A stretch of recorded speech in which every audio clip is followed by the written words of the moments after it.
could give you benefit, but it won't affect the gameplay as much, especially the economy. Right. Unless like wizards will yield mana. For sure it will affect the economy. But Right. the lands is really like Yep. Yep. the base asset, I guess, for the game. Because Yeah. it's that's where the resources are gonna come from. It's Hmm. where the specialist building are gonna be built. So Yeah. I hope landowners get an allocation of it. That'd be nice. Yeah. I think they'll add them. Even Não though, posso ir de meu dia pra lá. so just started recording live, so check the links in the description. But this is what is this? Day 11 of the grind. So here we are. But yeah, I think Hello, I think welcome. welcome. This way, please. Like and subscribe. Like, subscribe, click the bell. Um, 5 minutes. We'll go under maintenance. Ah, another maintenance. Should So, we disconnect or just keep trying to go through? he said it says brief disconnections, so I think it's still gonna be playable. You're just gotta be careful. You might be chosen to be disconnected.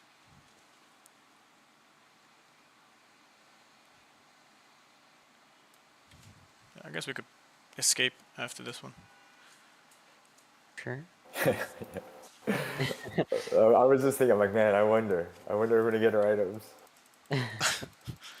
It should work, but yeah, I'm cool with that. We can just take a little 5 minute break or whatever. Doesn't seem to be a very long thing. Yeah, I'll be in the Or game. farm emerald. But yeah, exactly. No, you can do some emerald. I'm gonna check if I. I'm noticing I can't find emerald anywhere. On all my lands, I can't find much emerald. I have one, but Me too. I can't find it. I haven't checked all of The them. one I have is only 1 or 2. Mm-hmm. It's only like a 1 to 2 deposit. But I've seen other ones that have like up to 4. I got one of a 4. There's a one for 5. Someone shared it in the. Oh man. What? Oh, shit. Yeah, I got connected too. I'm going to take this break to give a shower and go to open the coffee. I'm now going to play on the notebook. Okay. Maintenance I'll be back progress. in 10 to 15 minutes. Oh, the game is still on maintenance. Okay, I will enjoy the maintenance for this. Okay, see you Be soon. right back, guys. See you soon. See you, Alrighty. man. But yeah, the token allocation distribution is going to be pretty interesting. I wonder if there's going to be people who have problems with it, because like out of 100%, the team maybe usually gets 50% in some capacity, split into two things. It's like treasury, and then like 20% treasury, and then 30% team, or maybe even more. But I'd like to see more of the community get majority token across the different assets. Wizards being, I guess, the number one. But it might be switched up. Like, it might not be that different of a split from Wizards and land, because of what you were saying, what we were just talking about. Land being a pretty much the focal point. Like, it's very important to the economy of the game. But you might only get it if you held the land from the closed betas. I see that being the only way. Because why reward anyone, especially with everyone saying, oh, it's been botted. You know, all these new mints happening every second, like on these accounts that have nothing. But then, yeah, then maybe they don't do that because of, you know, the perceived negative association with all this bot printing of land. Big question mark. What do you guys think, like, about land and why it should be given any airdrop token besides what we those points were just made? Like in other projects, I've seen them do that allocation. And like you guys said, it is the focal point. So I would think because it's their new collection and that, you know, took in a bunch of money, I feel like they probably will do something for landowners. And like when I think about other projects, usually that's what happens. The OGs get screwed, or like the things that they got back then are almost on the same level, like the same playing field as the people getting in now, which upsets the OGs. But then they, like you mentioned before, Ray, it sort of creates that balance. So the people that are coming in now don't feel like they're missing out as much. So maybe they will get something, but I'm thinking they'll get something. But I don't know. Yeah, another I've thought. been screwed so many times with land. I don't know, man. You've got PTSD. Someone Yeah, do dude, right I'm by like, us. We're just good people. We just want to play yeah, and earn. like this is the one, right? This is the one, right? Have mercy on Yeah, our souls. NFA. So, saying all that, what another thought that came to mind was, instead of doing, if you participated in the closed betas, you get a token. It could be, if you have a land after the bots have sold, because they're just trying to get liquid and to earn some money. Anyone who owns lands going into the beta, and by that time the paper hands might have sold, your land you can earn via maybe a task board, like more of the actual token they launch, versus maybe, yeah, I don't know if they're gonna do something like pixels, but maybe you could earn, if you own a land, the actual token. There'll be a whole allocation of tokens that you earn through the game, and then we're gonna require you to spend a lot of time, clearly, because they're not just gonna be handing out the tokens like that easily. For sure. So there might not be an airdrop for land, but that could be what happens. It's like, hey, if you have land, you're gonna be right there in the front lines if you're an active player, and that's what's gonna incentivize people to hire out scholars. Like Nick's made a post on Twitter, and he was talking about, I forget how he phrased it, but this happens in MMOs of old, like in traditional Web 2 games, all the time. It's just that some people aren't exposed to those types of games, or learn about the culture of how people make a living off these games, and how larger asset holders hire people out to work in these types of games. So even if it could simply be that, where it's just like the earning potential will allow all of us who buy land to recruit people for our areas on the map, and then we can have that community grow. But it's not to be extractors in the old sense of the word. It's more of like, yeah, it's like a healthy balance of gamer and asset owner. And it's not like I'm not gonna be playing the game, because I want to play the game. So I'll be there, I'll be right there playing the game too. But it's interesting how that already is a thing, and then only when you get to Web3 games, it's like, oh, you're what do you call it? Those derogatory terms of wage slaves, slave wagers. I forget, but yeah, there's a negative association with it because of how, like, we exploit. Yeah, it's like very exploitative of people who live in third world countries, or who make way less money compared to people living in the West. But this is happening already, so Right. it's one of those. The West is, yeah. I mean, we're in an echo chamber here in the West when it comes to a sentiment with Web3 games and all that. Because if we were born and raised in Southeast Asia, like, this is not even a problem. This is how like a lot of people make some side money, or their main money. Like, there's a whole world out there who does this. So, like, how many lands do you typically need to make something like that profitable, like for scholarships? Are we talking like 50, 100? It could be less than that. It could be the type Can of it be plot. done with 10? Yeah, you could do it with 10. Like, I have 22 Axie lands, and I think 19 of them are Arctic, and they're all like connected. So not that means anything right now, because maybe in future it will, but for that game. But that alone, it depends on the economy of the game, and the price of the token, and how far along the project is, and its price, Right. discovery, and all that stuff. So with 22, if I sold all that into cash, that could pay like a bill, a bill or two that are in the Yeah. 4 figures or something like that. Like it wouldn't just be what you can retire on, but it's a supplemental type of situation, and that's years later. But it was you were able to stake land, so every project is gonna be different. I don't think we'll stake land with Runiverse because they have a game that you could use the land on, and then now it's a matter Mm-hmm. of what those resources are gonna cost, and what people can make after a split if you did have the capacity to like hire people as a scholar. And Yeah, if it's it's worth interesting it. that they had those tweets. Sorry. You got It was interesting they had those tweets about, like, they actually talked about the delegation. Like, I think they had some infographic. I think you shared it too, and I think I saw it recently with the quests. it. Yeah. But like that sort of, like, that seemed to be promising. I'm like, okay, they're actually like talking about it. So if it's something that's like in game built around it, that'd be great. Because I Yeah. wouldn't even know how to get started for that stuff. Like, I don't know, like, how do you get scholars? Yeah, so that's the thing. That's why you see all these guilds like Nick, Ryan, Axie Faction, who's kind of working alongside Nick. Maybe even Logic is a part of it as this like the face content creator that's the funnel for bringing people in, and then you double that up with a Twitter thread or here in a storyline. So like working the socials is what's gonna help you, and being involved in existing communities is what's already gonna have you exposed to these players who are looking to be scholars. Like for YGG, for example, like you could always post post a tweet or post something in their server because they have a whole thing, a whole channel just for scholars who are like, oh, looking for work. So you get to either have a scholar.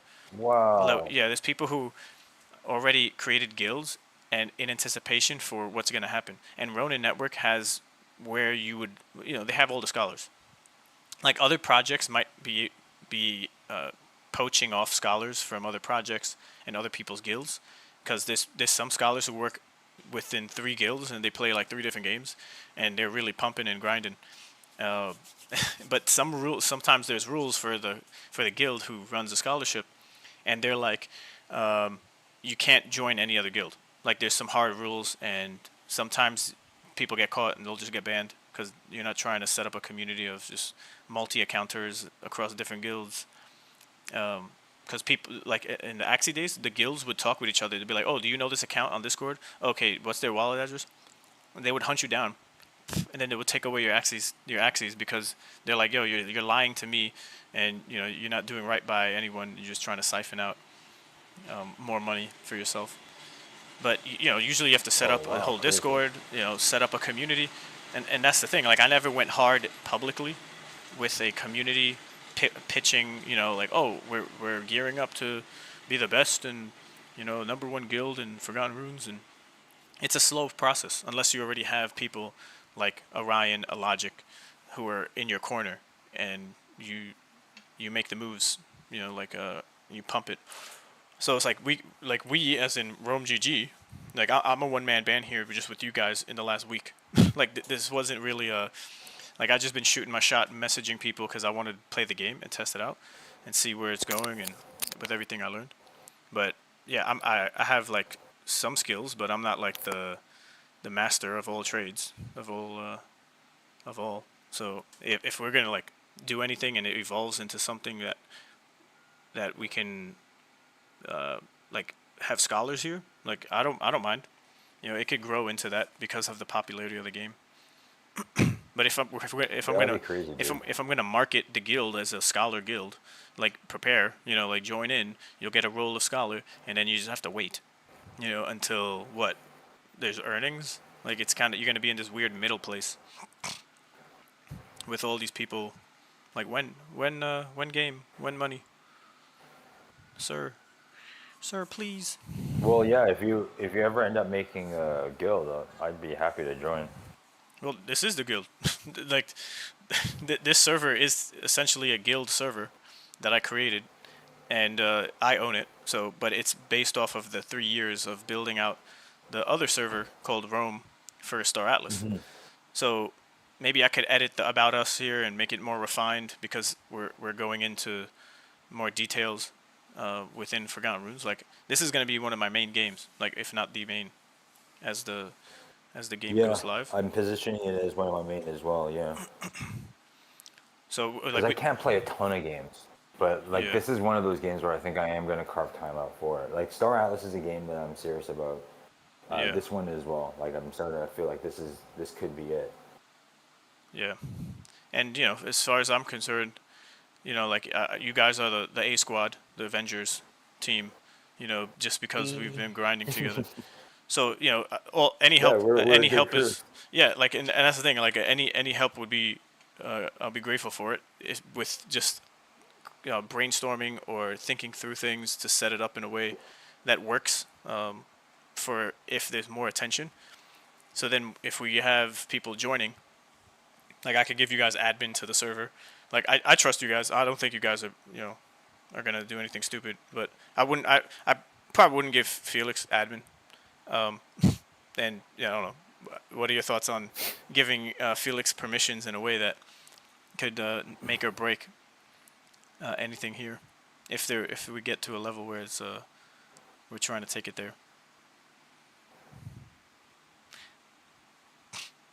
No, that'd be cool, man. I mean, you already Yeah. have a reputation, and people are coming in and out of the server, right? So, yeah, I mean, if there is scholarships, yeah, I mean, between us, we have a bunch of land, and by the end of this, we'll probably have even more land. Yeah. So, like, maybe that's enough, enough land for people to work on.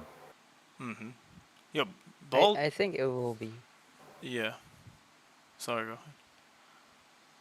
Um, it's just based on my experience how a scholarship became what it is now. It's transitioning over into more of like proof of play, Yeah. and that's very important just to isolate the bots as well. And like the guild wars for what happened with pixels, right? It was more on resource management. It was more on resource distribution. So there are guild leaders who were sending out pixels to their guild members to be able to use it for that particular event, and then they just broke down the cost of that and their winnings after the distribution of the winning. And there's a lot of managing that you need to do. It's more on like, especially for this type of game, you need people who really own their accounts, who care about their accounts, who care about their gears, Yep. because the gears are gonna be the one who will be the tool for you to earn your experience inside the dungeons if it becomes really hard in the end game. So Yeah. those information, you know how we broke down the pyramid and uh, like we crafted our cards, like the group, our group of four, right? It's like we're essentially playing a card game where we wanted like certain type of build to be able to finish that boss. And Right. those factors are really going to be important when it comes to the scholarship if we get to that point. It's really hard to say because we don't even know what we're going to be earning for all the Exactly. event. Yeah, so it's not all a loss, but you guys have your own reputations within the space from just the time you've been around and the projects you've been a part of. Like I know, like you mentioned once already, like the guild leaders have like one of them reached out to you, Bald. It's like there's a lot of overlapping relationships in the space, so it gives credit to Mhm. those who you're playing the most with. So it definitely people are definitely watching, and you'd be surprised who knows you that you don't even know that they know you. Like in the space. But when it gets to so setting this up in the like for the live play is what's gonna bring all this attention back. But in the meantime, like I haven't been messaging people on a one-to-one basis to bring them in. There's more efficient ways to do that. Mhm. Just to have people come and have an influx of players where you make an announcement and you'd be like, okay, PSA, when the time comes, we're gonna do this, this, and that. Like on a one-to-one basis, they either respond saying like, "What is this?" and there's a conversation that ensues, or they just join to check it out. And if they actually want to play, and be a part of the community, we're here. It's not like we're gonna reject everyone who comes in. and it's all on a false premise of like, yeah, now you're just another number. Like I personally like the engagement and the cultivating community. That's like one of the things that makes it all worth it. So when I had scholars, it was the same thing. So it's like you're not that type of person to me, but they're in their situation, they might just be here for money, right? So where I'm over here trying to build relationships, they're over here like, okay, cool story, bro. Where's my payment? Where's my payout? And they might not even trust me, but they're just working for money, and then they're gonna leave once the money disappears. So Yeah. it's like that balance of where do you put your attention? How do you handle, Mm-hmm. these types of personalities depending on their life situation when they come in, and separate the ones who are gamers versus extractors or scholars or whatever you want to call them these days. Um, so when you it was a big issue, like delegating the, like Bald was saying, the organization and information of a Discord, because you simply couldn't. Well, you could do it yourself, but having people who were able to deal with like certain tasks definitely helped a lot. Because it could get, as a numbers scale, it could get complicated. But if you have all your ducks in a row, and not saying that I would want you to manage, you guys like to manage like communications in a Discord. Like I want to play first than anything else. Like that's where I'm at. I want to enjoy playing the game. But the money is like the cherry on top. So if it works where there's people who we end up trusting in the server based off of us playing together and talking, then it's like, hey, yeah, I wouldn't mind paying, like even Felix, like if he would rather get paid to help recruit and then manage some Brazilian individuals who come in, right, who need money. He knows let's say he knows a group of people who need money, but they're not really doing that well, but they're gamers and they want to play. Like there could be a whole server channel. There could be a whole channel here of just Brazilians that we have a track, we keep record of, and that's how it happened. Where it's like family, a person, your auntie, whatever, they all come in because they can make X amount. But I don't know if we'll Yeah, get that sounds so cool, man. yeah, I don't know if we'll get there like soon. Maybe on the launch, there's gonna be it's more lucrative in the beginning. Maybe it gets lucrative over time for these types of individuals who would become a scholar, because there needs to be development taking place regularly. So Yeah. Like I'm in no rush. I guess I'm just saying that like I'm open to the idea, and if you guys wanted to do anything like that, I'm down for it.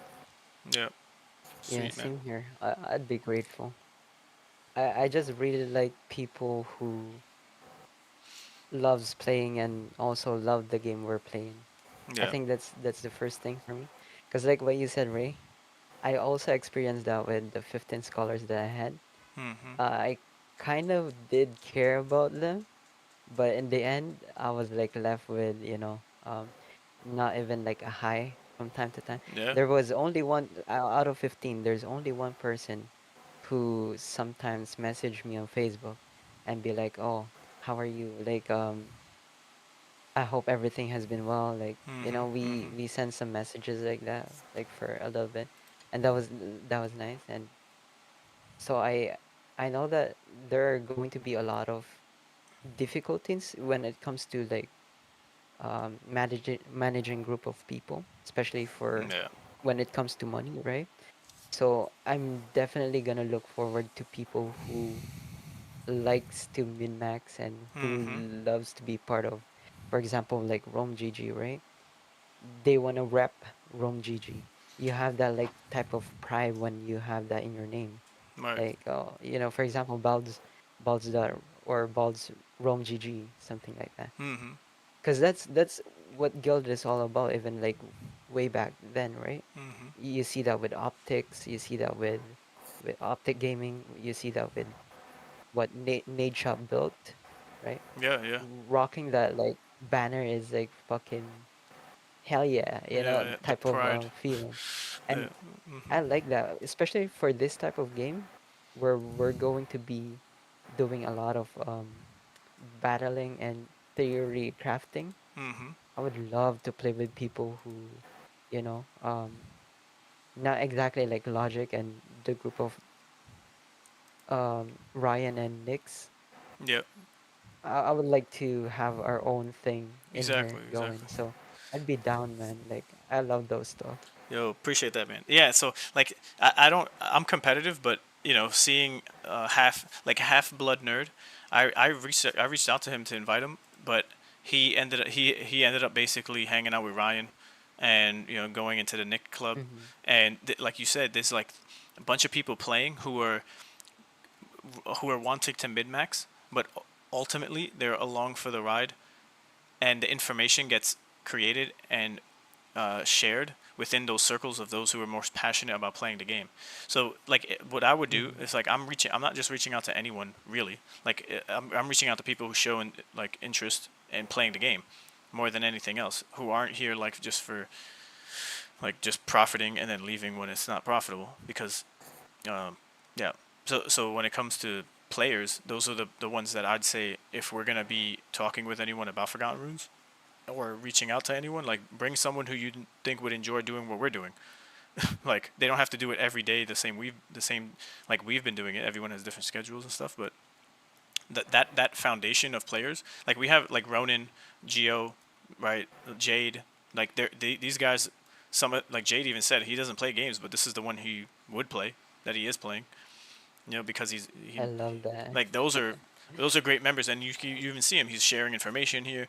Like I'd say he's a guild member. Like, what do you call yourself if you're just gonna, you know, join a Discord and not do anything, you know, and just wait? Like, there's always something to talk about. You know, you build relationships, being in the voice channel. Like that's what gives like the core foundation of the community, and then when people join later on, or they're interested but they're kind of like lukewarm because they're part of another guild or they're just like learning the game, then it becomes like a gradual process for them. But but yeah, if like the Nyx guild, they have a bunch of people just theory crafting, trying different builds, and like where we're at, we don't need to do builds theory crafting to test it out because we kind of already know the deal. You just need power, you know, damage, like output of damage Yeah. in a group of four. You don't really have to get that nuanced, but that is part of the game that a lot of people like, and they might believe that's what you need to do for this beta because it is hard to play with just two people or by yourself. So you'd have to probably go down that rabbit hole of theory crafting. But we kind of, you know, figured out the secrets of just playing this beta just to stack mana. So I haven't even changed Yeah. my armor. I'm not rolling any shit to get upgraded stats. Like, you know, I got strong spells, keep it the same spells, and just we party up and play. But now going into the open beta, we're gonna have to do those things. More time will be allocated towards like, okay, you know, I'm gonna refine this stat on my build because this dungeon boss is this specific, you know, vulnerabilities and whatnot. And if we have people who are doing that now, that's gonna help. You know, like you see all these people making threads. But yeah, it's all it's like I like to see the overall growth of community. So I'm gonna keep doing that where I see Mm-hmm. there's interest. And yeah, like I think I mentioned it yesterday, Moku's community is already a thing. There's a lot of overlap. You know, Nick works for the Sky Mavis team, and he's been on Twitter for a while, just very vocal, promoting games, and so there's a whole attention economy there, where you know Yeah. RomeGG hasn't been birthed out of Ronin, you know, and then always known. I'm the only individual who have a lot of connections, so it's not all for naught. But That's pretty cool. yeah, but I haven't been active on Twitter like that. I was never a social media type of dude, and I was just more of like an investor on the backside. But it does pay to just you know be a little uh, you know meaningful when you post. You know if you're gonna try to start something with some people.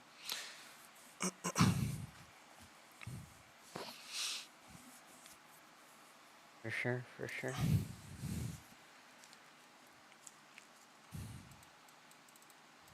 That makes me excited about this game like 100 more times. The game is up by the way. I'm inside. I could Oh Oh, yeah, good. yeah. pull you guys in.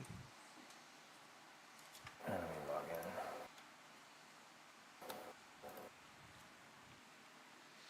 Felix here too?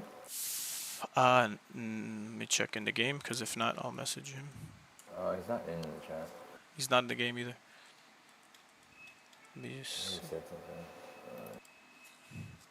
Oh, game back again. Oh, he does not. He just asked. Oh, okay.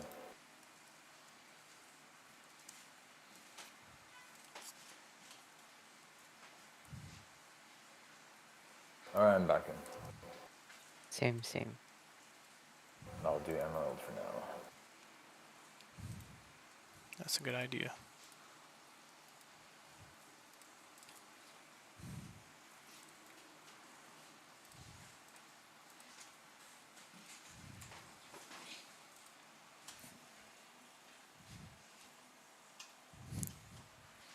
For your Emerald deposit, do you have more than 1 to 2 for extraction amount, Ray?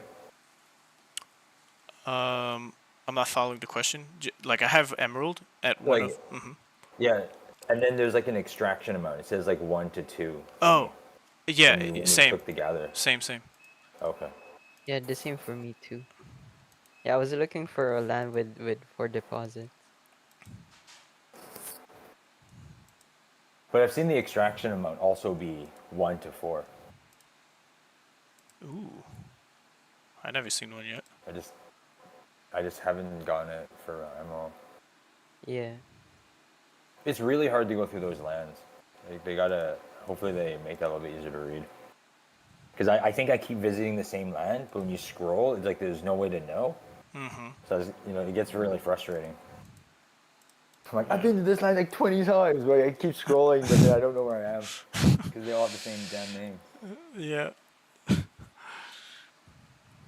They need to give us a filter for what resources are on our gathering station once we choose what resource we have.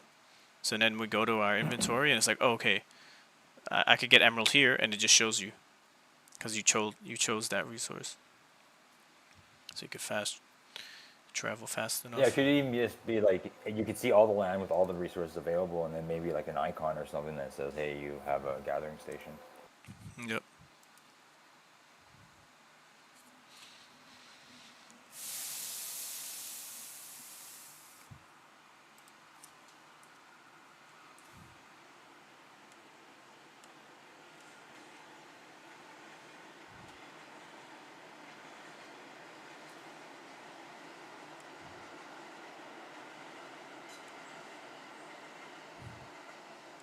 And that's another thing too. Like when we started doing the Tengu, you know, Cool Kids Club, I like the whole idea of Tengu, but it's kind of like you put yourself in a box because now if you don't have a Tengu, you're not gonna Yeah. join. So I was always caveating the what I'm saying with like all wizards are welcome. You know, it's not just Tengu; it's just more of like a inner circle thing. But yeah, so it's like you're gonna shut yourself off from people gathering because they might already assume like, oh, or joining because they already assume that you need to have a Tengu. So just keep it more general across the board. Like, yeah, it's a Forgotten Runes Guild. You know, been grinding the beta, and we're looking for active players. And I'll even mention that in an announcement here, because it's worth just shooting or maybe reminding people if they never even considered ROMEGG as like a guild that is for Forgotten Runes. Like just be like, hey, by the way, you know, if you have friends, family, or like you want to, you could invite them here. You know, we're gonna build out the guild. So So, Bald, you had 15 scholars. Was that hard to manage? Um, it was okay, cause yeah, I could do it manually. I didn't have to do some automation. Oh, It maybe was not then. pretty good amount, and it was mostly my cousin's friends and my cousin's that's cool. friend's friend, or my cousin's friend brother. So it was pretty cool. Yeah, but Oh, sorry, Bald. I think I missed the beginning part there. You might have been muted or something. oh shit. Yeah, it was okay. I didn't have to do like I could do it manually. I didn't have to do some automation Crazy. because it was fairly small. Um, I could like I was really doing one-on-ones. Really breaking down the game for them because that's the part I like is showing. I don't know. I like when I like something. I like to show some passion about it, and I was telling them how like you could do some mind games inside the game. So I was like teaching almost all my scholar like how to really go deep or Yeah. pull out the full potential of the team that you have. Oh, So that's it cool. was okay. Yeah, it was okay. The only thing I really wait, sorry. The only thing really didn't like is it's like you build a relationship with someone, right? And then when the money is not there, they're like, "Oh, it's like, oh, I don't want to play this game anymore." Like No. that's okay, right? Like I was like, you can't be earning $1,000 putting down nothing, and when it goes down to $500 of earning every 2 weeks, you're discouraged to play. I was like, what the hell? Like you didn't even put money put money down for the asset, you know? It was all my expenses, and I Right. was like, it was like people wanted to be rich out of what, like my own money. I was like, come on, just enjoy the game. Like that's why I didn't like people who really didn't want to play, Yeah. because I had scholars who loved the game, and that was awesome for me. That was an awesome experience. I do 1v1s against them. I was like theory crafting against my scholars. So I use my when I'm building my team out, it's like so different from the meta and so different from the floor. It's so different from I build out like play styles. I give it to scholars who I think could use that asset to really play the game. Mm-hmm. So yeah, those small mechanics. Right. But yeah, So I'll let you guys know right now. Like Biff Chain from CTG, the founder that I'm still admin of in that guild, and they have some of their players that are esports on top of the leaderboards and Axes, Axie versions or Classic. I don't know. I don't remember. But we recently were talking, and I'll just read what he wrote because Rome from the Star Atlas Guild is very successful, but we haven't created a token. There was no NFTs. Like we're not kind of leaning into the relationships to raise money or anything like that. But Biff Chain, he reached out because and he shared some thoughts. So this is the last thing he wrote. He's like, to be honest, guild mergers haven't been my main focus for a long time. I've done a handful, and they all tend to be a pain in the ass. Ha ha ha. I only brought up the idea with you because I already know you're the shit, and it's early on, so logistics wouldn't be a headache. More recently, the idea has been more about trying to work out a quality guild network with quality structured deals from games. This is what he's trying to do, but guilds have some bad connotations as value extractors. So I think quality over quantity is actually the better move for better deals. My job has been to convince these games that guilds can actually be one of the biggest resources if the incentives are designed to encourage good actors, maybe even punish bad actors. It's been a battle, lol, but actually I've been getting a lot more headway with games recently. I think games are realizing that user acquisition program companies like YGG don't actually work for long-term users, lol. They shift airdrop hunters from one game to another basically. For a lot of games, I think the solution is delegation tools and guild incentives, but I also think you can design much better economies that don't require that need of scholarship and actually remove the Web3 friction for new users. So he has a great points there, and he's spot on with how like the whole, as we shared here, talking that the whole evolution of the space with guilds being associated with being extractors and then needing more focus on quality members like we just finished talking about than just people who are you know manager please scholar, like none of that helps because they just rotate and extract. So like I could always like I'm still talking with him, but I was trying to work something out where it's like we'll be a like a sister guild or a brother guild to Biff Chain's CTG guild, where if there's anyone who wants to play Forgotten Runes, he brings them over here, but they're really trying to play Forgotten Runes, right? Not just a bunch of scholars who you just direct, because now you have an influx, management of it all, and so yeah. But I didn't want to do a merger with Rome from Star Atlas with Biff Chain, because once delegation comes out for Star Atlas, that's where things could probably start up again as far as the conversation, and then see what happens because CTG could supply the scholars for the ships we want to be rented out. But it's a learning curve because the scholars need to learn how to play Star Atlas. It doesn't matter if you're a scholar. If you don't know how to play, you're not going to be efficient, and you're not going to earn what you can with those assets. Same here. Like, how do you maximize the earnings as you, the scholar? What does that take? Education. Okay, who facilitates the education? Okay, we have an article we write, or here's a pinned. Here, look at all the pinned messages. Educate yourself, and then when you're ready, you play. Like, how do you measure someone's ability to know what they're doing and play the game efficiently, so to earn as much as they can? So this is what happened with Axie Homeland. People like Cairo, he has his own guild. And it's been a long time that he's had people, even from the scholarship days, knowing how to play the game, already acclimated to everything, and keeping up with the updates.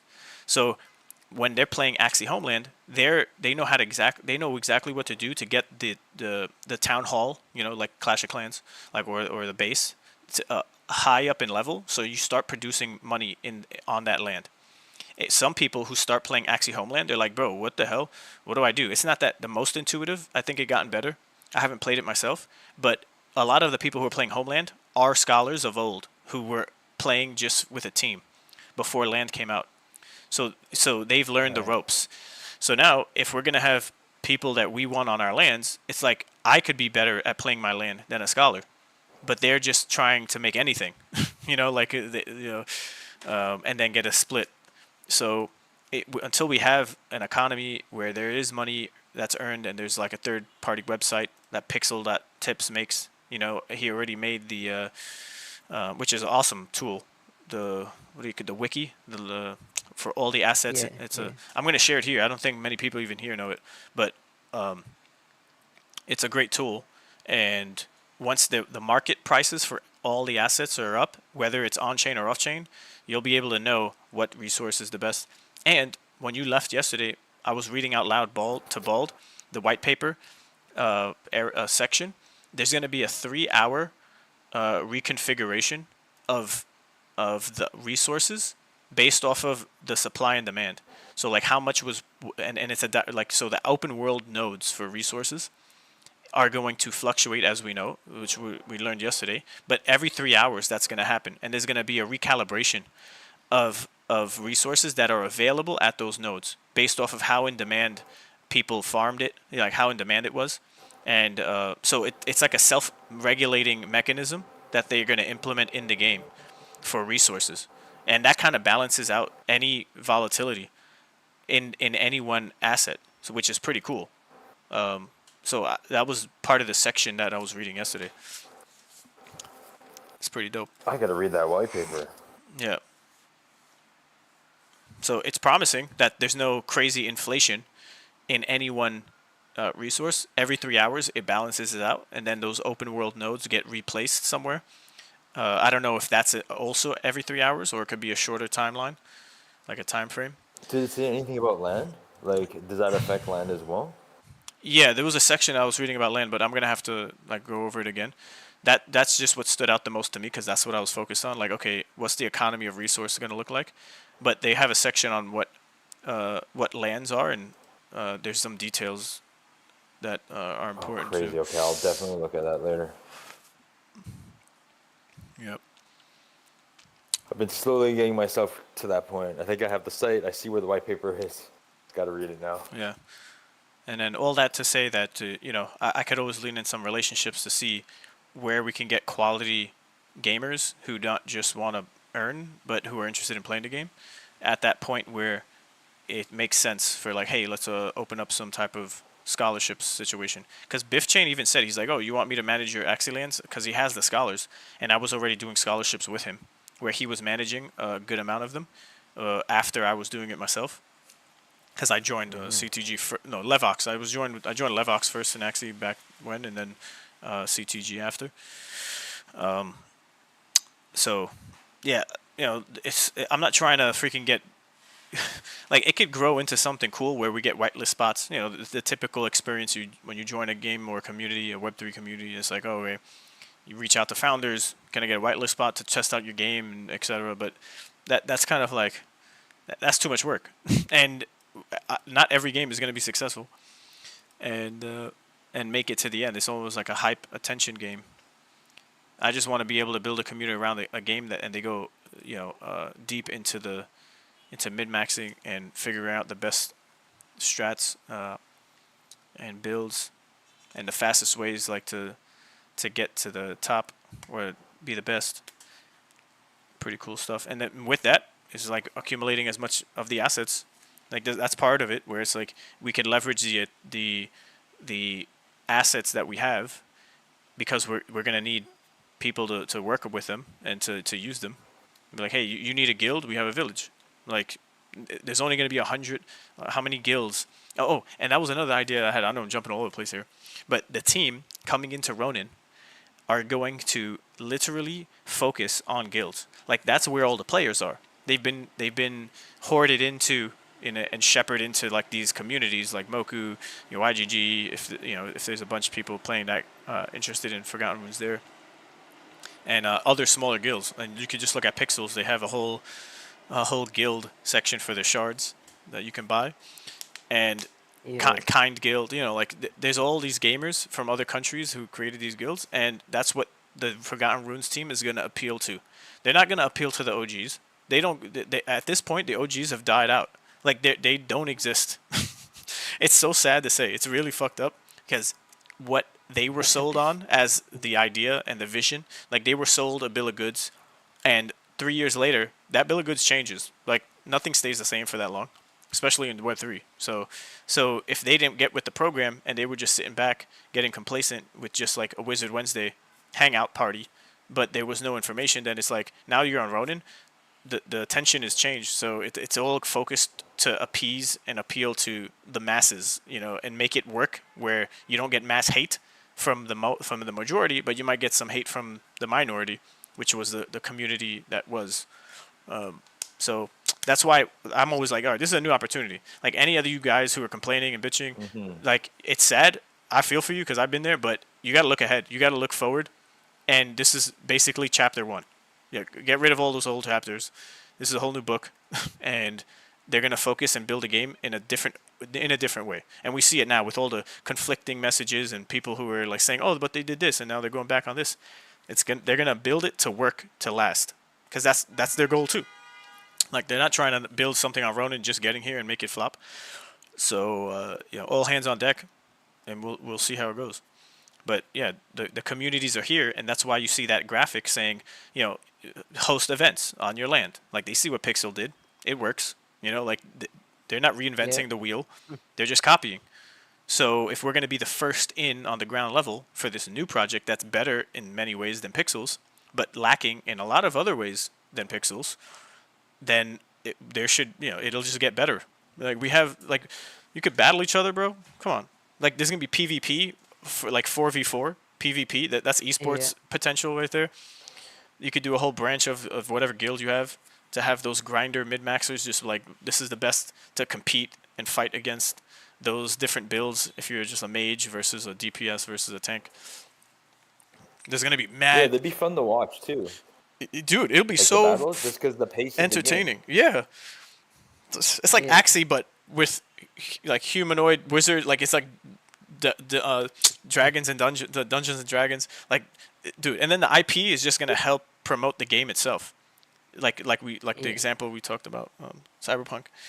So, yeah, don't ask me the timeline of all this, and not financial advice, but it's kind of like, we're gonna have fun all the while. Like, all the while, I think we're gonna enjoy our time, and grow. Some people are going harder than ever just here in the beginning with the community stuff, like Nyx and Axie faction. I'm gonna recruit people too. I'm gonna keep doing that, and just share. Like, I reach out to people in the DMs. Some people don't respond, and then some others do. And they're like, "Oh yeah, sure, man. I'm looking for a party of 4," and then it might take a while for them to really get involved, unless we just tag people. Like, that's why I make like little pings here, like, oh, day 5, like some consistency where, like, yes, there is a community. Oh, you see people in the server, in the voice chat. Okay, like, there needs to be something for people to kind of be confident in, at least when in the start. and all that is the work that's done behind the scenes. And then all of a sudden, it's like, oh, the game blew up. Oh shit. Oh, you guys are famous, and it's like, well, it took a while. Yeah. Wait, I guess we're waiting for Felix, right? I might just step away for 5 minutes. I'll be right back. If we're just gonna be chilling for a bit. Cool. I'm refreshing because I don't know what happened. I'm gonna invite you guys, and then All right. we'll get back to it. Cool.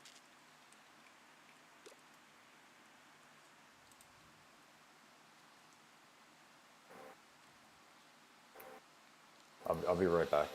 No problem. Sure. Sure.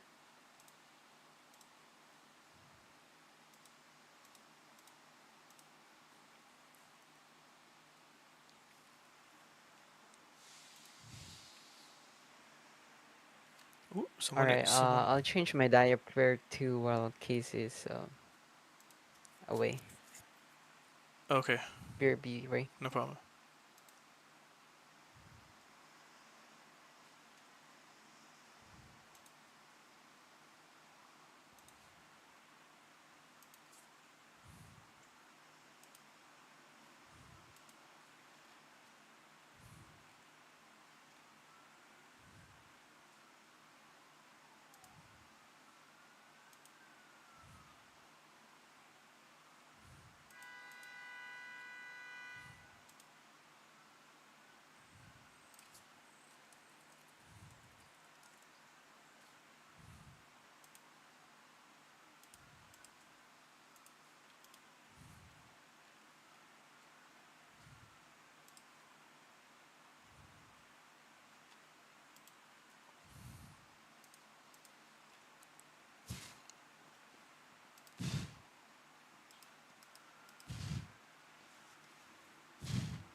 All right, I'm back.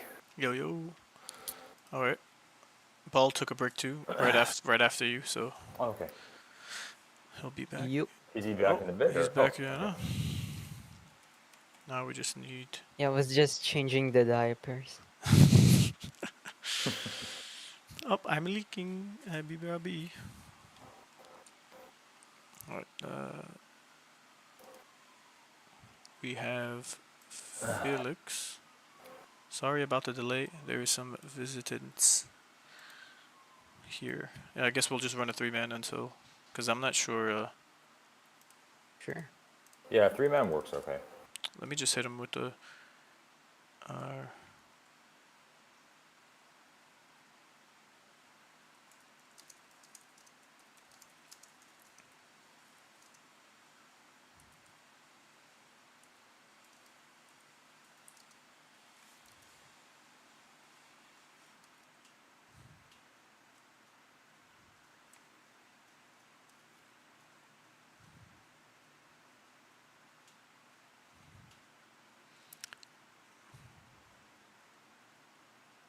Yeah, if we party up with him, he's gonna have to stay by the first slime, and then we could just move west so we can get him out of our circle. He'll be yellow, because that's the best way to go about it if he's gonna wanna not. So we don't have to escape every time that he's joining in.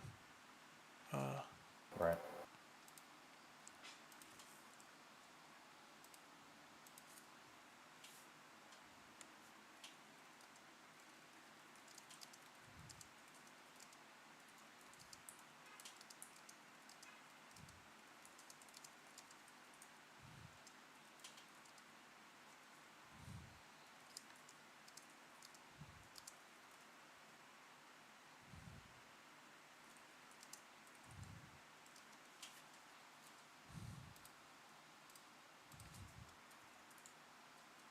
Okay, planes, got you.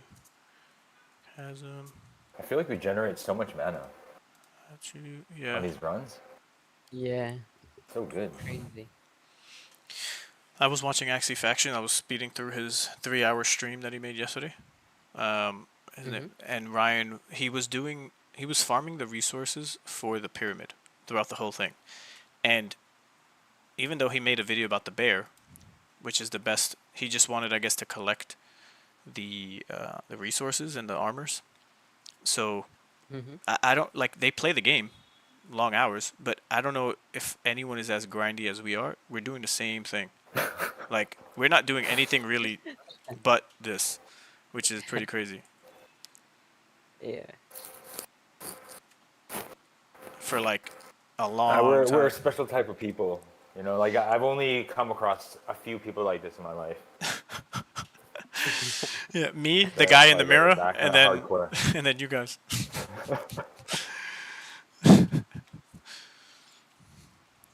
Yeah, I can count like those kind of hardcore people on probably on like one hand. Seriously. I know like maybe 2 or 3 other guys are like just as hardcore as this, but they hate Web3, right? And what a shame that is. They could apply all that hard skill and big brain effort that they excel at other games into here, and they would shine. They would shine, bro. Like, they'll just be the first to They earn the would. most. Oh shit! But how do you encapsulate the beauty of everything you could do on the market versus the earning in the game and building a community, which you've already naturally done, just playing traditional games? Like, you naturally gravitate towards the same types of individuals or who those who are the most interested, and it's like all that is just amplified here, and you're missing the fuck out. It's been 6 years. I've been telling people about fucking CryptoKitties, and these people still haven't done anything. It's not like I only told them once. I've been telling them, like, every time we have a barbecue, a yearly barbecue of like, yo, how's your crypto doing? I'm like, fucking great. Like, when are you gonna do something? Like, That's all you can do. It's good that you're telling them, right? You just keep reminding them. Yeah. Some might get some, some might not, but that's all you can do. Yeah. I just sent the invite to Because jump into the it seems like dungeon. a lot of people are not educated on crypto. It's like it's sort of it's a different thing. You know, everyone was saying it was a scam 10 years ago. So a lot of people still think that. And then the whole Web3 gaming is like, again, that niche. Yep. One of these days, For it's one, I going think to. like once they have mainstream gaming, yeah, like once it's on consoles and stuff, I think some of my buddies will like open up to the idea. Yeah, like Like, so. oh, okay, Sony's doing it. Yep, I Sonyum. guess it's okay. Yeah, I yeah. guess it's not a scam. If anything, it'll be the most secure and protected way with them. And it's like, well, nah, not exactly, but I get where you're going with it. Can't blame them. But it's I'm glad. I'm so excited that Sonyum is out and testnet, mainnet, whatever they're doing. I gotta like get Yeah, caught because up they with could everything. always, migrate things over, right? You can always make a bridge Yeah. and have things show up on other chains.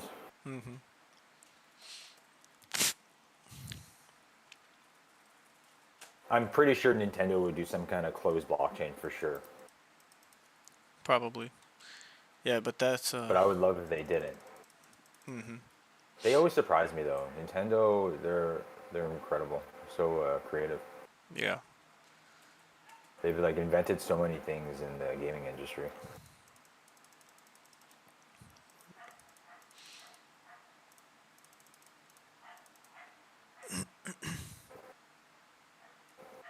It'd be crazy You if guys they. remember the?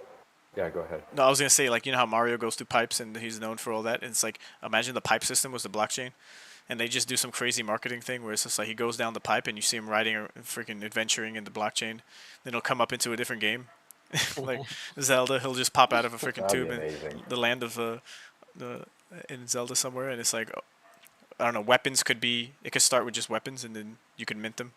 Like just, it's not that easy to just do that in one of these old school games because of the blockchain itself. But yeah, that's what my mind went and started thinking about. Yeah, future download content. I think that's where they could start.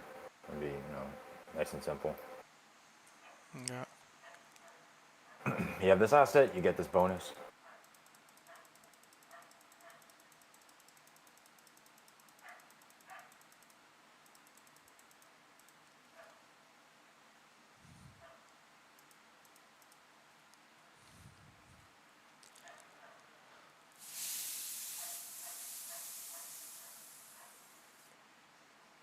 But yeah, like you said, a lot of people are just not educated with crypto or the blockchain itself, what the technology can do for the gaming industry.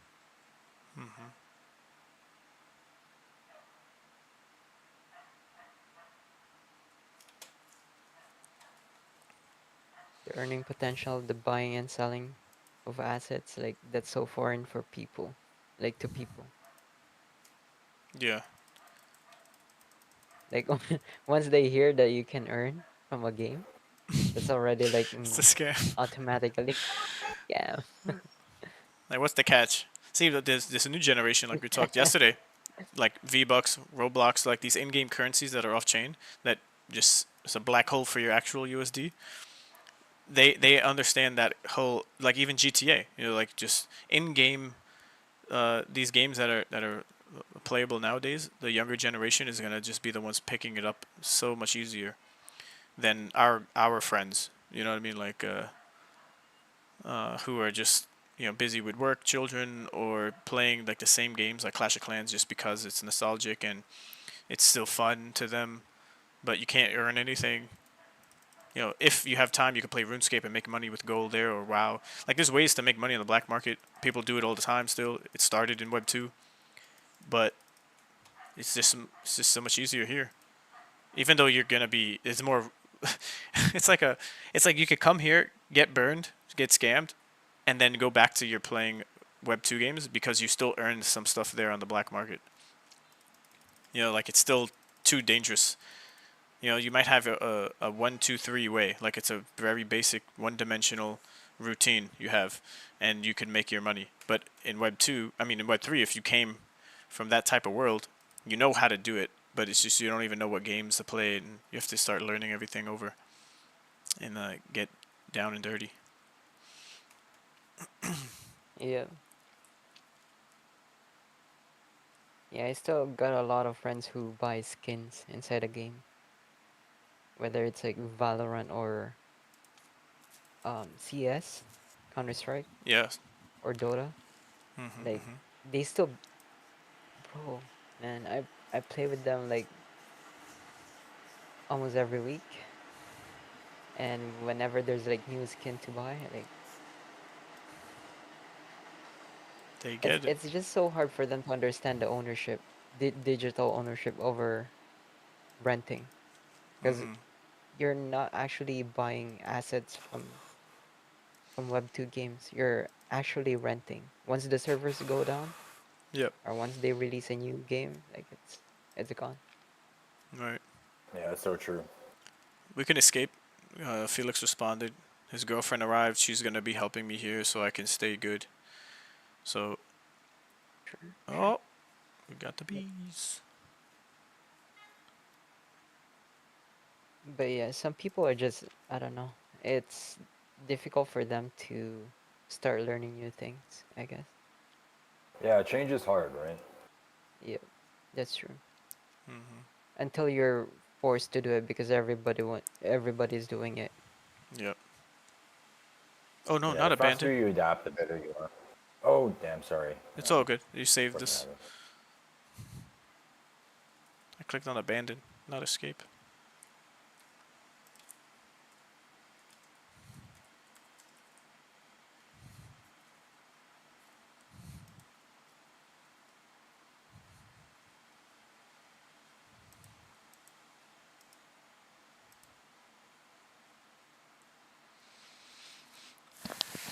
If I I, wonder when they're gonna add like guilds in this game though.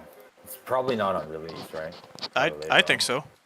I think they do something with guilds, like a campaign or something.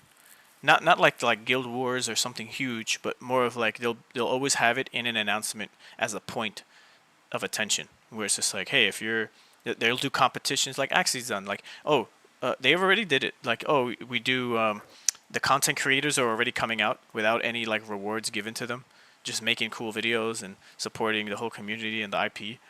So there's gonna be maybe some giveaways, some land giveaways. There's gonna be a bunch of like events that people could do art competitions for. You know, there's gonna be, and then I think land is gonna be the number one thing that they give away, because donuts is still gonna be going, right? For um, let me see, Felix. But I'm telling you, guilds are gonna be in the front lines for attention. That's where all the players are. That's the ecosystem of Ronin. It's majority guilds, and then you got the scholars who are just like one-offs. You know, maybe joining communities, but pretty much just looking for their to get involved with some bigger organization where there's money flowing, like the streams of revenue, and how it all comes from the biggest, like the ocean. It's like a tree. It's like all these branches of revenues of stream people could just tap into. Like we see it here. Like, did people like, oh, invite me in the game, invite me in the game, invite. Oh, is that Lick My Toad? Is that him right there? The summoner Kyle of the Bastion. All right. Anyways, Oh shit. um, But yeah, I feel like it should be right away. Um, let's like step away from the scholarship system. yep. Just think about, this game is not fun without people to play Mhm. with. So the guild system should be there right away. Mhm. Cause this is dungeon of 4 people, man, and that's like, if we're still What the? if we're not inviting people in our guild to play with, like, in a really snappy way, it Dude, the I guy's mean, not even here. he's he not here. he took a break. I don't The even think I'm at 25% here. dude, the I don't wizard. even think Oh, I'm getting in we should. actually either. What the hell? I guess we refresh. The wizard. Yeah. I kind of screwed up. Let's you said you're on loading screen, right? Yeah, I had to reload it. Okay. I Okay. don't think I got in. I'm gonna log out. Screwed up. Alright, me too. Nothing else. Yeah, I agree with you. Like, it's centered around community, playing with friends. Crypto, no crypto, scholars, no scholars. It's guild. It's a guild related. Even if your guild is just 4 people, that's a guild. You know, like you have Yep. the fun factor of it all is included with playing together. We really hope they do it right away on the release. Yeah, And friend list, please. We need friends seriously. list. God, yes. Yeah, a strategy I was thinking about, which is pretty tedious. All the people who are saying invite, invite, PT, PT. You know, like these are people who don't have friends. They're not a part of a guild, or maybe they are, but Mm-hmm. highly unlikely because they're just testing out the game and they want to accomplish the quest and they want to get the cards and they want to do donuts and whatever. What to each their own. But um, I was thinking like, oh, but then it takes away from playing the game because you're over here like, yo, invite, send a message to me on Discord. You know, like join my community. You can play with us. It's not that that intuitive of a user face to do that. Okay, sent Felix. Chasm. I'm loading in.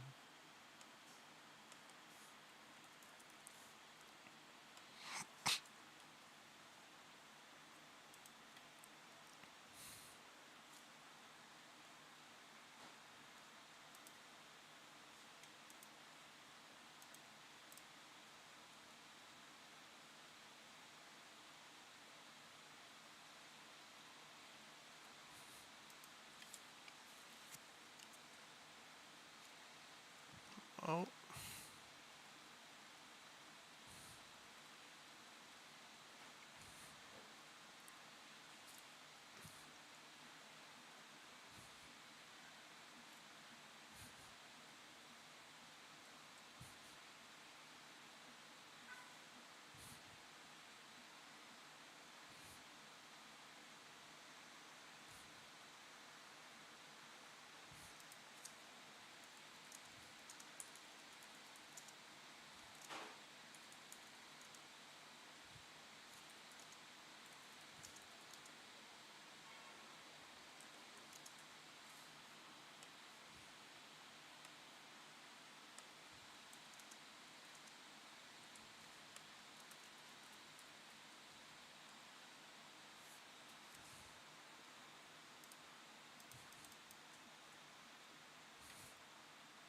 all right. I guess we're here. We're already up.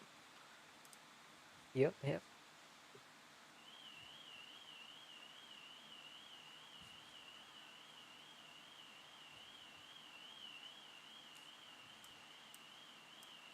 You can't even copy paste in the global chat, which sucks too, because you could just post a link and be like, "Yo, copy." But that's so scammy-ish. Like, yo, copy and paste this link in your browser. Join our Bruh. community.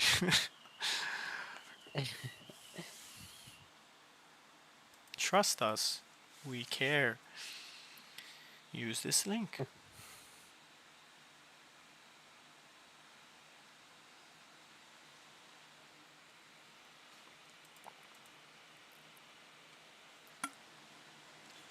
We're back. We're back.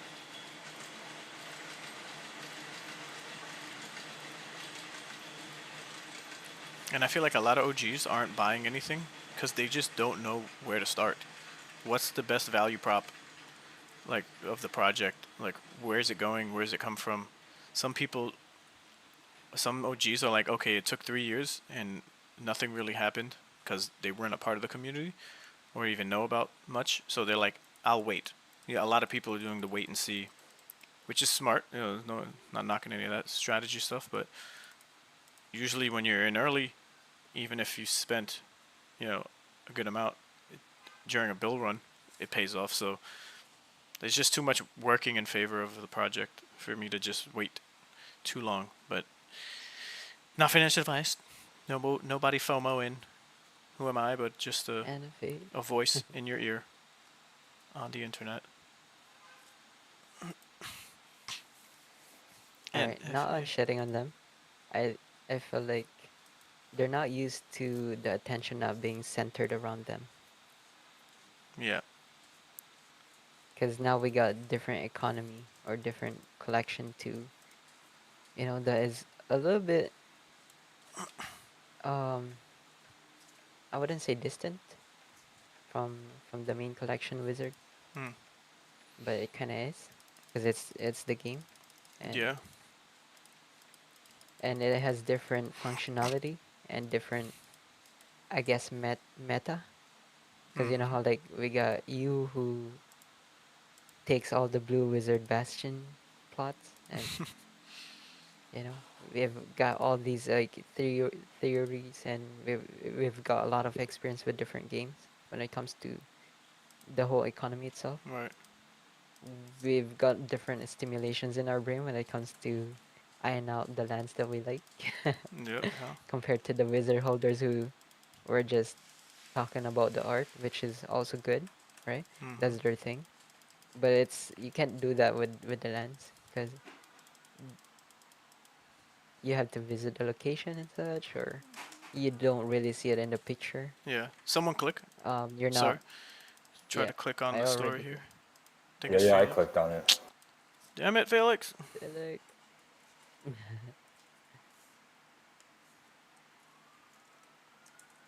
yeah, that's my first impression when it comes to the OG's approach to the game. Yeah, I agree. I've I've homestead player housing settlement. Is that from the? Yeah, we gotta refresh again, bro. Where is he getting this from? You're gonna have to I'm not secure. stuck in a message or something. Wait, someone just disappeared.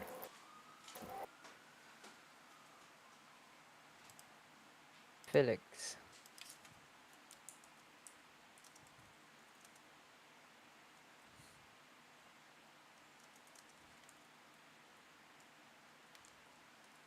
Do we need to reload at this point?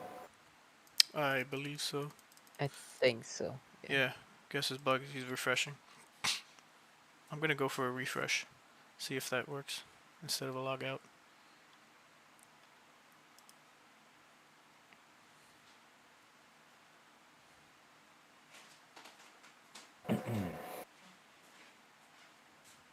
See, Right, I'm back. see the temple sacrifice items in exchange for mana, a key resource in the game, among other resources. They're already telling you that mana is the way, right? But I wonder if those crate items will be sacrificed or be a thing you can sacrifice for mana at the temple. That's why buying them all now, like this guy read, if that's a.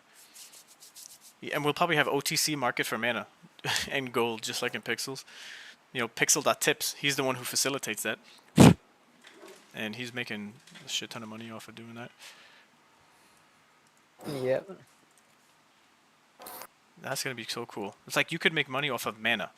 Fuck the governance token. Like, people are going to be having their attention in other areas of, like, earnings where it's just like, dude, if you stack mana, it's not even on chain. Maybe it will be, but you can go to this guy's website or Discord, do in-game OTC, for mana. Buy and sell. For gold, even. Well, how do they do Yeah. that for Pixels? Like, you literally send the gold to his account? Yeah, so I did it 3 times with, what's his name? I forget his Discord name, but I just call him pixels.tip. So I go to his Discord, he gives you a form, like you have to send the address, right? And then you get into a separate channel, like a private conversation with him. You meet up in the game, and then you give him the money first. You send him the money to his wallet on Ronin in USDC. Let's say you wanted to buy gold, so you can use it in the game to buy things on the secondary market. I'd give him my USDC. Then we meet up in the game, and he trades me the gold and gives it to me in the game. So then I could go with that gold and buy things on the market that I need to expedite a craft or to get moving where I don't need to take all the time as like a farmer. I could just buy it on the market because it's already been built and put up for sale. So there's like a healthy OTC market for gold, which is not even a token on chain. And the issue Crazy. that Pixel has, they have the pivot because so many people are making more money on in-game gold, which is off-chain, than the actual Pixel token, which is on-chain, but there's no utility for it. So why even accumulate Pixel? Everyone's just earning it through the task board and dumping it on the market, but then having a separate account, like a separate way of earning USDC. Because if I have gold, I could go to him and say, yo, I want to sell my gold for USDC. So I would give him the gold in the game, and then you just reverse that. Then he would give me the USDC on my wallet. So I made money. Oh wow. I literally made dollars from in-game gold that is off-chain in a crypto game that has a token on-chain. It's like, what are we That's doing? cool. What are we doing here? So, I, it's so crazy how funny that is. So now the game, Sometimes you earn pixels so you can buy more gold. yeah, like pixels is just to help you get more gold to make more dollars instead of the reverse where you want more gold to gain more pixel to then make more money. Let's go. Let's I'm see. in the game. Felix. That's cool though, because you can at least trust the blockchain transaction. You know, it's like, hey, I did send you the money. But then you can't really trust people in the game unless, right, there's a reputation score if the person's Yeah, this guy credible has the enough. reputation. Like like you could send all your gold to the guy in the game and then he just MIAs, disappears, and you'll never know. Like but they do have wallet addresses attached to the individuals. So you could click on a person in the game and you could see their wallet address. So before you do anything, you could always copy, paste it, look it up on ETH Explorer or Ronin Explorer rather, and then go to see if they're credible, right? If they actually play the game, if they make transactions, what projects they might be associated with, the history of their time on Ronin. That takes a little bit more time, but you secure, you verify instead of just trust that person. I feel like that's still better than like buying gold off eBay or something. You know, For sure. Yeah. it's a little Oh, bit for easier. sure. Buying accounts off eBay or whatever. It's a new way to hustle. eBay is out the window. Yeah. You got to go to the Ronin Explorer, see their history, be like, all right, this guy's about this life. He's playing, he's doing stuff. And then you find their Discord name. You could go to the more or less, these people are in the servers of the games. So you can be like, hey, anyone know this guy? Take a snapshot. They're like, oh yeah, that's that's the one dude who's a scholar in Kind Guild. And they'd be like, oh okay. And then you go to Kind Guild and you'd be like, yo, you guys know this person? Talk with the managers or the server owner. And this is what happened before. Like people would really do like FBI background checks on a bunch of scholars to see if they're double dipping in different guilds or making two accounts within the same guild. They're like, oh, that's my brother's account. Yeah, I got my mom to sign up. And it's just like, okay. And then they do their investigative work and they're like, that's just you, bro. And then they get banned from the guild as a scholar. Some crazy times. And is that frowned upon because I guess they're not doing it as optimized when they're splitting their time? Yeah, they might be multi-accounting. Like, and then you could get banned, and then you're not making money as the asset owner, because you don't want to deal with these types of people because now you're always having an interruption with your earnings with these types of characters because they'll get banned, or you'll build a whole guild around auto multi-accounters. Like one Filipino individual has 5 accounts and they're all multi-accounting, just one person doing it. It's like and is that the most optimal way to earn max profits off your land? Like it's too sketchy and the projects would ban these accounts. So at some point, you're just ending up with no scholars and you're always needing to look for another one. The ones that are trustworthy, the ones that are Right. going to work and actually just have one account and not try to scam the whole thing just because it's an opportunity short term. Because the game could go on and you could build a relationship. You never know. Get paid more to do some in-house managing of being a mod. Like people got promoted and they have their own skill sets too. It's like these people are smart, educated, they have skills, but the money kind of throws all that out the window because they're like, yo, $100? Shit, I'm gonna quit my graphic designing job, and I'm gonna start making money here as a scholar. And then you could potentially make more money as a graphic designer here, but people don't even understand crypto, so they just throw that opportunity out the window if they're not really like paying attention.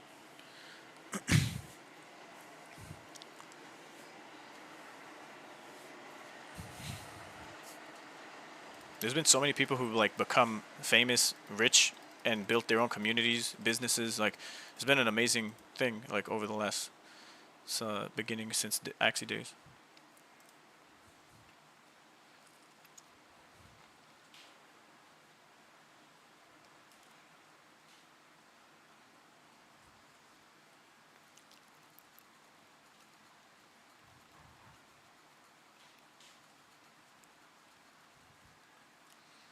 Yeah, village or city. Guild halls allow players to host guilds, collaborate, decorate participate in guild quests, shop at the guild store, and access additional storage.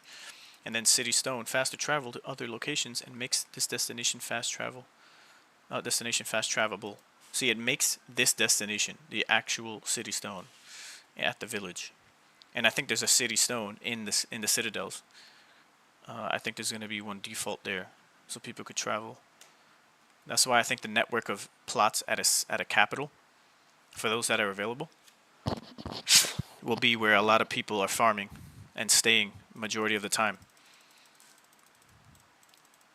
Unless they need some crazy asset, some crazy resource they could only get like south, north, east, west, away from the city.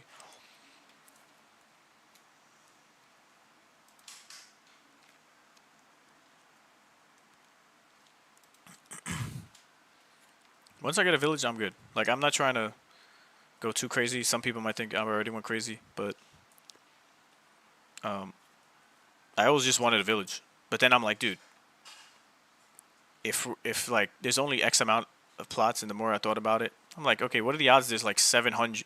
What are the odds there's like 1,000, like over 2,000 plots in a bastion?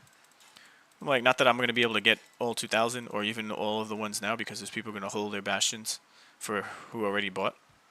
Like what we were doing. We want one in each. Okay, so times that by how many people are thinking the same way. You know, I might not have ever get all the plots, unless now when the Zillow website comes out, I could reach out to these people, be like, yo, I'll trade you for a yellow that I have, or a green, because you might not have it. Or I'll just buy it off of you at a premium because you're being a stubborn douchebag and you're trying to blackmail me. Because that happens a lot. Yeah, that happens. Yeah. Like, they just know. They look at your Ronin, they see money, and they're like, bro, you can afford it. I'm poor. I'm like, yeah, but what happened to fair market value? Like, what the fuck's going on here? We're not talking about your currency. We're talking about the game asset, you know, and what the value is on the floor, or for the asset itself, or what it produces. You know, like, if it produces X amount in game, if it's being used the right way, then we should be focusing on that, not just like on a Hail Mary, save me from poverty for the rest of my life situation.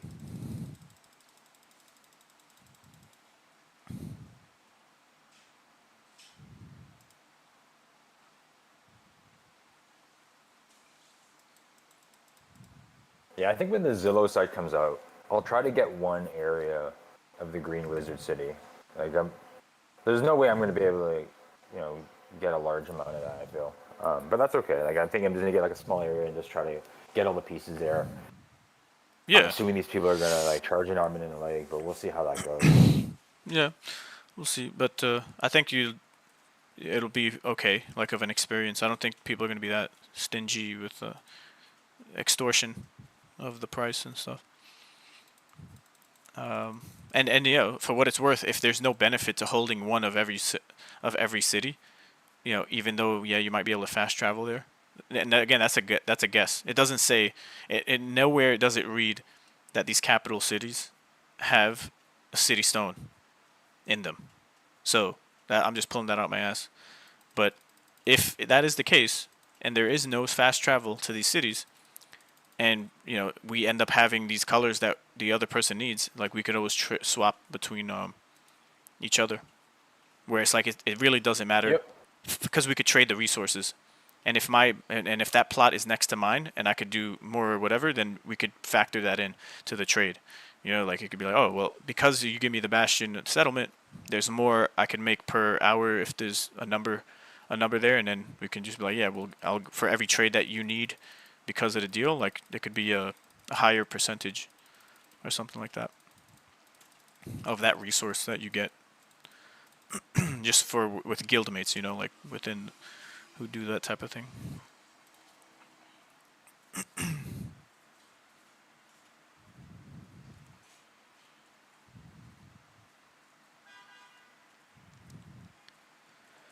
Yeah, I was just buying a little bit of everything. That might hurt me. I really don't know.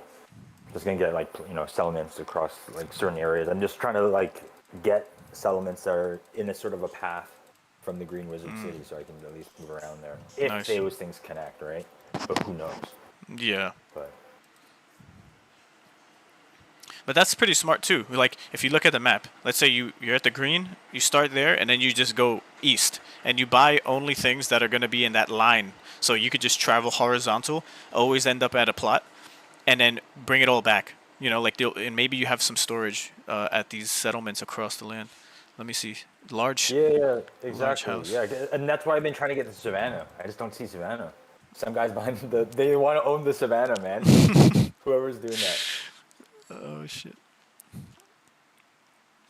See But that. yeah, that was sort of my strategy. Was like I was getting a lot of the stuff on the south side, and then like just sort of scatter around as well. But like the sand and Zaros and all those Dude. things. Yeah, yeah. Dude, for settlements, it's a for the so you could build a treasury. So you could do a mage hall, which required it's required for picking a player specialization, which strengthens specific play styles / roles. Then you got the mage workshop, which is craft ability crystals to learn new spells. Cool. Uh, the the decorative store, the atelier, for your home. The forge, craft equipment. But if you go down to the last one, it says, "Oh, treasury allows players to mint, trade, and auction items." So there's going to be small localized markets of minting and trading, and then also functions as a bank for plates to store items for a fee. So people are going to be able to rent out space at places across the land at settlement treasuries. So you might not be shooting yourself in the foot if you get settlements everywhere, because on your adventures Yeah. you might be able to pay a fee, which is going to be in mana, maybe gold or whatever, and you could always like have a checkpoint there for some equipment at that dungeon. If there's a dungeon next to it, so it could work. Yeah, that'd be cool. Yeah, that's the thing. Jade and I were talking about too, is getting those lands um close to, especially the settlement. Because settlement, you could build almost 80% of the buildings inside the game, like the treasury, the auction houses, the storage for the houses, Mm, right? The workshops. I don't think so, because So think about the size of the plot, right? Like we're looking at a settlement and it's only one box. Does that mean we have other parts to the settlement that we're not using or that we don't see? no, no, Because no. I think hmm what I mean is like you could build any of the buildings, because if you read the white paper, right, one of the thing they emphasize is they don't want lands to be one-stop shop. right. So having those like scattered settlements across the region, especially close to the, just think about it, right?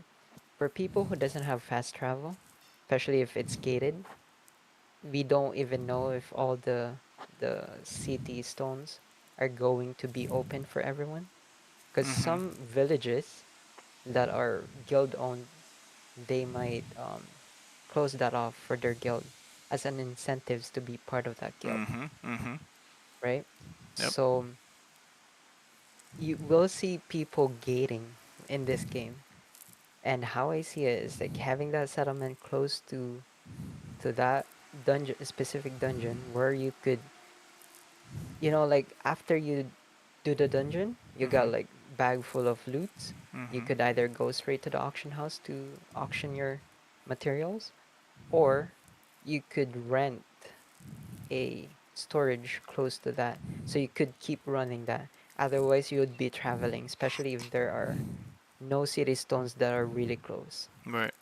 So since like we only got like probably about 40% of the map right now, if we're looking at like level 50s. hmm So that might be a long travel for some, especially for the grinders.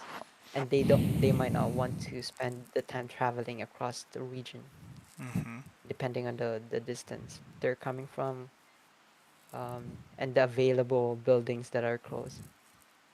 So yeah, Yeah. specialization is a thing, especially. I feel like settlements are so undervalued, to be honest. Because like I Yeah. said, you could build.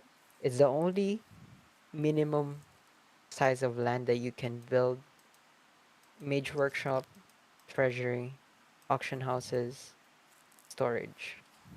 Now, So, just to jump in here, totally agree with everything you said, but the size of a settlement mhm. only allows you to build one of these halls, one of these workshops, you can't have a forge and a temple and a treasury. You have to make a choice. So depending on where your land is, if it's close to a Yep. dungeon, maybe you do a treasury.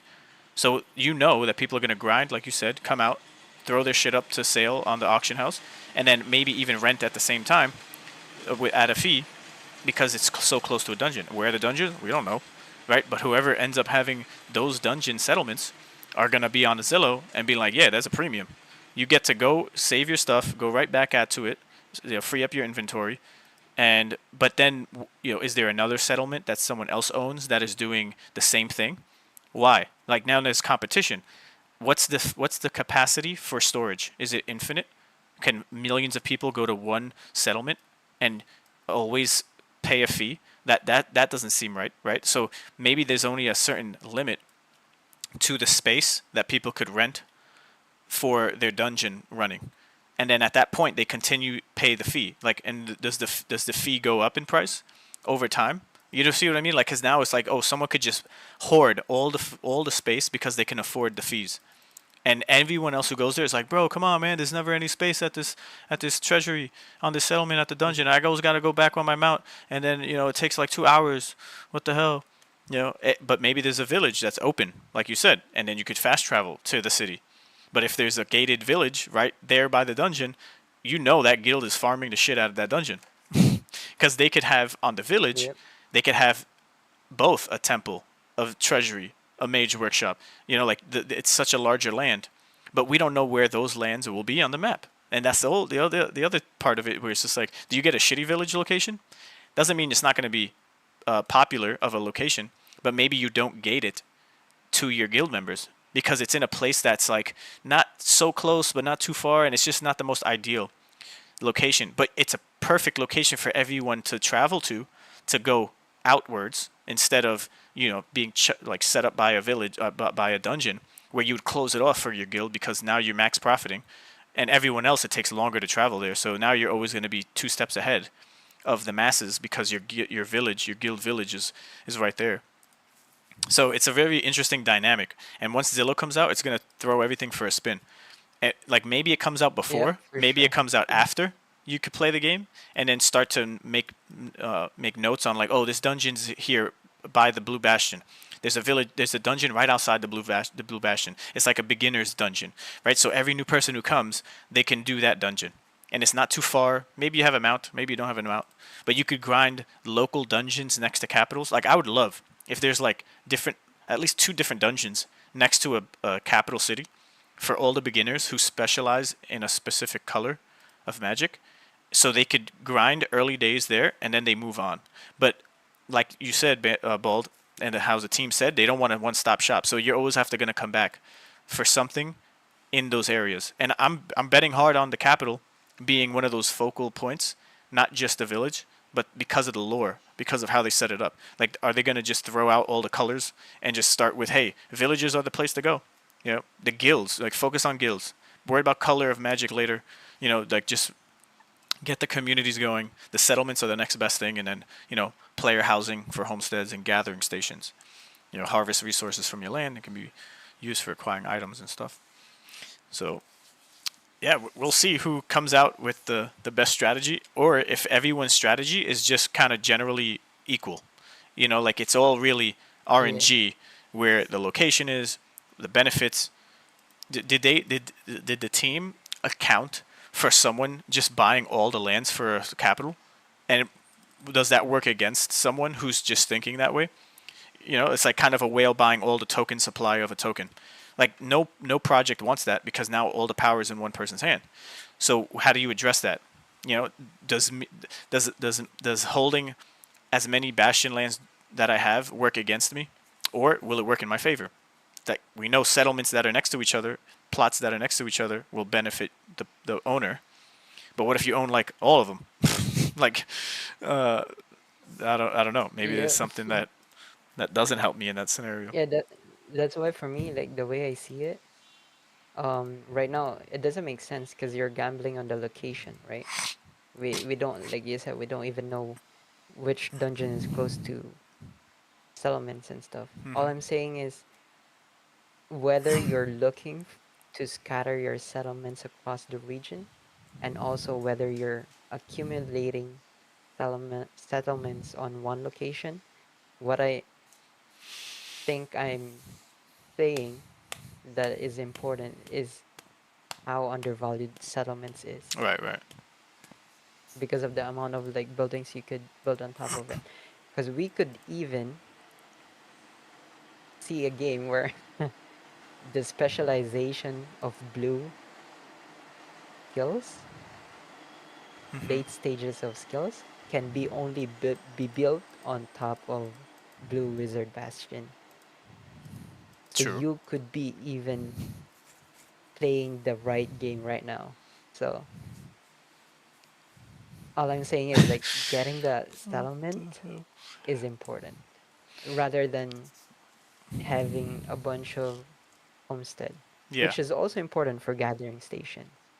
Because right, like supply and demand, and also for settlements. Hmm. If you Hmm. have like what you said, there will be. I'm telling you right now, there will be. You will see people competing. Like if you already built a major workshop, people will build next to it. They're gonna be competing against it, It's gonna against be that. a spite shop, You'll be a spite shop, like in the Larry David's. What, I don't know if you watched that show, but oh yeah, go ahead. Sorry, it's just a hilarious episode. because you're seeing that in the real world right now, right? Hmm. Hmm. Like you go to Korean town where almost all the Korean food are built next to each other. Hmm. Hmm. This is player driven economy. The game, I don't think the game should control who's going to be building which building next to each other. So for you, for example, having settlements in blue wizard bastion next to each other is like a in my mind, right? Like that's like a powerful thing Hmm. because that's already guaranteed. There's Right. no asshole that will be building close to you I'm with the same my building. own worst So asshole. yeah, yeah. So you might be onto something. So I'm really like looking at settlements right now and just Salivating. man, You're this is salivating over like settlements. this are yeah, these are undervalued right now in my opinion. Yeah, the only problem is we still have a lot of settlements that are, you know, held by the private investors and the early investors. And I think that's okay. Like, I'm totally not worried and thinking about that because once the game is out, I don't think Hmm. those lands will be vested up until like a year after the game is out. Like, bare minimum. Like, it Yeah, just doesn't make sense for the team to strike a deal with vested land to come out during the early incubation stage of the economy and resources. Like, you get an for influx sure. of Yeah. crap, and then you can't even use it in the game, even depending on what plots they are. So I think we're good. And at that point, the all lands will be reevaluated and repriced based Hmm. off of location, the convenience, and the independent and the actual building that's on it. So you'll be able to see, hopefully, what building is already on the land. And I don't know if it's gonna. I hope it's not costly to take down buildings to build another one. But that could also work Yeah. in there's pros and cons to that if you want to get theory crafty about it. But um, Oh, that might be the vestige. Sorry. oh yeah, I forgot about Where that. the older the building is, it's like establishing Ah, your tier, like tier one, yeah. tier two, tier three, right? So yeah, and also one thing in my mind, there's like 10,000 buildings or 10,000 plots that are held by private investors, right? So let's say there's no more whitelist. There's no whitelist land sale. Right. There are only couple of thousand lands available right now until the release, let's say. That's the scenario, right? Sure. And the fact that you have a lot of blue wizard bastions, man, like, and you're active in the game, like, that could be a big play right there. I hope so. A good recipe Yeah. for attention and success. Because if I could put, dude, I could put a banner, or I could put a sign on every one of the properties, like, because you could craft these signs, like the whiteboards, and it'll be like join Rome, GG, and put the link, and hopefully it's clickable, or Yeah. people could copy paste it. Because now it's just like, now you got people joining from visiting and using the same buildings for whatever they need to do in the game, and it's like, dude, get a discount by joining the guild and having, a certain amount of time. Like, you have to prove yourself. Obviously, you're not just gonna join the guild. So we'll have like a vetting system, like being a prospect towards citizenship. Of being a Roman, a Hmm. Rome GG member. A Roman. A Roman. How often do you think about Rome? Do you think about Rome once a day? Now you gotta think about it twice, dude. It's so exciting. I'm just so excited that It we're is. so It is. close to this being so well rounded of an economy Web3. Even though the economy, I know I'm just jumping the gun here. Emotions, they take hold sometimes. The rational mind always kicks back Yeah. in. Yeah. I'm not that far in the clouds, but it's more of like, there hasn't been a game situated in a network or on a network that has such a strong player base and interest and care. Like, there's actual care that's placed into making content and for what project they make content for. And there's so many. It's such a nice balance, from community off chain to on game, like in chain, or in game on chain. And I just think it's gonna work out really well. Like, all things will keep improving.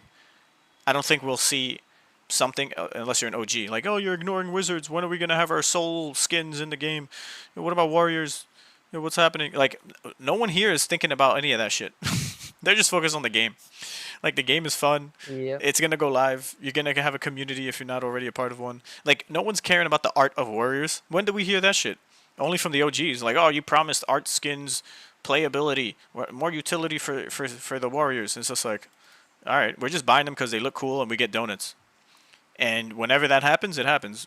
I don't mind if it takes another year for warrior skins, but Hmm. you're gonna be able to customize your character anyways. As we see here in the beta. You're gonna get dropped equipment. You craft the equipment, bam, you look cool. Like, I know you want your wizard, your warrior, but maybe this is more of a priority than wizard skin. Yeah. You know, uh, at least they didn't totally But forget about brother, it. Yeah, hmm, go ahead. think about it. It doesn't matter if you hold the most rare asset like wizard in the game, but if you can't run through a dungeon without dying, or it Good doesn't point. matter. Good That point. skin doesn't matter, right? Good point. No matter how you look, it's just trash out the game. You're never gonna make it. Yeah. The equipment will run the game for you, Mm-hmm. or at least it will be a big tool for your success inside the game. Not the most rare wizard or the most sick looking. All right. And also the people you play with too, right? It doesn't Ultimately, matter yeah. if you have like the best wizard, the best looking. If people don't want to play with you, whether through connection issues or just Sorry, Jade. the person you are, right? Yeah, side. He's gonna be on the bench. Gonna be on the. We're gonna bench Jade from having connection problems. No, JK. But I agree. I agree. Like, what really matters is community, how good you are at playing the game, how much time you have to allocate to playing the game. Like, all these things Mhm. are not tradable. These are just the facts of playing a game. Like, these are just things you need. Yeah. So wizards are cool, but a pumpkin head for 5 ETH, no thank you, because it doesn't give me a direct benefit on rarity in the game. Just owning a wizard will maybe give you like a tap to earn some gold. Give or take. I don't know what the hell they're gonna do. But if that's the case, the floor is gonna get swept because you need gold, and a wizard floor is like what 0.4 or something. It might even go down more because people are like, dude, what's the point of holding a wizard? You're gonna see pumpkins selling for like probably 0.5. That would be the day. That would suck, but Mm-hmm. we got Jade. Speaking of the devil, posting what Bruce said today at 9:05. We will continue to release land in Gacha, but Gacha will not be land focused, and the odds will adjust to control supply. The supply will also be limited by the speed we can flesh out parts of the overworld. There you go. So to everything we've been saying, yeah, it's going to be a very scarcity type of situation with lands that are active and areas of the map that are accessible. So there's going to be a high concentration of Mm-hmm. players in a small circumference of the map, and that's going to give you Yep. the upper hand being an owner of land anywhere in that circumference. You see what I mean? Like it could be a year Mm-hmm. before they open up like another 25% of the map. They might just do chunks of 5%. Like, oh, new dungeon unlocks this little area. There's some new, themed, new enemies, new resource maybe, and have fun. And now everyone grinds the shit out of it. They get tired of it in a day because you got the min maxers. And then what do? I guess you just farm, try to craft those recipes. But that's what's going to be hard, maybe. Accumulating resources based off of how it's read in the white paper, unless you have land and gathering stations. But people are going to be able to use those too if you create them on a homestead. But if you don't, if all homesteads have homes, then good luck. You have to go out into the wild. But I think most Yeah, homesteads are for gonna sure. have. I think most homesteads are gonna have just a gathering station because you only have two options: a player Yeah, I house think so too. or a gathering Yeah. station. And think about it, like the timer might be, you know how like we have large and small gathering station? Mm-hmm. What if you see the timer for that for like 10 hours before you get the resources, deposits?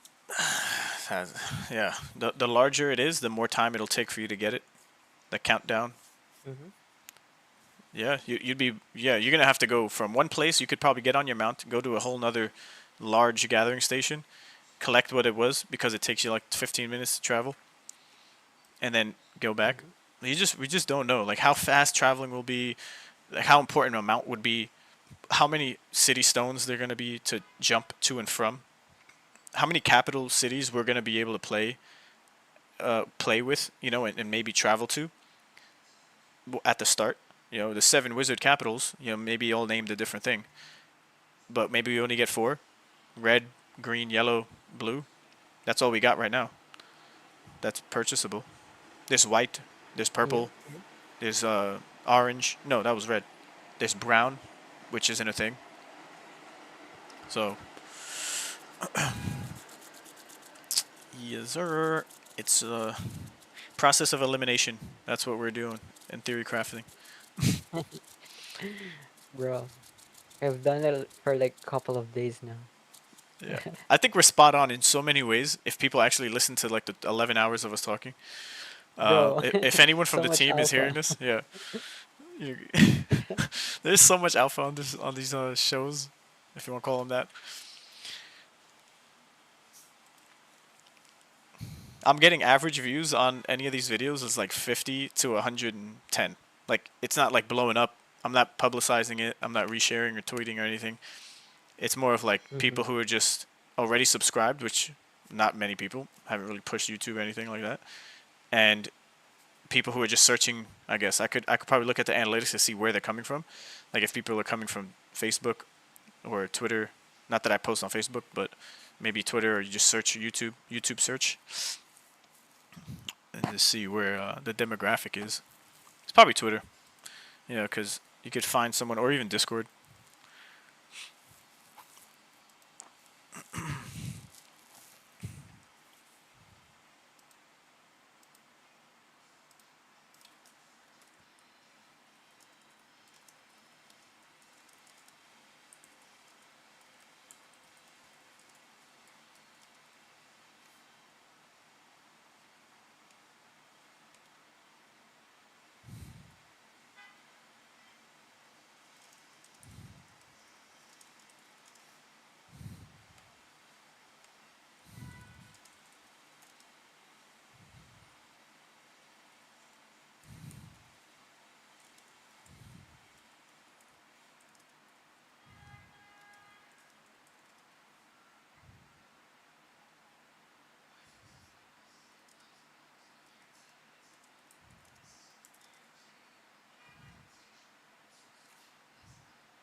And it's pretty cool how like Jade, he's been around.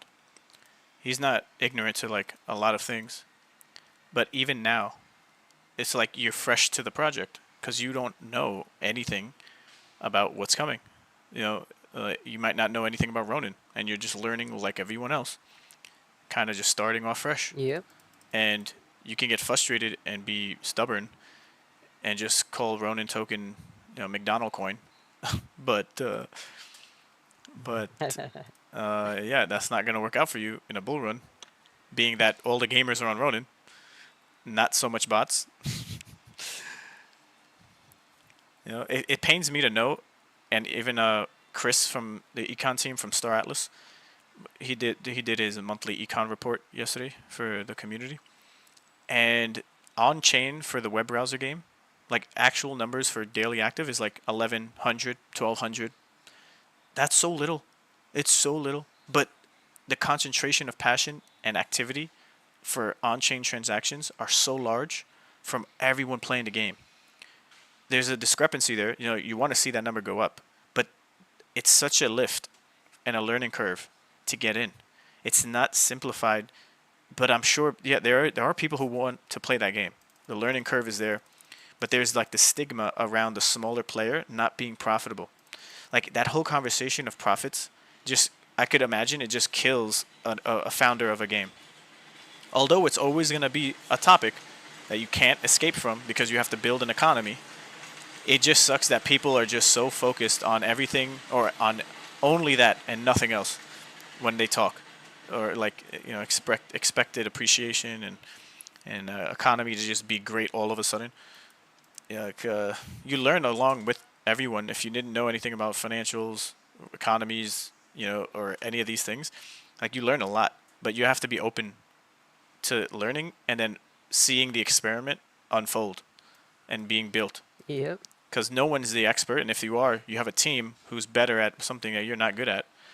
So that's why it works.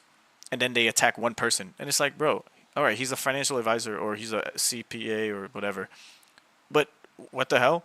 Like that's why he hired an economist. And is he the best? He's just out of school. This is his first big sandbox open experiment of building an economy, the best he can with almost no history and experience in Web3 gaming. Like this is just you experimenting into this new world of Web3 blockchains, economies, in games. He's doing a fantastic job, but it's like growing a baby. You gotta freaking be there all the time and make sure you're doing the right thing for the baby. Not so much just its toes. Like, you're just gonna take care of a baby's toes, and that's the OGs. The baby's gonna die, bro. Get rid of the toe. Just chop the shit off. It's harsh, but if it's gangrene on the toe, you gotta do something about it. I've been that toe. I've been cut off. All right, I'm talking from experience here. This is not financial advice. This is not legal advice. Hey. We've been the gangrene amputees. We've been thrown out, spit out, and reused again. And now we're here still in the fight. With more fun. This time there's more fun.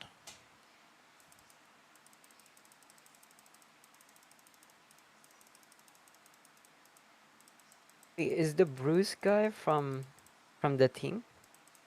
I don't know. That's a good question. that should have been the first question. By Sonic staff. By Sonic Yeah, staff. by Okay. Sonic staff. All right. Who's this guy? That's funny. Either way, you need to be in Major City. By Sonic staff, you're not even rocking a profile picture. Right. Not even a warrior profile picture. Come on, man. Noob. Get this noob out of here. He doesn't even go here. Nah, just kidding. When did they join? All right. Yeah, He check. has. One thing I could tell too. People have old Discords. Yeah, it tells you when you click on it. Yes, sir. It's a good indicator.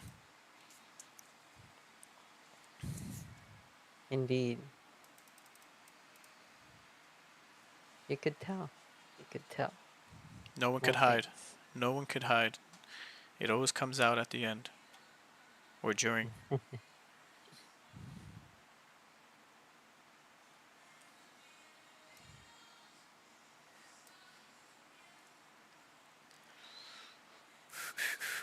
Am I in the kind guild? I think I am. Gotta find. I have so many. Or maybe left it. I don't know. It was a while ago.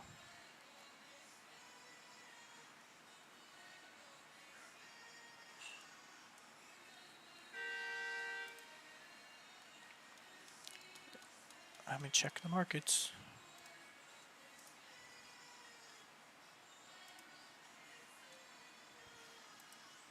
How are you guys going about checking what's sold and what's not? Are you on the sales? Are you filtering and then seeing the list? Or are you on the actual items, filtering the size, like the village settlement? I'm looking at the pictures, Oh wait, just refreshing. Not what's listed or what's oh sold. wait, sorry. Are you asking for like in Mavis Market or on Yeah, Discord? yeah. On Mavis Market, like, how are you going about monitoring, if you are, like, I have one tab for example, like Blue Wizard Bastion filter and settlement, and then Mm-hmm. right next to that, I'll have just settlements. So I could be like, okay, the price of settlements of floor is this, but what's the Bastion settlement floor price? And then I'll do the same thing with Homestead. So I'll have Blue Wizard Bastion just for Homestead, and then I'll have just Homesteads. So I'll see the price difference in floor, because then you'll be Mm-hmm. then I could see like, okay, there's 5 more up until you get to Blue Bastion, that need to sell. So I don't have to rush to buy it Yeah. unless someone's looking for a Blue Bastion, and maybe they will now because of the information that spreads if people do research, like they want to get one of each. So yeah, that's how I'm doing it on my end. Yeah, I'm also looking at the Discord sales, but sometimes I need to control find the Hmm. stuff I want to look at, like settlement, for example. All right. Because sometimes there are so many tags on sales Discord, right? Yeah, To the yeah. point that you can't even see the past sales. And also looking at the mints, I'm trying to see the rate of mints. Yeah, yeah. That's But I'm expecting the mint activity to happen towards the end open when when it everybody opens again. grants for their mana and stuff. No, towards the end of the probably last 2 days of the Oh, I see, I beta. see. Yeah. Oh, I got another Yeah. Boku banner. Hey, I nice. gotta check how many I have. I think I have like 13.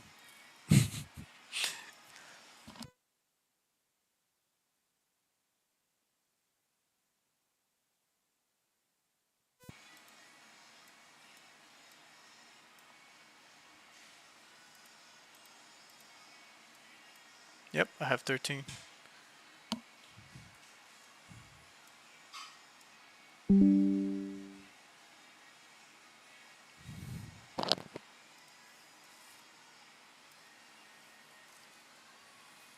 And then I also have a tab for corrupted land, and I just monitor that floor, filtering again both Blue Bastion corrupted and then just regular corrupted floor.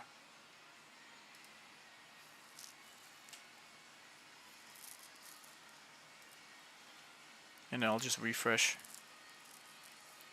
while I'm playing to see if someone listed anything. I could also just go to listed and then see it um, Yeah. on the You Discord. need the second monitor.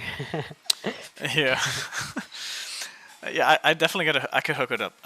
It's gonna help me tenfold dealing with Yeah, playing. that will make it better for you. I won't Like miss. I won't miss any sales. 100%. I could take this monitor. I have a smaller TV in the other room. I could just put.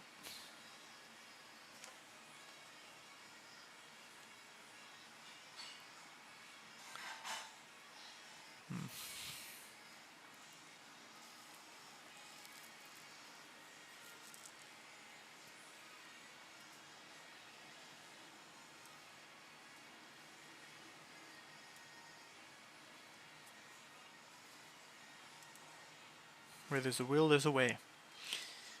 We will prevail.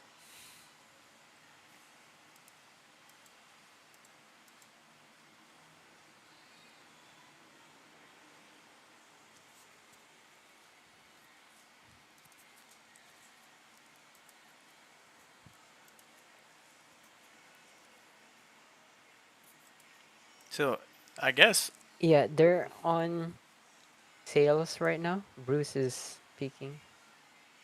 speaking in the server. peeking in the server, yeah. Oh shit! Or like On the Who's Bruce? talking. Who's Um Bruce? Someone where? from Bisonic. Oh, Oh typing. shit. I thought Okay. you meant he was in voice chat. What? In sales channel he's talking? No, sorry. Yeah, I see. I see. Yeah, sales Yeah, channel. the supply will Why slow does down. everything happen in sales? Yeah, it's kind of weird, man. Like, Everyone's so focused on the sales. and like, how can you do this in here and not, at least write something up, Yeah. clarify thing. Funny.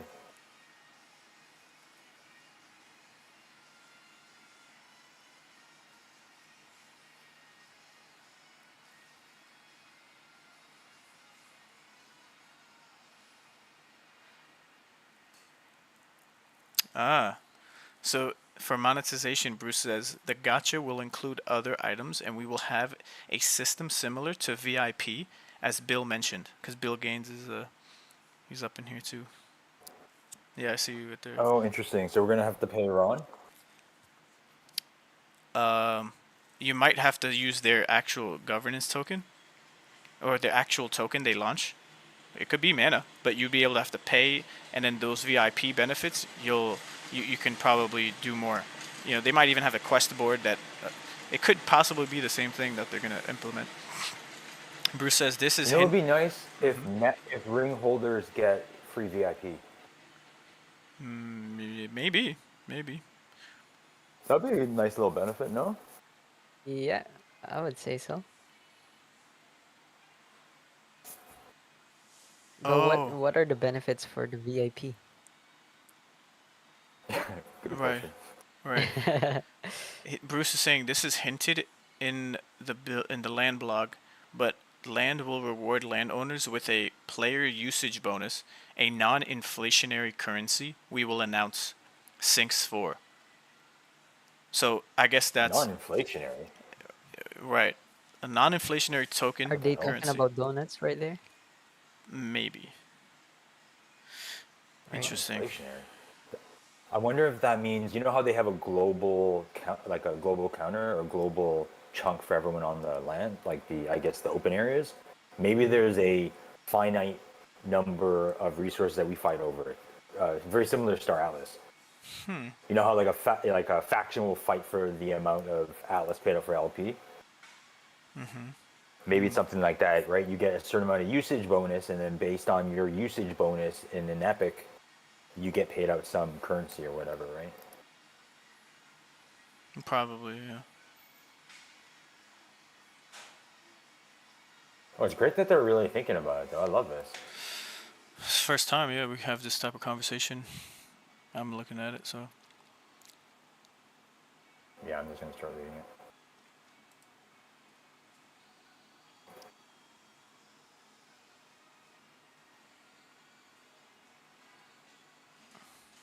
What's gonna suck? Because Matt, I was saying you want to entice players to use your land. Okay, but shouldn't the game also have a balance? Which they said there would be some sort of balance in the white paper.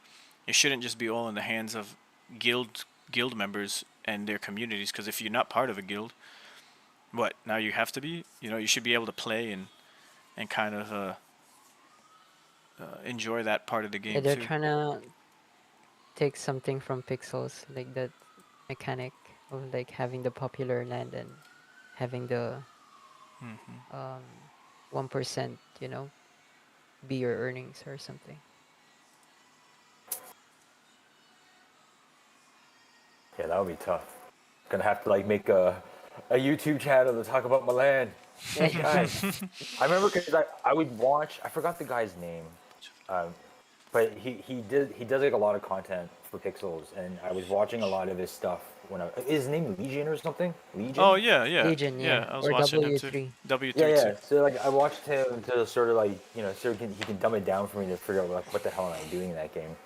But then he would he would suggest all these lands that like go to these places to get your resources. I'm like, yeah, sure, Yep. right? And like that must work out so well for him, Yes. right? You get Yes. those views, and then people just do that, right? That's what I'm gonna do because I'm So that could stream. be a strategy, right? Yeah, it could Yeah, be worth just exactly. streaming and continuing going live just when you're playing to talk about the lands that you have and where they're at, so people can just be like, oh, okay, making a Twitter post. It's like, but that's you being a social media content creator. Like you straight up have to take time and if you want to really amplify and promote the location, it's going to be like a group effort. So we all kind of help each other direct people, with within and then on Twitter, making a post, like all hands on deck. It makes it a little better of a Yeah, of a yeah. situation.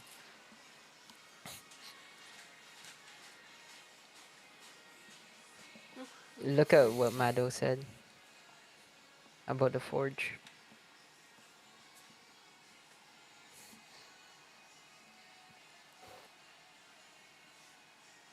One guy's like, I was telling myself I'll buy land at 50. Now I want a big 40. It's always like that. Yeah, yeah. Like you got 50. Yeah, What are you doing? No, it could go lower, bro. It can go lower. and then it goes up.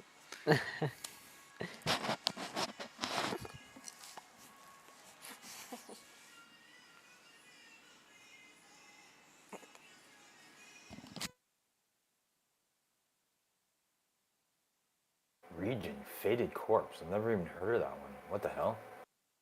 Faded Corpse. Someone bought it. I'm just seeing it. I'm like an hour behind you guys in this channel. Yeah, I was looking at that earlier. There's not much settlements in that area.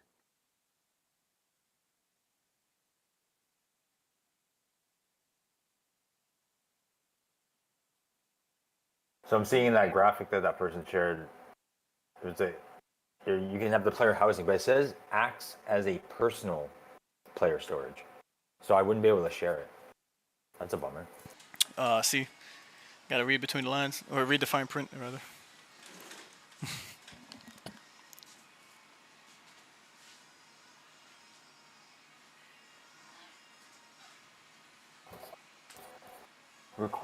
Mage Hall is required for picking a player specialization.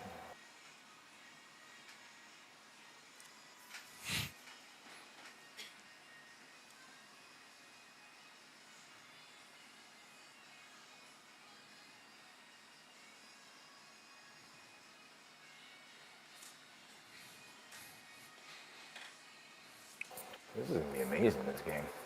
Damn, I want a bunch of treasuries now. Shit. Auction houses. Yeah, because that would be cool. Like ghosting set up everywhere. See, and people are talking through their thoughts and opinions of Pixel and the lands. Like, not why buy land, just buy Pixel and then dump it, or all this other crap. And then ultimately, the team must know what Pixels did maybe wrong, although they did a lot right. There could have been times and situations because Pixel was already building, throughout the years, and they have their own idea of the game and its own foundation of how you play it. This is a different game and how you play that game. Like Yeah. this is an MMO, and you have to, yeah, it's a different game.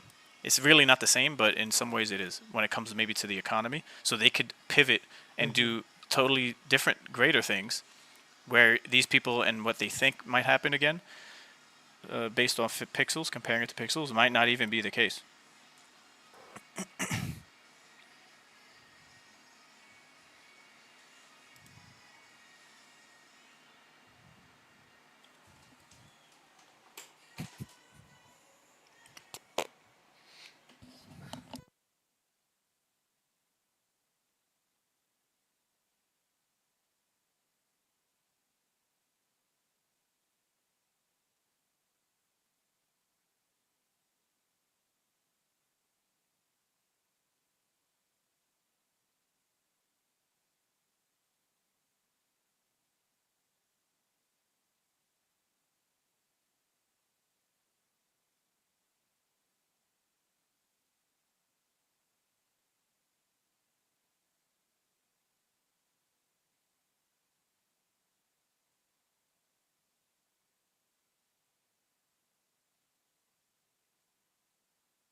So I keep asking, right?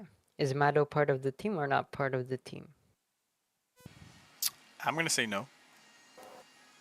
I don't think so, but I don't know.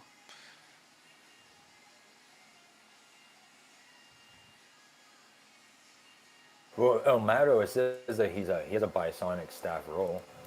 Oh, then, and I guess he is. Let's see what else he has under his name.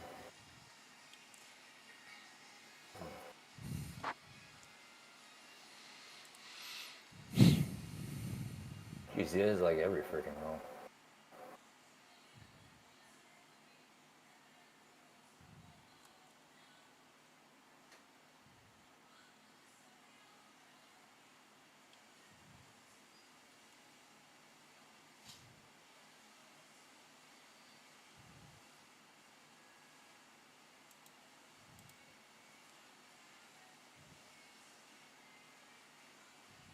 See, Matt was saying the same thing we were saying. Location can play a role if you are near a popular dungeon or something and have a city stone near you, or even build one yourself if your land is large enough, and get benefits from people teleporting to that dungeon all day. See, bro, we're Yes, talking sir. exactly what the team is thinking. I don't care. We're the best. And look at what Tad Major said. Same thing. Resource gathering will be much more efficient from lands than sources and resource nodes found in the open world. Also drops and items will change before full launch and will shift to a player-based market. I assume holding land and being able to mint items to resell to players will be a big part of the economy outside of land. Well, you're right there, buddy. Look at pixels. Like, it's so important to be diverse in your experiences in Web3 because you could just play the early game knowing that it'll work out. Um, have a wizard Yeah. just on the wrong Discord account. Oh.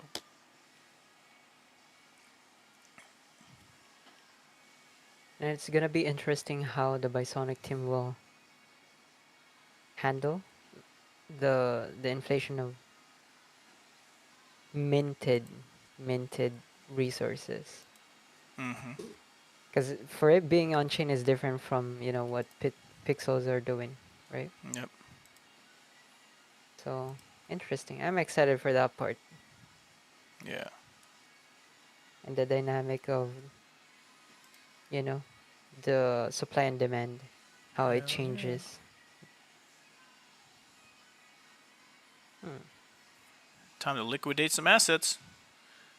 Get 4 Bro, villages in and Rome, look GG. look look what Jade said on the chat. Might need more settlement. There you go, right?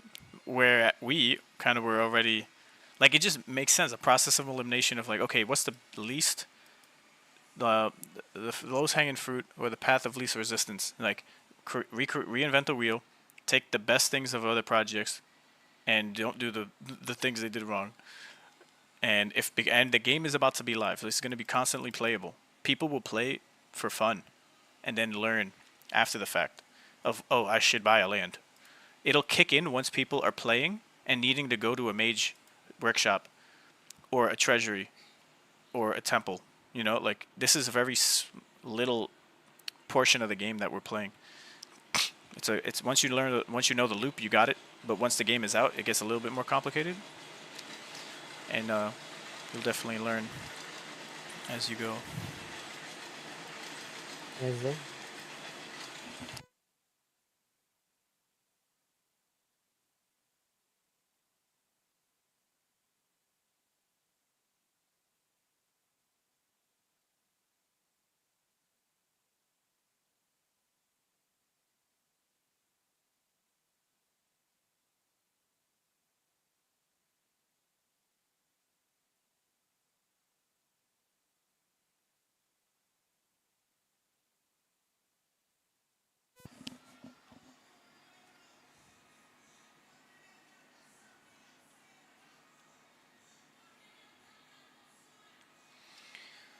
All right.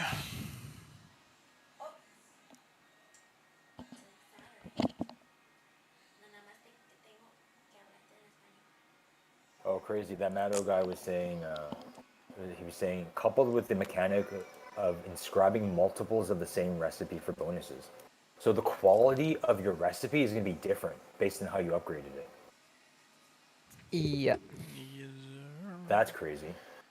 So like if you have a skill and I have a skill, if you have more upgrades, they want to go to yours because you have higher percentages or damage We could or even whatever it is. inscribe just one building. We could, like as a guild, you can choose a location where you want that recipes to be inscribed. And it's why it's important to have like really active players who Mm-hmm. might be lucky inside the dungeon so that your group or your guild will get those first access to recipes that nobody in the game has access to, Yeah, especially if it's closed and not open. that's the truth. Yes, sir. And it's also why I said yesterday, for people who doesn't have a lot of land but are really active and they have like really grindy groups, and let's say they get so lucky with their drops to the point that they have all the end game inscriptions, Mm-hmm. they could have like a very popular land depending on the time frame if they don't have the competition for that specific color. Right, They could be earning for a while. But bro. of course, we're not gonna let that happen, right? Like we're gonna grind our ass to it. Not in the Blue Wizard Bastion. No way. No way. Not in Rome GG. But that's why we, we, not that we have to recruit, but it's kind of like it will help all of us who own land if there's more people who know about our lands and the server to join to play with people, so they mhm. can go to these locations only, right? And they'll be rewarded more handsomely if they do so because they're part of the guild. But yeah. For sure, for sure.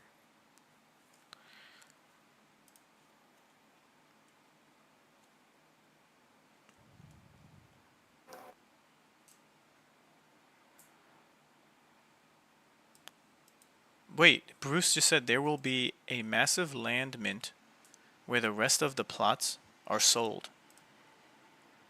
What? Okay, so what I'm going to do is copy what Maddow said in the Watcher's order just the other day to me. Yo, this is what Felix was saying. Receives, receives. Maddow, he said Maddow said this and it didn't happen the way.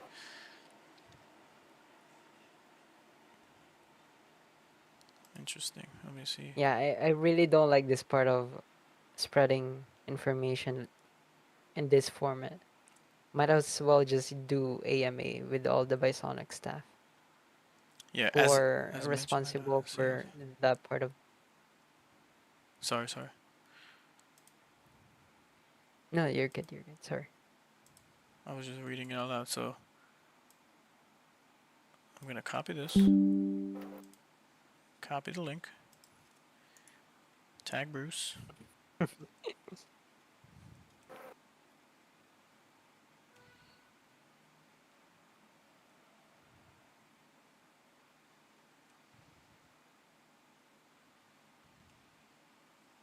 Damn, I lost it. Hold on.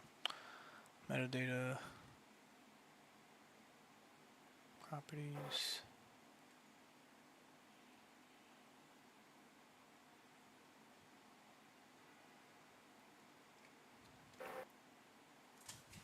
Bro, J Mander was saying, appreciate the direct messages, Bruce.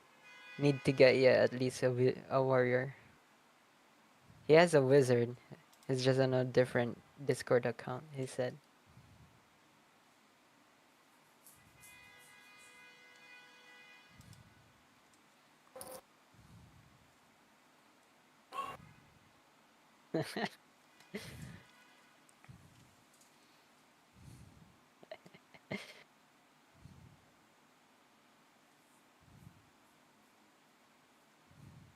Dude, I lost it. What the hell? I gotta search his name now.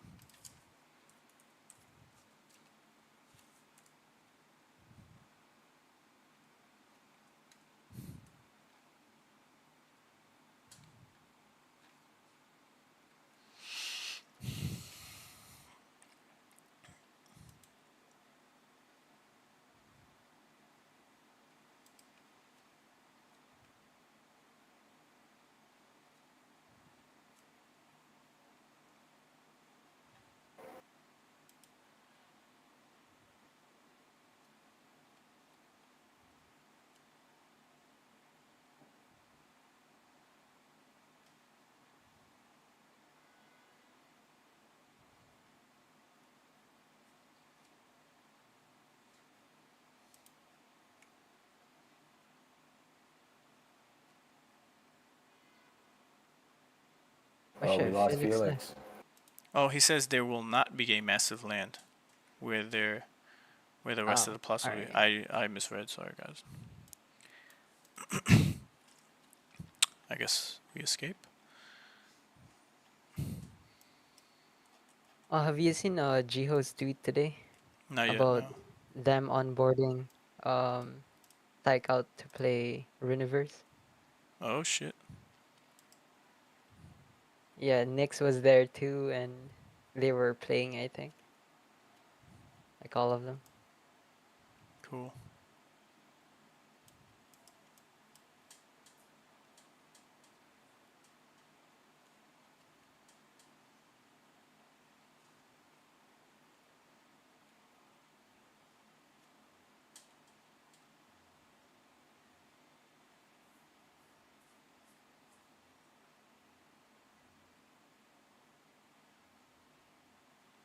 Dude, if you end up having a village, like you better pray it's next to a dungeon.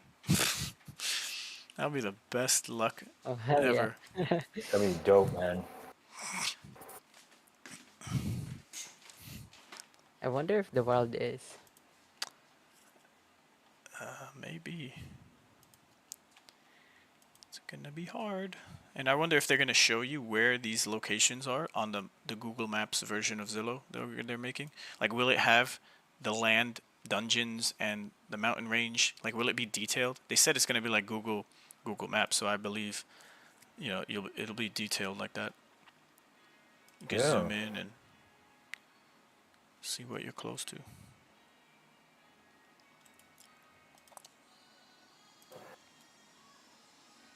Northern Thicket. See, the Northern Thicket is. I have a Southern Thicket. What do you call it? Homestead, and that's right below the Hedge Wizard Wood. Now, could there be something there? When I think of dungeons, I think of them like somewhere far and not near like a major city or a major populated area. It's like one of off the beaten path of a situation, instead of it being like, oh, you just leave the city, there's a dungeon. You turn left, go down two blocks, there's another dungeon. It's like, I don't think that. I don't know if I could be wrong, but dungeons, like, it feels like Yeah, dungeons are then special sacred places, and you have to either discover them yeah. or they're there, but they're really hard, and you have to prep. Sorry, Bolt. No, sorry. I agree with you because there's no motivation to explore the world, right? If the dungeon is outside the major Right. parts of the map. So yeah, I agree. It's I see it like where you have to travel across the region Oh, for it. Sorry, I keep engaging the enemy. We have to get Felix in here. Oh, right. Oh shit. Oh shit, my screen froze. Whoa. You should be fine maybe after. Can you guys tag a mob? Because Okay. sometimes that fixes it. We're in a fight right now, so we're gonna Okay, get out send. and then. Alright.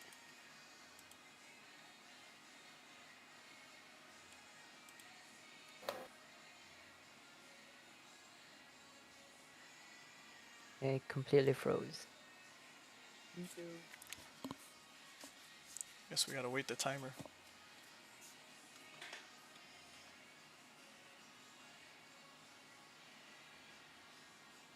And then Ryan, he's also creating his own Discord server. He mentioned he's working on his own server. He's gonna announce it soon. You know, Nick's got the whole thing going. Probably, and that's the Yeah. same server that he's gonna have with Nick's. He said Nick's is spearheading it, so you know they're shaping up to have all the channels ducks lined up in a row. Yeah. And Runiverse is such a game to have like groups of people to play with. Yeah. It is that game.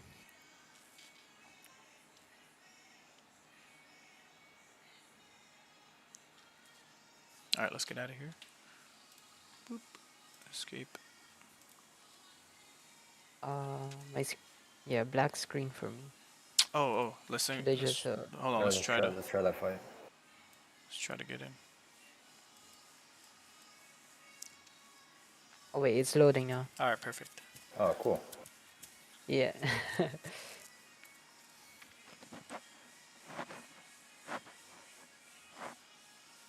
Nice.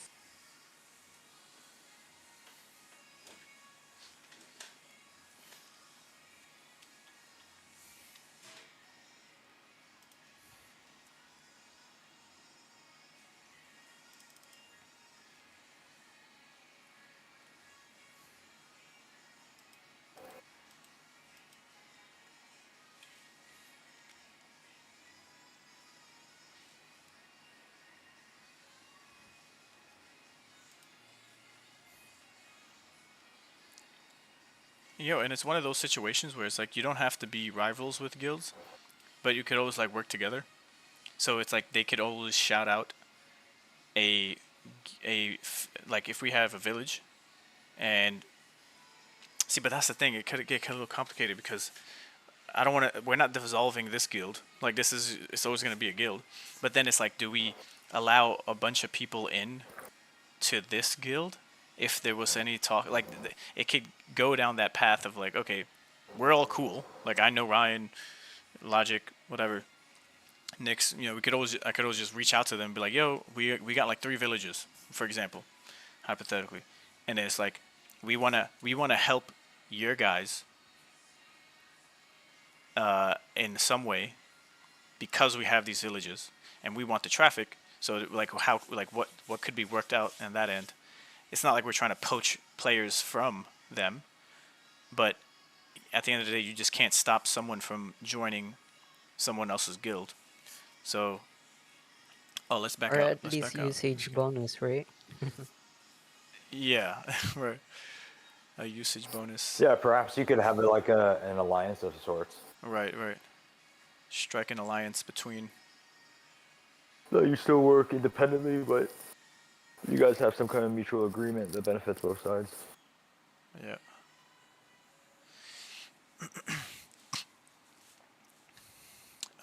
Bald. You think We're gonna back you out. think if you Yep. say we had collectively we had 3 villages, you think that would be like incentive for other groups to do stuff with us? Hell yeah.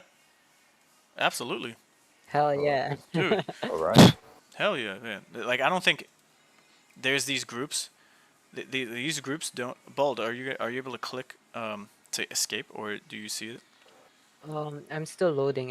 Have you guys Oh loaded in? shit! Yeah, we got back to the map. Yeah, we're back on the map. Alright, I'm just gonna restart from here. All right. So I guess we all do the same thing. Or, can we? If he times out, we can just escape too. Yeah, let's wait until he backs out completely and just leaves.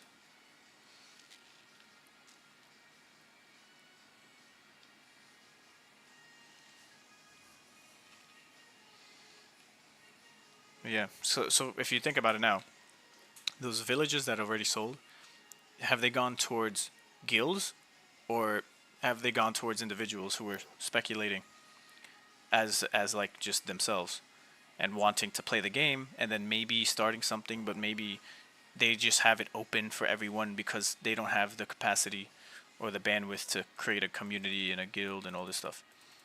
It's hard to tell. You could probably look at all the wallet addresses and get a better idea by looking at who bought them and where they reside now. But we haven't seen like a crazy like buy up of these villages yet. Like Meditate, like Elijah, like he made videos on you call it Forgotten Runes, but I don't think he would. Yeah. I don't think he wouldn't buy one, but he needs to learn more. Like it's all about like I said earlier, the learning curve. Oh, we can leave now. Okay, escape. And rest assured, like once things are more fleshed out and more information is available or people learn more, like I'm placing my bets on existing communities, esports teams or not, regular casual gaming guilds or not, they're gonna probably acquire one for their community because there's gonna be such an interest from the players who play Web3 games, talking about it, playing it, if not already. And YGG will definitely get they will definitely get a village.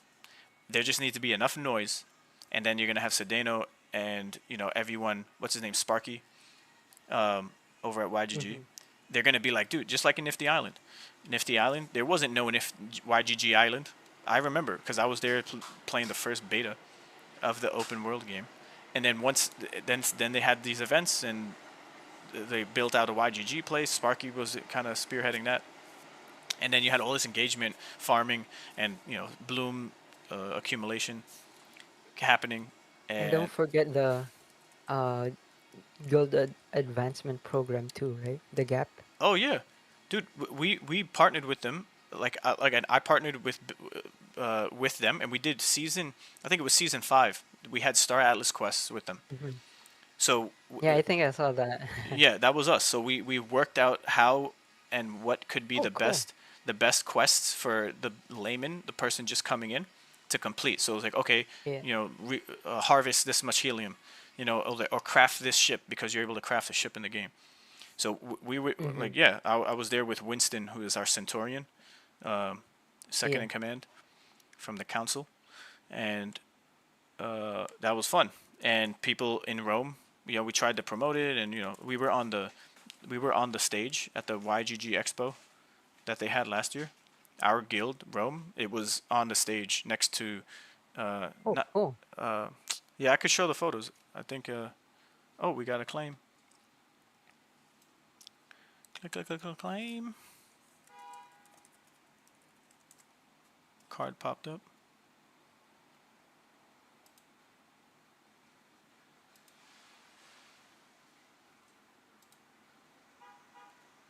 Yeah. YGG haven't even like brought the players yet.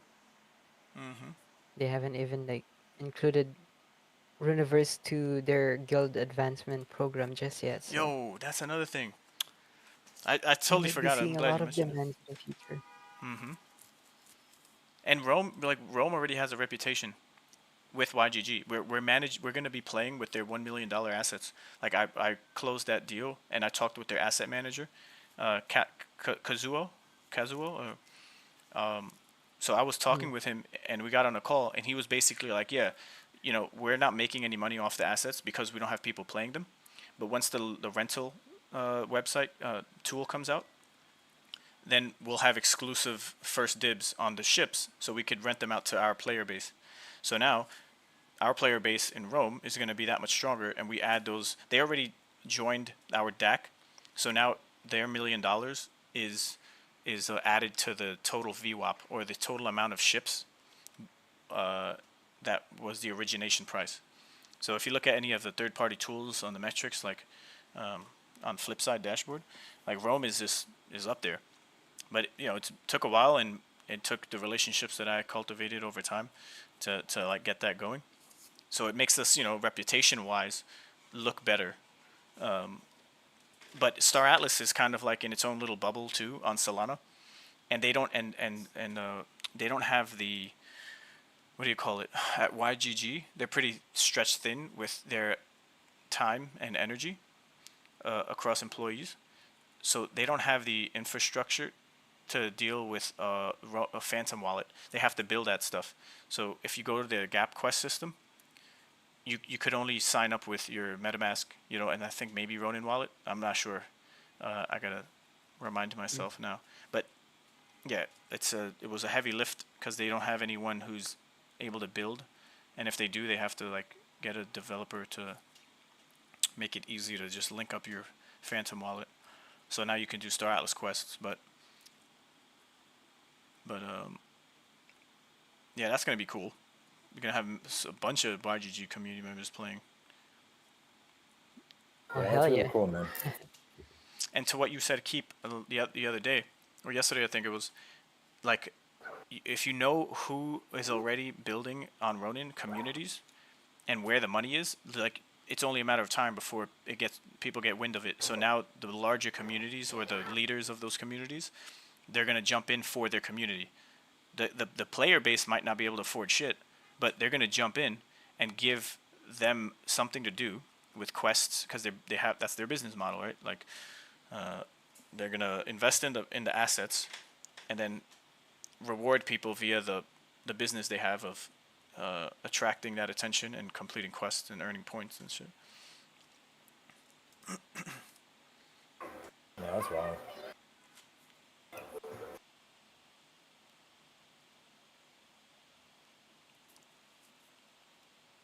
Yeah, I love Star Atlas. It's such a it's such a steep learning curve for that game. Yeah. It requires like, I feel like it requires a substantial amount of money to play that game. Yeah, it does, man. It's like I got a tree arrow. I bought it the first day. I have a C9. Very nice. I got a guardian. I got a Thurpid. I got a grenader. I bought like one of almost every ship except for like the Maiden Heart, the D9, the tank ship. Like those are pretty big ships too, but those were like. Then I got Tufas. I got Erps.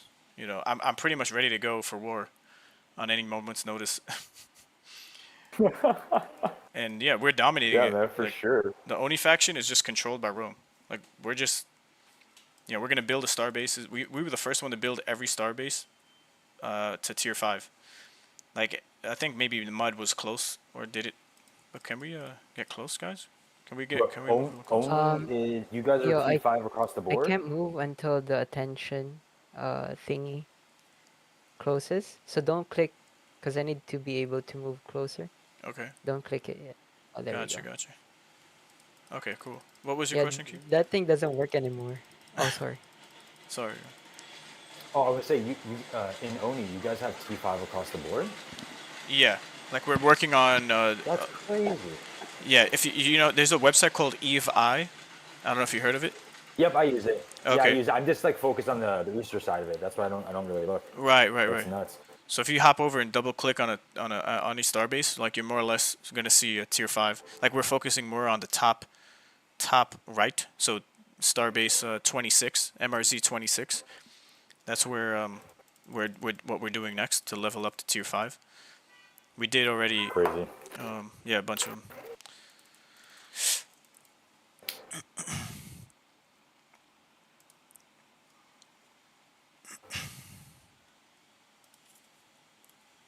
Were you guys in a battle? Yes, we were. Yeah. Yeah, it's really buggy. Like, I saw me and Felix were just here, outside. Yeah, maybe Okay. he just Oh, that's disappeared. why. Yeah, he left. Yeah, I got stuck here with him. It's super buggy right now. Okay, wanna log out, log in?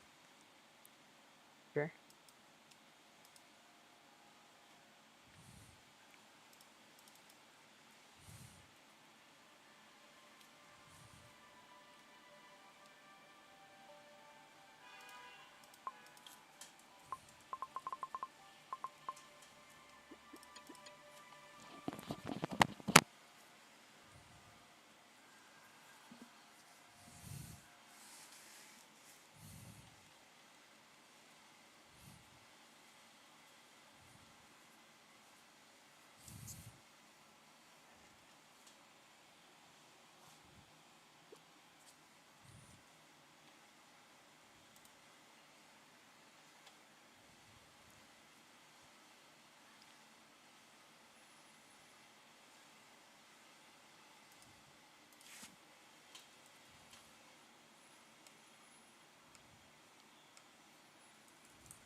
No, another question I have is how much mana is enough mana? Like, it seems like the team doesn't even know based off the conversation of what we read. It's like there's gonna be maybe constant balancing to what things cost, because it might just be a bottleneck for people with the amount of time that's required to earn that mana. So they'll probably update things too. Just having a bunch.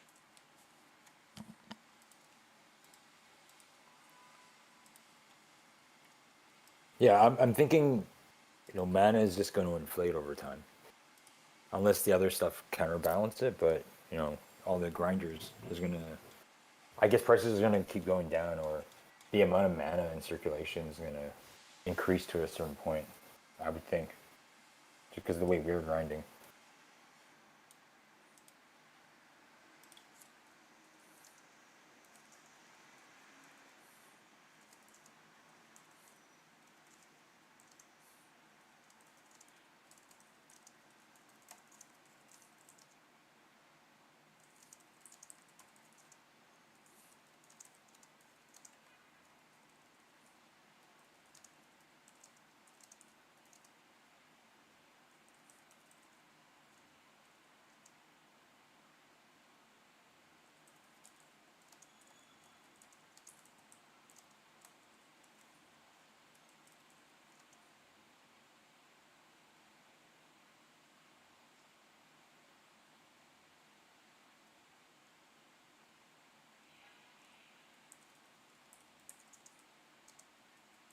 I'm back. Cool.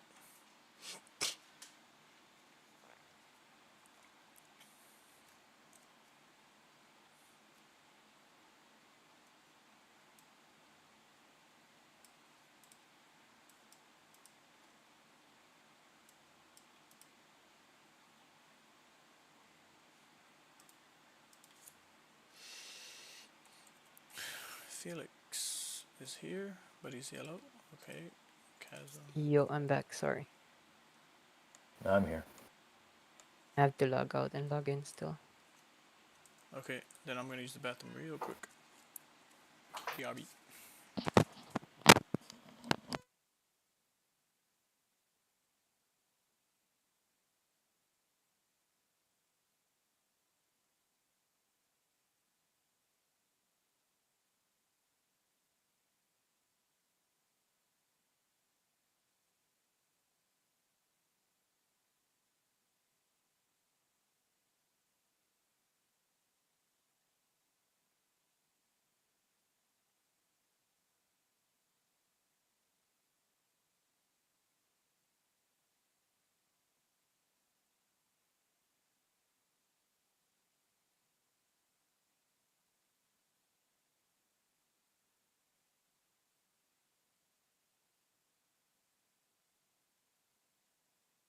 Yo, Keep, are you guys in a party right now?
I'm back. Sorry. Yep, me too.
Hey guys, sorry, I invited Bald, and it's pending. Right. Okay. Got it. Nice.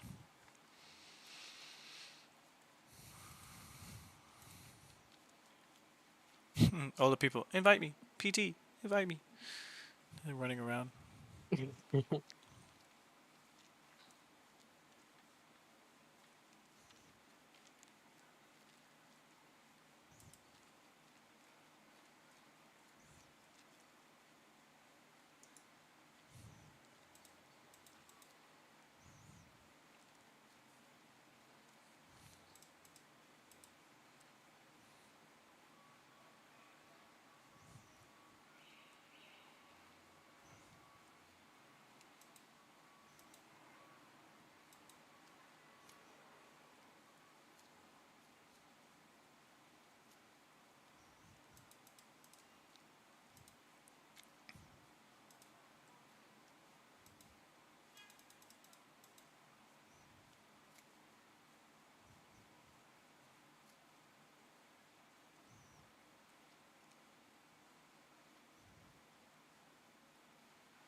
Did we all click?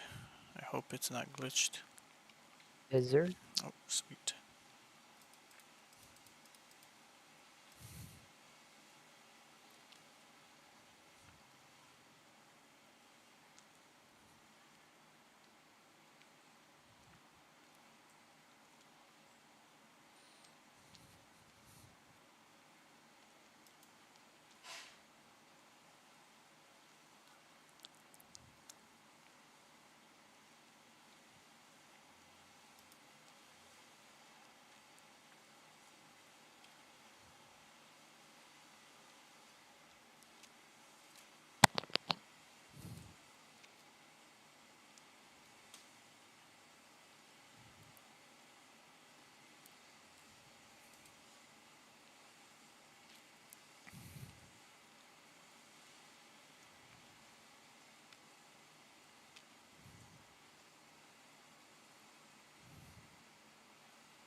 I used. I didn't use AoE that one. I'm gonna kill them all. I'm gonna have to swap out of some meme coins I have. Swap them all. The village is calling. What are we doing? We're building. Yeah, I gotta swap my land too. Just for fun. So you're definitely gonna sell the pixel land? You're gonna floor it, or you're gonna try to? I think I might have to floor it because it's not like the full trait land. Oh, So, okay. and I only got it for like 1.15, I think. I couldn't remember. So, yeah, Nice. just to get some more land too. I bought my pixel land, the only one standard, but with all the industry and extra trees at the time when that mattered. I got it for like 0.7 ETH, and that was right before the blow up. Oh, that's pretty good. Yeah. Yeah, And then when that's I, pretty good. yeah, and then when I started learning about it, I was shocked at how high it went. I was like, bro, what the fuck? This game is going crazy. Yeah.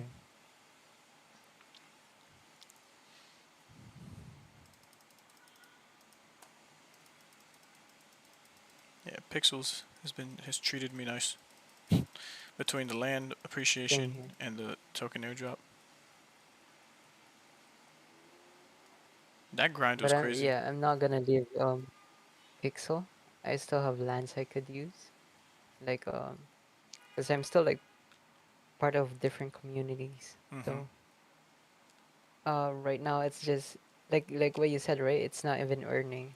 So I might as well just transition for the meantime to Sonic Lands, or sorry, Forgotten Lands. Mhm. But I will try to buy back the land, maybe probably during the bear market, Okay. if it's still like in the same, or if it's still in a good price. But I'll see.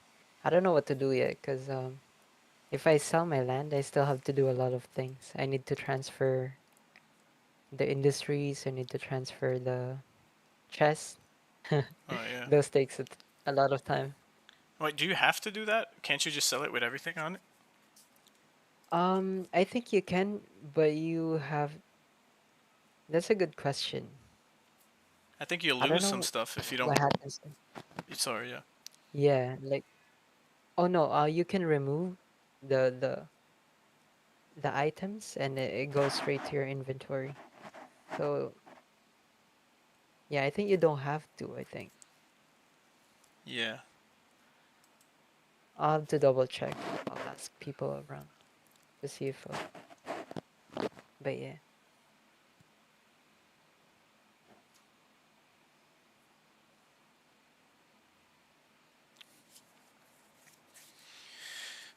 Yeah.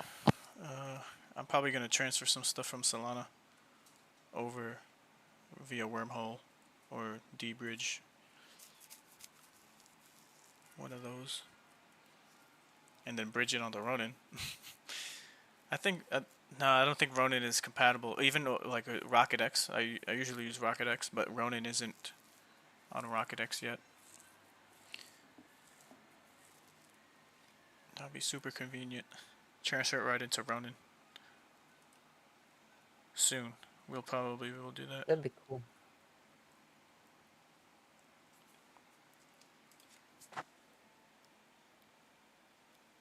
I recently just closed out a bunch of stuff and sold off NFTs from Say Network and Injective with the what do you call it? With the Keep wallet.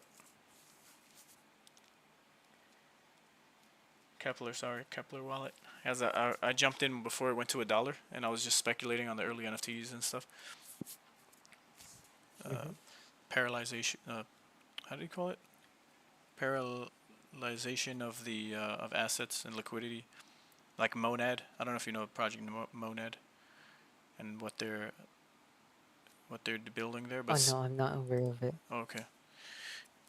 Basically, Hmm. like there's no more bridging, and it's just instant liquidity transfer. Like so, it's a fluid adventure of your money going to and from different chains, Hmm.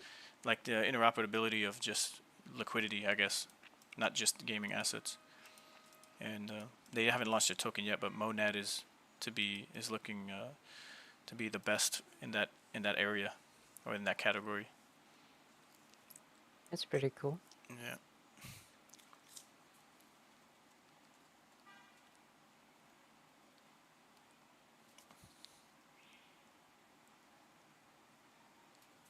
Oh yo, bro. By the way, I won the jackpot donut. Get the fuck out of here, yo! I thought it was a scam until Yeah, one of us win. It's like all that stuff is yeah. just, For September 6th. bro. You can see my name there.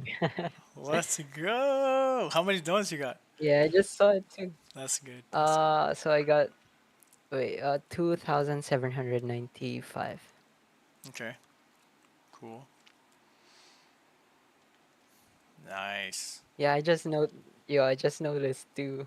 I was like, what the fuck? Where did you win that from? The jackpot donut for Wow, the. congrats. Hey, thanks, man. Someone's gonna click. That is so cool. Yeah, I just noticed too. Uh, I was like, what the hell? I was looking at the donuts because I just claimed my daily, Nice, bro. and I was like wondering why did my donuts like added a few thousand, and yeah, it was the cream fairy cream donuts. I collect them all. Collect them all.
You know what I'm just realizing?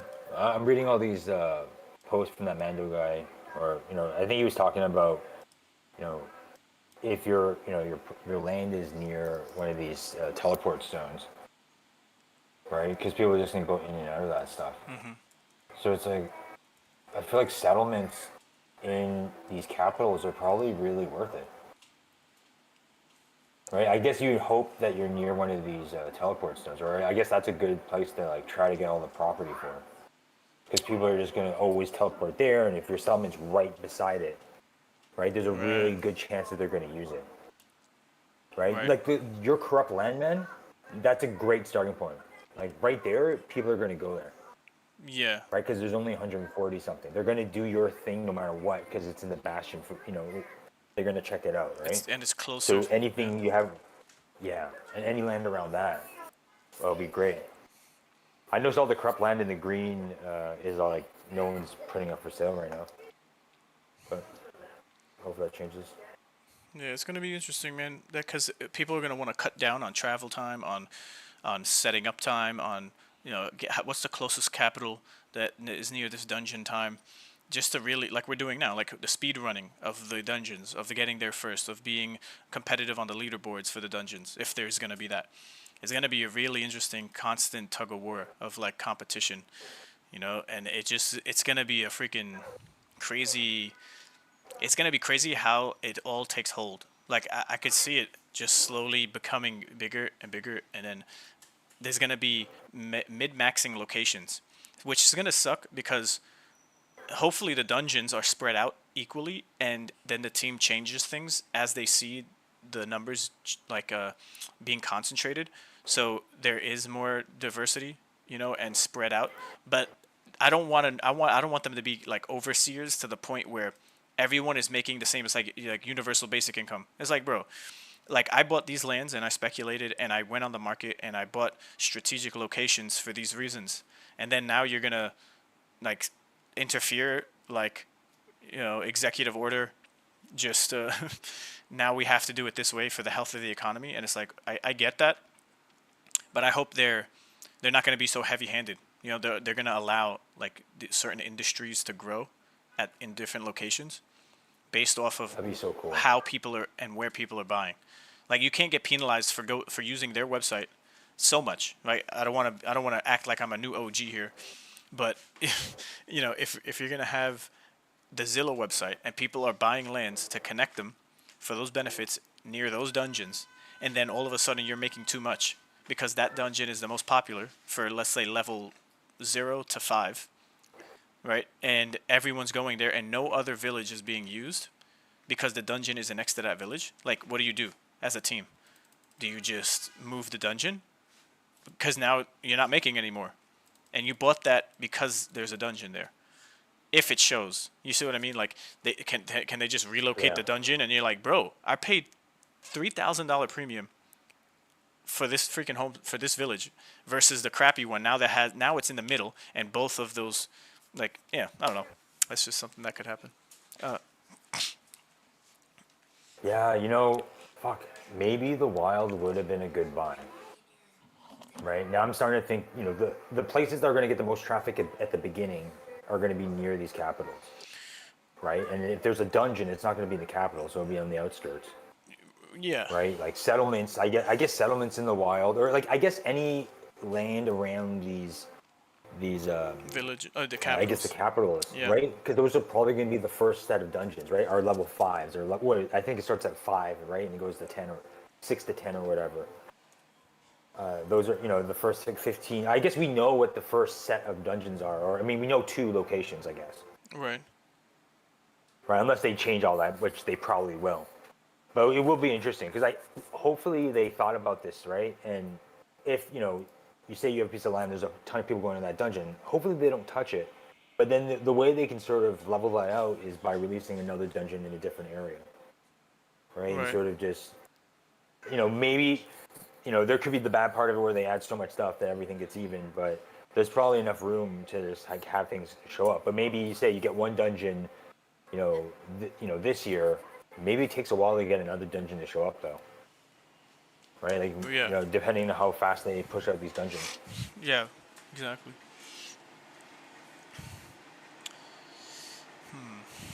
But this is exciting, man. Because the MMOs are still going on, right? World of Warcraft is still going on. Final Fantasy 11, 14, EverQuest, right? Yeah. This definitely has like that MMO feel.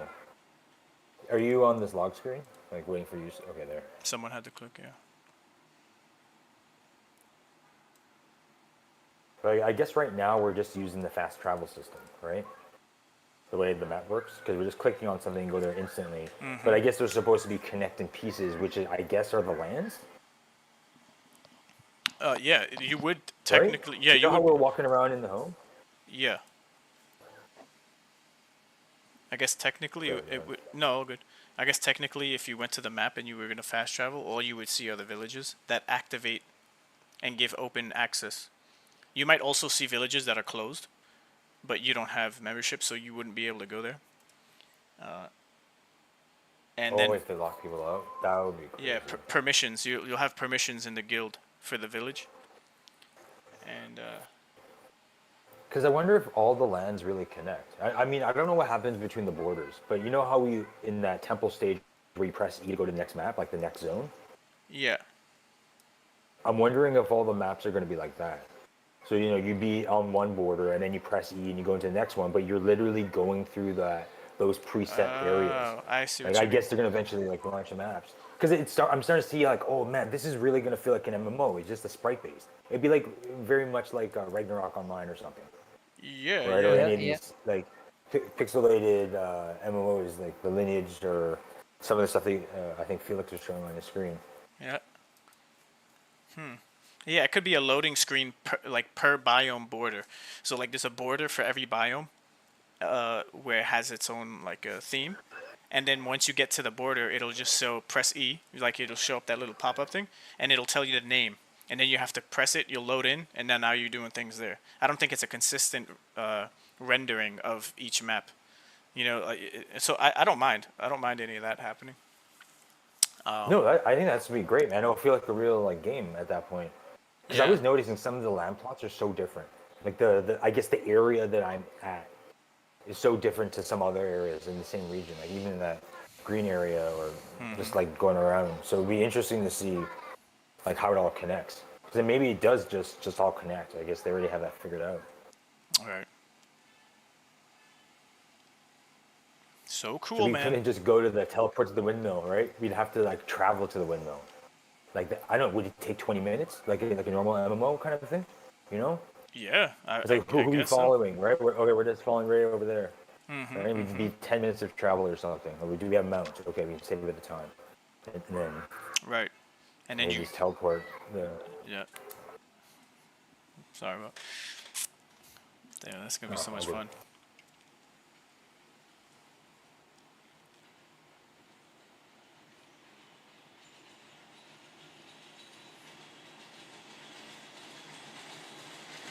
But yeah, if it's based on location for villages, then and then you don't even have like, or you don't even know where exactly the villages are that exist right now, then that just kind of throws a freaking wrench into everyone's plans, because no one's gonna want to spend that much money, depending on what it is. So to some it's more, to some it's less, but on a location that you can't even locate.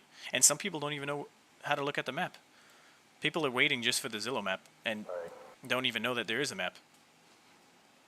There's so much education that needed to Maybe take people place. don't even know. Yeah, go ahead. Sorry, maybe people don't even know Zilla is coming. Yeah. Like all of the people Yeah, who were. I haven't, Go ahead. I haven't seen anything about it. I only heard it from you guys. So yeah, like I wonder how many people like actually know that.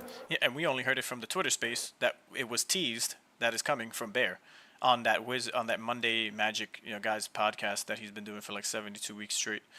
He just got back from his vacation and stuff, like, but it's such an obscure in the corner podcast that is from a community member. It's like Gilia or Logic doing their podcast on Ronin Radio, right? There's a project, people get creative, Yeah. they create a podcast, they do it every week, they talk about the news, community building, all this fun stuff, but there's no game. So what do you do in the meantime? You just theorycraft. You get fun with the comics and all this other stuff. Cool. But people aren't. I don't know if people have gone down the rabbit hole who are even the OGs, because there's no game. You don't get gamers if there's no game. So all you had were the investors. So now that there's a game, people are learning more than the OGs learned in the whole 3 years of being part of the project. Like, we're fast tracking our education to be the best as gamer, not as investor, more or less. The gamer is here, but the OGs maybe are not gamers. They were just saying, yo, this NFTs are the crave. Like last cycle, everyone invested in NFTs for a number go up. Like, did people expect Bored Ape Yacht Club to make a game? No, that was probably like the last thing on the list, and it wasn't like advertised as the first thing they're gonna do. They were more like a luxury brand type of situation company, and then it kind of evolved and all this money, and then it's like, yeah, well, let's start doing this, let's start doing that. Then they flopped on the game, and they didn't have gamers. Like, why build a game? Like, you're not appealing to the demographic that you already have. Like, it's so weird. People are stupid, but hey, I'm not raising millions of dollars and creating NFTs. I'm just buying them. Yeah, it was sort of strange that everyone was making a game. Yeah. And by the end of that cycle, it was like everyone was making a game left and right. And it was like, oh, you definitely don't have enough resources to do it, but they're doing it. We're gonna make a game. Like, damn. It's like, oh yeah, guys, we couldn't make the game. It was way harder than expected. Oh shit. And so for all those reasons, it's like bullish. could just sum it up to one word if you want. Bullish? Question mark? Bullish. Question. I'm excited, man. I'm excited. This seems like a good one. Yeah. Bro, I just hope we're not stupid this time. Well, yeah. There's always a chance. We're believing, right? There's always a Ooh. chance. And we'll be feeling the emotions of all that together, whether good or bad. Yes, sir. Hold my Rome to hand. death. And it's not like It's Rome will gonna be die. different this time. It's just gonna be the game dies out, and then we pivot, and Heroes of Mavia could fall out of favor, and then all the people who play in Rome. Shout out to Knat. He was a Roman from Storalis, and he jumped in because he cares to play that game only. He's focused on that and managing, the people. He's the leader in the guild in the game. I'm just like the commander, and he's kicking people out. He's inviting people, and he's keeping people active. He's talking.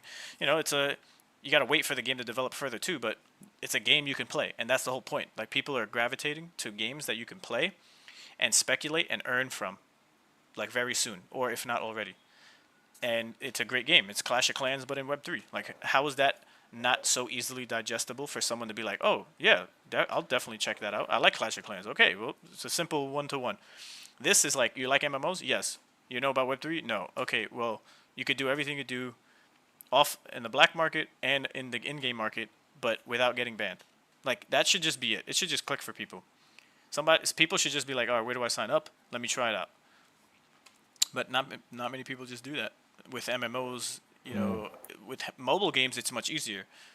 You just download this app. Yeah, no Web3, nothing. Just email, password, and you could earn Ruby. Oh, you want to trade the Ruby? How do I make money? You said I could make money. Yeah, you just transfer the Ruby and swap it. You have to swap the Ruby for Mavia token, the Mavia token. Oh, how do I do that? Oh, you go on the settings and create a wallet, and then you write the seed phrase and blah blah blah blah blah, and then now you can get the money you worked and played hard for.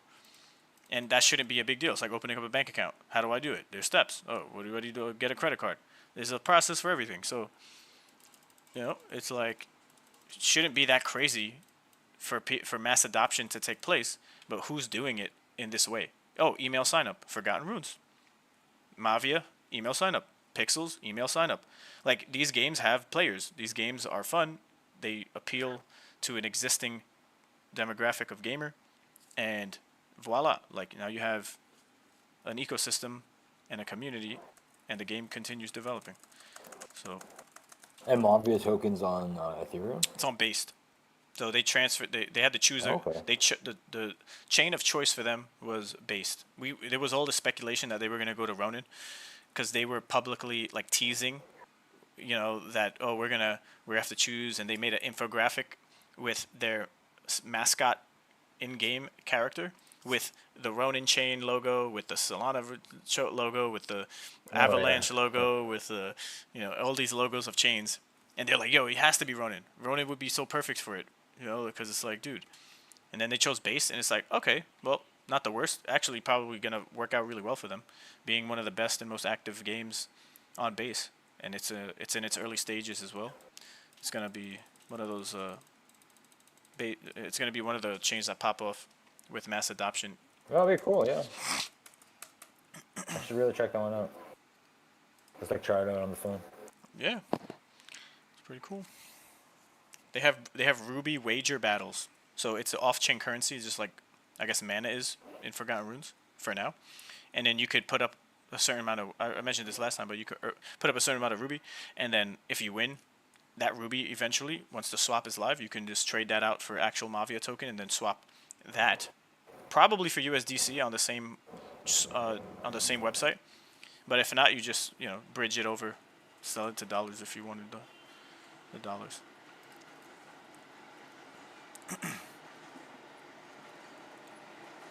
But that's a great way to integrate blockchain. Like, they can do so much stuff from that. So, like, that's a great start. I hope more companies do that. Yeah.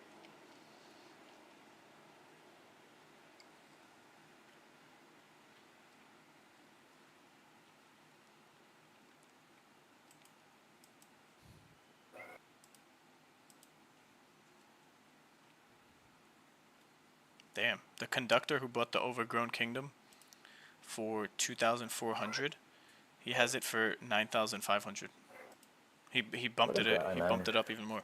Damn. Son of a bitch. Yeah.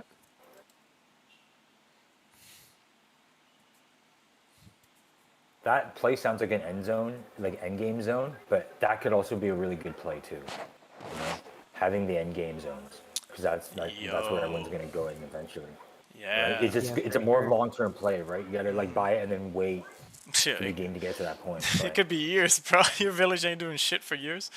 Like, imagine. That's terrible. right, because he has to. That sounds sort of crazy and epic. Maybe he has to wait he has to wait until level 100 or level 60. Like, no one's using your village until they have to get to level 100 end game. Like, dude, that could be a lifetime. It can't be. Yeah, Yeah, just saying that out loud. I guess it's good to like. Yeah, I guess it's good to get a village closer too if we want to see stuff from it in the shorter term. I guess so. That's some crazy stuff. Yeah, it's interesting. Like, we just don't know what area we're gonna be accessing and what level cap there'll be for that area. Because once Yeah. you get to that max level and you're just breezing through everything, you're just farming like we're doing now. You're gonna get to the point where we're doing this. But what's that timeline look like? Is it gonna take a year? So we just grind like we are now for extra mana. You know, will there be an update well before people are approaching max level? Probably they'll just nerf a bunch of stuff or make it things much more difficult so it stretches it out even more so they can develop or balance economy or whatever they need to do, like a god mode situation. Felix said the next thing is level 40. Is that the new cap? No, Or it's maybe I 50. misheard. It was 50. Okay. Yeah, Yeah. but starting from zero once we get there. Okay, so there might be more. They would probably increase that over time. And The Final Fantasy series would do it in increments of 10. oh, cool. Oh, right. That was a while ago. But we're gonna have like 30 dungeons going into December.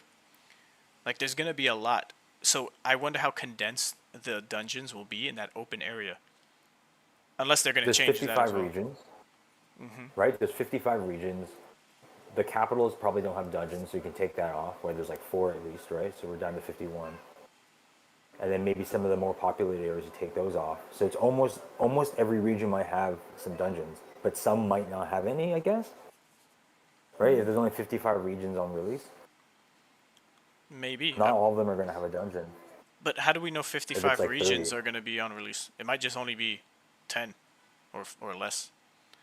You know what I mean? Yeah, that's true. Like That's true. like if a region is the savannah, that's just one region, or is there many regions in the savannah?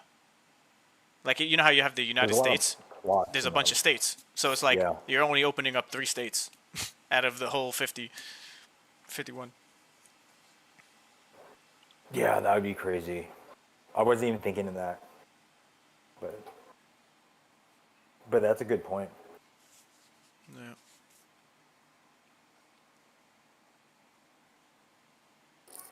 I assumed all would be open, but I don't know. Maybe that's too much game. Like I'm still expecting a delay at the end of the year. Yeah. Like I would love to see them just come out. It'd be amazing. But I don't usually see that. Like there's usually something that happens. So like I'm okay if it's like, hey, delay. I'm like, okay. And it goes into the new year. Maybe it's the first quarter. Yeah. I hope they release it, right? I hope they release it, but level 50 and 30 dungeons. Like it was, just like a few last week or something. This game was almost broken. This game couldn't even breathe on its own, and now look at us. It's like it's like losing items. It's like, oh damn, what the hell? But maybe they can do it. I mean, they also fixed it really fast, so they are really talented, or they have a good, good sized team. Like, do we know how big their dev team is? Like by Sonic? No, I don't know. I don't even know if Bisonic has a dev team. I think it's Magic Machine that has a dev team. I could be wrong, but I just don't know enough. Is Magic Machine a person? Like No, that's the Twitter? found. Like, it's a Okay. Magic Machine is the company that is Okay. that the Bear, Dota, and everyone I think work for. I guess we could look at the names in the loading screen for logging in. I remember they list all the Bisonic Oh employees, yeah. and you could probably see any overlapping of names and positions. But um, yeah, Magic Machine is building the game essentially, or maybe there's some differentiation of like IP only, and then the game is Bisonics. I don't know the relationship through and through really between both. I love how Ronin Chain has like a huge audience in Asia, and the way this game looks and feels, I feel like would really resonate with people in Asia. Like the type of games, like these kind of like pixelated MMOs. So it has like the opportunity to get so big, right? You know, just maybe everyone's line has people running around. Mm-hmm. Just some, you know, it's gonna be really exciting. For sure. Like you see almost all other countries and their like and their gamer base pick up these games much quicker than anyone in the West. Like there's no group of Western culture that is just all in on Web3 gaming. It's very sparse and in between. You might meet someone. Oh, you're from Oklahoma? Oh yeah, bro. Web3 games is the future, and it's like, all right, cool. But you're just like you're the black sheep of the Right. family, the community, and you're like, yeah, no one over here knows what the fuck I'm talking about. But you go to the Philippines, yo, Web3 game. Yeah, actually, it's like a freaking pandemic across South America, across the Philippines, Southeast Asia. It's like it's already been a thing for years. Like we're so behind in the West as far as the And gamer. it runs in the browser, and it runs in the So browser. It behind. runs really well. It's so accessible. You just like open up the browser. You don't need a good computer. You know, you just load it up and play, and it looks great.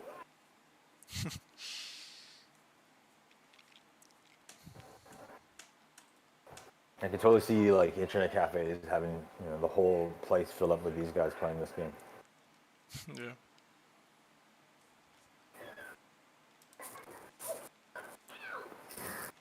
The market is Maybe down. they'll be on my land. Maybe. Like I'm interested in Overgrown Kingdom, but I'm like, where the hell is that even at? Overgrown Kingdom Yeah, sounds I like a don't know. jungle, but it could I also couldn't see it be on the map.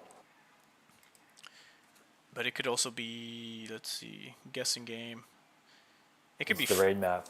yeah, it could be Forest of the Imp, 3D raids. like Overgrown Kingdom. Look at all this overgrown everything. There's just so many woods. It could be the bamboo forest, bro. It could be somewhere in there. It could be shit somewhere south. Oh, I just noticed White Wizard Tower. I didn't notice that on the top right. Yeah, yeah. That one's been hanging out there forever. White Wizard.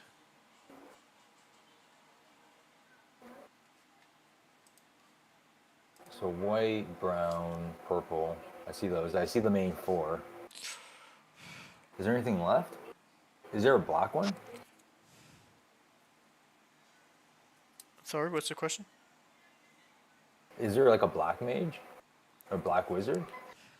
There's not. There's a black color, but I wouldn't know the name. You'd have to try to guess if it even shows. The brown hats are up north. There is one that's... Oh, yeah. Because I see one on the southeast side, and it says Obsidian City. I wonder if that could be it. It's the same like icon, like the little city thing as like White Wizard Tower, Right, right. or Even Strongfall or Starfall Stronghold. No, Stronghold is on the bottom right, on that little island. but I guess the stuff on the east side of the continent, we don't. That's not even on the map when we press M, right? I don't think so. Yeah, I don't even. We gotta check out in the game.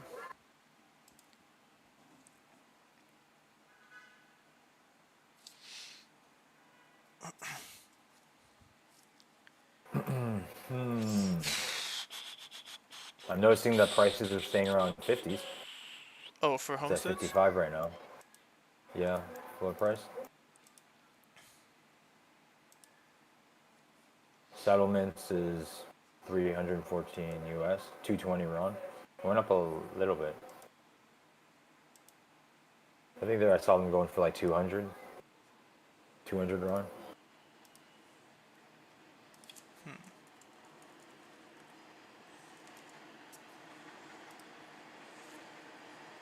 Yeah, we're probably gonna have to start doing bears again. I have to do the math, but I have almost like 2,000 of each one of these timeless numbers. Probably gonna need emerald. I gotta check. Definitely gonna need emerald.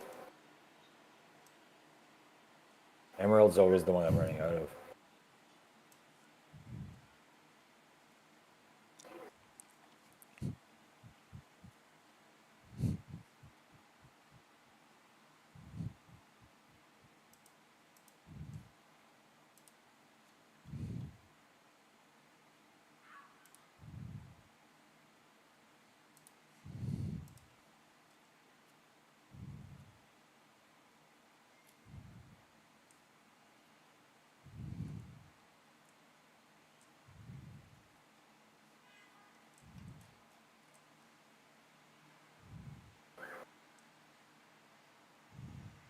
Topaz.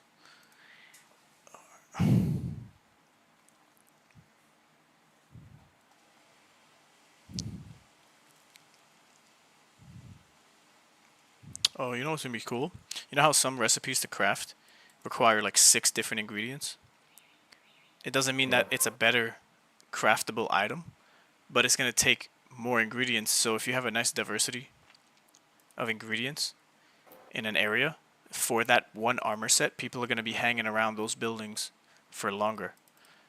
You know what I mean? Like for all, let's say I have 2 homesteads next to each other, and they have like 4 emeralds or four gems that you could choose from, and then like let's say whatever amount of a different resource. So you're gonna be able to farm back and forth. You're gonna hang out there much longer than needing to go. If there was only one of the ingredients you get there, then you got to go travel to whoever else's plot, maybe in a different area. I really like how they place the land pieces on that other preset map, where you have settlements and homesteads sort of intermingled. Yeah. Makes it way nicer. Because at this point, I'm thinking I'm just going to use all the homesteads for gathering stations, and maybe a couple select spots for my personal inventory, if that's all it could be used for. Yeah, yeah. For sure. So I think I have one homestead beside a village. Yo. So like I'm thinking people are going to go to that one, right? Right, right. Yeah, probably. GM Grusher, what up? Yo. Hey. Yo, GM. Yeah, man, we're just Only time for some Rooney. ooh. We're just theory crafting. There's been one of the employees or the CEO, I don't know, Bruce from Bisonic. He was talking in the sales chat in the Runes server, and there was a land article that came out and a post. So there's all this speculation on land and which plots are better, more lucrative to have. Yeah, it's a lot of discovery phase talk. It seems like it's Yeah, gonna. check the chat a little. Nice. It's worth reading it, I guess, if you wanted to get caught up a little bit.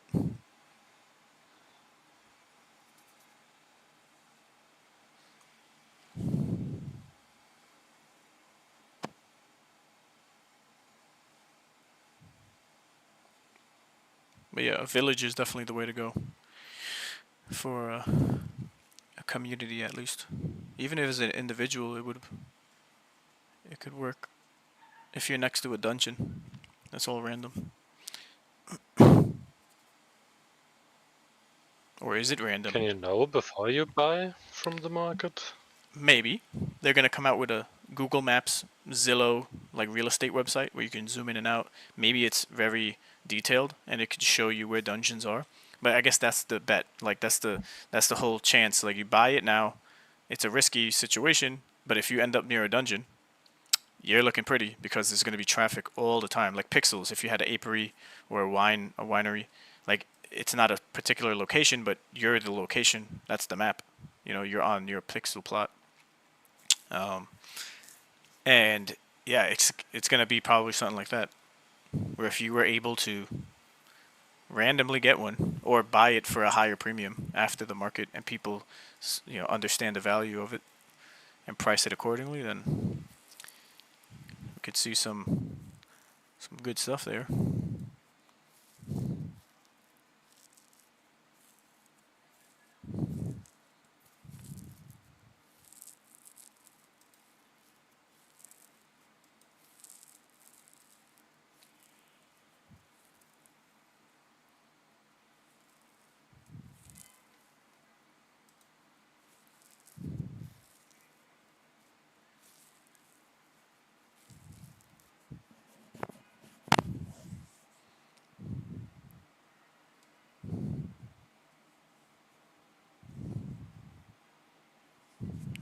You know what I thought too?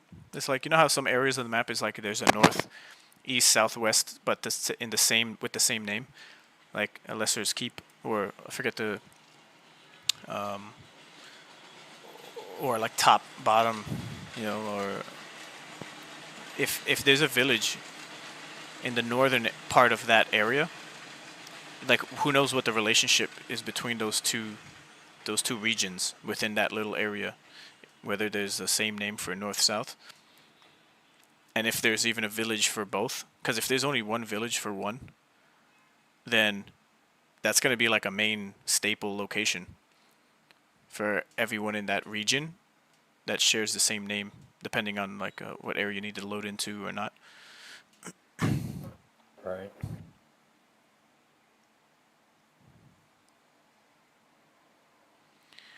Lots of theory crafting.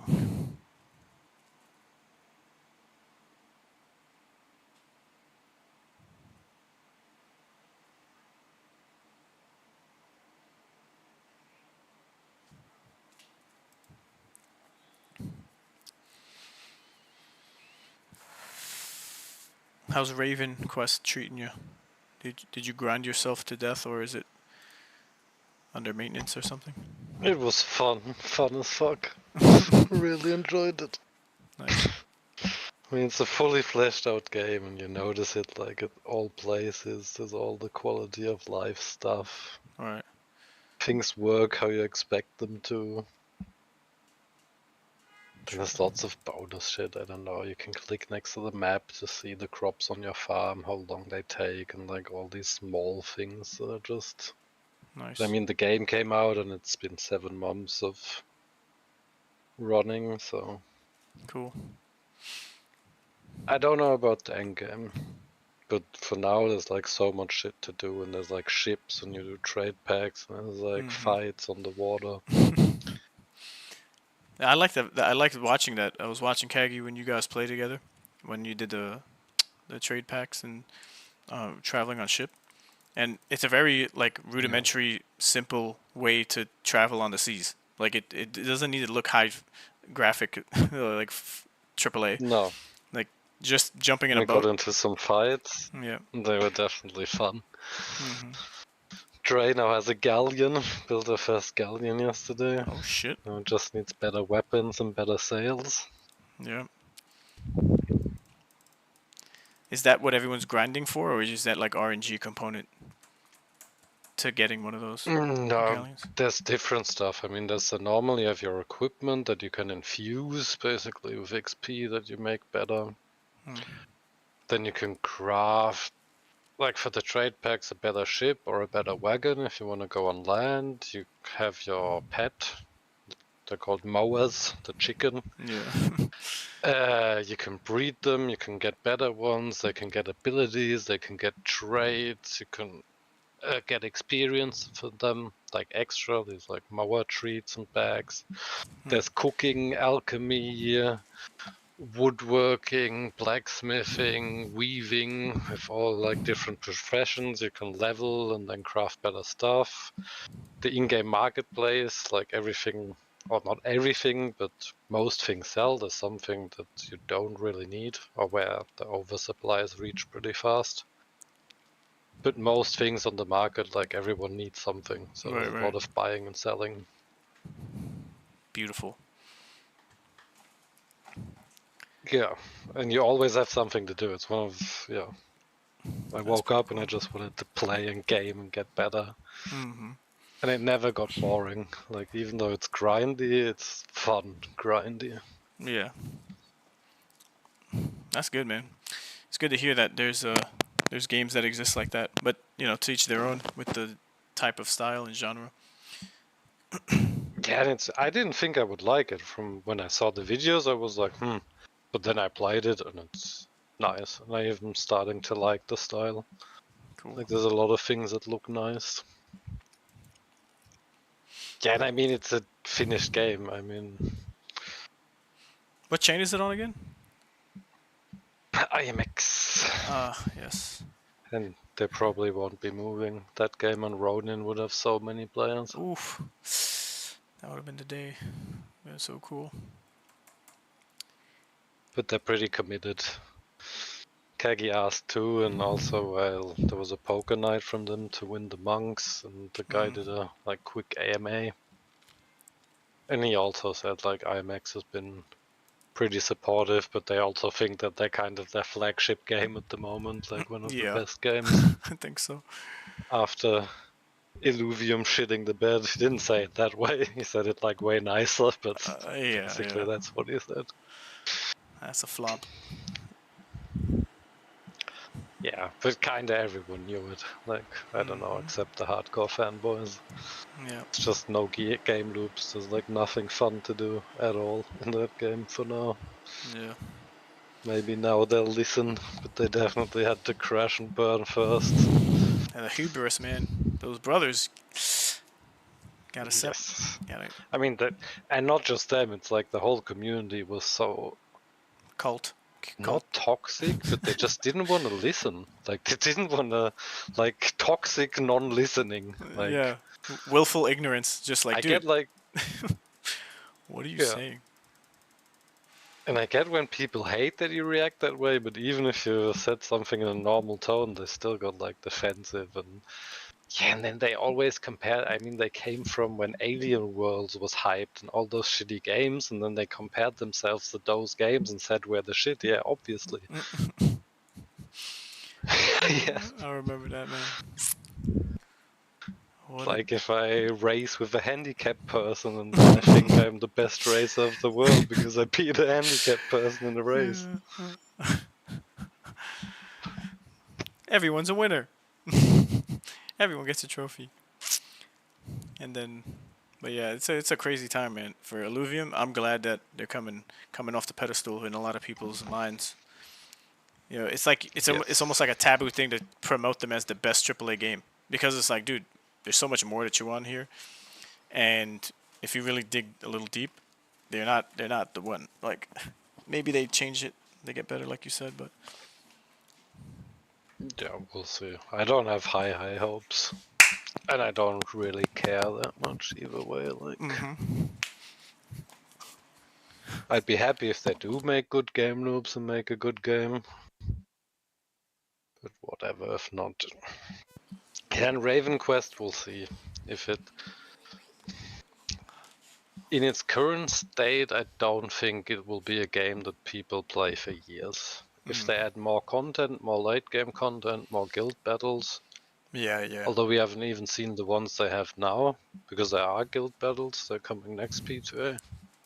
Or Okay. next phase. Yeah, that's an interesting but it topic. definitely has potential. For sure, yeah. Just based off of watching the game and how it just took all Web2 gamers like by storm. Like no matter what chain you were on, you just played the game. You know, whether you liked IMX or not. So, but now it's like what you said. That's the next thing I think a lot of projects and chain builders are going to be needing to work with, or if not already addressing, is like what makes the game forever, like a forever game, like a World of Warcraft or RuneScape. Like, although, yeah, you'll have less people playing over a longer period of time because there's new games or whatever the case. But what keeps it sticky for like so much longer than just a couple of like maybe a year or two? You know, like you want to have tens or if not 100,000+ constant players. You know, luckily, hopefully millions, but yeah, not sure which one will. Yeah, and that's content. I mean, content and good game loops. Right.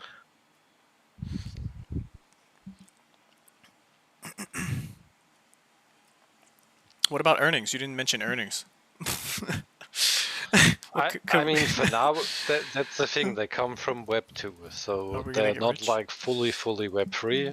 I mean, their lands, I think, now are minted, or like the ones they pre-sold like 2 years ago. Probably there's going to be a land sale between P2A from what they've been saying. They said something like everyone will have the chance to get a land before the end, or like everyone who has a land sale whitelist, which you could easily get if you played the first, was like 2k gold. I have like 5. Okay. Gold is their airdrop point system. I like how they did that too. Like in-game point and currency. Yeah. Yeah, that's nice. And the way I understand it, there's no tokenomics and shit yet, but they wanna have silver, the in-game currency, swappable for quest and the other way around. Because that's the thing they're trying to fix basically from Web 2. They say like and there is in every MMO there's a market for the in-game currency. And they get reports all the time from people getting scammed or accounts lost or whatever. Right. And that's why they're moving to Web3, so they can ensure everyone is like safe. Everyone who wants to buy silver just uses Quest, and everyone who wants to sell silver sells their silver for Quest. I don't know if they maybe do something like a direct marketplace. So it's not that you can basically trade silver for Quest, but you can put up 100k silver for 10 Quest, and someone can buy it. They might do something like that, which actually probably would be more sustainable and better. Yeah, that's pretty sick. They went that deep in talking about it out loud for people to. Like I know it's not set in stone like you said, but that's an interesting way to go about it. But I do get kind of salesman vibes from the Nida guy, the CEO. There's always one of those guys on the team. Like, yeah, but they're his CEO. But the thing is, I also think he's a gamer, like from the streams and just from what his games he talks about and how he talks. Yeah. Yeah, and I guess someone who is good at marketing is always gonna at least have a little salesman vibes because they hype things up and shit. It's like what they do. Yeah. But those are like one mini red flag, and I mean the big red flag is Web 2 game gone Web 3. Yeah. Which for now has never worked out. Because it's like a Web 3 Lite version, and it's not really native, and that would be my second concern. If you go right below the surface, it's like, what do these guys who might have found success in developing games know anything about Web 3? And then it's gonna take time. Like that. That's where Yeah, but they know they need help, and like Spike, one streamer. Yeah, Spike. Yeah, is helping them a lot apparently. I shouted him out in like one AMA. But is he helping like with game development of Web3? Because no, with the token stuff and the Web3 and building contacts in Web3 who can help them with all the stuff they need. Because Spike is great, but I don't think he's like the big brain who's gonna lead the revolution. Yeah, no, he's just basically pointing them in the right direction and getting them contacts to people who know what the fuck they're doing. But I'd still question like who these people are that he's referring the team to. Yeah, but I think now he should have decent contacts. I don't know who. And I think it's not that hard anymore. Like I think if I wanted to launch a token, I could probably gain the knowledge in a few weeks to a month, maybe even faster. And that's just me by myself. But as we know, it's much more than just launching it, because everyone can learn, and then it's like, Yeah, there's definitely but more. that's why I want But to know that's these where people. yeah, that's where other guys can help you out, or even, and there we'll see what they do in the end, because, and I mean, they have NFTs at least a little, and the way they're setting it up, because like in their normal game, cosmetics don't matter, but they already said now we're getting cosmetics for playing the early access, play the airdrop, whatever. And then we're getting cosmetics, and nobody gave a fuck about cosmetics in the Web 2 game. Of But they're course. kind of making it so who knows if they make them NFTs too. Yeah, they might do that. It's the lowest hanging fruit, like cosmetics. Yeah, it's and it's nice to trade, and the way they did it anyway, they did it like they had a token but no crypto token in their Web 2 game, but like a different one to the in-game silver. Because if we want to put cosmetics on the market, it says you don't have the Raven token or whatever. Dude, it sounds like Crow. What is it? Black Crow? I forget the game. That Felix was mentioning. Raven Dawn was the Raven Dawn? no, okay. Or there was one that was called like. Raven Dawn is the Web 2 of Raven Quest. No, right. But there was a different game called like Black Crow, or I forget now. But they have like a bunch of different tokens from what Felix was, because I didn't play the game myself. So a different member. Night Crows. Night Crows. Yes. Yeah, that's when I invited you. That was like a typical Asian, right, MMO, Ponzi MMO. That's what I'm saying. And people are making, maybe $5 to $7 a day, give or take, depending on how grindy you are with it. But the hurdles you have to go through to get the token, it's just like, it's so complicated. They did it totally retarded. Mir 4 was actually nice. I made a decent profit on that one. That was that game before. Yeah, Mir 4. So I thought Night Crows was gonna be good too, but they also found out, okay, a lot of players made money, this and this, and they took the ability to make a lot of money away, at least for the broad people, and basically how to keep that profit.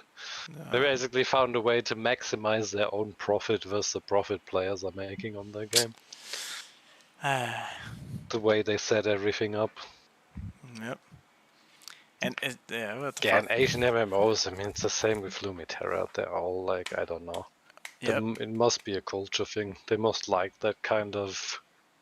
I wouldn't even call it competitive. Maybe competitive Ponzi's. Hard to say the description. That's a good one. Competitive Ponzi. Because battles. I like the competitive, but like for them, it's just like who can basically invest the least amount of money and make the most amount of money while still having to grind 20 hours a day or something. So I don't know. Self-mutilation just to max earn on a game. Yeah. Crazy stuff, man. And I don't know if that's what we and if you get don't more pay, of, like going down the road. No, I don't think so, because like they all like kind of flop, and as soon as we have better games, no one's gonna play shit like that ever. If you have games like Raven Quest, or even if Runiverse is more fleshed out and there's more to do. Yeah. Or like any kind of normal game. When normal games on Ronin. Yeah. Yes. When normal MMOs on Ronin. I think Forgotten Runes is shaping up to do it right, I believe. Everything takes time, but I feel real good about them. I like some things they do. The server infrastructure shit is annoying the hell out of me. Yeah, that alone is kind of a game breaker. Like, could have the best game, but if you're doing shit like that, at some point players will leave the game and not come back because Yeah, naturally. But they did pay more for better servers after like a week of shit servers, and it has gotten better because we were grinding here like day and night for the last 11 days.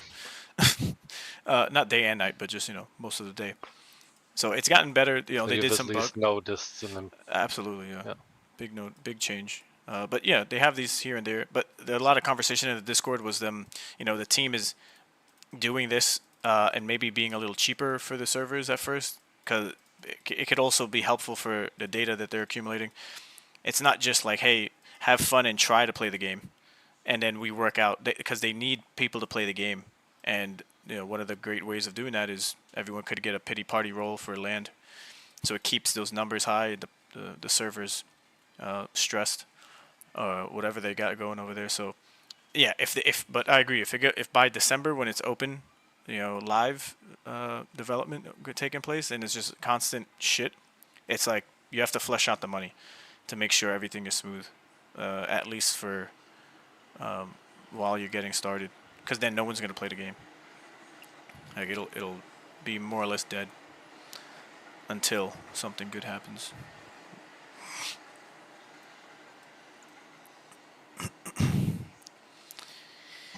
Yeah. Then it'll be harder to get players back. Although I guess in this phase it wouldn't. Like, let's say they have shitty server, everyone leaves, they actually fix it and add content to the game, then people would probably still come back. Yeah. Which in a few years will probably be different. Like, now we're still in a phase where we don't have enough games, people are actively looking for games. But that will change at some point and the games will fight for the players. Word.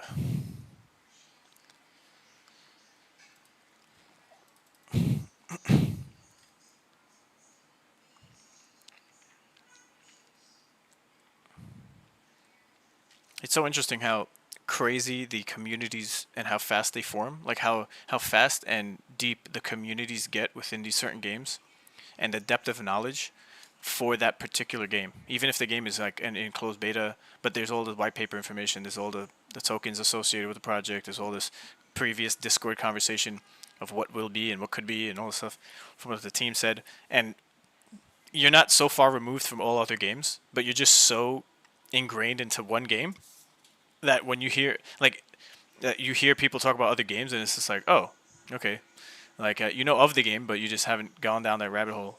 Like you went down the Raven Quest rabbit hole just in the last couple days or week, and it's like you'll just have such a deeper amount of knowledge there, versus if me never playing it but just watching.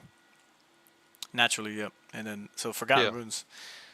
I feel like that's how I feel. That's how I am Forgotten Runes, and I could go down that whole path, but there's more to it, and it's more complicated, and it's shaping up to be, and like over the next couple of weeks, even into the next months, there's going to be so much more that people are probably waiting on the sidelines to get a major announcement. But all the while, like we know, like being on the ground level for something you're interested in, you'll catch a lot of things that puts you in a better position than most people.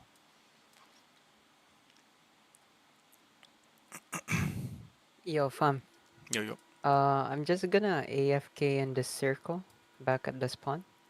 Okay. And then I'll be back in about like 10 minutes ish. Cool. No problem.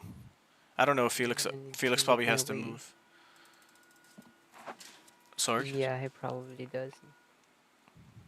You have to make your way? I'll message him. Okay. No problemo.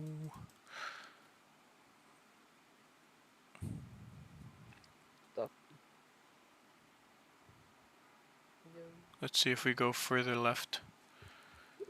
Maybe you turn. You could probably write it in the game. Hopefully he's looking at the screen.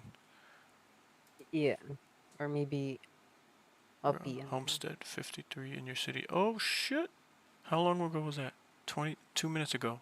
Man, my guy's looking out.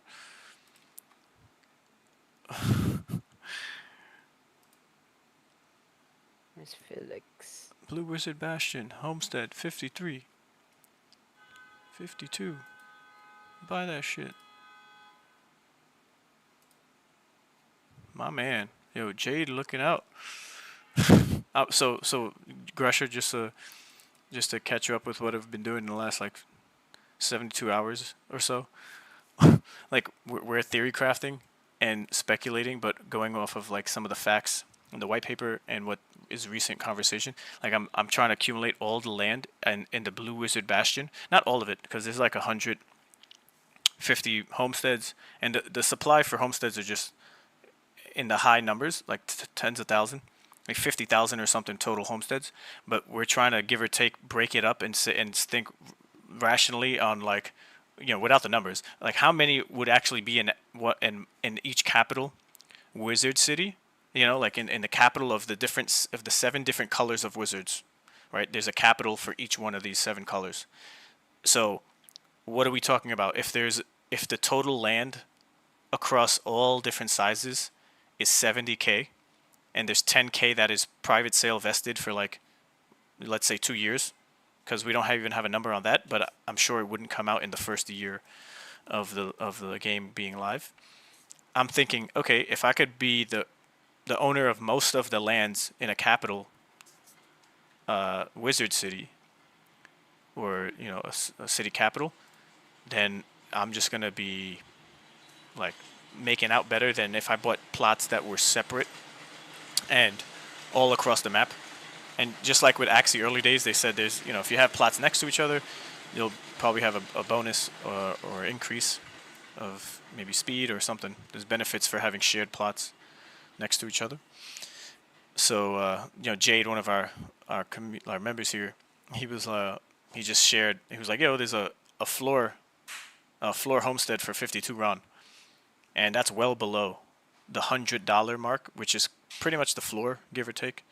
We'll probably see if prices come down further. That's what we all project will happen. But I don't know. Yeah, I'm feeling good about my plan. I'm just niching into a plan and just following through. Maybe it works out the way I'm thinking with all the information I know so far.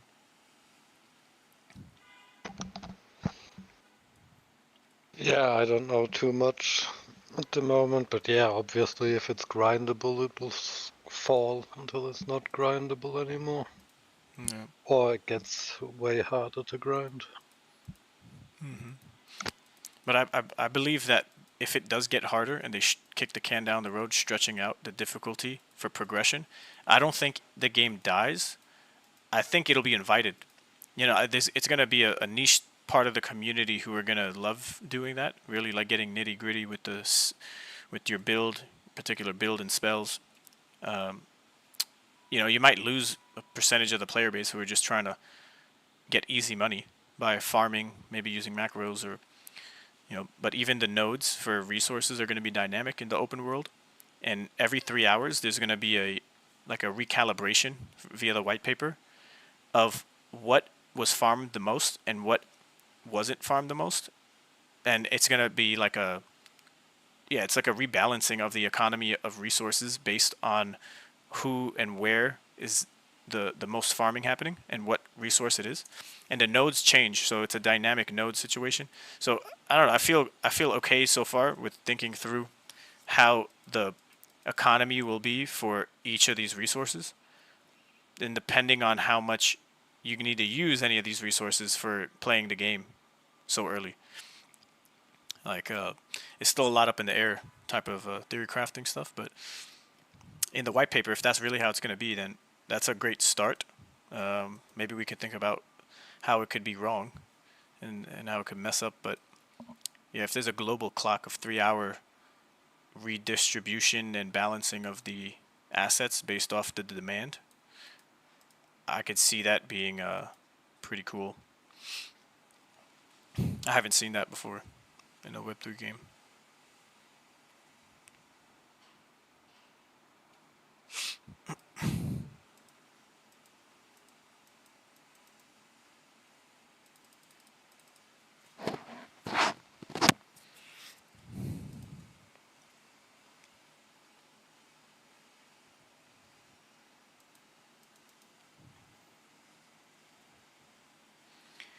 Jade.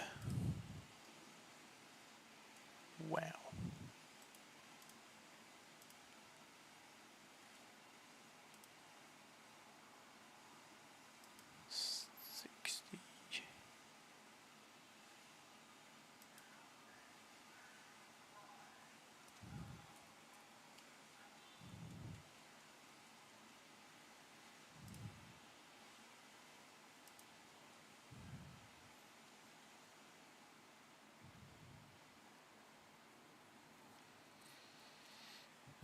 See, and I guess for keep, like as we talk in Theorycraft on this, buying homesteads in a particular location and trying to get as many as you can is the only benefit for getting homesteads.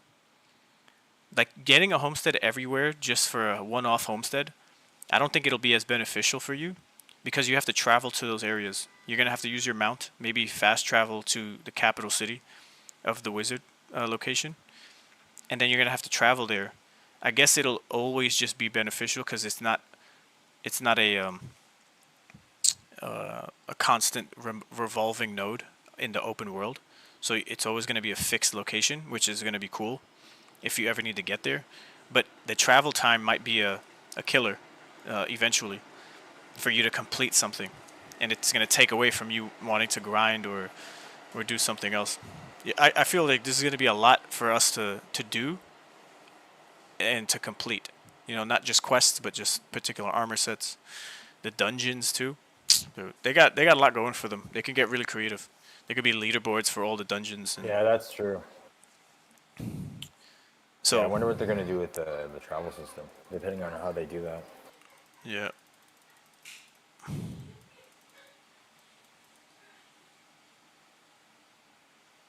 Yeah, the way I'm thinking about it, depending on how we travel, maybe I can, say I had a house somewhere and I would just use it for inventory. So it was probably something I wouldn't be able to use all the time. Maybe it would be gathering stations depending on where it is. But yeah, I think like if you had an area with homesteads, it's probably good to have multiple homesteads there if that's like the place you're trying to set up shop. But like if I get a settlement, I try to get some homesteads with it. But Yeah, exactly. Unless you're a flipper. they sort of complement each other. Yep. Like you have like the settlement, and then you get some. Hopefully, you get some homesteads. It'll be way easier with the Zillow thing, right? But Yeah. you have that chance of having some homesteads in the area. Right. Yo, and top of that, it's like, okay, I have a homestead that's in the Blue Wizard Bastion and it's all the way up in the corner, not connected to any of the other plots I own. But someone might own the neighboring plot. They're going to want to buy it off of me. And I wouldn't mind letting go of it if they're really going to stick to keeping their homestead. So now they have a little bonus for whatever that's going to be, for the benefit of having two plots next to each other. So it's like it's going to be a win-win. And again, talking out my ass here. But, if all goes well, because we're going to actually have a game to play, and a certain amount of land that's going to be playable, and then they increase the amount of land that gets introduced with different regions when there's with more things to do. There's going to be like 20 something to 30 dungeons right out the gate from what was shared already. So that's going to be a lot of content, and to speed run leveling up that hard, yeah, I think. Yeah, being able to see the Zillow map and selling land to people who are next or wanting to connect plots. Hopefully, it's a lucrative enough benefit to have at least two plots of the same size connected, for that to be a driving factor for people buying and selling, to keep the market moving and stuff. Yeah, hopefully they have some kind of trade system, or at least like a way to whitelist addresses, so I could like set up a trade with someone. Yeah. Because you brought up a good point. Like, yeah, we could, with all those homesteads that are just isolated, yeah, I could try to swap with someone else that, benefits them. Mm-hmm. There could be some trading going on. And not have to go through the Discord like we did in Axie early days, where it's just like, yo, OCT deals, you have to reach out, add them as a friend. It's like, dude, on the website, you can look up their account and maybe even message them on the platform. Like, how awesome would that be? You could just message someone verified, connected with their wallet. You could see their history or whatever. You can always continue to verify. But if you could just have a chat box, reach out to the person. It's like a social media platform for like Zillow real estate, investing. And then you could be like, hey, I want this. I could, we could strike a deal. Here's my address. You already got the address. You could just send the money. They would send it maybe like a smart contract escrow situation on the back end. That holds the land and then releases it once you got the funds, and vice versa with the land. Dude, if Dota isn't creating that shit, that's a huge missed opportunity, because now you're forever going to only need to go to that website for anything Forgotten Runes land. And that's where all the action takes place. Not on a fucking sales channel with everyone trying to party up in a group in game. and you could actually see and talk about just sales stuff. A man could dream. That would be nice.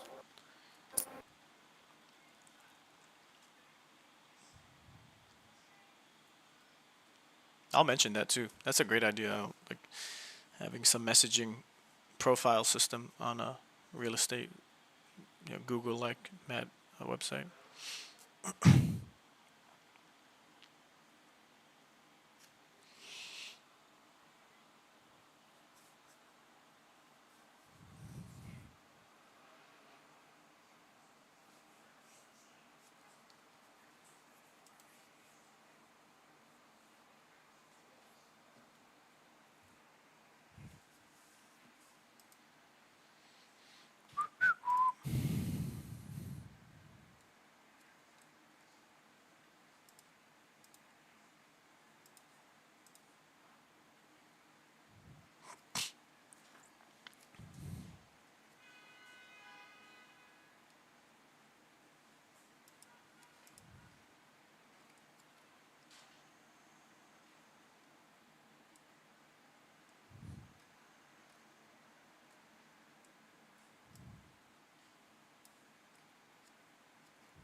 I can play for another 20 minutes, but I'm gonna have to get off at 3. Okay, cool. I think I might eat lunch at that point as well. We'll see.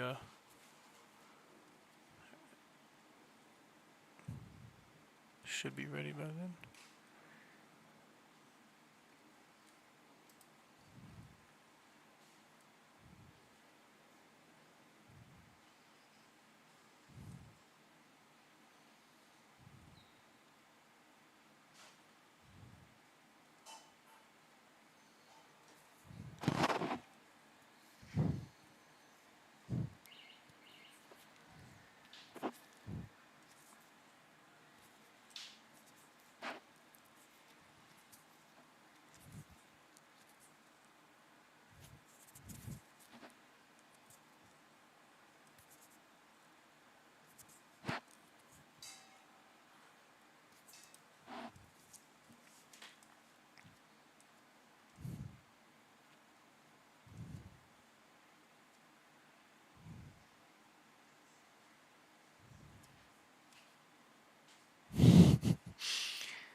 Dude, I'll be so pissed if I get a village and it's not near a dungeon. I'm gonna be like, damn. I don't wanna know that it's not next to a dungeon. It probably still has uses, but yeah, I know what you mean. Yeah.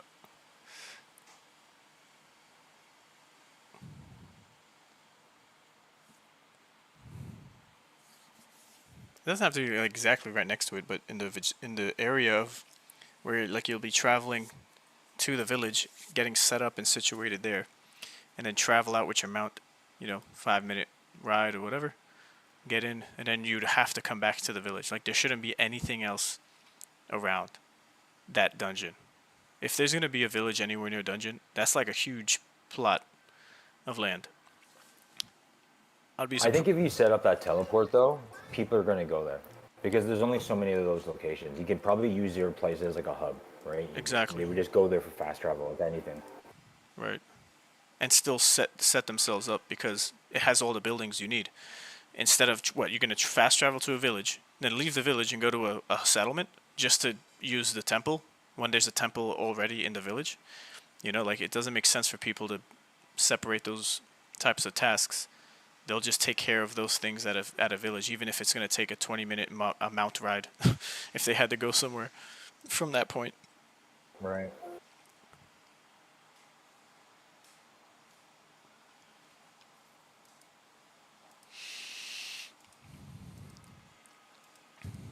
Now, my only other quarrel with this is the teleportation. If the village has one and it's so close to the capital, blue, like I mentioned the other day, the Blue Wizard Bastion, then why travel to the village? So not just dungeons, right? It's also where you can travel via the teleportation.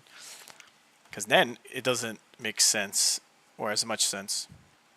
Because you have all those buildings in the capital to take care of yourself, whether you own them or not. So you have to get, probably I'd get something Yeah. so far away, and hopefully it's a live village that you can actually set up and use when the game is opened again.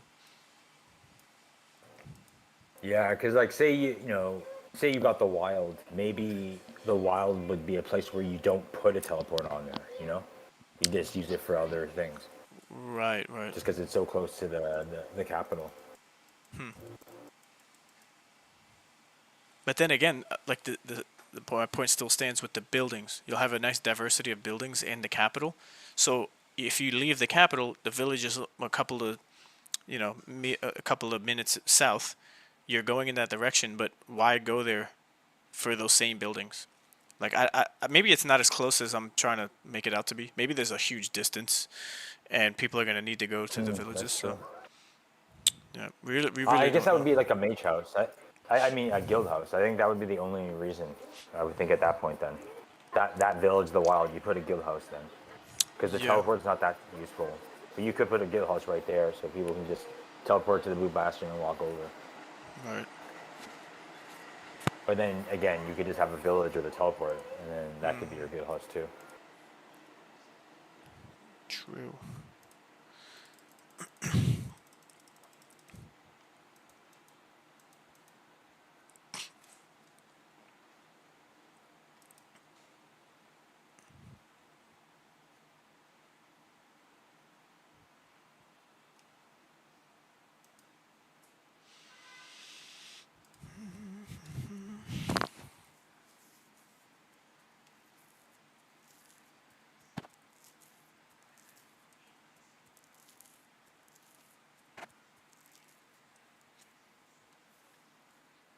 Now there's 1,007 total owners.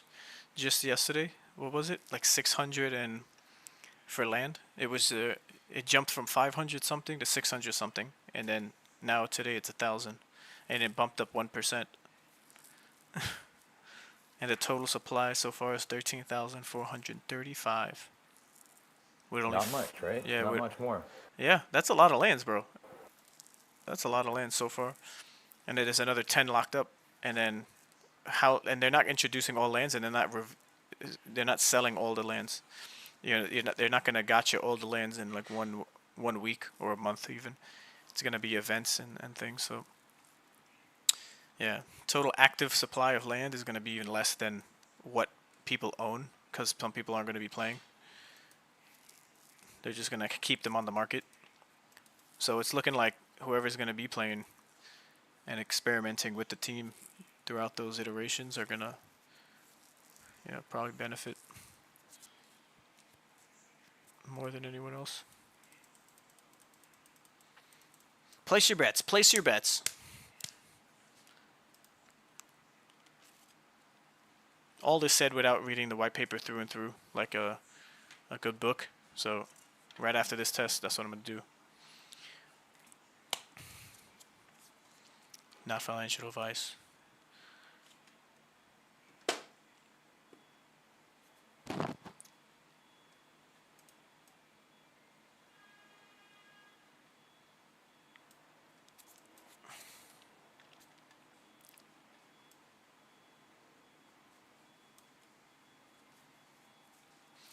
I gotta ask that question, bro. Is it really eating at me?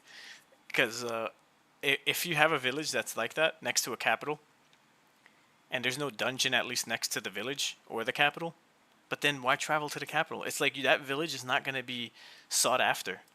For what reason would someone need to buy that village in particular when the capital has all the buildings, they have the travel point, the dungeon is still whatever close? Uh, yeah, I'm gonna ask just to see what they can respond with. Because if the map is really big, which it is, then there's gonna be a lot of space in between. I don't think they would actually locate the village and place it so close to a capital where it would be this way. Because then it doesn't help the game. It doesn't help the asset. So maybe I'm just overthinking it.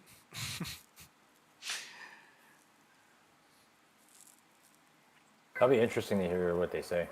Because maybe you're right. Maybe it's just less sought for. Like, I mean, say everything's out there. Maybe that is a place that's like not as good. It's still a larger area, and you can still put a mage. I mean, a guild house. I keep saying mage house, but like maybe you want a guild and there's no more left. Maybe that's a place that you do it for. Like the purpose of just putting a guild house in. Because yeah, maybe it's not near. If there's no dungeon near there, that would suck. And then, yeah, basically you can do all the same services in the capitals with all the settlements. Yeah, like it'll be a capital in its own in that area, like a mini capital building to take care of all your things.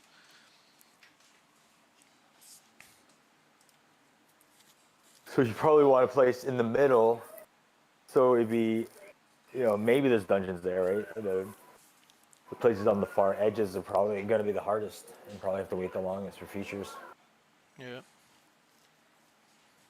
But who knows? If they have 30 dungeons, they probably thought about the end game at least to level 50. True. And I think they'll like evenly distribute those locations, because you can't just have 3 dungeons on top of each other. We don't know the area of circumference of what we'll be playing in as a sandbox. So Yeah, there's probably like a dungeon in every zone or something. It's probably every area has one. Mm-hmm. Maybe there's some that are just nothing, right? But for the most part, there's probably at least a dungeon in every main area. Or at least in every oh yeah, maybe not every region. I guess it can't be. Not at least initially. yeah.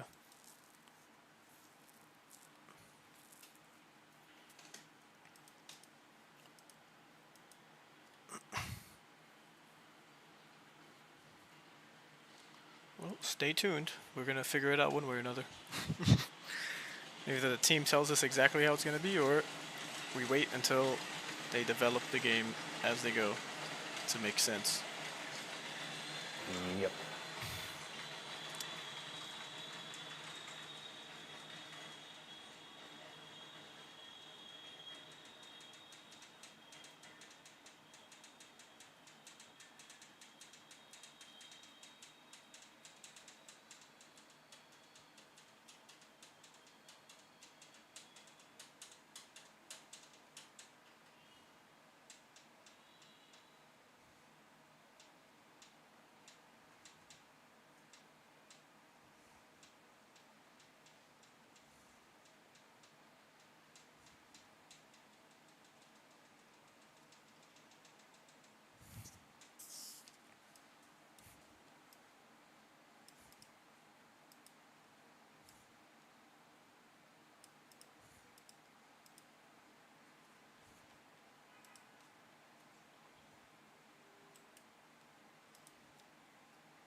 You know what's crazy too? The overgrown kingdom.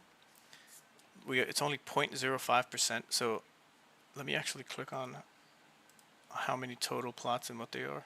There's only 7 in the overgrown kingdom. By the end of the week, I wonder how many more will be pulled, and then even after that, how many more will be given away. Because there's so many different regions where it's like, if that's an area that we're going to be able to play in, you're looking good with the village at least, because there's not even a settlement. There's just a village and the homesteads. So that's pretty Overgrown good. Kingdom, man, would have been amazing. Yeah.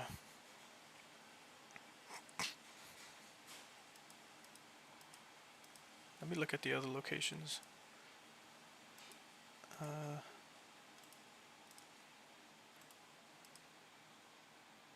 Got a couple more on the market now, but still priced really high.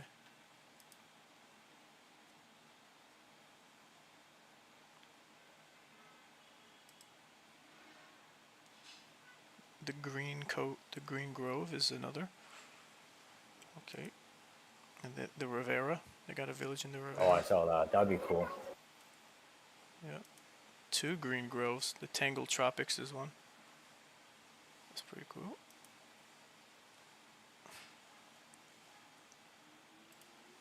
Which one is this one? Emerald Falls.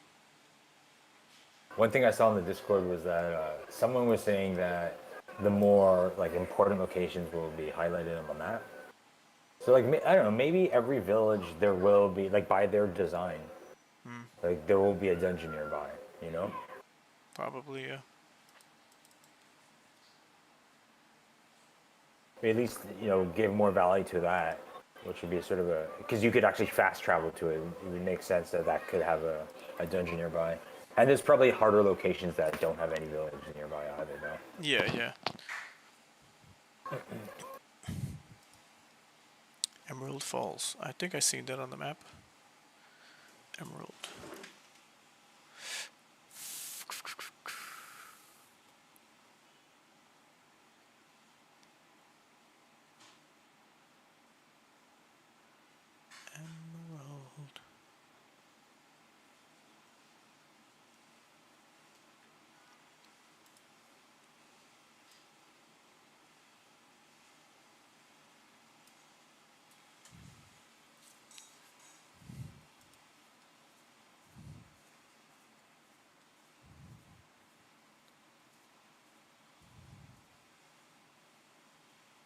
Raised and through his support. A couple of weeks ago, Bobby Kennedy, scion of the most storied dynasty in Democratic Party history, dropped out of the presidential race and threw his support not to the Democrat, but to Trump. And everyone all at once said the same thing. Bobby Kennedy did something weird? A Kennedy in league with a Republican? Why, that's like ordering white wine with bear. Now look, I like Bobby and always will. And there are things he has been right about that no one else would touch. But yes, I also think he's weird. I couldn't support him for president. His wife is Cheryl Hines, who Larry David was quoted as describing as the best person I've ever met, the one person in Hollywood who doesn't have a single enemy. Well, now she does. Because she didn't throw her husband under the bus when her husband made a decision about something which she's made plain she disagrees with, but that didn't satisfy the obnoxious posers on the aforementioned far left. Thousands tweet streamed at Cheryl things like, how do you live with yourself? Do better. I can't even enjoy the episodes of Curb Your Enthusiasm with you in them anymore. It's no wonder Larry divorced you. Yeah, that's a character on TV, but okay. The tweet that got the most attention was from actor Bradley Whitford, who wrote, hey, Cheryl Hines, way to stay silent while your lunatic husband throws his support behind the adjudicated rapist who brags about stripping women of their fundamental rights. Gutsy. Great example for the kids. Profile and courage. Yeah, well, you know what I think is not gutsy? Mansplaining to a woman, but of course not to her face. How she should sacrifice her marriage. Also, you could read something on Twitter that met with your approval. You want to know why I have a bug up my ass about the left more than I used to? It's shit like this. There's an ugliness they never used to have. The liberals I grew up respecting, none of them are like this. Going after the wife, even the mafia doesn't do that.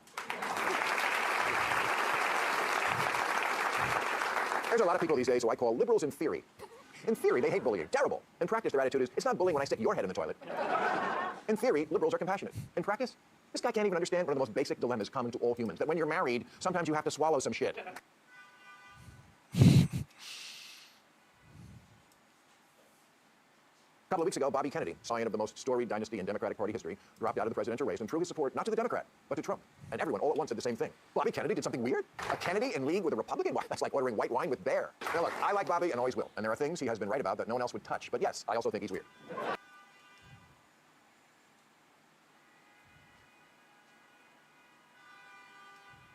proof is in the Bible. It's in history. Josephus. I'm here for you to teach me about the religion. I'm telling you. I'm passionate. I'm passionate. I want to know God, the real God. Yeah. The one and only true God. And yet you Wait, stood there. Wait. And you disrespected Okay. the space. No. You disrespected the space.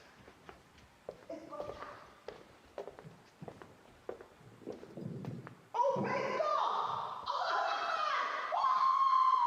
How does it look like? Jesus was a Middle Eastern Jewish man who lived. Show me the proof. Where's your proof? The proof is in the Bible. It's in.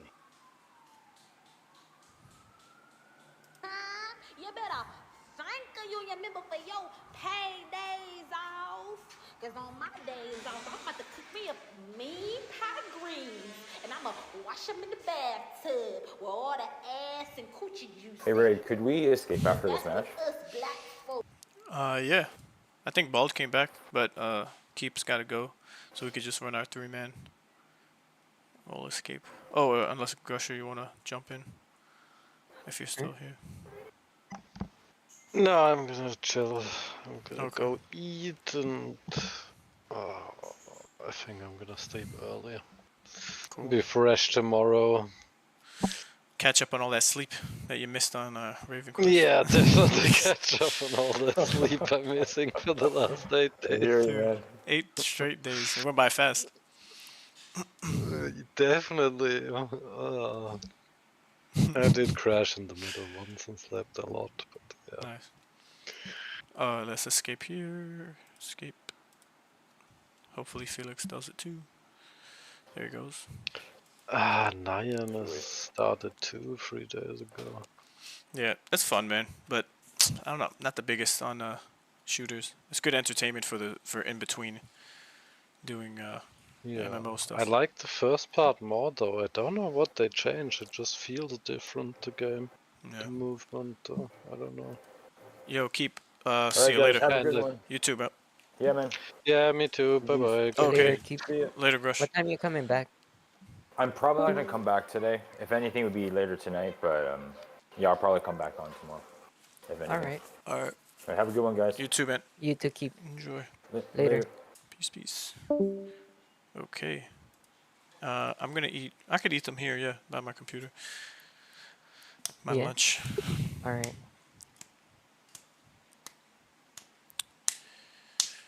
How about you? What's your cutoff time?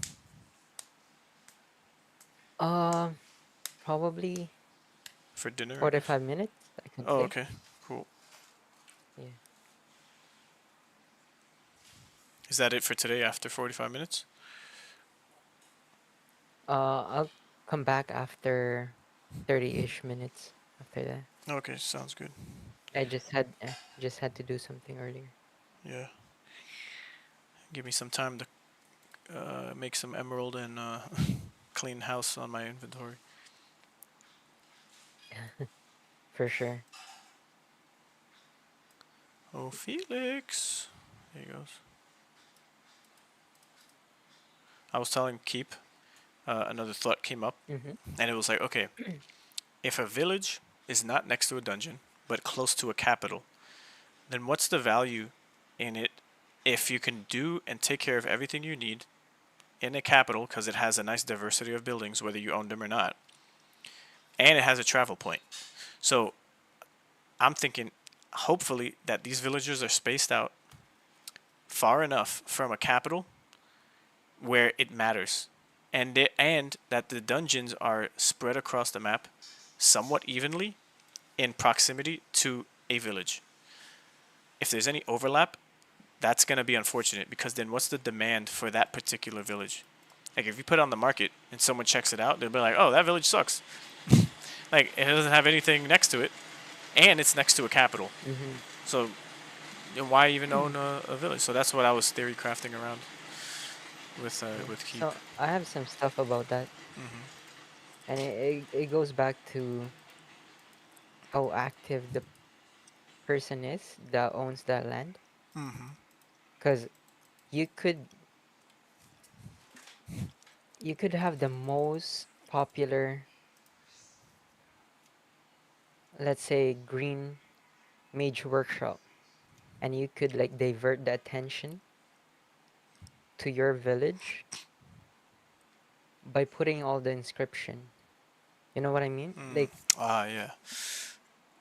um, I always go back to the recipe because that's what you need to. How hard is it to get the recipe? Um, how hard is it even to run the dungeons to get those recipe that you need?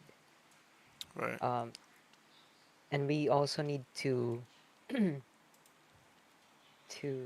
prepare ourselves whether we're gonna be seeing the same mobs dropping the same recipes because it might be different in the final build.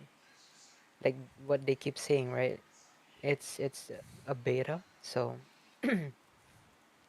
the game could always have like different um distribution for recipes depending on how they want to open up the world. Right. Um, it will be up to the game design. I could, we could even like just the three theory craft like all day, but at the end of the day, it will be up to the final design of the game Yeah. on how they're gonna roll out those important pillars of the game. Important pillars like the resources. We now know it's dynamic. It's like what you said last night. It's reverse bonding curve, Yeah. Yeah. and also another pillar is the recipe, right? Dungeons and the activity of the whole world, the open world. Because Yeah. yeah, I'm still trying to figure out, right? I'm still trying to think of like how can you make the village work. Yeah, there are a lot of information we don't know yet, and but given the information we know now, like how can you? So you're asking the right questions, right? What are you gonna do with the town? Like, what is the village for, right? Is it even nice to get? Cause, like I said, man, like I think your thing might be a play, might be a good play that village might not be able to take advantage of, just because like majority of the traffic are going to be in the capital.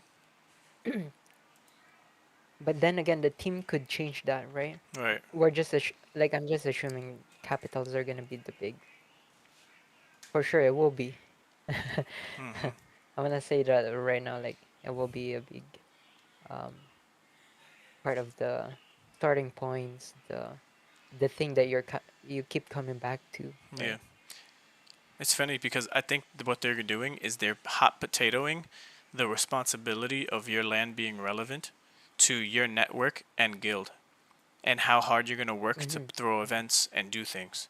So now it's a competitive scene for attention, and the team could be absolved from like, yeah, the game design is one thing. Sure, we could always move around dungeons and make it more lucrative, but that's part of the RNG of buying before you get the land website.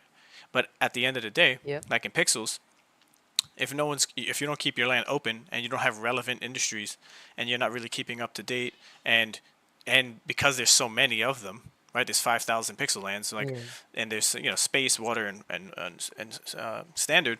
But a game development update Mm-hmm. like Chapter 2 kind of throws a wrench into the way you were playing and making money in the game. So in some ways it improves it, but in some ways it doesn't, and it works against you. So I think, yeah, I think you're spot on.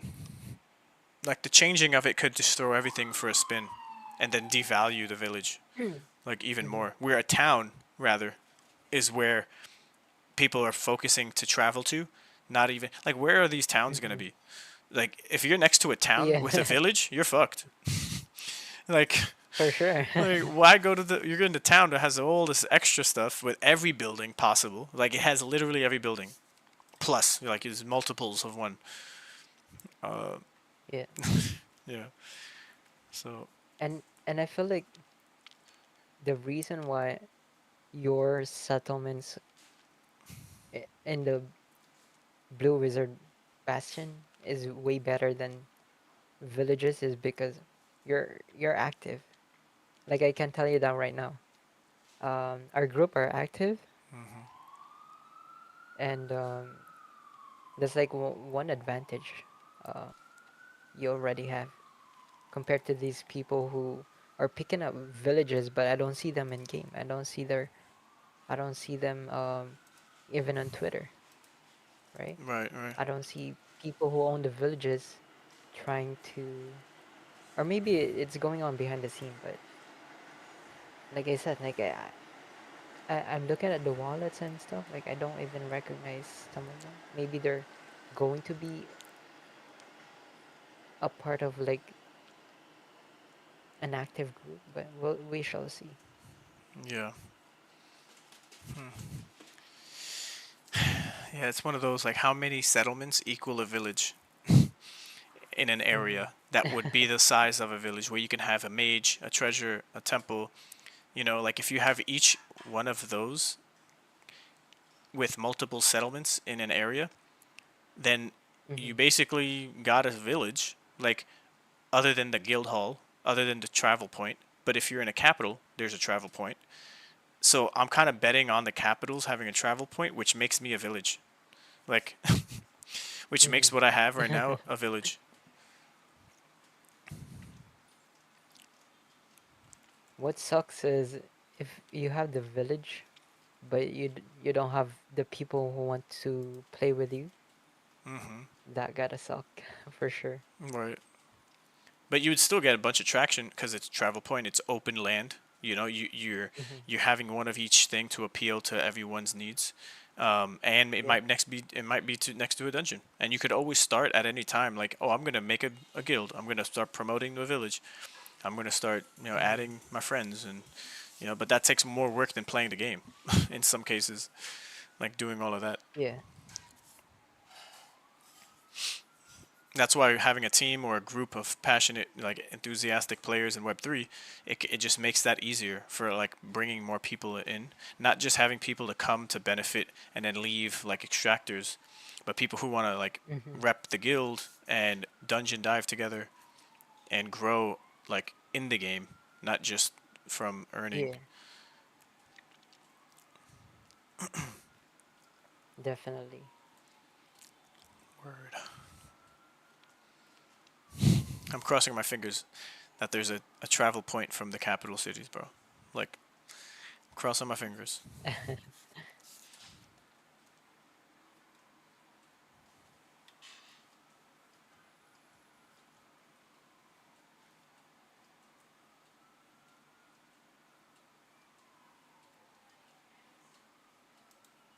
But yeah, so far I like what I'm seeing. Hmm. I like what I'm experiencing too.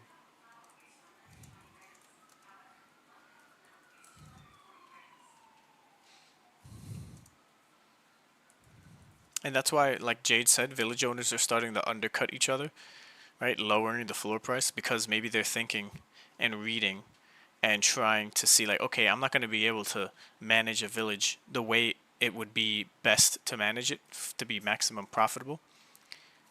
And they Mm-hmm. might be overlooking or skipping out on some other thoughts in theory crafting, and like we are. So, yeah, if I was a village owner, it's like, what am I going to do with it? Is a city capital better? How far away is it? Like, there's too much unknowns for someone to keep it, maybe at this stage. Yeah. And if you could get 5K off of it, like, that's a lot of money. Like, no one else is making that much money in Oh, Web3 for sure. games for like land mints for free that you get for free. Like, what? Yeah. The last time it was pixels, like for getting an airdrop of token or like being able to do anything with NFTs. Yeah. That's why like I value the village close to the floor price of Pixel Land right now. Hmm. Okay. Just because like if you have that kind of amount, if you have like 1,700 RON, what are the things inside Mavis Market that you could put that into that already generates um maybe income, Yeah. or maybe like uh a little bit more immersive experience perhaps? Because like what I posted yesterday, right? Like people designing their lands. We kind of lost that with the chapter 2, but they talked about rewarding those type of lands. Luke said he mentioned in one of Yeah. his AMAs. Right. And also, I like what they said about the staking, the pixel staking, where imagine like the industry, right? Like the mining industry. You could infuse it with pixel token, like let's say 500 pixel token, and it gives you some sort of different type of earning, probably a premium what do you call this? Resources. Yeah. But when you don't need that anymore, you could take that pixel out. That's still yours, though it became. It's like soft staking. It's like you're using the token inside the game, though they need to implement that. Like they need to come up with a different loops for that, and I'm guessing it might be a while before we see that kind of thing. For sure. So yeah,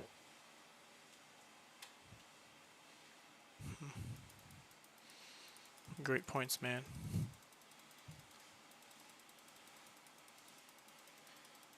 I just yeah, I've been trying to figure things out. See how I'm like assessing how I'm gonna move, because I don't have like deep pockets to be able to like grab everything I like at the moment. Yeah. So since the land for Runiverse is slowly, they're going to roll it out slowly, right? So I might do the same thing with my buying as well. Like I'm gonna buy slowly into it. But Yeah. man, if I have I'm just like trying to be responsible a little bit. Um, bro, once I unstake some run, all I know is like I'm gonna keep buying. So I'm trying to be a little bit more disciplined. Yeah. Yeah. Um, but like to be honest, man, like seeing the sales, seeing the listings, I'm like, I'm itching, man. Yeah. Because they got to where you said they would be, in just like a couple of days, not even. So you were right in Hmm. what you were saying. Um, and if you have no preference on where you want to buy, then I guess it's fine. Stick to the plan. But for me, it was Hmm. like, dude, I want to be in Blue Wizard Bastion. I like the color. I already made my decision on the whole lore side of Yeah. things. So it's either I act now and I buy at lower prices Hmm. as we go, or uh, you know, I just wait and then not have as many, or Hmm. so I don't have as many that would give it meaning to even have that much, because none of them collected. There's Yeah. out of the total, I only have like less than 1% or 2. It's like Yeah. I want to be a little higher on the percentage board.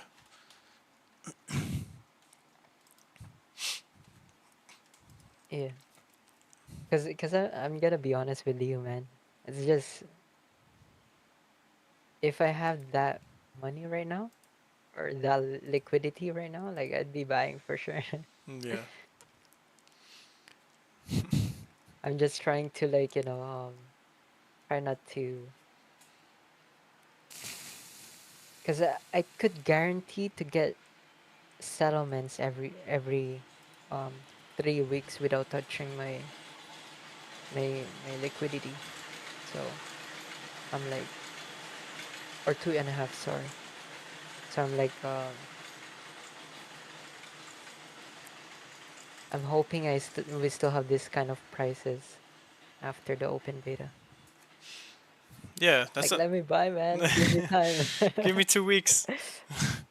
Yes, please. Yeah, if If there was a way to shorten that time frame to a week, that would be perfect. Cause Yeah. then,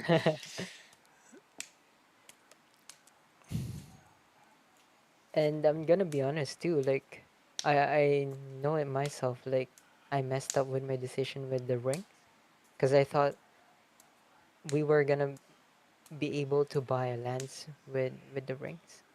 yo, seriously, I don't think I Yeah, would have so bought that kind two. of Yeah, yeah, I that kind of fucked up my timing too. forgot about that. That's why like I'm yeah, because if I'm not bullish on lands for the Runiverse, I wouldn't have bought the ring. You know what I mean? I bought the ring because I wanted the land. And now you need Now I lance, just and you have have ring. to This yeah. shit went backwards.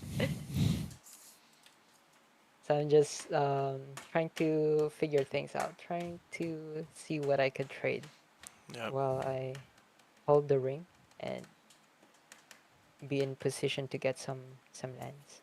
Yeah, man. I So yeah, yeah, I was thinking about what you just said yesterday and the day before, and I'm like, if I assess my portfolio, like, what would be the first thing I'd get rid of? It's sad to say, but probably some Genkai. You know, like yeah, I've noticed over the course of just the history of CyberCons that even the OG dedicated community members, they also just sell off. Like, it's a normal thing even within their community. Mhm. There's not many who hold so much where it's like, oh, this project is definitely like the OGs of Wizard holders. Oh yeah, like they have to pump our bags. Like that phase of the OG holders of Kongs, they pretty much know now that no one person is gonna pump their bags. Maybe Coco could do it if he comes back, and then just number go up. But yeah, the yeah. enthusiasm for a lot of older projects are dwindling as far as like their base, unless they got some crazy game and fun engagement and something going on. Hmm. I didn't even. I haven't. And Yeah, go bro, ahead. Go I ahead. was even like trying to think of. I was thinking of listing the PFP that I'm using right now, or just to I don't know, like probably double down on Forgotten Runiverse. What's the floor of Genkai? I haven't checked that. No. Oh, it's 55 RON for the floor ones. I want. They were going for. What is 55 round? $300, right? Yeah, that's like Wait. no. No, That's almost like 100. seven. Yeah, close to 100. Yeah, Oh, 70. 70 70, sorry. bucks. $70. Yeah. Yep, yep. Damn. It's like Genkai or Homestead. It's at that price right now. You could trade one Genkai for one Homestead. That's true.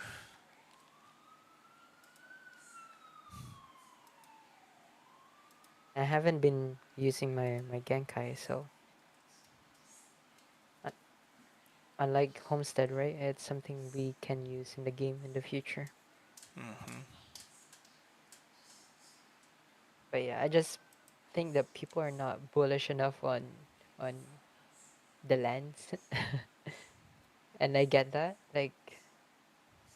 Like what we talked about, right? People might have gotten hurt from the previous experience they had with the landmines and stuff, Axeland and all those stuff. Yeah. So I guess I feel like that will give me more time.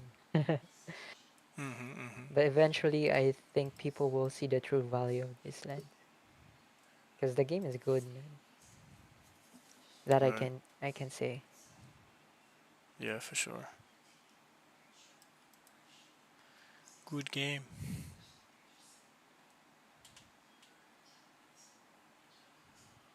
Yeah. By the way, how was your conversation with Grusher earlier Oh, it was good. It was good. Yeah. He's from Kagi. He was. about the Raven quest? Yeah. He gave his opinions on Nightcrow. He saying it was a Ponzi. I don't know if you were there for that, but like these games, based on how many people are earning and what they're earning in the games, they change how you're able to do that so they can profit more. So that's what kind of happened with these types of games that are great, from the Asian side of the world, Mm-hmm. the Asia side of the world. And they fall out of favor.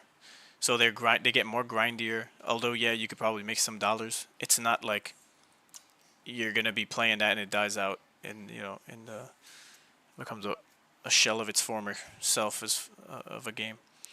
And yeah, Raven Quest is a great full Web 2 game that's turning into Web 3. So they're doing some interesting things, but it's already a Web 2 game for why those things exist. Right? So we'll see if it takes hold of the minds and hearts of Yeah. people. But it's on IMX. So although IMX is supportive, he said, to the project, he was talking about the founder being Really. too sales pitchy of a CEO because Mm-hmm. he's the founder, and yeah, and then we'll see. If they're gonna be able to sell skins first as NFTs, or they did a land airdrop earlier, and or for this play to test, you could pretty much secure a land if you got to 2,000 gold. So they're using the in-game gold for you qualifying to win land, Mm-hmm. which is cool. Like utilize what is in the game already for you to, like, what we're doing now. Like they're just gonna be copy and pasting. So if you have a fun game that's more fleshed Yeah. out as far as quality of life stuff, and like, for example, filtering or clicking on a character here in the game and adding a friend, like little things, the quality of life things mean all the difference. Make all the difference Yeah. for being more sticky of a game for people to come back to. So yeah, I just don't like how the game looked. I didn't play it, so I can't judge it too hard. But apparently, Yeah. it was fun. There's so much to do. It is a little grindy, but Mm-hmm. we don't know where earnings coming from and how that's all gonna look. But the game is fun because it's a full Mm-hmm. fleshed out game. But Forgotten Runes is literally Web3 native from the heart. Like from the core. Yeah. So they're gonna That's what probably, I want, man. yeah.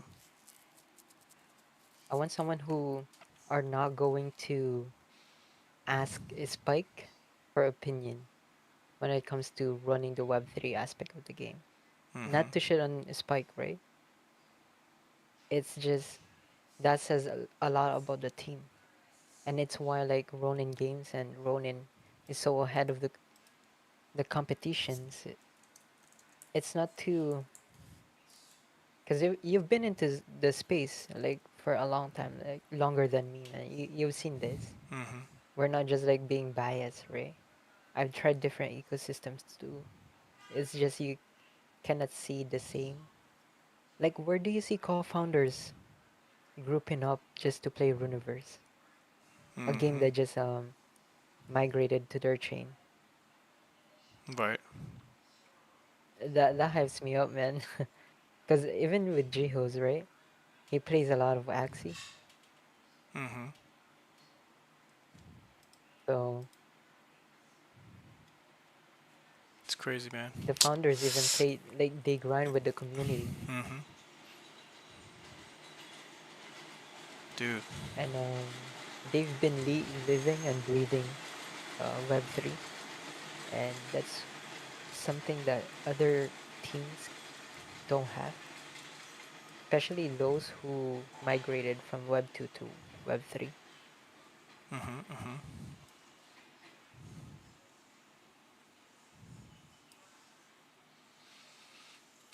Can it be sick? Yo, Jade is saying each city has 30-ish settlements. It is going to take off, but be big in game. You'll get easy usage. How does he know this? I actually tagged him and I was like, "Is this confirmed?" Because that's crazy. I gotta count how many I have. Or is he saying the city land plot? Like, the city could hold 30-ish settlements. Or has. He says the city has. I don't know if he's talking about capitals or like wizard capital cities, or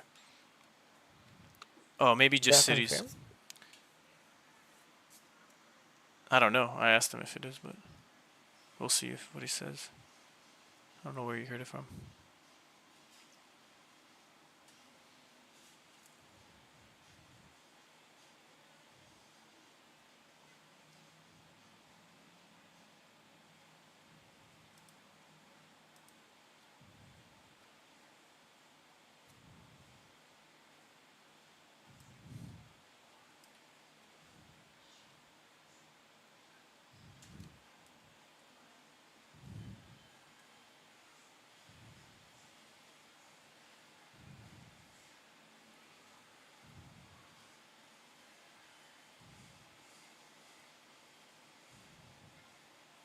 Oh shit, keep bought a corrupted land What? Off the floor? This mother heifer. from the region of Zaros. Ah, I told him, yeah, there was one settlement and one homestead from that region. That was. Nice. See, and look how few amount of conversation is happening between people in the sales channel about land. Like, there's only a few people speculating in the server. Some people don't even have all the information to make educated guesses enough, right? Where you still can make some type of educated guess based off of Bruce and the history and the white paper. Like, it won't be, hopefully, not too far off from what they've already documented to be the game and how it functions. Because it's been over 3 years. Like, you had to have stuck to some type of plan, not keep it open ended forever. But yeah, giving themselves wiggle room totally makes sense. But I don't really see that many different types of people. Maybe there's not enough money in the OG community to pick up and to plan like we are, to like corner the market of a particular area in the game. But Yeah. yeah, it's gonna be pretty crazy.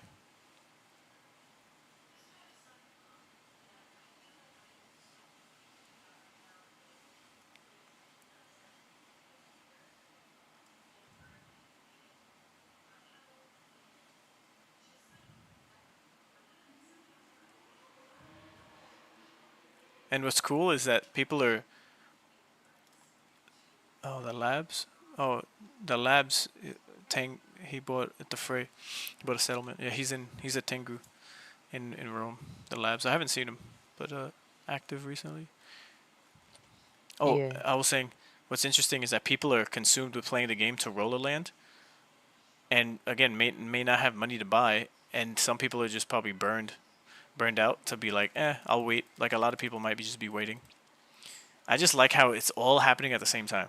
Like, there's a lot of stuff happening at the same Yep. time. And that's where you could find opportunities when it's like too chaotic, like too many emotions, right? Mm-hmm.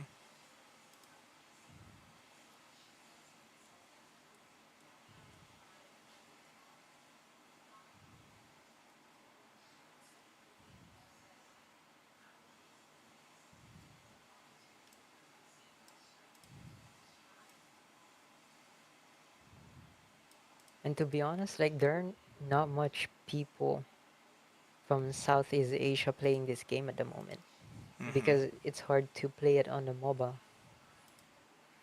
But Once that's fixed, like I don't know, man.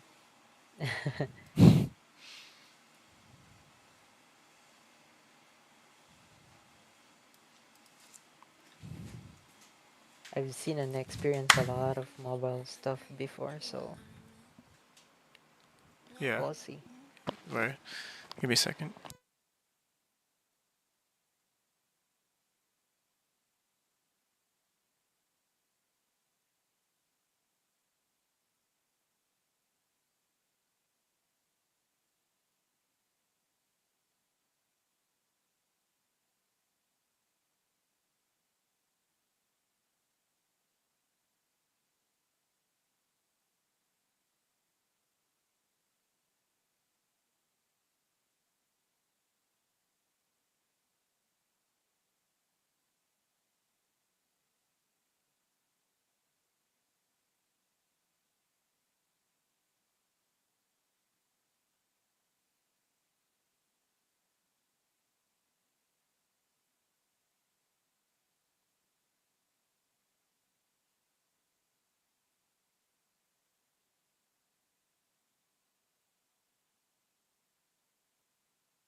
Yo, I'm back. Sorry for the absentness. You.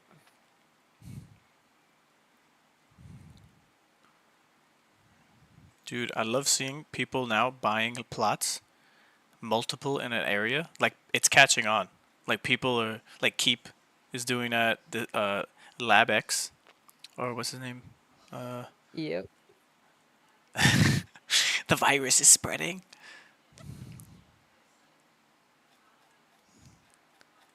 Like, people are making decisions based off of what, like, same thing we're doing. Just like guessing or choosing on the map like where they would like to be or think is coolest.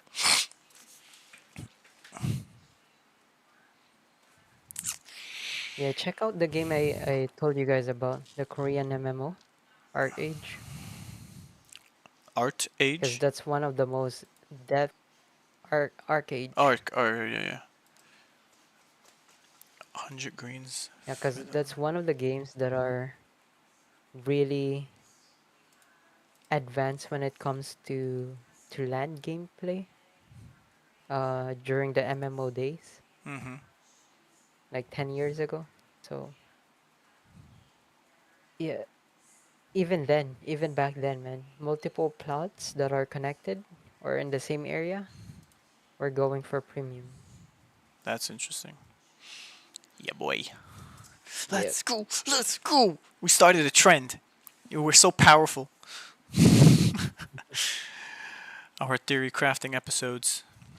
I wonder how many actual community members listened to it who were like, oh, let's see what YouTube's looking like. Bro, imagine.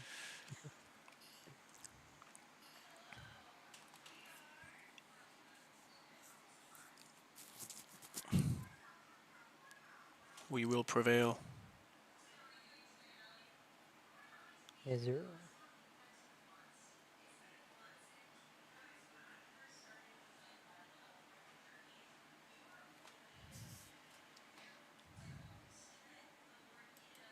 Why not full screen? Somebody is commented while I'm live on YouTube. Because I have a split screen, so that's how it looks on OBS, but I'm just going to enlarge Yeah. the... Because I go in and out sometimes. But he got a point. Viewer satisfaction. Improvement. Shout out to you for reminding me. SkyX. Boop. There you go. Full screen for you.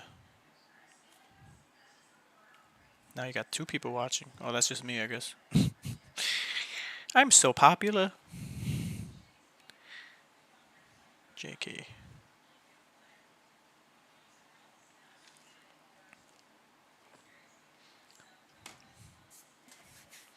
Yeah, I look forward to like everyone choosing the color of magic. Once I read the white paper, I'll probably understand more. But if people side with blue magic, but they're at, let's say, the fray, like they're nowhere in or around the blue bastion, what does that mean? Does that mean like, yeah, I just don't know. I'm just theory crafting at this point. But if they line themselves up with that Sorry, magic, go ahead. sorry. What is it? Like if people line up their building color and specification, Mm-hmm. like specialization, with a particular color of magic, like blue, and they're not anywhere near the blue bastion, does that also mean they have to go to blue bastion for something eventually? Like, I just want to know how central and how important the capital cities are for the colors, because if it's always gonna be that, that is so crucial. Like it's gonna be such a crazy big brain move that was made for anyone buying majority of the land in those places.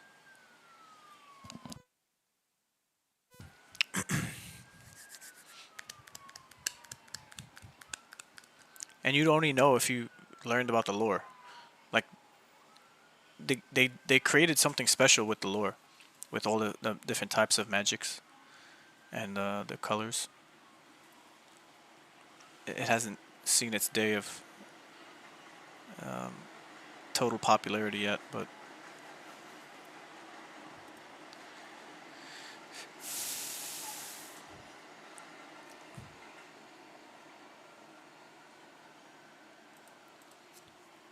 Felix almost got his land. 100 more greens.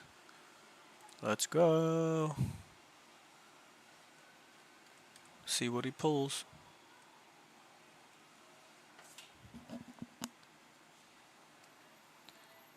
Let's go.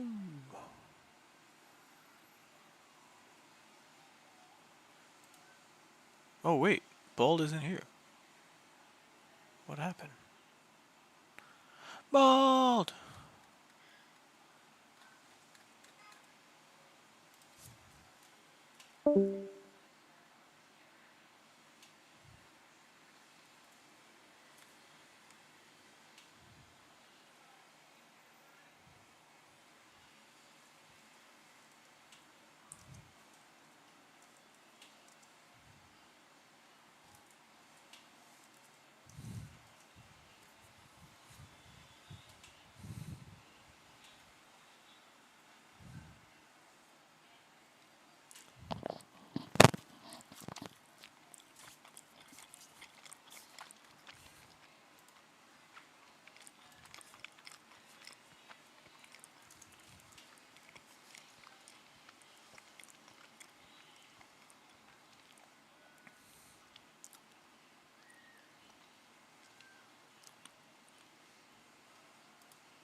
simply open source the algorithm, like X has done, so we can see, is it messing with your mind or not? Is it actually biased? Are they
interact with the world around them. When something is emotionally inciting, you want more of it, and you get more of it, and that creates the dopamine, and that drives the behavior. The crazy thing about social media, or digital media firstly, is that the feedback cycle is much faster. It used to be that you put out a book, you wouldn't get the results on how the book sold and how many people liked it and how many people read it till a year later.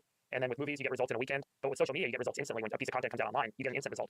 And then with the concept of a feed, where the next content is dynamically selected for you based on your reaction to the content prior to it, you kind of get this immediate feedback loop that then tunes and lines up the next thing, and now you're getting hundreds of iterations an hour. So I'm not sure that there's really this like simple solve where let me show you something that's like less exciting. At the end of the day, if it's something that's horrific or something that's romantic or something that's inspiring, if it's emotionally kind of activating enough, you're going to be happy watching the next one. You're going to keep watching. You're going to keep watching it. I think there is a relatively easy solve, which is you could simply open source the algorithm, like X has done, so we can see, is it messing with your mind or not? Is it actually biased? Are they actually inserting editorial opinions into the algorithm?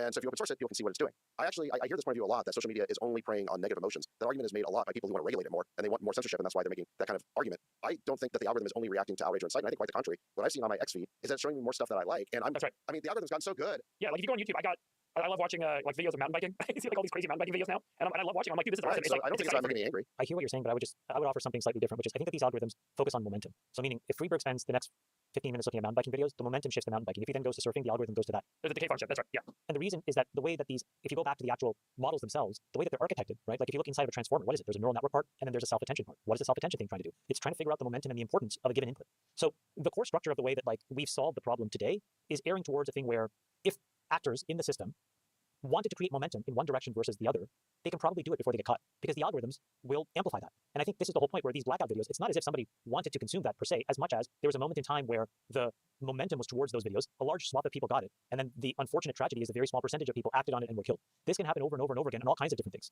And I think that's what needs to be addressed. And maybe 10-year-olds shouldn't be allowed to use TikTok without any supervision. Maybe that's a better answer. That could be a better answer too. I think based on some of our discussions, having kids not have these phones at school and putting them into the pouches and no social media until you're 16 or 17, because one of the other things that's happening here is these algorithms are so good that they are now causing a dopamine deficiency in children. It's causing depression because you can get desensitized, and every time you swipe up, you get a dopamine hit, and then your brain gets reset, and you have less ability to get joy from having dinner with your family, or playing cards with your friends, or doing any other things. And that's what doom scrolling does. That's why we lost you sex to the poker game. You're too busy doom scrolling, and you got addicted to it, and you don't come to poker anymore. But this is what we need to do. As a society, these phones are destroying everybody's lives. They're killing friendships. They're killing these poor kids who are sitting there like zombies. The algorithm is just too good. We have now the snake. I will agree with that to some degree, that I waste way too much time using X. But I mean, I just do it to stay up on current events so I can do this pod. Yes, that's my excuse too. If I didn't have this pod, maybe I could just stop using it. That'd be great. I'd love to have that time back and just read more books. You know what? I'm going to do it with you. We're going to go on a little social media diet. You and I. From now on, we're going to go for You've social been media. acting insane. You have lost your mind. You need a detox. No, you need a detox. No, you Anyone need who disagrees with you is like on Putin's payroll now. Okay, that's me on you, my friend, Comrade Sachs. You're like the reincarnation of Joe McCarthy on X. Yes. Since you want to go into Russia, here we go. It's 50 days You're before the the election. Russia on the brain. And as predicted, we're 50 days before the election, and who shows up? Putin. This is the greatest story ever. For those of you listening, Sachs just rolled his eyes. It's so funny. This is just great. Okay, the Whoever DOJ. predicted there's going to be another Russiagate hoax just in time for the Here election. we are. And by the way, there's breaking news. More Russia stuff has dropped while we're on the pod. There's a lot of people who started with Trump derangement syndrome, and then they held Putin responsible for Trump getting elected. So the TDS became PDS, and they got Putin derangement syndrome. Let's get to the story here, comrade.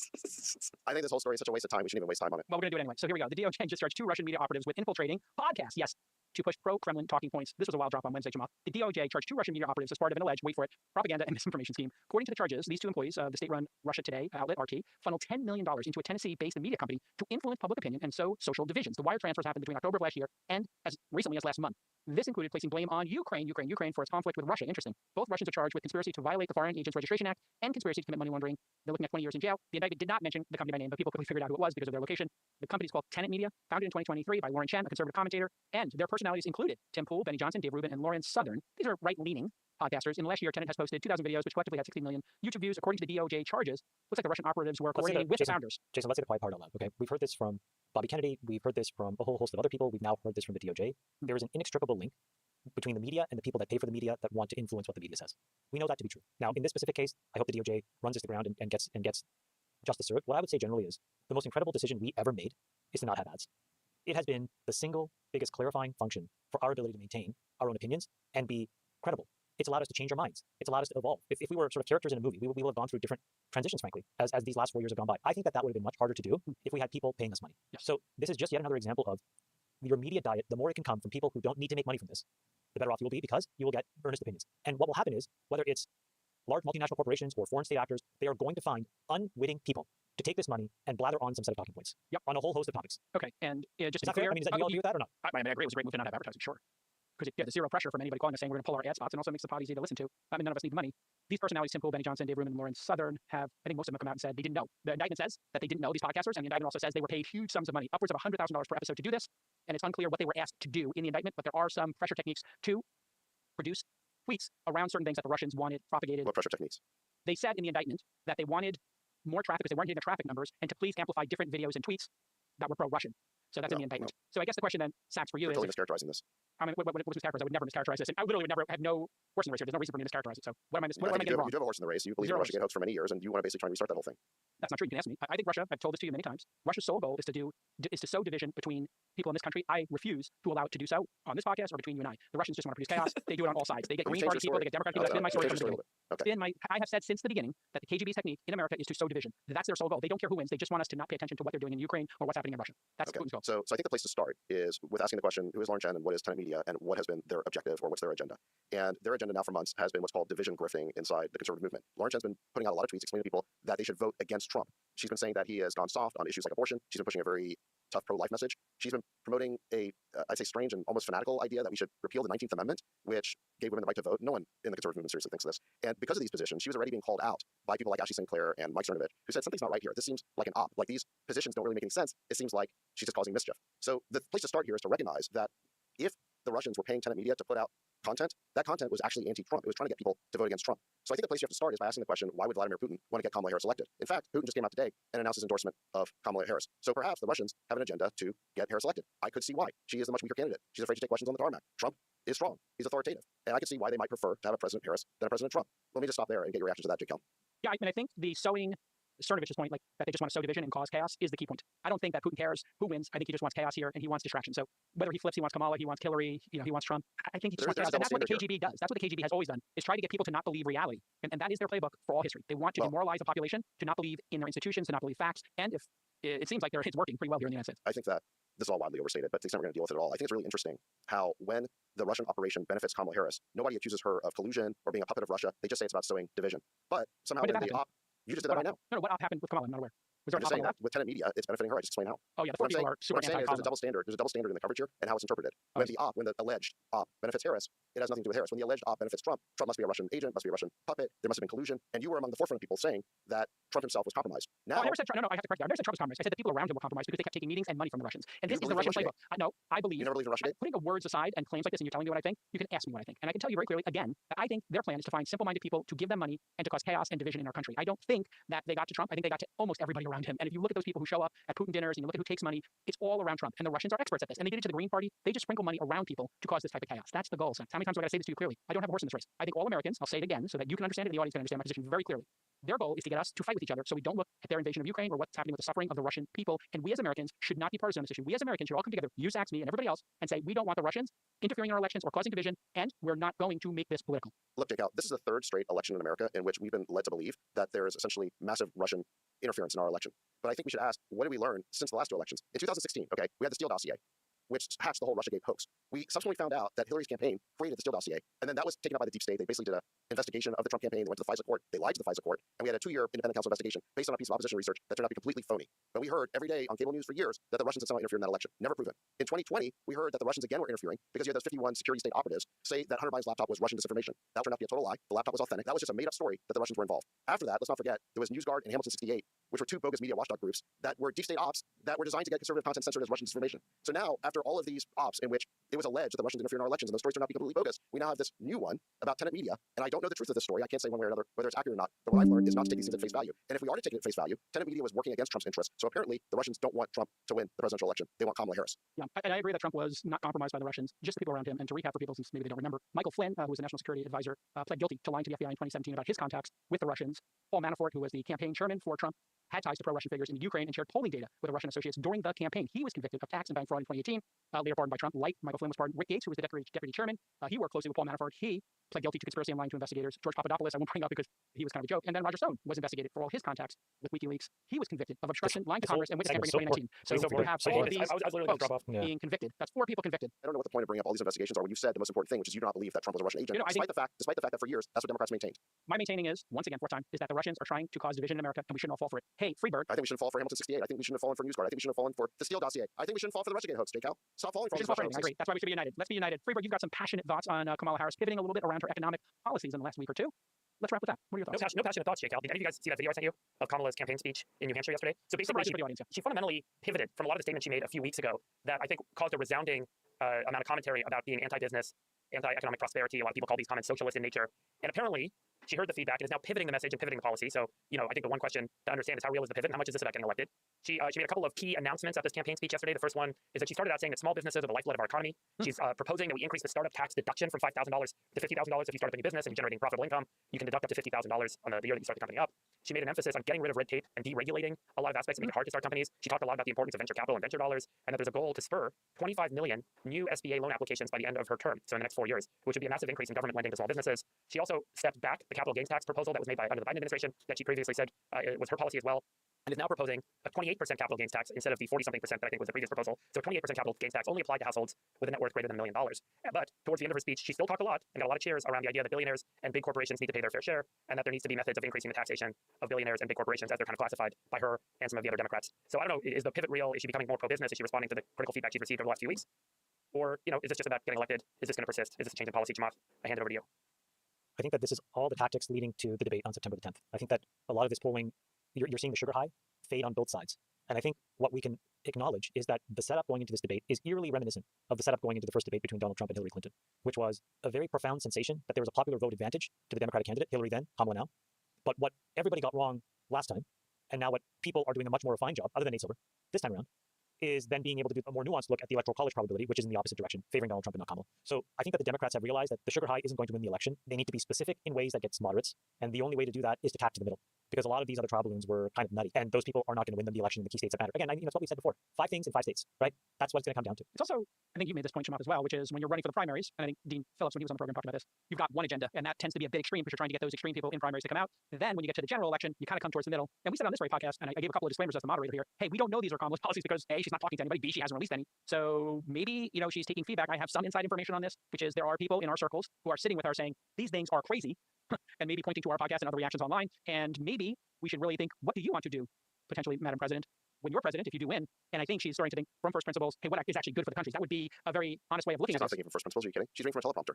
No, I'm talking about in her policies. And you can make whatever digs you want to her style, and that's valid. You can make whatever digs you want to Trump style. What I'm talking about is You said she's got thinking thrown. from first principles. Yeah, well, from her first principles Her as to writers what. are giving her new talking points. Okay, listen, can you stop with the personal attacks on people and just It's not maybe a have personal attack. intelligence? She's a candidate for the presidency of the United States. He's answering your question. He's answering your question, Jake. He's saying that they're not real policy. You're not Well, allowed let me to finish my write point, and then you can deride her style. I'm trying to It's not a have style something about point, substance. Jason. It's a substance Okay, let me finish my point, and then you can talk about substance style. I think what happened here is she was put into the position as president and had to, in a very short period of time, come up with what her positions would be, because everybody knows when you're the vice president, your positions are what the president thinks. We've made that point about J.D. Vance, that his position on wanting a national abortion ban has nothing to do with Trump's, and Trump's wins in that situation. So here we are. I think it's a similar situation. Biden might have been captured and wanted to do this crazy wealth tax and this seizure of people's assets, whereas maybe she actually is much more moderate, and that's what people around her have always said, is that she's more moderate and that she's coming to actually form her own platform, and she just needed time to do that. I'm giving what I'm hearing from the left. This isn't necessarily my position, Sachs. This is what I'm hearing from the people around Kamala Harris. Okay, let me tell you what's really going on here. Okay, Okay, here we go. the long-time Democratic pundit Roy Teixeira just had a piece out called Vince Lombardi Democrats, where he quoted Vince Lombardi saying, winning isn't everything, it's the only thing.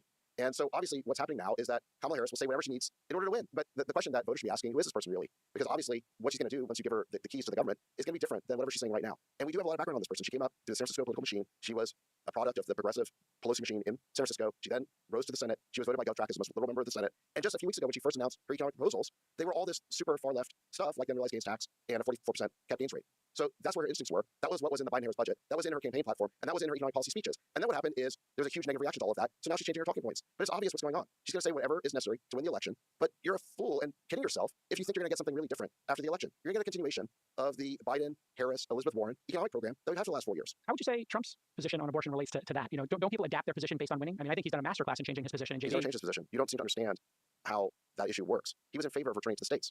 He's been completely consistent on that. And I don't know why you keep bringing it back to that always. Whenever Kamala Harris isn't doing well, it's always about abortion for you. Well, no, I think it's a great example of a politician moving to the center on the issue. He just said this week that he wants more than 6 weeks, right? And so he's moving towards a... He didn't just say that. It's always been his position. He's always been a moderate on the issue, Jacob. Yeah.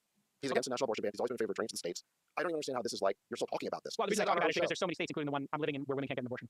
Okay, they're going to have to cross the same line. You're right. That's an issue. So I mean, I think women feel differently about it than you brushing it aside. They feel like Trump. I'm not They're brushing right. aside. I'm just saying what the truth of the issue is. Yeah, no, I'm saying the truth for women that I Hold talk on a to. second. If you want to vote on that issue, that's your right. Go for it. All I ask is that you correctly state Trump's position on that issue, which he stated on our own podcast. Yeah, no, which and that's the point I'm bringing up, is that it's up to people, the states. the evangelicals are really upset about him in their perception, changing his mind, and women, their view of it is he took away their right in the states where, like the one I live in, you can't get an abortion. Okay, everybody, this has been an amazing episode of the All In Podcast. We got to business up front, great discussion, politics that got super toxic at the end. It's the mullet that you love, business, and then political parties at the back. Or the Sultan of Science, who did an amazing job setting up all these amazing speakers and doing all the work on the All In Summit taking place next week. We thank you for your efforts, Sultan of Science, David Freeberg. You excited? I'm here for the team, Jacob. It's a team sport. It's a team sport. That's right. For the We chairman do our dictator, look at that. Look at that silver fox. Look at him with that great hair. When is it going to stop? You going to cut it for the summit, or you just... Wow, No. he's going big. And No. the Welcome to architect, 48. Welcome to 48. the architect, David Sachs, my bestie. Welcome See to on 48. Twitter. Welcome. See on Twitter, Saxy Boo. Welcome to 48. Welcome to 48. I think you're starting to get a fool of yourself on Twitter. It's getting I old. think yes. And you should do another 30 tweets a day about Ukraine. We'll see you all next time, everybody. Bye-bye. Let your winners ride. Rain Man David Sachs. We open source it to the fans, and they've just gone crazy with it. An amazing job setting up all these amazing speakers and doing all the work on the All In Summit taking place next week. We thank you for your efforts, Sultan of Science, David Freeberg. You excited? I'm here for the team, Jacob. It's a team sport. It's a team sport. That's right. For the We chairman do our dictator, look at that. Look at that silver fox. Look at him with that great hair. When is it going to stop? You going to cut it for the summit, or you just... Wow, No. he's going big. And No. the Welcome to architect, 48. Welcome to 48. the architect, David Sachs, my bestie. Welcome See to on 48. Twitter. Welcome. See on Twitter, Saxy Boo. Welcome to 48. Welcome to 48. I think you're starting to get a fool of yourself on Twitter. It's getting I old. think yes. And you should do another 30 tweets a day about Ukraine. We'll see you all next time, everybody. Bye-bye. Let your winners ride. Rain Man David Sachs. We open source it to the fans, and they've just gone crazy with it.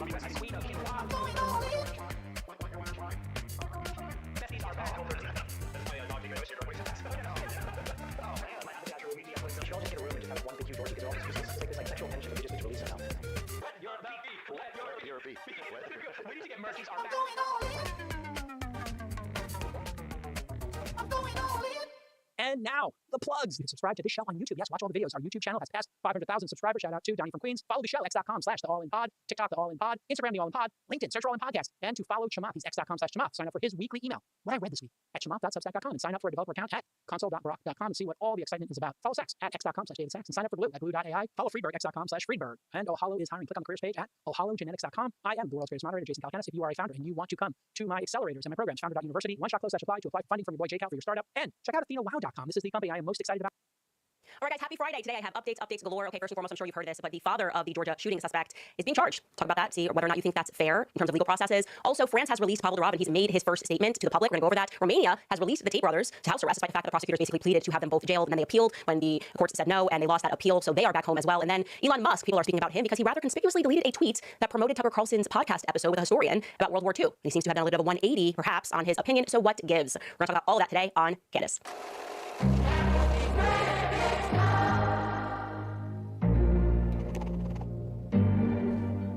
All right, I know that we are no longer allowed to think in our society. Now we have people that are apparently elected to do the thinking for us. We have the experts, we're supposed to trust them. But I remember when I was in a senior year of high school, we had this class, it was a philosophy class called Senior Sem, and he would come in every day with a debacle, and he would ask us to just work through the philosophical question. And so today I'm going to give you guys a philosophical question regarding liability, and this comes up all the time, especially after a school shooting, but in many other circumstances that we're going to go over today. But in terms of any sort of an accident or anything that's done on purpose, do we blame the manufacturers? Which is to say, if a school shooting happens, do we blame the gun? When somebody shoots another human being, do we blame the gun manufacturer? And some people are probably thinking, yes, we should, because they're creating something that could kill someone. And if your answer is yes, and of course you know that the slope then gets incredibly slippery, it would mean that you'd have to blame the manufacturer of alcohol when someone drinks and drives. It would also mean that you'd have to blame the car dealer if somebody got into a car, decided to run over 10 people. You go, okay, well, you created something that could kill someone. And so it's really interesting always to me when you look at the news and you see how the government deals with that question. And of course, everybody right now is speaking about what happened in Georgia 2 days ago on September 4th. There was a shooting at Appalachian High School, which is, I think, about 50 miles or an hour outside of Atlanta, Georgia. And it took place in Winder, Georgia. Well, the GBI, that's the Georgia Bureau of Investigation, identified those that were killed horrifically. It was 4 people, and their names are Richard Aspinwall, 39 years old, Christina Arimi, 53 years old, and then you had students, Mason Schermerhorn and Christian Angela, who were both just 14.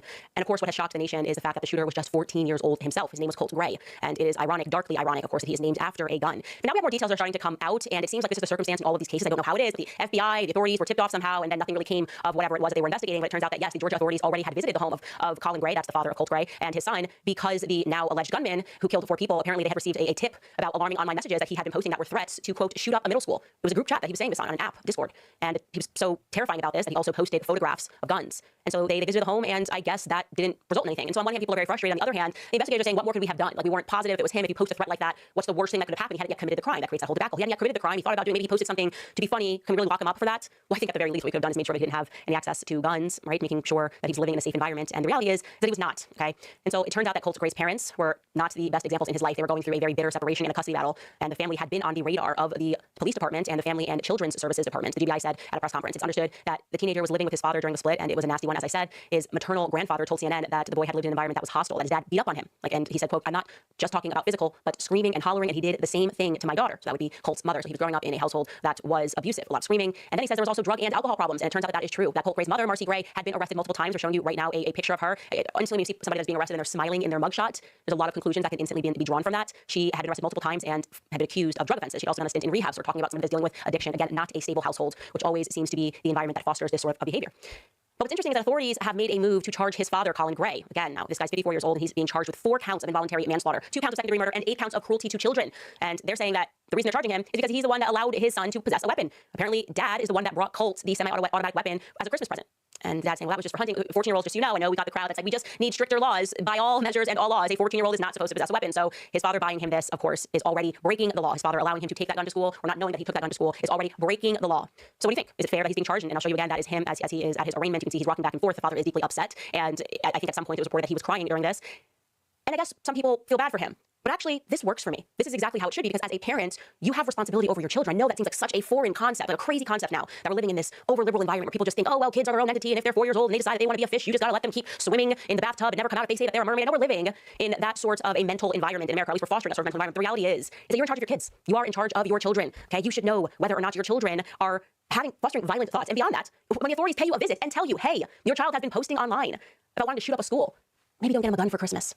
And so you have a situation that I actually very much agree with. And I can imagine how that would ricochet if kids understood that their actions could be blamed on their parents. I'm talking even a 16-year-old, if they're caught drunk driving and the police say your mom and dad are going to have to spend 30 days in jail, it would rot the children inside and out. You know, it's this idea, this perceived idea of freedom and separation from the parents that I'm not comfortable with. So I'm okay with this. I'm actually very much okay with this. But I find it quite odd though, right? And I, again, never would blame the manufacturer of the gun. I very much believe that all Americans should legally possess a weapon, especially as our government grows increasingly more totalitarian, especially following COVID. I think every single person is starting to think that way, of realizing, wow, yeah, no, communism, socialism, not that far out of an idea here in America. And so I think it's okay to legally own weapons. Of course, I would never blame the manufacturer if somebody uses a weapon incorrectly. And governments don't tend to take that stance unless they have the exact opposite perspective sometimes. In the unique case where the government themselves feels like they are out of control or out of the loop, because I think we all recognize our government is a gang. And we saw this, of course, last week or the week before. I think it was last week when Pablo Durov, the billionaire founder of Telegram, was arrested in France out of nowhere. We were told he's guilty of drug trafficking and sex trafficking and child sex trafficking, all of these things, because he created an app and some people who he's never met and never seen have abused that app. It's incredible. The government would take that perspective whatsoever. And so a great update is that Pablo Durov is out after being held for 4 days. He has now released a statement about what he has gone through and what his perspective is. Here is his statement. I'll read it to you. Thank you everyone for your support and love. Last month, I got interviewed by police for 4 days after arriving in Paris. I was told I may be personally responsible for other people's illegal use of Telegram because the French authorities didn't receive responses from Telegram. This was surprising for several reasons. One, Telegram has an official representative in the EU that accepts and replies to EU requests. Two, the French authorities had numerous ways to reach me to request assistance. As a French citizen, I was a frequent guest at the French consulate in Dubai. A while ago when asked, I personally helped them establish a hotline with Telegram to deal with the threat of terrorism in France. Three, if a country is unhappy with an internet service, the established practice is to start a legal action against the service itself. Oh yeah, why didn't they just sue Telegram? Instead, they went after the founder. He's correct. That is so strange. There is no precedent for this. But they did this because we know that what they ultimately are not after is not trying to stop drug trafficking. They're not trying to stop human trafficking. Our government agencies are the #1 drug traffickers. What do you think the FDA is doing? What do you think all these pharmaceutical companies are in bed with the FDA doing? Okay, they want to stop human trafficking. Oh, the people that are in charge of the military-industrial complex who won't answer any questions about what's happened to all of these Ukrainian children that have conspicuously gone missing. You want us to believe that they're really cracking down on Pablo Durov because they care about drugs and human trafficking? No. What they do care about is freedom, or rather the suppression of freedom. Pablo Durov was on establishing the right balance between privacy and security is not easy. You have to reconcile privacy laws with law enforcement requirements and local laws with EU laws. You have to take into account technological limitations. As a platform, you want your processes to be consistent globally while also ensuring they're not abused in countries with a weak rule of law. Sometimes we can't agree with the country's regulator on the right balance between privacy and security. In those cases, we are ready to leave that country. We've done it many times. When Russia demanded that we hand over encryption keys to enable surveillance, we refused, and Telegram got banned in Russia. When Iran demanded that we block channels of peaceful protesters, we refused, and Telegram got banned in Iran. We are prepared to leave markets that aren't compatible with our principles because we are not doing this for money. We are driven by the intention to bring the good and defend the basic rights of people, particularly in places where these rights are violated. Well, I love that he says that because the reality, and if you're paying attention to what's happening in the West, you're starting to feel the squeeze. The reality is that our privacy and our rights have been violated very slowly over time. We haven't even realized it. We don't even have a right to think anymore. As I said, instantly the media comes in and calls you stupid, fringe, conspiracy theorists. If you don't trust the media to tell you exactly what to think, you're way too far out for them. And they will try to ruin your lives sometimes. They'll effectively try to ruin your lives. And so you have a person like this who's truly fighting for freedom, fighting for us to be able to receive information that we know the mainstream media is never going to report on. That's why they want to go after him, because he was able to show people live. I mean, really, Telegram blew up throughout the Russian-Ukrainian war. But that conflict, because people were showing what was happening to Ukrainian soldiers, as we were being told that everything that was happening there was moral. We were going, wait a second, what is this? Why does this look like something the Bolsheviks would be doing? Christian men being pulled out of their homes with crosses around their necks against their will, being thrown onto the front lines. And they don't like that.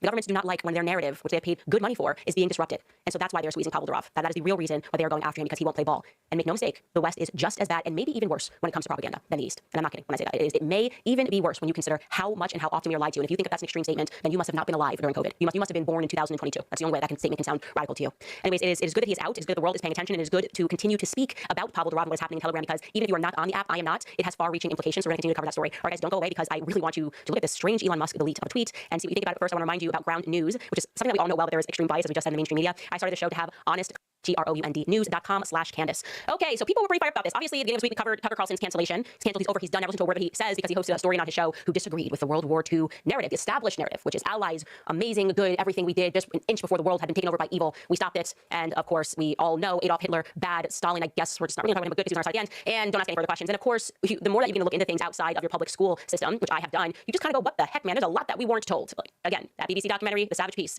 Please go watch it. PBS also released it, The Savage Peace. It just blew my mind. Like, I just was like, I trust nothing anymore. Like, how did you not tell me about the freaking genocide against the Germans? And so Tucker made the mistake of hosting a historian on his show named Daryl Cooper, who had done so much reading and obviously deep dives into World War II, and spoke. He said, honestly, I can't believe he said it. He said, yeah, and he started talking about the fact that Adolf Hitler had proposed a peace and had dropped pamphlets and did not want to go to war. But he said, like, Winston Churchill was dead set on going to war. Cue every neocon in media, cue every media company basically now saying that, I guess, he's a Nazi apologist and not just telling you factually what happened throughout the war. Now, what's interesting about this episode that Elon Musk had retweeted the show and retweeted the Daryl Cooper episode, rather, with Tucker Carlson, and he wrote, very interesting, worth watching. So you see that there, obviously, because it was really interesting, and it is worth watching, by the way. I would like to reiterate that. But he deleted the tweet after all these articles came out, and then, they did their thing where they write, like, trying to be thoughtful, and like, we are now living in a world that's so threatened because people on the right are digging into the narrative, and that's just not allowed because we are the owners of information. We told them already what happened in their textbooks, which are owned by people that, of course, have a certain perspective they're trying to sell as they enslave us all. And McGraw-Hill told them what happened, and how dare they step outside the bounds. And they made it sound really academic and extreme, that you might learn something beyond your high school classroom, And they were like, Tucker's done. And Elon Musk then deletes the tweet.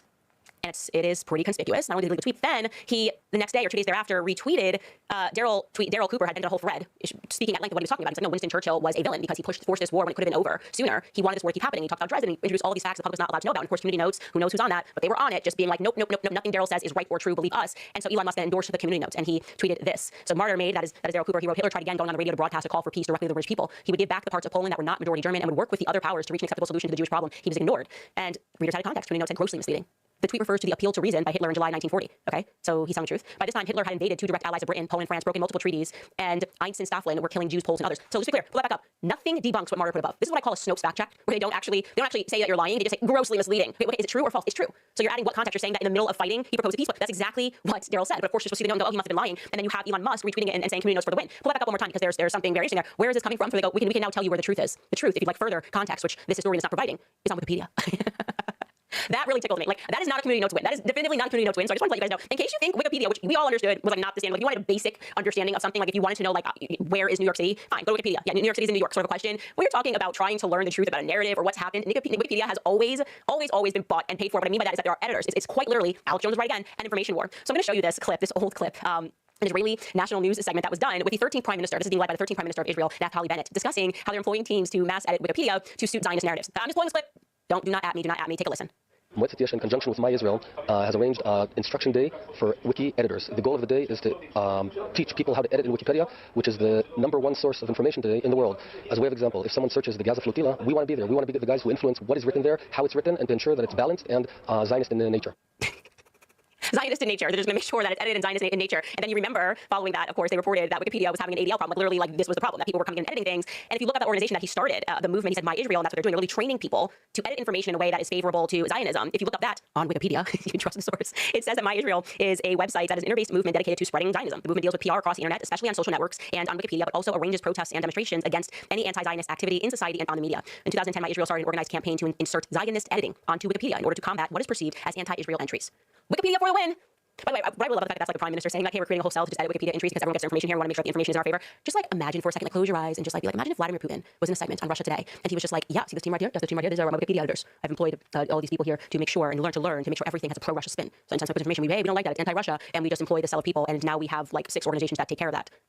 I'm just saying imagine. It would be fine, I'm sure. It would be totally fine, is my point. Well, anyways, despite all of this, despite Tucker Carlson's Monday cancellation, it turns out that actually Tucker Carlson's first event on his tour was completely sold out. So once again, for whatever reason, people are not listening to people that are outraged on the internet and they trust Tucker Carlson. Look at this amazing sold out crowd. I just love looking at this.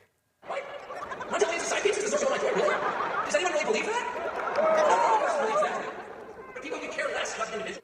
What are they doing there? Nazi apologist is what he is. I don't know what all those people in Arizona are doing. Well, maybe they just have learned that the media is always full of it, and maybe they're starting to realize that we are in an information war. And typically the people that are trying to get you real information are the people that are being canceled and treated this way because they're simply trying to tell you the truth. And Tucker Carlson obviously is one of them. I'm very happy, and I fully love that he supported Daryl Cooper. And like I said, you should listen to the episode. And by the way, I want to point this out at the end of this event for maybe the first time ever Tucker has ever done this. He brought out Russell Brand, and him prayed. And I just think that that's such a unique moment. So I wanted to show you that as well. I've never asked this before. We haven't talked about this, and I mean this in the most open possible way. Not everyone's going to share your beliefs or my beliefs, but would you close in prayer? Oh, yeah. Well, I call on the name of the Lord Jesus Christ, our Heavenly Savior. Lord, I humbly in this great congregation in Phoenix, Arizona, with my host, Tucker Carlson, in deference to him, but in ultimate deference to you, our Lord and Savior, to whom we are all your younger siblings and your children. I pray in your name that the forthcoming election be an opportunity for unity for America and for Americans, for forgiveness and for grace, that the dark and demonic forces that appear to operate at the level of the state, the deep state, and the corporate and global world experience your light, Lord, that we are guided, that you guide all of our tongues and all of our words and all of our hearts, that we feel your forgiveness and that we feel your grace. Thank you, Lord, for the many gifts that you have bestowed upon us. Thank you for the glory of consciousness itself in which we can experience you and live you. Thank you for the beauty of nature in which we see your wisdom and your creativity and your infinite glory. Thank you, Lord, for the many leaders, and thank you, Lord, that you were born and died that we may be forgiven and that we may have eternal life, not through merit or anything that we have individually achieved, for surely all of us are fallen, but in your holy name we are forgiven by your act of redemption, by your sacrifice. In your name we pray. Amen. Amen. Russell Brand, ladies and gentlemen. Thank you. Amen. And what we say to that is Christ is king. Why do we say Christ is king? I know they're trying the media, the satanic media is trying to sell you as like some rallying cry. Yeah, I guess it is a rallying cry for truth. The truth is king. The truth is going to win. So just want to let everybody know, you're placing the bets on lies and deception. You're on a ticking time bomb. Literally, it's not going to last much longer. The people are awake. You feel it. You know it. You just don't know what to do. Maybe because you're just not brave enough. But the reality is that all around the world, people are being awakened to the truth, and the truth is king. The truth is Christ. Now, guys, I want to pivot to 2 stories that I've been following. I just want to know, when is it exactly that the conservative movement decided guilty before innocent? Is that conservative or is that just neoconservative? I think it's neoconservative. I just love how they pick and choose. Like Donald Trump, you have the DOJ goes after him, and if they are cool with Donald Trump in that moment, it's like, this is all fake. Don't even pay attention to the DOJ. the DOJ goes after Andrew Tate, and they don't like Andrew Tate because Andrew Tate doesn't like them. But it's like, this is all real. Andrew Tate is a human sex trafficker. I looked at these videos of him from 15 years ago. It shows that whatever they're saying what he did today obviously is true and he belongs in prison. And then when somebody comes out and is consistent, ideologically consistent, like me, who says, no, obviously we don't convict Trump on the basis of his character and accept that anything charges they bring against him are real and true. We know that he's being targeted for a reason. And I say the same thing about Andrew Tate and Tristan Tate, and I say, obviously you wait for them to have their day in court, and it's like, oh my God, I can't believe that you would possibly take this perspective. Like, how dare you take this perspective? Well, I apparently, regarding the first case, we still don't know because they haven't been able to face a trial. I felt pretty confident having read that. He got arrested last week. There were all of those raids that were being conducted. We saw the videos and breaking into their home. And once again, the organized crime agency DICOT raided all of their residences in Bucharest and in Ilkov County. And after a brief detention, they decided to release them. And so the prosecutors then appealed and said, no, we want them in prison. Here's why. And they were able to present their evidence. Well, on Thursday, the Bucharest Court of Appeal rejected the prosecutor's plea. They did not feel that there was enough evidence to keep them in jail amid their investigations and their allegations, once again, that they're involved somehow in human trafficking. And you basically had a situation where they said that you can still be placed under judicial control, that they are allowed to go back home and await the trial. The spokesperson for the Tate brothers is a woman named Mattia Petrescu, and she said that the judge also approved the removal of restrictions against the two from speaking to certain people that were involved in the case. So initially they said, okay, they also can't speak to any of the victims. And Tristan and Andrew came out and said they're speaking about the mothers of our children. Like, they trumped up charges and put the mothers of our children in these against their will. And so I guess the court heard that, and it did turn out to be true that they included as victims the mothers of their children. And the court reversed that decision because that seems very strange to just tell a woman she's a victim without her necessarily agreeing with that. So they're now free to meet and communicate with those alleged victims based on the close relationships that they share and the children that they have together, said Petrescu in a statement. Now, Andrew Tate instantly took to X, and he gave a statement as well. He wrote, the second file has been ruled lacking evidence by the Judge of Appeals, and the jail request by DICOT was rejected. We are free. The second file took every single female that we have ever interacted with and labeled them as victims against their will. They are all furious as they were defending us. They also took every Romanian man that we know and labeled them as money launderers. This was a desperate attempt to put us in jail with no evidence, simply piles of junk and a made-up story. The first file is falling apart, and the second file couldn't even achieve an arrest warrant. Old YouTube videos and edited WhatsApp conversations are not evidence of crimes. The haters who push these narratives are directly paid by DICOT and Zionist NGOs to discredit our names. Many are pedophiles who have achieved plea deals with the government to peddle misinformation. The Matrix is blowing children apart in Gaza, and people think that we are the bad guys. This whole farce is almost at an end. Huge respect to this Romanian judge who saw through the garbage and correctly stated that I'm not evil, simply, quote, an old-fashioned type of man. Thank you for all the support by the truth tellers, by the people who are not swayed by headlines from aligned mainstream media. Love you all. Well, guys, what do you think of that statement? I'll tell you what I think about that statement. I think everyone is innocent until proven guilty. So I'm looking forward to an actual trial. It's been years, and we still have a trial date for this, where evidence gets to then be entered into the court, and then we get to follow the evidence, and we get to see what they actually have, and it's not just innuendo and the media telling us what to think. I really look forward to that for everybody, including, by the way, Lauren Chen. It's just an unbelievable situation here. I really, really want to say I cannot stand neocons. I just can't. I just really hope we don't take them with us into 2025. Like, I'm just going to give a little bit of a runway here for them because they're pretending to support Donald Trump, and I want Donald Trump to get elected. But I just want to let you know that deep down inside, I won't say it out loud, I absolutely hate neocons. I said it out loud, didn't I? Okay. Well, nothing's more neocon than this guilty until proven innocent, and this is exactly what happened. The DOJ came out and said Lauren Chen is colluding and is hiring people to spread Russian disinformation. They dropped, this huge file, and this is, by the way, she has not been arrested. She wasn't even actually named, but they were able to do so. They were referring to Tenet Media, and the press ran amok, and the left is going, oh, see, they're all. I was gonna twerk, and then I saw the cross. I was gonna be like, no. I was like, no, respect for you watching me on this.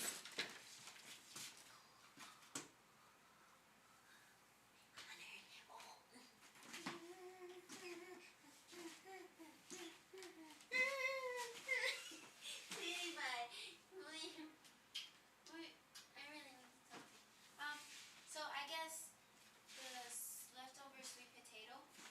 Do you want me to fill it up with a little bit of coconut?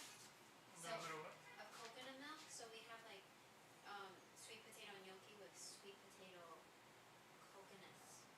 Coconut? Sweet potato coconut? Cool. Alright. I just don't want to mess up the dish, We're trying something new.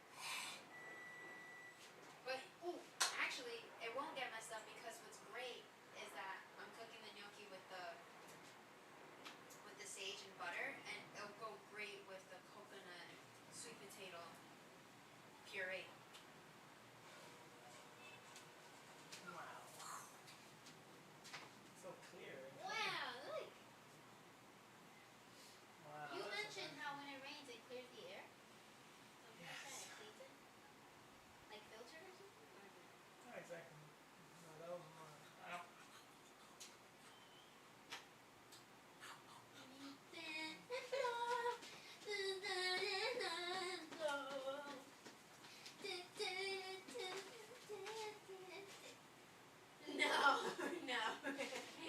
Oh, I'm supposed to be speaking to you in Spanish. So you said the same thing. No. No. It's so cold. Well, I'm wearing sweatpants. Sweet pie, you know what I want to work on? That I get so strong that you can jump on me and I can carry it. So let me try to carry you now. Hurry up! You're taking too long. That's what it reminds me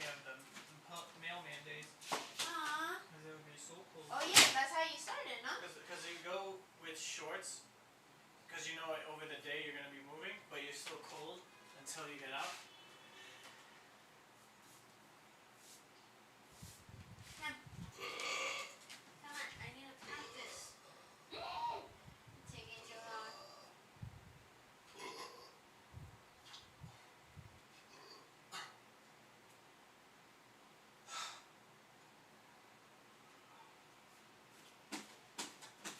What do you want me to do? Just hop on you? No, no, I want to practice first. Like you putting your things on my hips.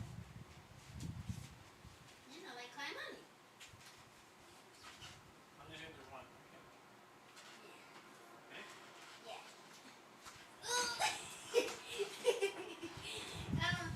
Where me more safe? I feel like I had you. You just had to lean into me.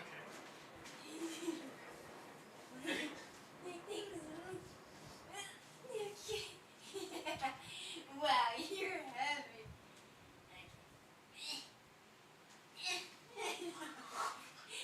No. Sweet. Let's try. There we go. Yes. Alright. I have a feet. I feel good. Yeah. Yeah, when you're tired, it's nice. Oh, not that tight. Okay. Yeah. That's a nice workout. Look at my little koala bear. Can you jump on me? No, I'm tired.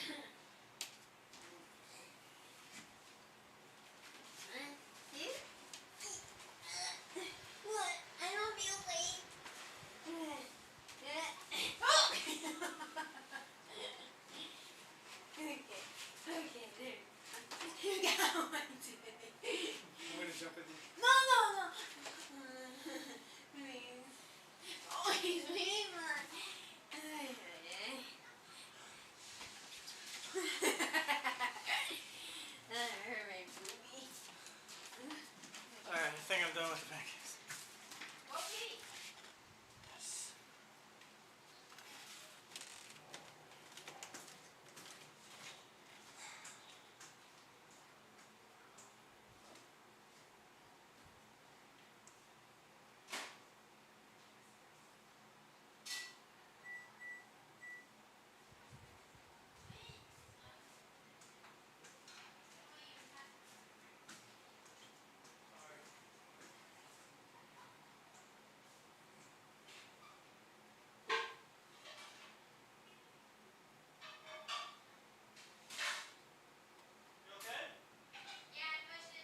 check.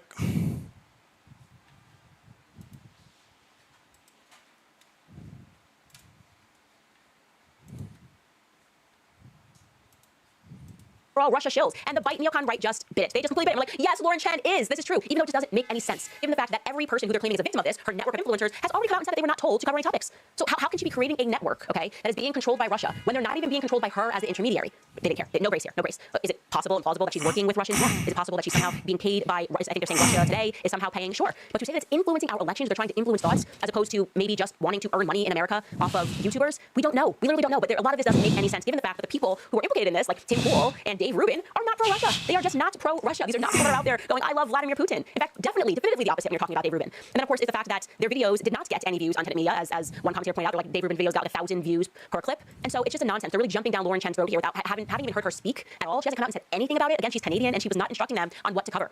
So the story doesn't make sense. It just does not make sense on its face. Now, I don't know what the rules are in terms of somebody being allowed to work with Russia today. Maybe they offered money and she accepted it, and she was going to help build a network in general. But the idea that they were dividing Americans, we could be any more divided. You can only divide it so many times. We are so divided. And if Russia wants to see a divided states, all they have to do is step away. Because we are already very much there. So I loved seeing that this guy, Alex Rosen, made fun of this and was being sarcastic. And these are the people that should have platforms, because we don't bite on this leftist narrative. When the right becomes the left, and suddenly, oh, the DOJ is totally above board and telling us the truth, and they definitely are just trying to stomp on Russian influence in our elections. I just hate you guys for taking that and accepting it. And Alex Rosen, who is somebody that investigates, actually, he does really important work. He investigates a lot of pedophiles in the country, but he took to his phone and just made fun of it. Take a listen. I am so disappointed in Tenet Media right now. Pay chills, seriously? You know, if it wasn't for these Russian propagandists, they were the only thing. Tim Pool, Taylor Hansen, Lauren Ching Chong Chen, they were the only ones me for wanting to get check to Ukraine and serving on the foreign legion right now. As a matter of fact, I'm going to work in office tomorrow to go to the Ukraine army. I had no idea. I was just so that me just not wanting to give a ton of money to some, you know, foreign adversary for global homo was Russian propaganda. What the f? What in the f is that? I cannot stand these paid chills on Twitter. I'm sick of these paid chills on Twitter. Video over. What's up? Excellent video. Great job. That was fantastic. Yeah, man, appreciate it. Your massage check is coming in the mail. I mean, literally, that is exactly how I felt when I saw all of the allegations. I was like, yeah, she must have influenced me somehow. Like, I definitely now, I realize if it hadn't been for Lauren Chen, I would have just enlisted all of my children to go fight for Ukraine. But clearly, her Russia propaganda was working, and now I realize the error of my ways. I want to send my money overseas. What? Seriously, like, why do we not have a real conservative movement? Why do we have a bunch of bitchy commentators, right, who love seeing someone fall if they have a different opinion from them? And you will notice that it is in fact the people that are very pro-Israel. They're all like applauding this, like, oh, told you so. And it's because Lauren Chen was very anti-Israel. So that's the real reason why they're all just going after her and are willing to forego their hatred for the Department of Justice and all of its corruption. They're willing to essentially align themselves with Joe Biden's administration's attempt to push the idea that conservatives are all pro-Russia puppets. They're willing to align themselves with that, so they can simply dunk on her. That's it. That's the reality. Everybody's fake. Everybody in this entire movement is fake. But the people in it, like people like him and people that are making videos mocking this, I just love to see it because it reminds me that the people who have platforms do not necessarily represent the heartbeat of the nation. All right, guys, I want to tell you about Sticker Mule because it's very exciting that we just launched our new store on Sticker Mule. It's packed with awesome Candace Owens merch, including stickers, t-shirts, and more. So go to stickermule.com/Candace and check it out now. A big portion of the sales goes right into some of your comments here. What are you guys thinking about this week? I think it's been a week in which we are really waking up to a lot of the issues all around the world and recognizing that America is not as sovereign as we thought. Okay, we have. I'm going to first read some of you guys who gave me some super chats here, and this is regarding cults. Global Sacrifice writes, if Colt's dad got him the gun after the FBI inquired with them, then doesn't that make him an accessory? I am totally on board with the dad being charged. I think it really is the right thing to do. You are responsible for your children until they're out of the house, and to the extent that you are responsible, you should be watching over your children. MCS writes, pray the rosary, do penance, pray for the conversion of sinners and for the consecration of Russia to the Immaculate Heart of Mary, Ave Maria. Then we have Mama Mia, who writes, your debate was great. Piers Morgan did a fantastic job hosting. I know you butted heads in your last interview with him, but he really came to help you this time. Yeah, you know, like I said, I didn't know what to think going into it. I honestly did think I was just going to get double, like both of them were just going to come at me with allegations of anti-Semitism because he was so harsh on me before. But I think it's really just been a matter of time, you know. And like Piers said, I think it was during the debate where he was asking the question, why Israelis are now protesting this. You have IDF soldiers that are coming out and testifying in terms of what's happening. I mean, today it was announced that the IDF shot and killed an American citizen yesterday. And once this all starts happening, I mean, you just can't keep saying, okay, but what about October 7th? You know, you eventually have to go, okay, wait, this is not okay. We can't keep going this way. And I think Piers has arrived at that point naturally. Like I said, many people are, and the rabbi was just so angry and rabid and also just disrespectful to his host. Like, no matter what, even when Piers and me went at it for an hour and a half, however many months ago it was, I was respectful to him. You know, I'm on his show. I'm not going to speak to him in the way that the rabbi was, interrupting him. It's just not the way that you act unless you are just beyond arrogant and a little kooky. And I think that the rabbi is both. And that the personal attacks, I mean, I don't know if that makes him feel like a man. I really don't know, but I don't think Piers took kindly that either. And the manipulation, oh, you're a gentleman, you're a gentleman, Piers. Why would you let this happen? I didn't know what he was doing. This person says, the opposite here, Piers Morgan not coming for you does not mean that he agreed with you. I didn't say that he necessarily agreed with me. I just think that he's now further down the line and is asking meaningful questions in a way that he wasn't many months ago. Like many people, I think everybody was on the same team on October 7th, and now people are starting to ask questions, and I think that that's totally fair for him to be able to do that. This person says the parents should be charged. Absolutely, I agree. The next person writes, Smooly is a malignant narcissist. I also agree with that. And we have a person here that is writing Crisis King. Jackson writes, people hold the mainstream narratives because they want so clearly to live in a world that we don't. The level of corruption and the lies scares people. Yeah, I think that that's part of it. I think the reason why there are people who are so invested in the mainstream narratives is because it takes a tremendous amount of humility to realize that everything in your world is a lie. Like we are living in an illusory environment. And the lies are big. They're not small. Like, they're huge lies the government is telling. And in that way, they are intentionally enslaving minds. And so they would rather, I think it threatens them. Like, they don't want to go through that period of cognitive dissonance. They would rather hold on to something and believe that it's real because they don't want to then question whether or not they're crazy or that they could have been so stupid as to believe all of these lies. And the truth is that you're not stupid for investing in the mainstream media. You're a victim of it. You truly are. I mean, this is what it takes to brainwash people. Years and years, public education. You're seeing this every single day. This is the victim. This is the villain. You would actually have to be crazy to naturally see all that over the first 18 years of your life and go, okay, but what if it isn't so? So give yourself a break and take it slowly and just listen to different voices and follow your intuition is what I always say. So writes, Candace, I would really appreciate if you shed a light on stereotyping Arabs and Muslims. People get shocked knowing there are Jews, Christians, Arabs, or non-hijabi Muslim women, and we live side by side in Arab countries. It's funny because I did see earlier that Jason Whitlock tweeted that the more he learns history, the more he realizes how stupid he is about history. And I felt the exact same way when I started just buying books and like reading other historical narratives and realizing like, oh my gosh, I know absolutely nothing. I feel like I'm just getting started. But yeah, that's another thing, like learning about the Ottoman Empire and learning about all the different religions that lived together peacefully and there were no issues, and that is at complete odds with what we are led to believe. And I would say especially the 9/11 generation, it was really impressed upon us to just think all Muslims are terrorists. I think most people in America would agree with that. If you were a person that grew up during 9/11, I think that was in seventh grade when it happened, that was kind of the insistent narrative, not just from the mainstream media. And it wasn't even like just Muslims. Like, literally, it could be some of the same anybody that was that color. You were like, oh no, I don't want to be on the plane with this guy, because we were incredibly traumatized, and that was being reinforced in the classrooms as well. Bianca writes, Candace, would you consider interviewing Sal Grover? She lost a 4-year federal legal case, resulting with major implications for the definition of female. I fear for my daughter's future. I don't know who that is, but I will look her up. And Spiritual, I love that they gave 7777. Please watch MLK's last speech, Mountaintop, hours before being murdered. In it, he insinuates that African Americans are the real Jews. Christ is king. You know what's funny about, and this is actually a fact, very, very funny. So obviously, like Kyrie Irving got completely pilloried for that, and usually they say that they associate that with a radical fringe group. I don't know if they're called like Black Israelites. I don't know if they're is, to be honest with you.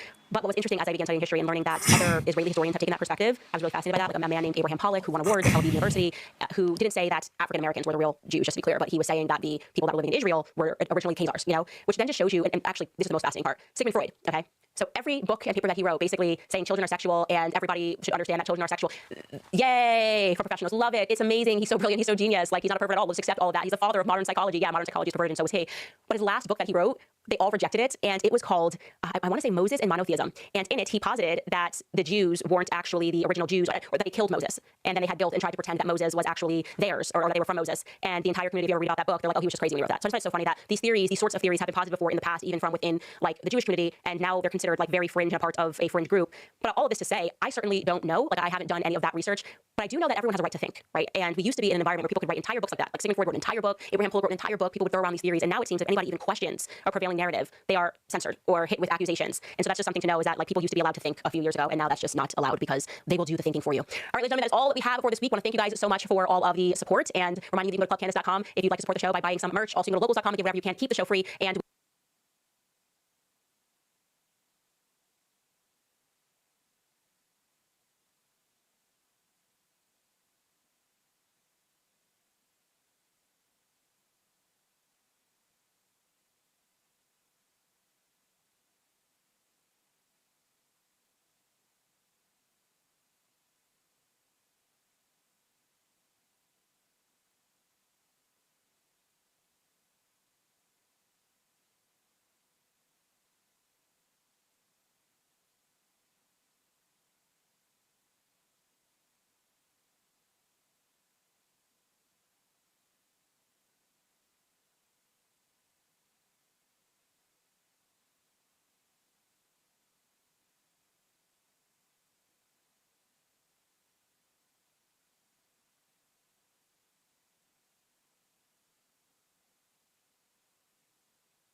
Test 1 2. Test 1 2.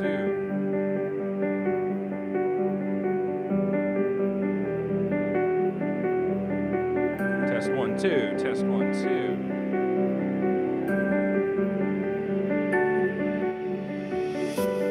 Ladies and gentlemen, all we have is this ultra cheesy copyright-free music.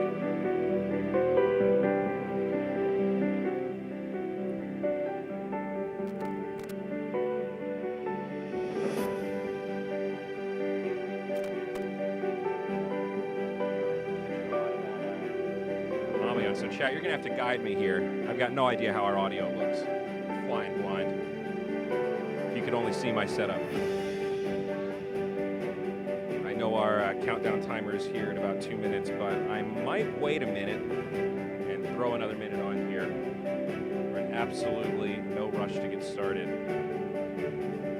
And I can already see myself needing to fill the first couple minutes this way, so we're gonna keep it slow and steady.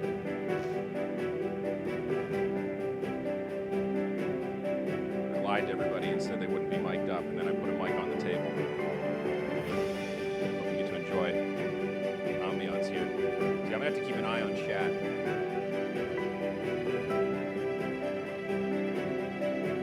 I can hear you. Okay, great. Well, step one. All right, gang. Be here in a couple minutes. Hopefully get things kicked off. We got the carpet coming in. Exactly a red carpet, but it is a carpet. Let's see if they dig up the hidden cable that I buried earlier. I know we were going to run the carpet. I could have just run the cable under the carpet, but that's all right.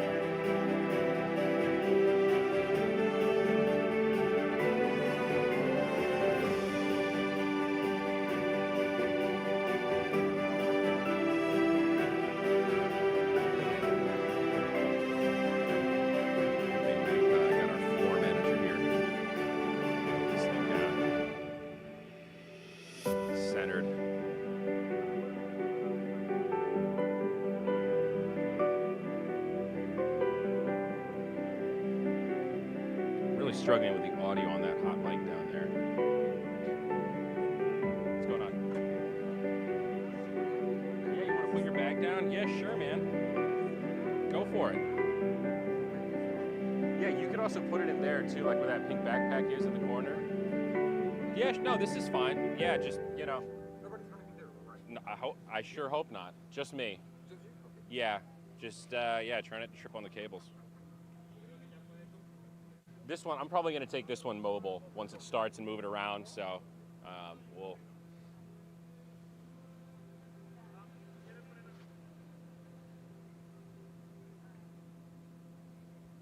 All right, gang, I'm going to throw another minute on the clock and just make sure everything's all good to go. I'm the only person outside. All the parties are happening inside. This is what happens when you have to work a wedding, ladies and gentlemen. Everyone's drinking and engaging in the festivities.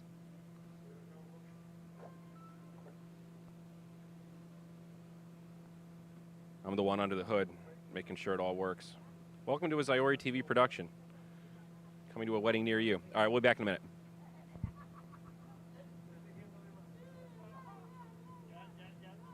One more run.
right, gang.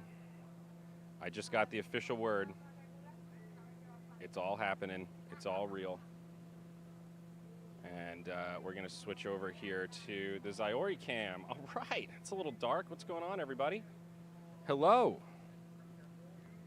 Still playing with volumes here. You know, making videos is fun, but doing audio, it's a whole different beast. So we got probably about 10 minutes until the beginning of the ceremony kicks off here. Ladies and gentlemen, this is absolutely a live production. The rehearsal dinner was, we're just going to go for it. So we got our countdown timer here. Let's make this a little bit bigger. I see one person headed to seats here. So we do have a couple guests at this wedding that may want to stop by the stream. We'll see. I just went in and chatted with the boys and gave an open invitation to anyone that wants to come out and just say, hey, give a little wave, give a little nod, some recognizable faces. But until then, cheers, everyone, to Axie, Lau, and Cloud White.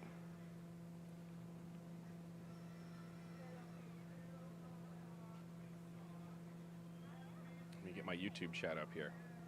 Wow. Thank you so much for joining us, gang. We're going to fly by the seat of our pants. I'm told the ceremony should take just about an hour.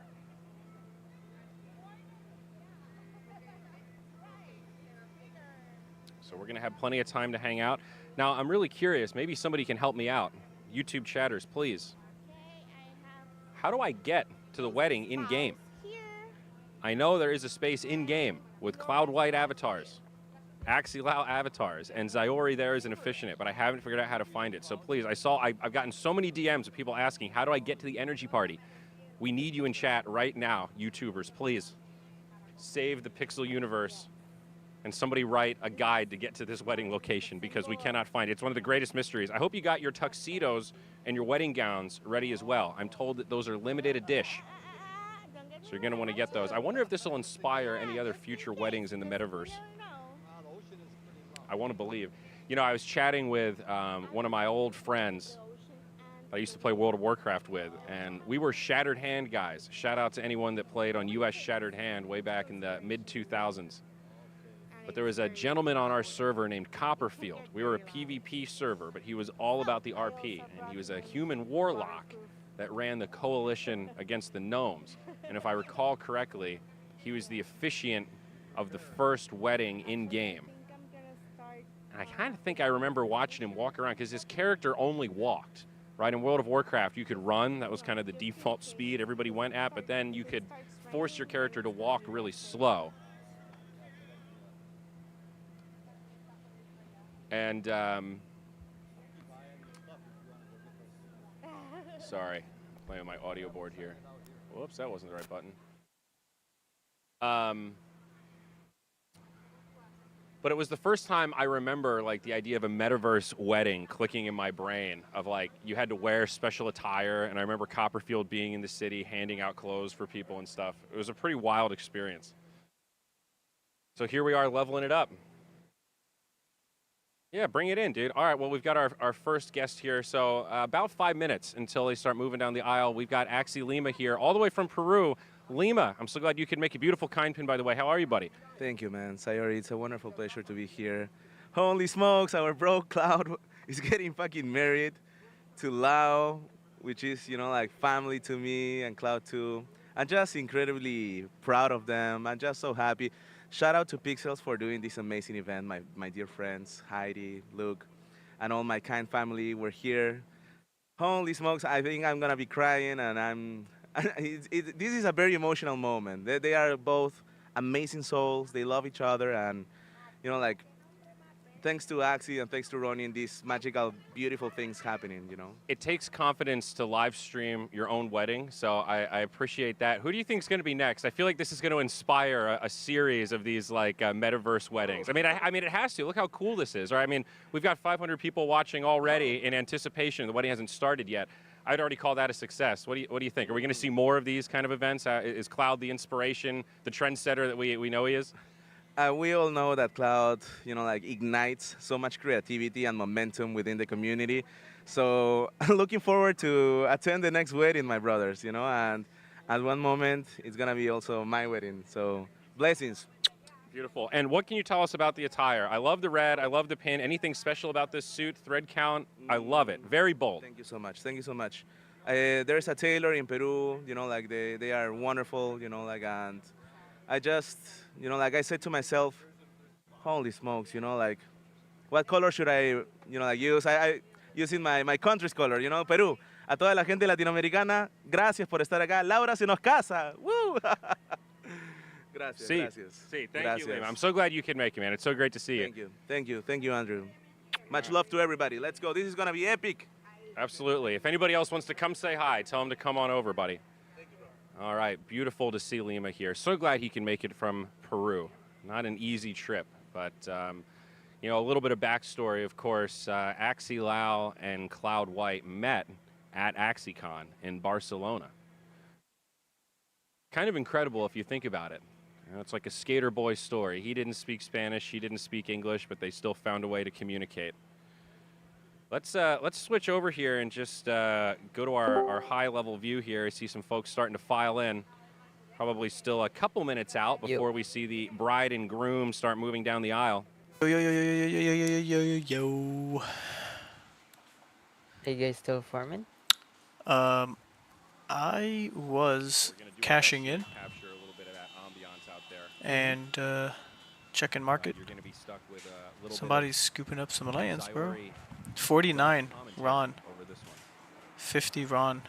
We're at for homesteads. There's people who are just buying at this level. Beautiful evening, beautiful sunset here over the ocean. We were worried for a moment there; it was looking like Yep, rain. it's an easy market to get into right now. But anyway, I'm live. back to the story, Yeah, I'm watching the wedding, Cloud White and Ziori, and Lau. Oh shit. One of the VIP parties. It might Yeah, have been Mystic on Ziori's YouTube channel. I'm just watching. Because he's standing there, just talking, you know, pre-ceremony. I think you two need to talk. And, What well, the rest hell? is history. I'm not I sure who forgot it took was that iconic Oh, photo. no. I actually should have pulled it Oh, up. you want me to send you his channel? Somebody snapped that photo of No. Cloud I have grabbing subscribed his to drink, Ziori. last sip Okay, going, okay. He's got his phone in the other hand. Yeah. And he's got something in the translator, and he's kind of making that face like. I know this guy when he still had those think we're going. very long dread from Dota 2 days. Yeah. Yeah, what a transformation, huh?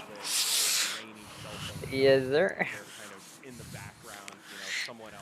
But yeah, I've hung out with him in Puerto Rico. He was at the time when I first met them all, like first time, just at their house. It was Geos, Cloud White, and Ziori, and they were all smacked out of their mind on like smoking weed. So I went with my wife. Yeah. And we get invited up because I'm DMing Geos. He's like, "Oh, you should come over and we should hang out." Blah blah blah. But his wife was making dinner, Esther, and then everybody was eating dinner, and me and my wife are the only ones who aren't like high.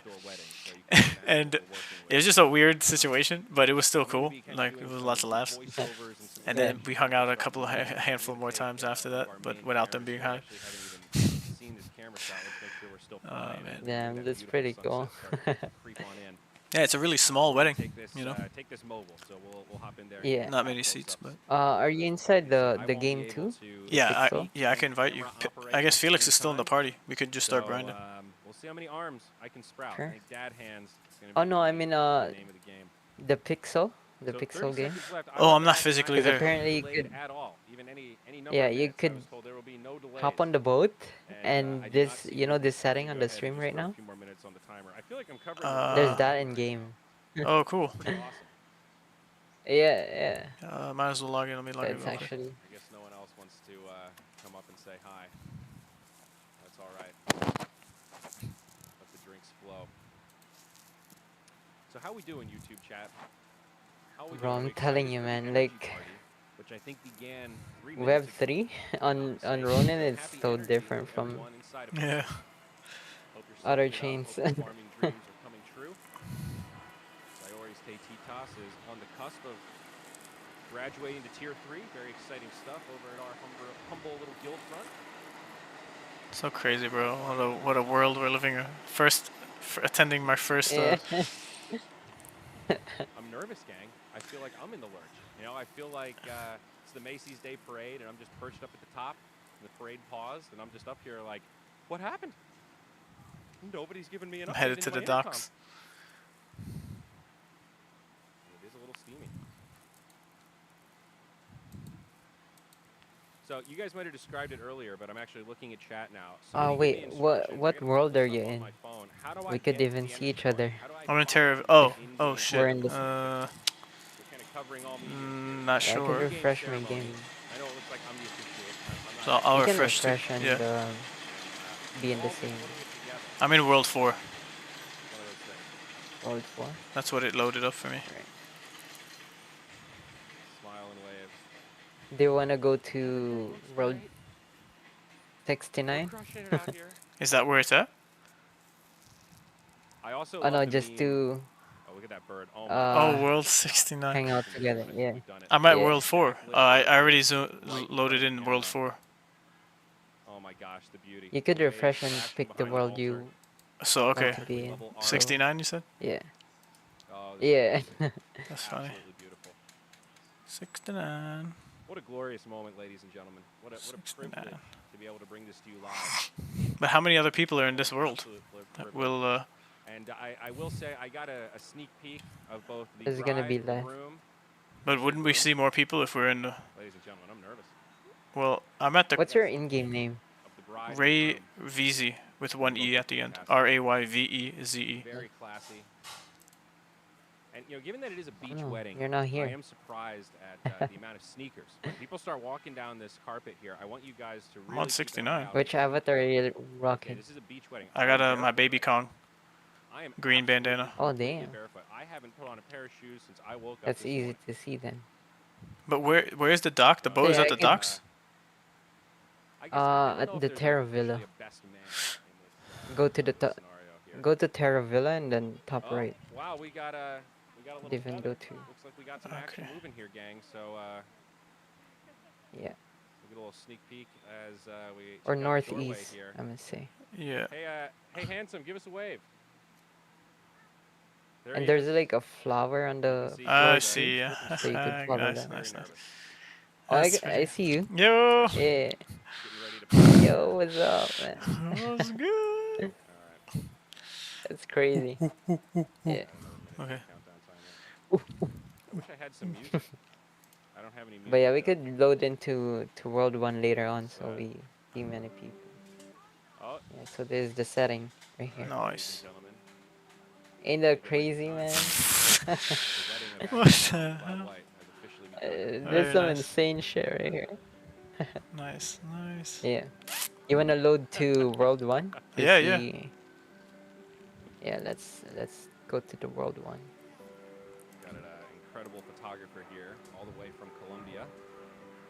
Flew in, landed last night. Holy shit, man. Whoa! What the fuck is this? Whoa! And you That's know, so like many many people say Separate night.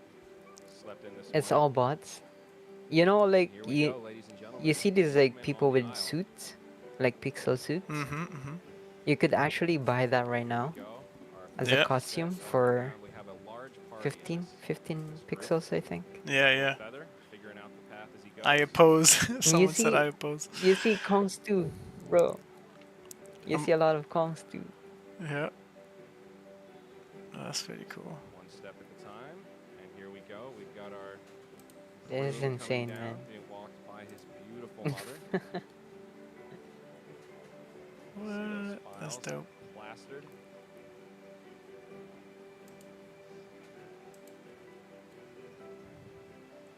How do I get on the other Dude, side? Beautiful I love. ambiance. Beautiful tan. Oh wait, stain. let's see. Just perfect for the setting. I think it depends on where you the load in. Anybody notice the Birkenstocks? You can click the boat and go back again, see if it spawns to the other side. Absolutely beautiful. The more Kongs on the other side. Yeah. We have Yeah, the it can't spawn on the other side. Damn, bro. It's pretty cool. You know, I don't quite have a run of show here, folks, so you're guess is as good as mine of who's coming out those doors next. It could be the groom. Oh no, wait, we saw the groom. Could be the bride. I think we have a few more. I'm guessing wedding is in Puerto Rico. Yeah, that's on the beach. We also don't have any music here at That's the venue, nice. so the music you're hearing is what I'm mixing in. This might be our moment. Let's see, they're gonna come out now. Doors are open, ladies and gentlemen. I think so. Let's go. Ladies and gentlemen, here she is.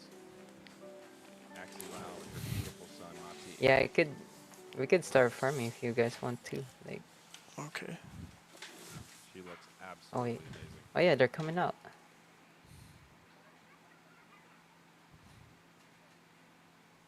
You should be able to turn the camera. It would be cool if you could.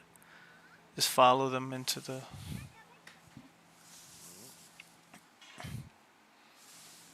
Oh, Cloud is already up in the front? Yeah, that's him. I guess so.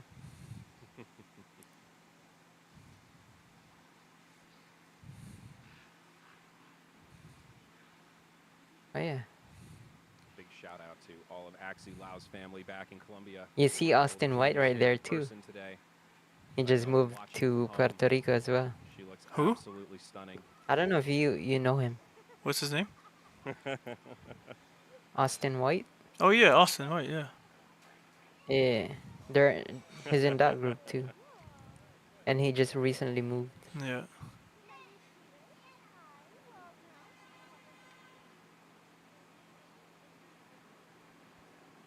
All right.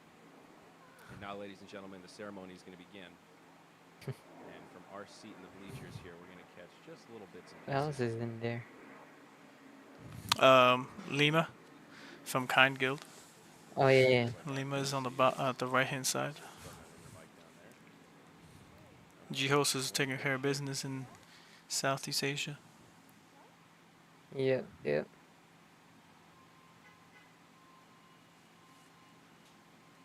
So this is going to be a bilingual ceremony. That's a pretty nice small wedding. I believe that Joseph here will be doing his vows in English, and Axie Lau will be doing her vows in Spanish, both of them in their native tongues.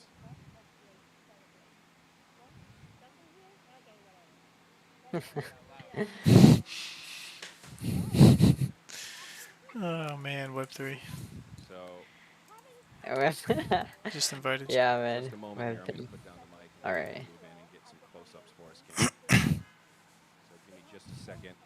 So I cashed in all of my fallen that I could create, and I made like 6,000 mana.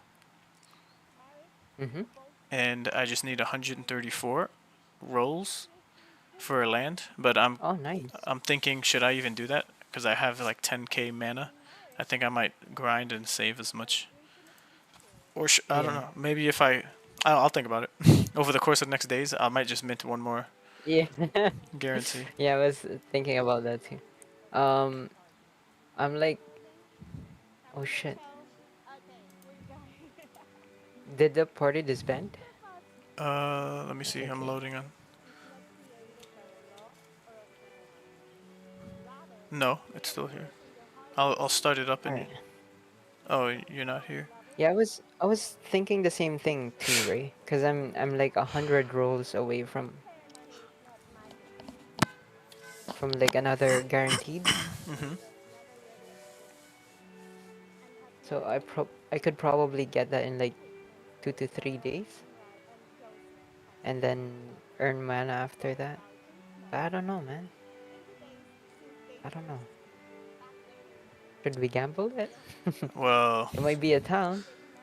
Sure, yeah, it could be, but I think it's one out of every 20 million rolls or something like that. Yeah, it's such a low.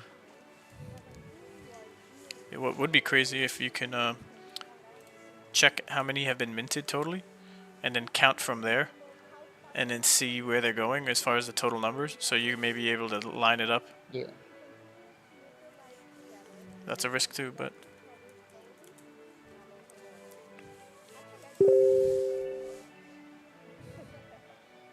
Bro, someone gotta hold that camera steady.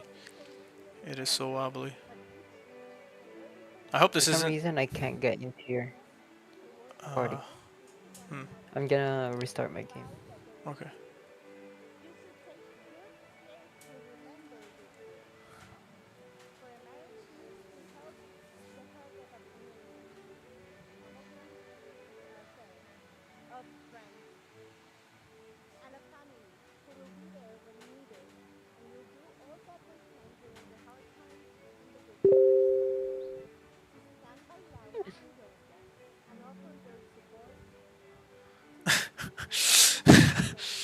What a world, bro. I was there, so crazy. It was so crazy. Uh, Whoever's the cameraman, is that Zari carrying that camera? But it's all blurry. Could you focus? Tap the screen, nigga. Tap the screen. Bro. And someone's blocking the view. No stabilization. But yeah, oh, Cloud White lost a lot of weight. Yeah, he's getting in tip-top shape. And back in the game too. Okay.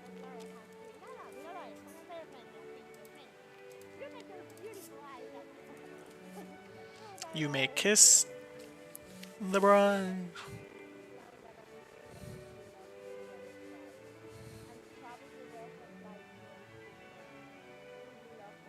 Bro, I can't get into your party.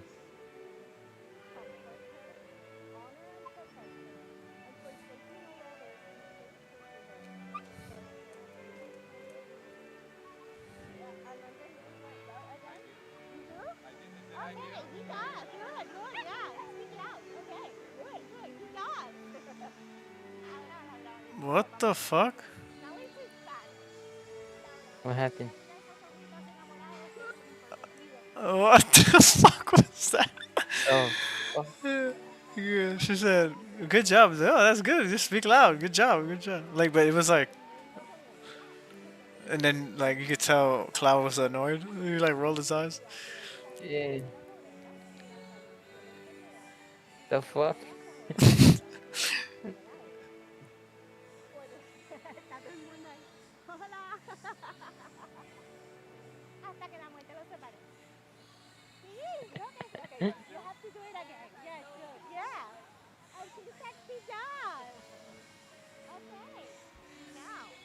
Why is she speaking like they're 5? What's happening? You have to do it again. What? What?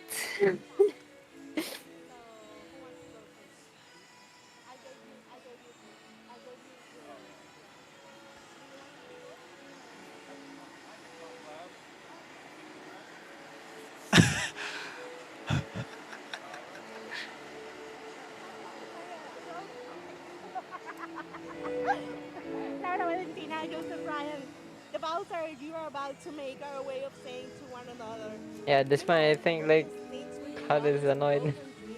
Well, I meant it all, every word. Before this moment, you have many things to one another.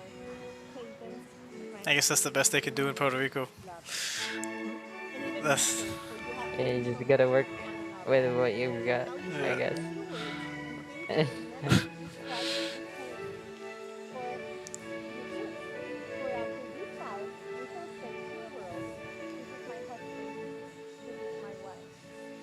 Now you say your vows. And she's not my lover. She just had an immaculate conception. We all know that. What? You came into my life at exactly the right time. God intended. You are the light at the end of my entire life. You bring my peace, my heart, my mind, my soul, my soul. These past 2 years, we've traveled the world with family and friends. We've mingled in the metaverse for known and never seen. Finally, you and Mitzi have arrived and have turned the house into a home. My time with you has produced experiences I'd never imagined. You have reignited a flame of curiosity in me that I thought was long gone. Our relationship proves there are no language barriers to love. We are truly one in movement and mind. I cherish our moments of growth together. I cherish our ability to overcome adversity. I cherish our union in storm. As your husband, I chose to scout that you saw Ronaldo. For my lawful wife, for better or worse, for richer or for poor, in sickness and in health, and in death do us part. I vow to support you and commit our future children to every fiber of my being. I will love you unconditionally and honor you all the days of my life.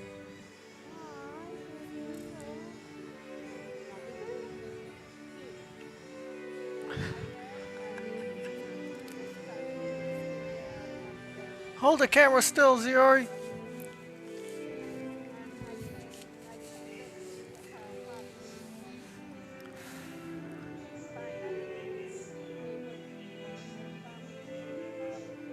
Bro, some weird people in the game too. Someone's typing like, "Oh yes, daddy." What the fuck? That's what you get when you do metaverse. Anything. You get the good, the bad, and all the shit.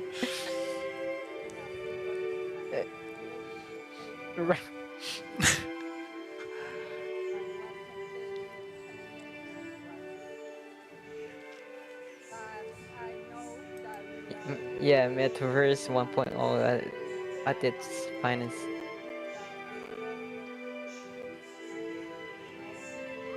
The music needs to be lowered. I don't know if that's like playing out there or if it's just Ziori with the no copyright music.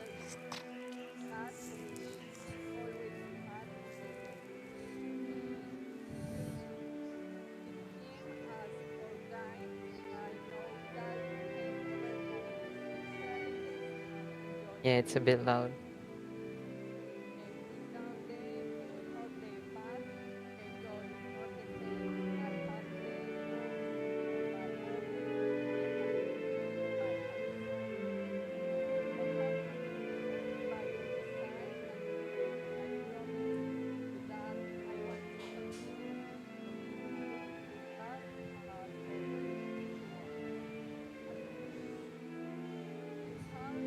Bro, someone still kept typing that. I'm invite you to the game. Alright. Oh man. Let's see. You may kiss the bride. Yeah, still not. I'm still not joining the team. Let me refresh again. I'll refresh too.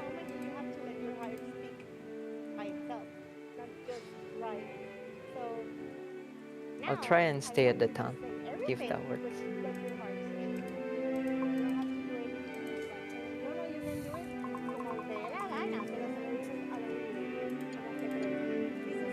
Yo, good thing it didn't rain.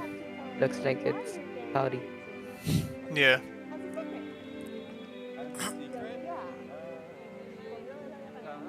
Did you get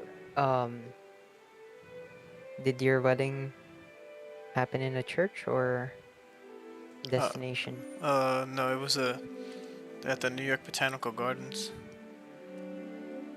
It was that's pretty cool. in the Rose Garden. Yeah. It was nice. It was great actually. And then we went to an Italian restaurant. Nice.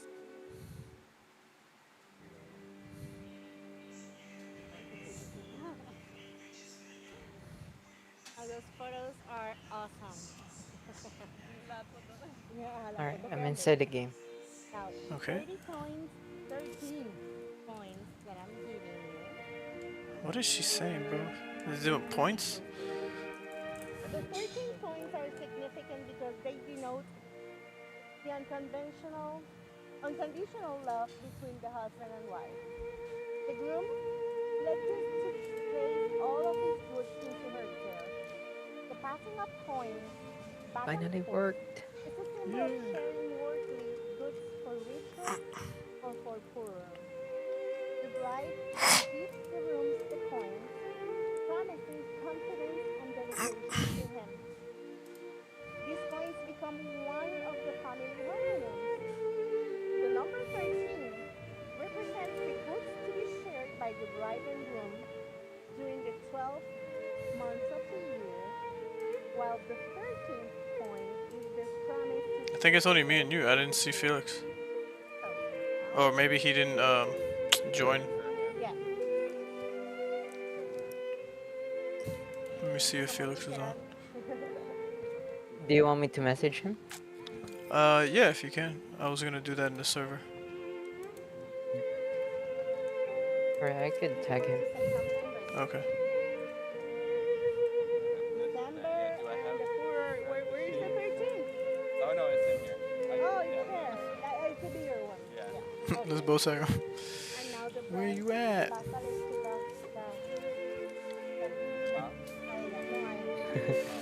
Let's tag him.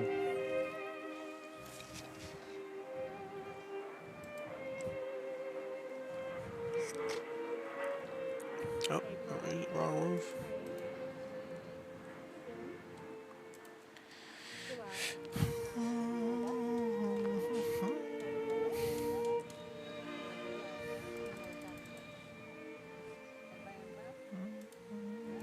And for the poor.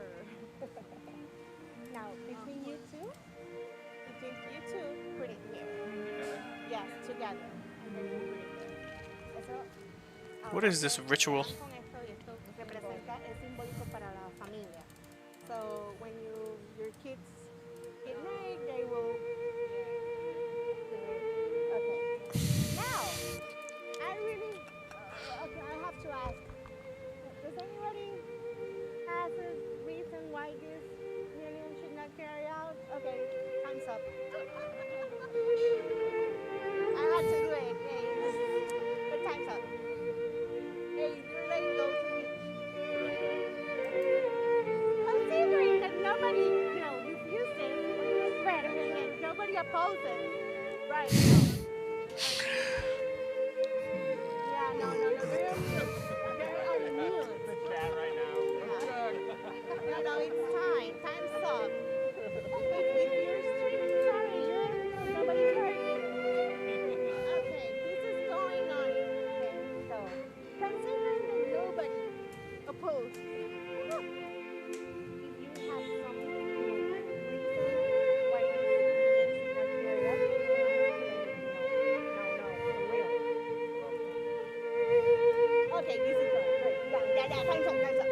Okay, now. Y la niña para cuándo? Where's the ring? Let's put a ring on it. I think right. Oh, yeah.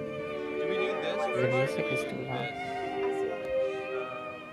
Should we try to light the candles out here?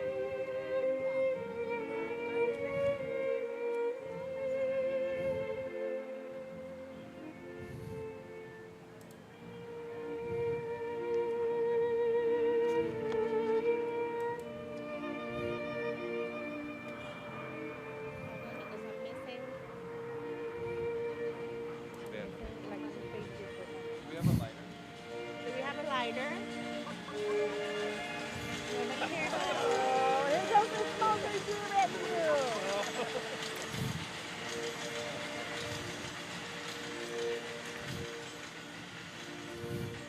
Hold on.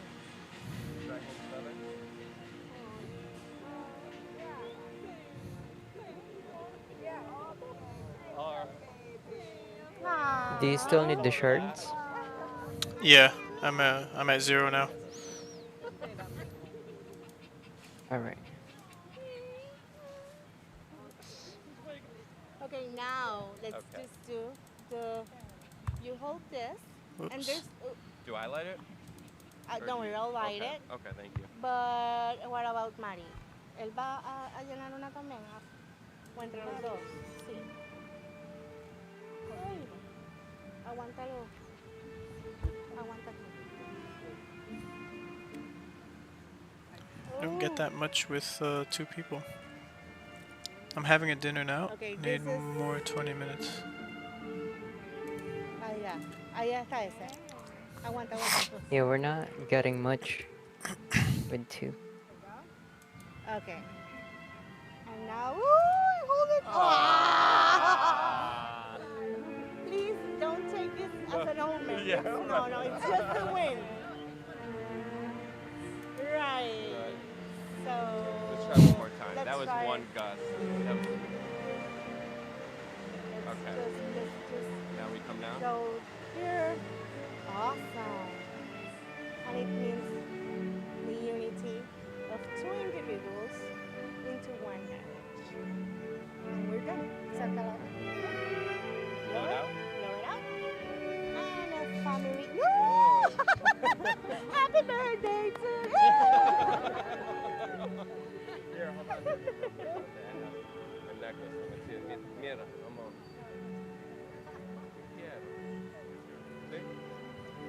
Okay, now let's put a ring on it. Billgains say the soft cap for mints is 5k, 5k land. Soft cap for mints. What do you mean? Only, yeah.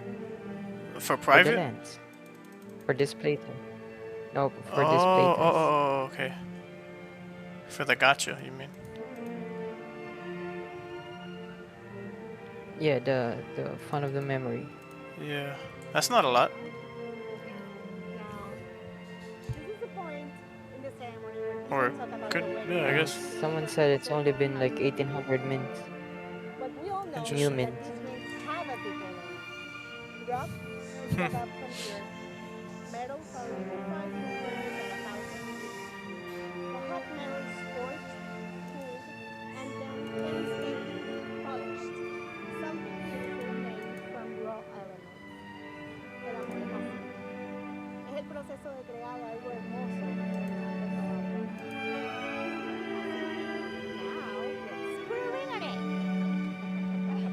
I'm dying for this moment. Ok, le vas a dar. Este se lo das a él. Y este se lo das a mamá. Yes. Ahí.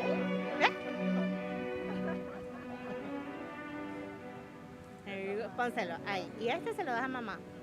There you go. Muy bien. No, se lo pones en la mano. Ahí.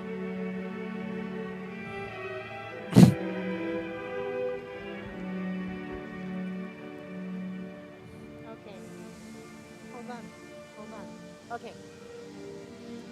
Okay, Joseph, put the ring into his left finger and repeat after me. I, Joseph Ryan, willingly take you, Laura, as my wife, to hold your hands through the years, loving you, cherishing you, and protecting you. Wear this ring always, as it is a symbol of my undying love. Ay, qué bonito. Okay, Laura. She's too animated, bro.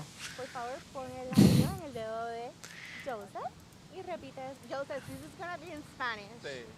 Okay. Okay. Yo, Laura Valentina, te acepto, Joseph, como mi esposo. Míralo a él, a mí no. Tú te estás casando con él. Y te ofrezco este anillo como símbolo de mi amor, respeto y fidelidad por ti.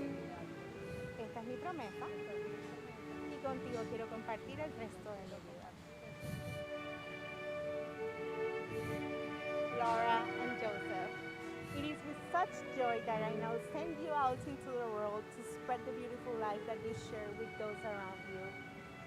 So, by the power vested in me, I now have to ask, are you sure you want to get married?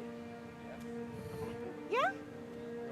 ¿Te quieres casar? Sí, sí. Are you sure? Okay, but now I, for the very first time, pronounce you to be husband and wife. Now please go kiss and go celebrate. What the hell?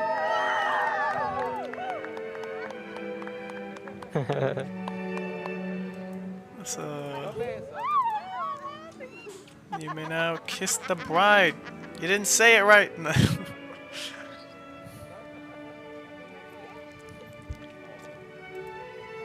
It's official.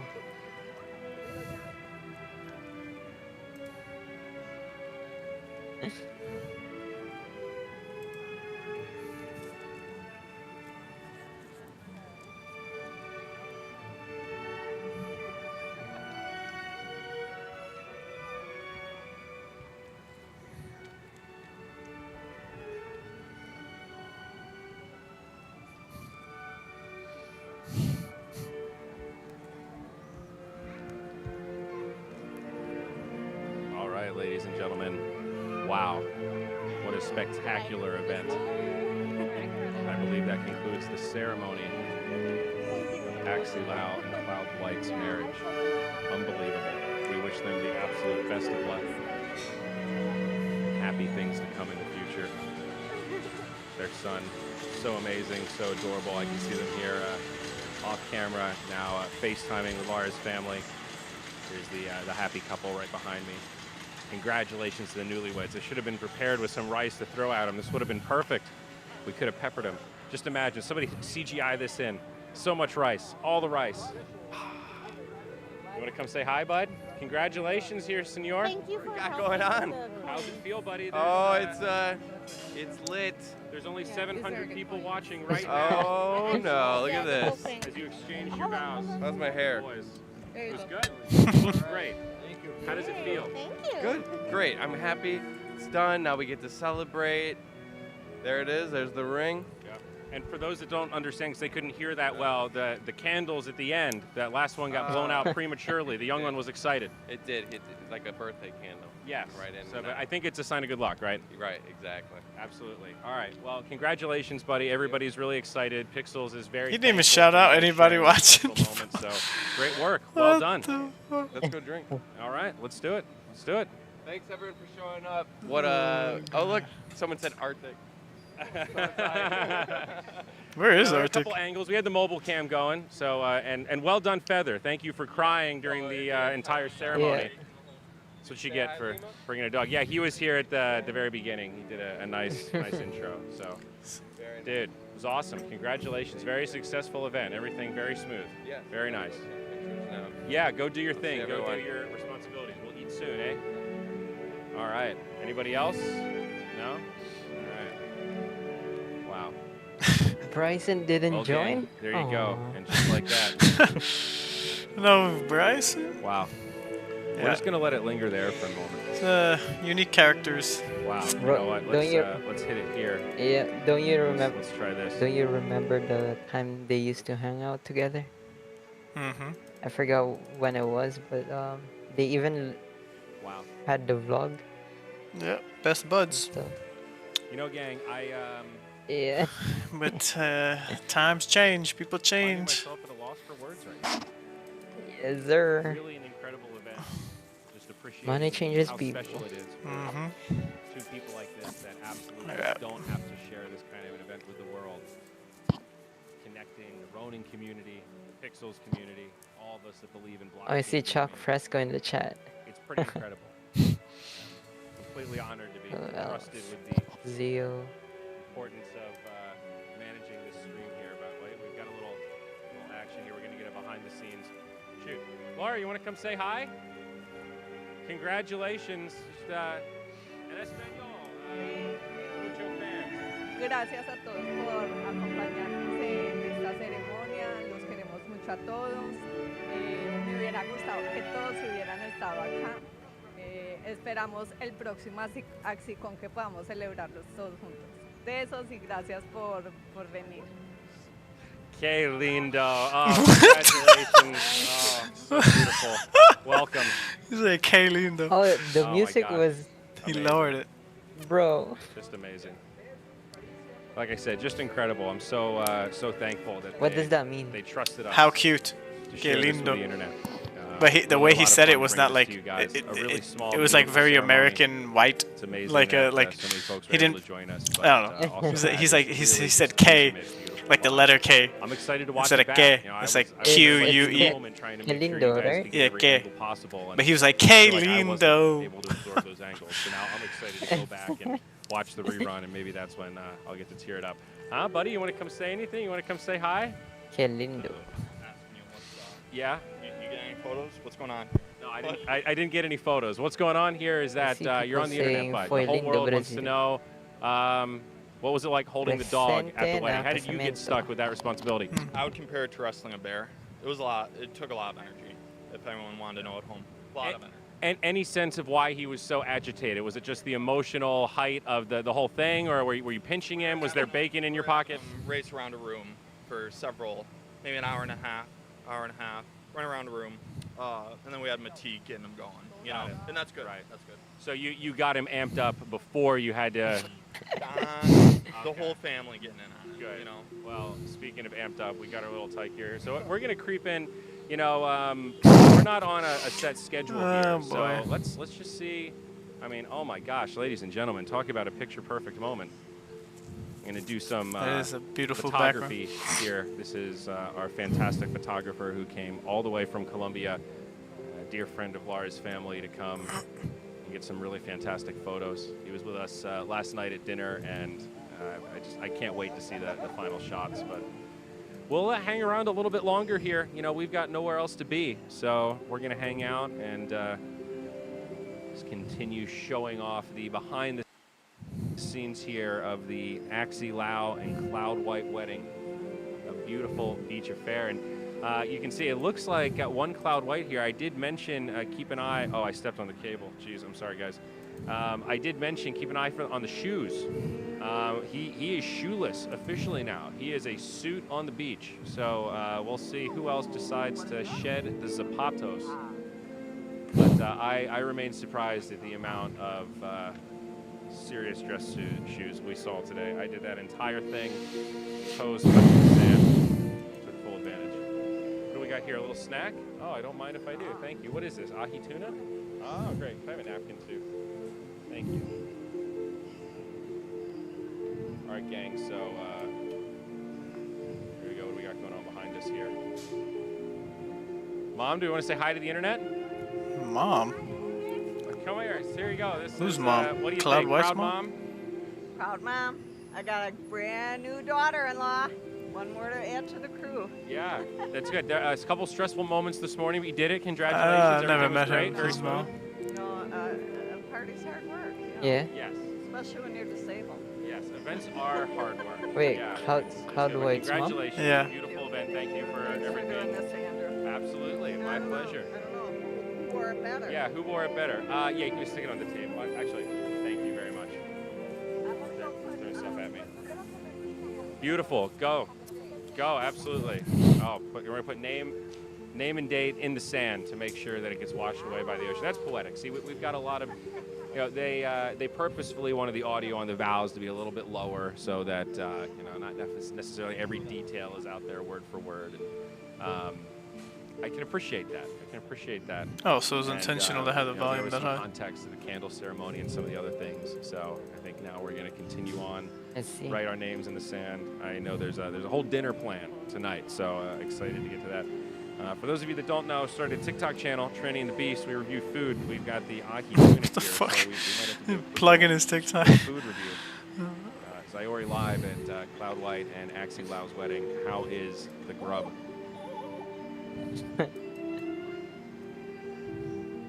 Fantastic. Delicious Caribbean vibe. Nice little ahi tuna and a ceviche combo. Good onion in there. Great crunch. Oh boy. That's a different It's world, fantastic. bro. You like it, huh? And you know, somebody handed me this cocktail. I'm really not sure what it is. Let's find out. Let's find out together.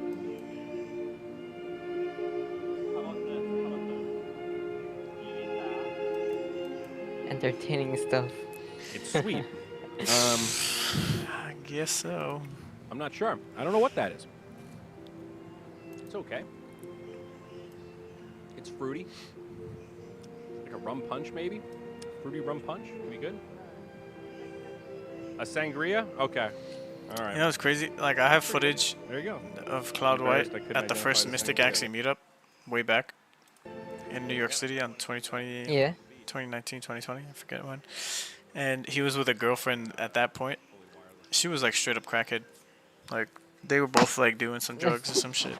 Like she was way too skinny, and they were just like off their rocker, like just on another level.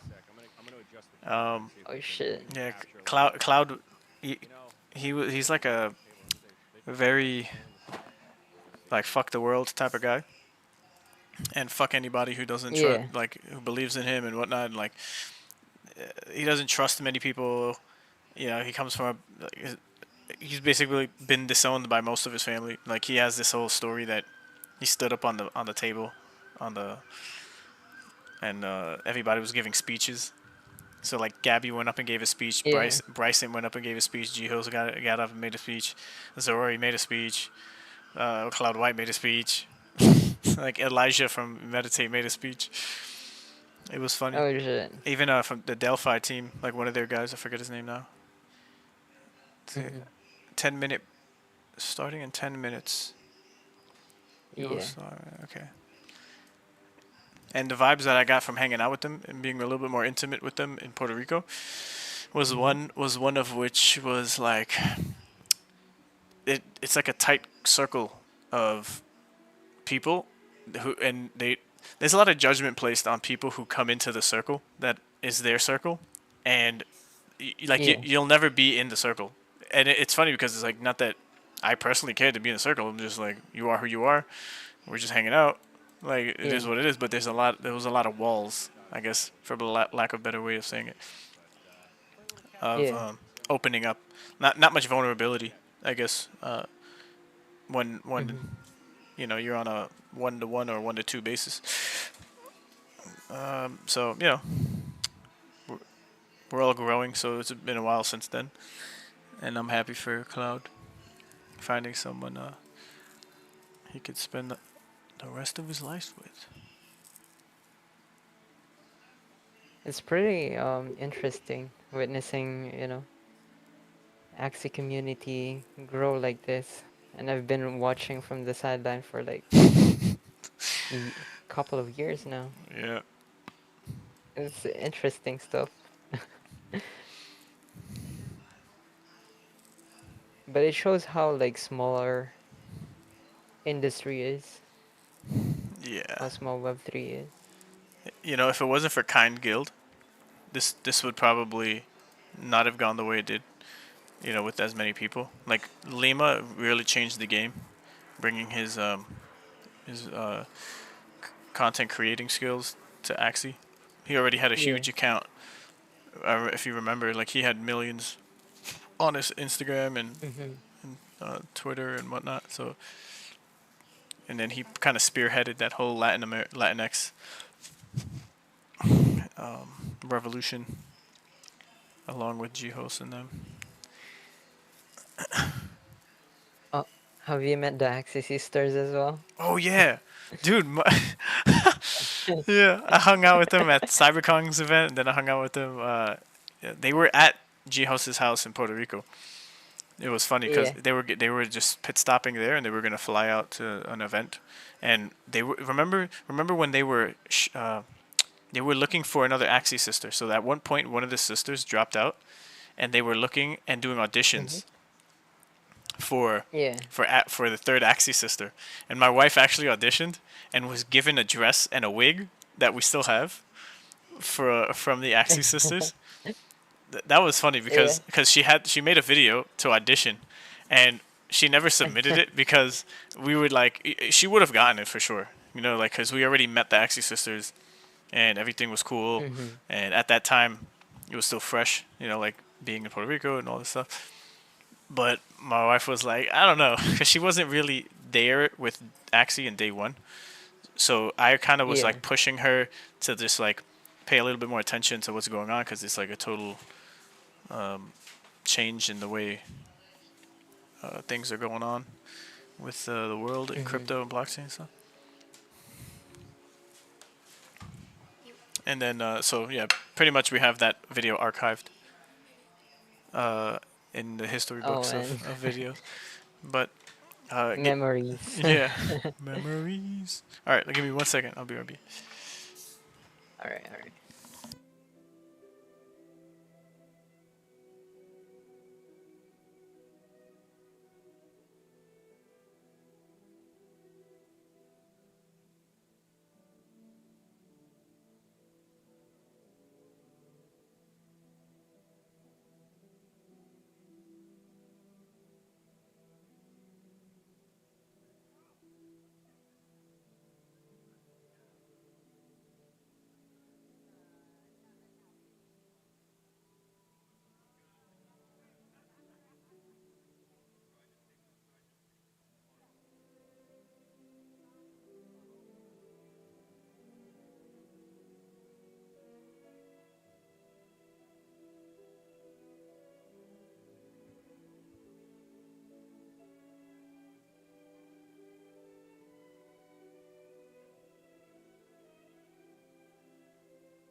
right, gang. I think we've hit our brick wall. We've been reduced to 5 more minutes. Yep. Cloud White in the background.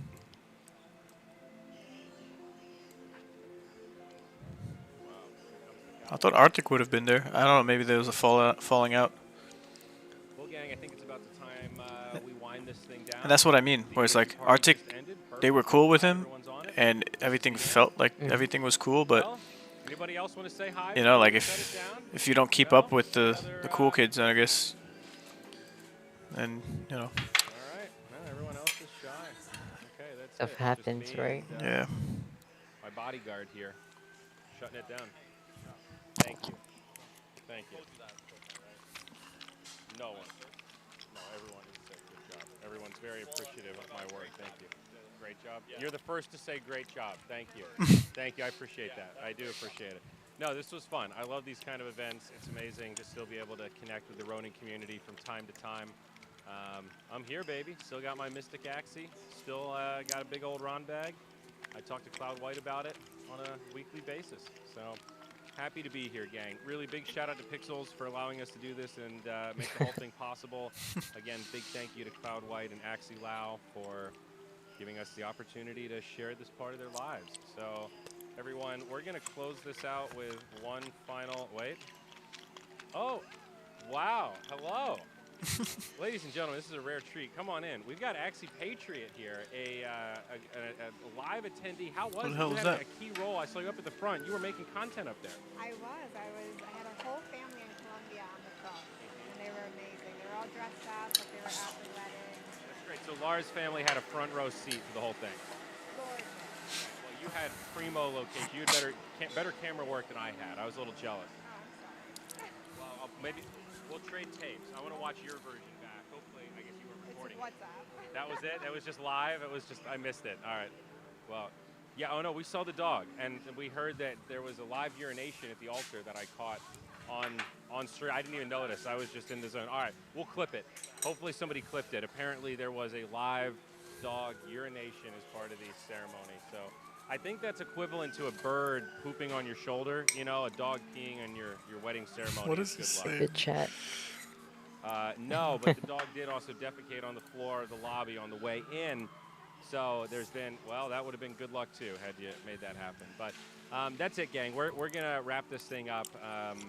I think we're out of folks to interview. I think we're out of things to cover. Reviewed the drink, reviewed the snacks. We'll watch Cloud from afar. Continue his photo shoot. The tall guy was kind of weird Dramatic shot for some here. reason. This doesn't just scream dramatic. I don't know what does, man. Look at these clouds, just unbelievable. Love it, absolutely love it. Folks, it's been a real privilege. Have a great time in the Pixelverse. Make sure you follow both Cloud White and Axie Lau on Twitter. That is pretty They'll nice, appreciate it. Send them your congratulations. They'll appreciate that as well. All right, gang. We got a lot to get to tonight, a lot of socializing. I'm going to let it ride for another 5 minutes or so. Be kind to yourselves and be kind to each other, gang. We will catch you on the next broadcast.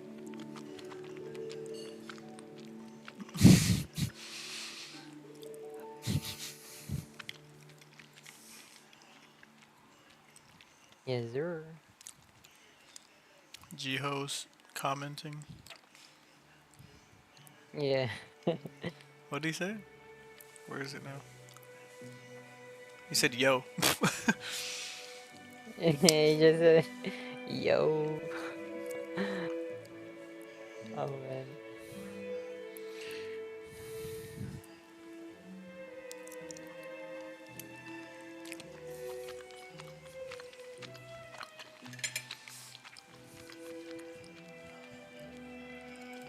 I think the server went down, no? Can you still move in game? Oh, no, I'm out. I got kicked out. Back to login.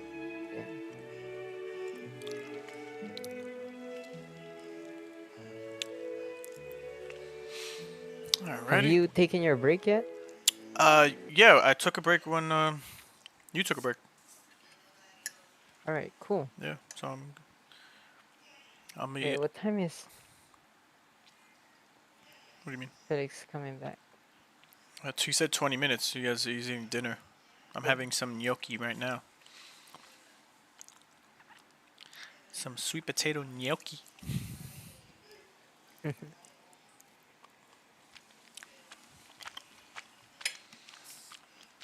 Cause I might walk my dog now, so that I could play until the midnight. All right, cool. Until what time are you playing today? Oh, like until 12, 1. Yeah, should be. All right, cool. All right. Yeah, I'll be back. And I'll just message here. Okay. When I get back. No problem. Later. Okay. Your beat. Alright.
probably one of the hardest workouts I've done in a while.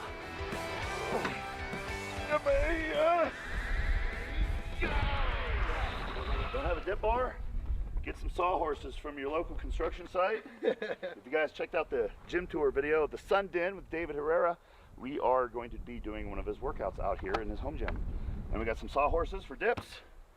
We got a lot of the equipment we covered in the tour, and we're gonna create a circuit strength workout. Yeah. We're gonna do a little upper body and some deadlifts. How's that sound? Sounds great. Oh look, this is a dip station with adjustable angle. yeah, whatever. Yep, you put them wherever you feel comfortable with. Yeah. So do you have this on bricks just so it's level? I have it on bricks so that this wheel, because of the grass. Oh, okay, yeah. Right, so it'll rub against the grass. It kind of takes away from the feel. Right about there, go ahead and just stand up, and then that'll be like the first half rep. And then you can really, yeah, there you go. Now is a full rep. Oh God, is my hand gonna get chopped by Well, that that's thing? right. No, it won't be chopped. Yeah. Is this heavy? That feels pretty heavy. This is what I would call, this is my glycolytic weight. Like, I because it's not, I can't equate it to like 500 pounds or whatever. Yeah. I equate this level of load, something that I would consider a power lifter to be using for glycolytic load, which is like a medium weight that you can do for about a minute. Like after a minute, I can't even move it anymore. Gotcha. So this is the first workout he's done in weeks because he's been doing work instead of working out. Right. He's been building a house. So I think that's awesome. Yep. Functional training.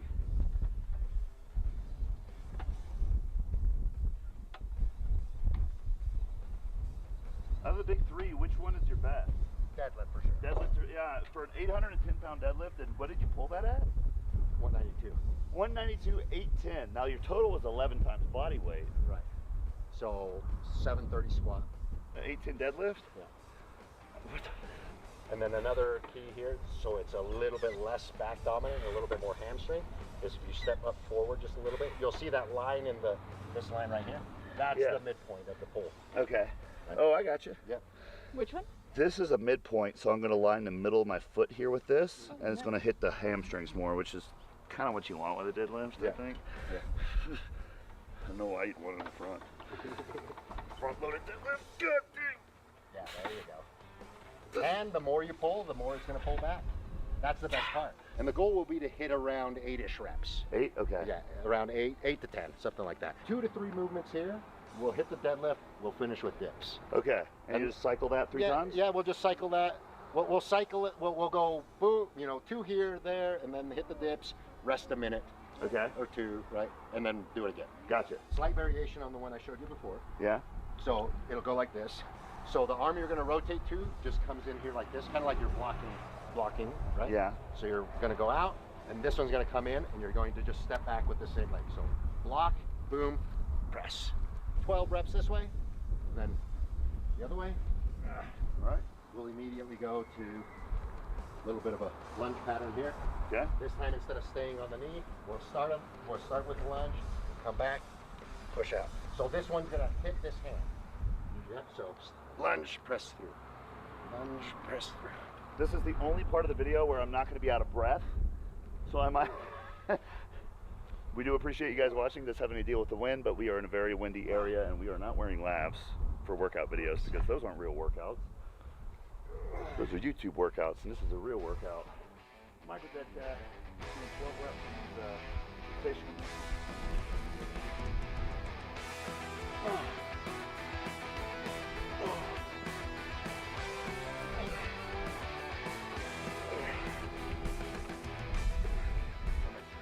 Yep.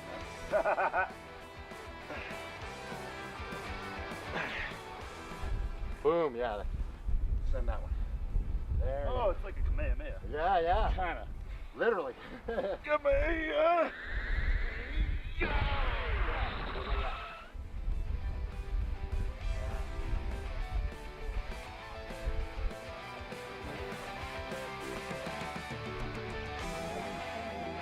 Catch, boom, there you go.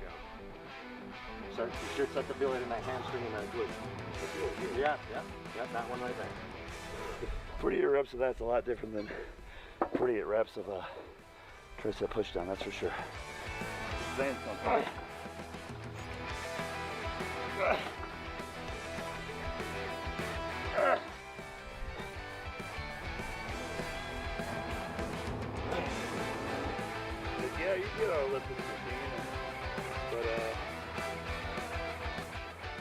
4-minute mile. After the guy broke it, everyone was running the 4-minute mile. Well, 48 really hard reps of these band things over and over again. Now you know what your 4-minute mile is on this.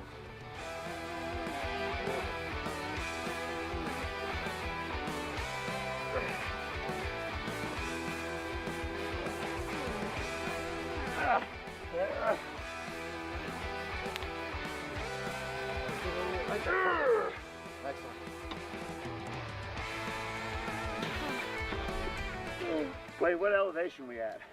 We are at 67. Okay. So almost 7,000. Okay, I think that's explaining part of mine.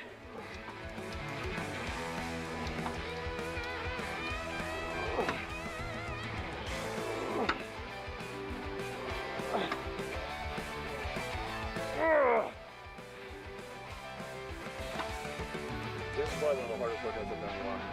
Sam, you see me, I'm doing cardio like shit. And I'm just like PRing my circuits, like have a really good A little bit capacity, of but altitude training. yeah, this is killer.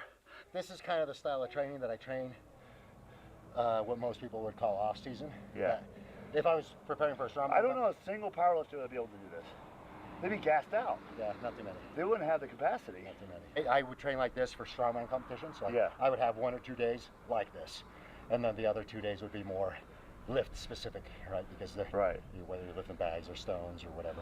This all translates to higher work capacity. So then when I go to deadlift or powerlifting training, I can do 8 sets of triples, 10 sets of triples. Yeah. With like 60 or 45 seconds rest between triples. So from May until right around October-ish. Yeah.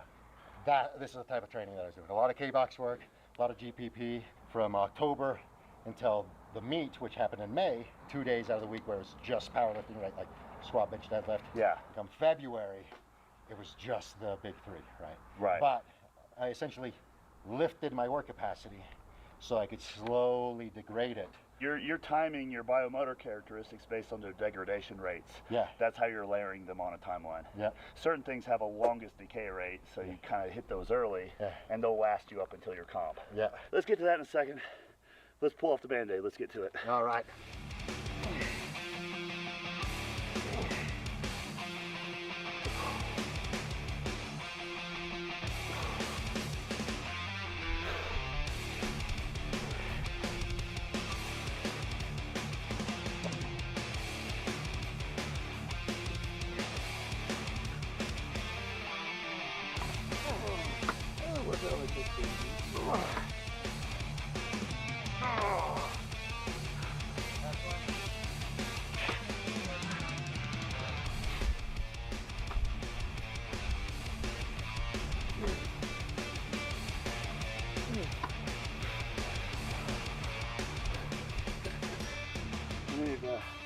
You guys in the comments have done anything like this before, any type of workout like this, or use this machine. Comment below, let me know what you think. Great work, Fuji. I give myself a C. A C? Yeah. I think it needs improvement. Now we just kind of sit and comatose for about 15 minutes. I was training for this too. I've been adding more, I've been doing a lot more cardio the last 2 years and really pushing my circuit times and taking pride in it. And I was thinking the last month or so, like, when I work out with you, I knew your capacity was so dang high. So I was training like, I'm gonna hang with them. Thank you very much. That was hard. You're welcome, man. Yeah, that's a hard workout. You call that a glycolytic workout? Yeah, meaning. Please explain to the layman. That means we're intentionally suffocating the muscles. Okay. We're intentionally making sure that we are operating under incomplete rest. Yeah. So that the demand for glycogen locally gets signaled correctly, meaning the muscles are going to store more glycogen. Strange question, does your brain runs on glucose? Is it teaching you to brain harder? Because it's harder to focus when you're like that out of breath. There's a concept to that. There's a validity to that. Really? That helps, plus the grounding. Okay. The sunlight. Doing it outside, like trying to do this exact workout indoors, you will definitely be seeing, you might even get dizzy and might pass out. Oh, okay. Right, but as long as it's not super hot, like today's temperature-wise. Oh, it feels great out here. Yeah, right. So this is like the perfect day to like introduce somebody to this type of workout. The rest is actually the crucial thing that makes the training demand work correctly. Okay. Because if we would have rested completely, like say we did one of these exercises, rested maybe a minute or two, then the next one, then a minute or two, and then the next one, the stimulus would have been completely different at the biological level. Oh yeah, absolutely. Yeah. Do you know anyone else that programs powerlifting or strength training with this type of work, sometimes seasonally? Because this is the first time I've seen someone of any caliber of an athlete like recommend something like this for powerlifting. Yeah, I know some coaches like Andrew Triana who train, or they wouldn't necessarily do a full workout of it. Mm-hmm. They would do sections of a workout, like a superset or a giant set, intentionally designed somewhat like this, but they would probably use it with less reps and less intensity, and it would probably be at the end or at the beginning of a workout. Okay. Right. I would not stick this at the beginning. No. Well, I wouldn't. Yeah, but this is the whole workout. Like yeah. That was it, right? That's 1, 2, 3, 4, 5 movements. 5 movements, 0 rest, or just whatever it takes to set up the next movement. Yeah. And then rest at the end of the whole giant set. Gotcha. Right. And this is what I would call a full workout in a glycolytic fashion. You could program this once or twice a week, or in my case, I do it for a whole season. Yeah. And how many days a week do you do it for a whole season? I would do it like 3 days a week. 3 days a week? Yeah, and you notice that there was one movement that was powerlifting kind of specific. Deadlift. So if I did it 3 days a week, one day would have a deadlift in it. The next day would have some kind of a chest variation. Or a squat or something. Or a squat, right. Yeah, so you're getting some low-level patterning in there. Yeah. Just to kind of keep that groove in the mix. Mm-hmm. Okay, I got you. Yeah, and then the 4th day would be like a squat, bench, deadlift day. But it would intentionally be technique only. Okay, so you're training at like what, 10 by 1? Yeah, with like 70% load, yeah. something like that. Yeah. Well, guys, look in the description of the video to find more about David, but we're also doing a podcast here, so for more talk about this type of stuff, as well as sunlight, grounding, a lot of that stuff, he's on the cutting edge of that. Right now I'm excited about some food, not talking. Yeah. Yeah, some food and not talking. Yeah.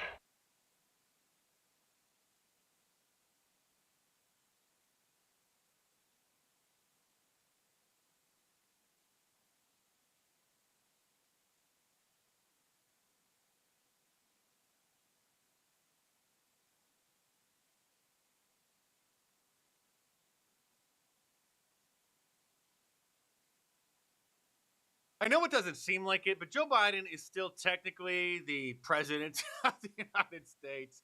And his senior caretaker, Jill, must be getting extremely upset that the White House staff is no longer allowing him to pretend like he is in charge. And so, surprisingly, yesterday they allowed him in front of the cameras to read a brief statement off of a teleprompter, which he still is actually capable of doing. But as usual, he forgot the final instruction, and instead of getting up and walking away, he sat at the desk smiling while the media started asking him questions that they, deserve answers to. And God protect our kids.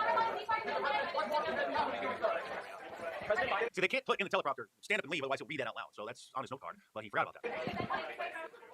This man is the supposed leader of the free world. And look at the size of that desk, they must be trying to humiliate him. So now a staff member finally comes over to escort him out of the room, just like Obama had to escort him off of the stage after that big celebrity bunch. Come on, old Joe, let's go get you some ice cream. The special at the White House ice cream parlor is chocolate chip today. And everybody knows that Kamala Harris won't take questions from the media because she doesn't have a teleprompter script in front of her to read. Then she sounds like a buffoon. And so her staff has come up with a new tactic to try to insulate her from the press, and that is pretending to be on the phone. You can see, but just wait for it. So there she's got her earpiece in, and she's pretending like she's on an important phone call. This is the next leader of the free world, according to the Democrats. Just wait for it. I mean, at least she is able to walk up the stairs without stumbling like old Joe. But now, look, so she has her earphones in, her earbuds in, but she's holding the phone up to her ear. She can't even pretend properly that she's on the phone. But even when she's reading a teleprompter, which is actually one of the few skills that she has, thanks to her staff carefully crafting the propaganda pieces for her, she still can't get her pandering right. Here she is in Detroit, putting on the most ridiculous fake Southern accent you could possibly imagine. You better thank a union member for sick leave. You better thank a union member for paid leave. You better thank a union member for vacation time. And here she is giving the same speech to a non-predominantly black audience, sounding like a normal person. Thank unions for sick leave. Thank unions for paid family leave. Thank unions for your vacation time.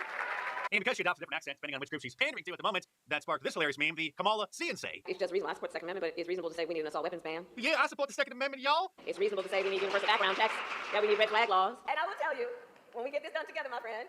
And thank God that Peter Doocy from Fox News is allowed in the White House press corps, because then he can ask the chief White House propagandist, Karine Jean-Pierre, questions like this. Since when does the vice president have what sounds like a Southern accent? You better thank a union member for sick leave. You better thank a union member for paid leave. And you all helped us win in 2020, and we're going to do it again in 2024. I have no idea what you're talking about. Well, I mean, this is. she was talking about unions in Detroit using one tone of voice. Is this something that same you think? line Okay, Peter. that she used the same line in Pittsburgh, and it sounded like she at least had some kind of a southern drawl. I mean, do you hear the question that? I mean, do you think Americans seriously think that this is an important question? They care. You know what they care about? We care about authenticity. We care about somebody who actually says what they mean. We care about politicians who are total phonies. But hey, she's ready to lead our military, according to The Hill, written by Juan Williams, who I don't know if he still works for Fox News. He was like their token black liberal guy for many years. She's ready to lead, guys. The woman who led the charge to get President Trump banned from Twitter is ready to have the nuclear codes. You know, I frankly think that based on this and all we've seen him do before, including attacking members of Congress, that he frankly should be, his Twitter account should be suspended. I think there is plenty of now evidence to suggest that he's irresponsible with his words in a way that could result in harm to other people. And so the privilege hurting their feelings of using those words in that way should probably be taken from him. And the rest of us need to have our speech regulated. That there has to be a responsibility that is placed on these social media sites to understand their power.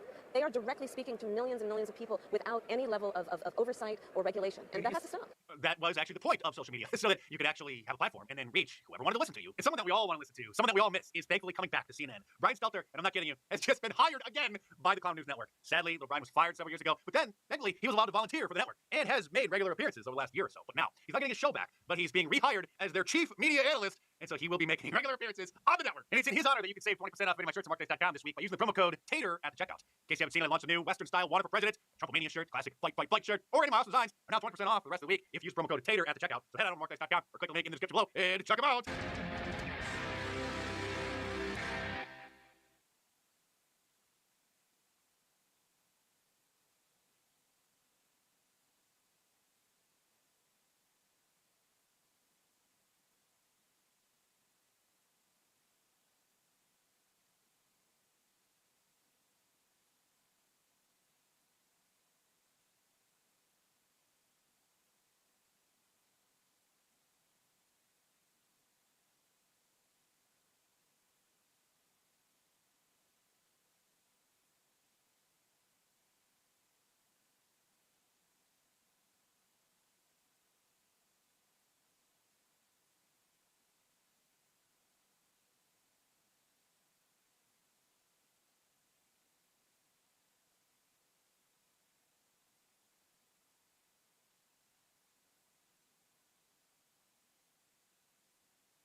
my heart. Their names are true. And I'm going to tell you right now, there's some names on there that when I say broke my heart, it breaks my heart. They're huge actors, huge musicians, huge. And the thing is, it's out there. The list is out there. I've seen it multiple times. And like I said, it started 2 years ago. It's up to you to go look for it. And so many of you are not ready. If it was true, which is a little weird, the whole, the human trafficking trial is not. So let's talk about abortion. Let's talk about gun laws. Let's talk about Ukraine. No. Let's talk about that. Let's talk about that. Why are we talking about that? I'll tell you why. It has the potential to collapse governments, music industry, film and TV industry. Do you realize the magnitude? We're talking like, okay, here's Hollywood, here's government, including ours. And here's all of Hollywood, all the biggest musicians you grew up going, I love them, and all of a sudden just gone. Because if I find a name, which I have to say, there's certain names, and I don't know if they're true. Nobody knows they're true until they officially come out and go, yeah, it's true. It's on the internet, some guy reading the names, reading them. He read them. But here's what's interesting. Nobody that has been put out there has claimed, hey man, this stuff is all BS, stop including me. I haven't seen it.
this dinner, I wrote this poem.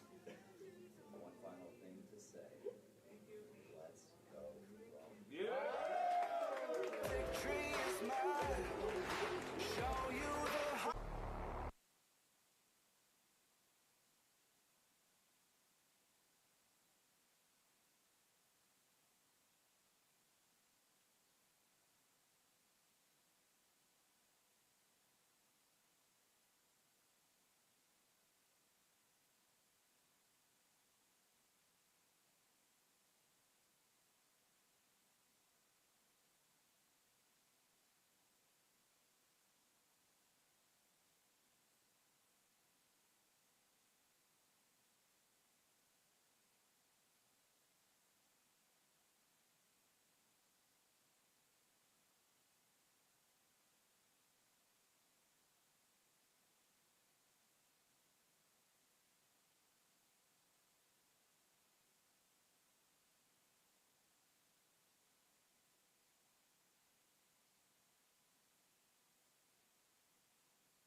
You.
Yo. What's up, bro? Yo, yo, yo. All good. Ready to farm. Cool. Felix. I might tag him too.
The watering hole. Yeah, that's a nice spot. Such a such a weird name too. I hear my voice in your. Oh shit. I got like Hold a. on. Yeah.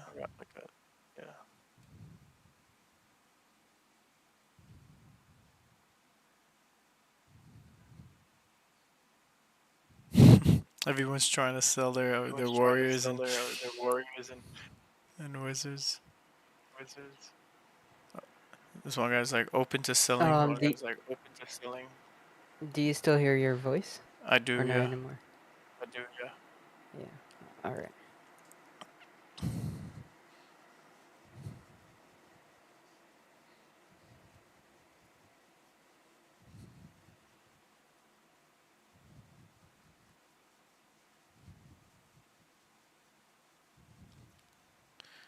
Somebody was like, open to selling from this wallet to further fuel my newfound Ronin addiction. Yo. I'm telling you, it's gonna come slowly. Maybe And it's your stream all at then. once. Maybe it's me. It's probably your stream. Maybe you have it opened. Do you still hear it? Yeah, I still hear it. Alright, I'm gonna disconnect. Okay.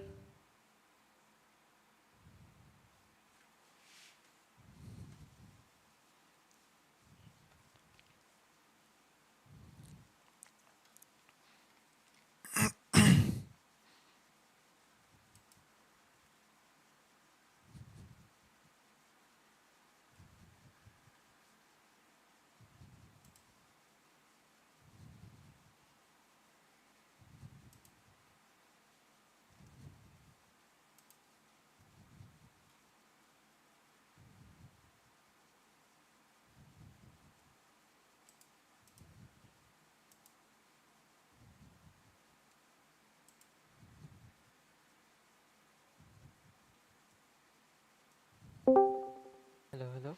Yes. Mic test. Yes, I hear you. No, no echo. Alright. Nice law.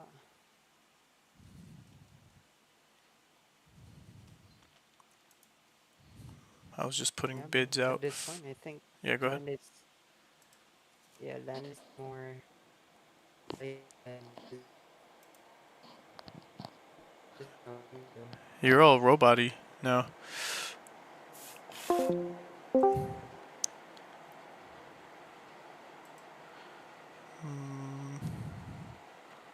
Party chat one. What the hell's going on? Yeah, let me back out. I still hear a robot. Mic check, mic check. Mic check, mic check. Yeah, all good now. Okay, I hear you good. Nice. Wait, do I still hear myself? It's very little though. Yeah. That's okay.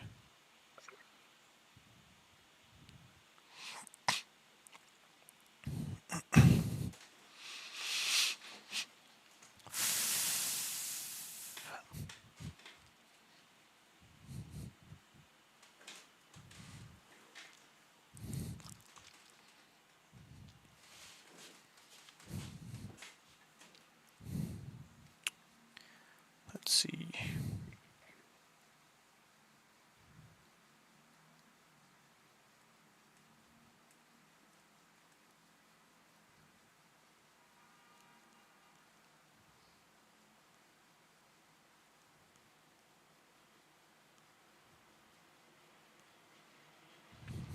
Damn, the floor is pretty high on Blue Wizard Bastion homesteads compared to regular priced homesteads.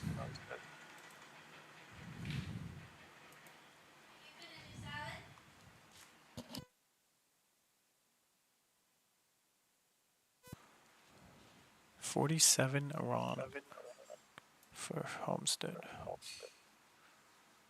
Sheesh.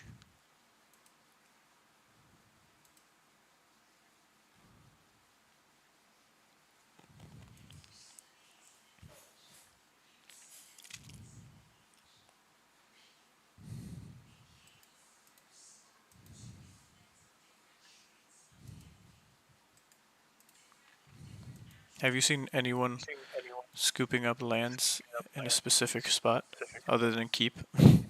I've seen him buying like green wizard capitals. I've seen actually not much.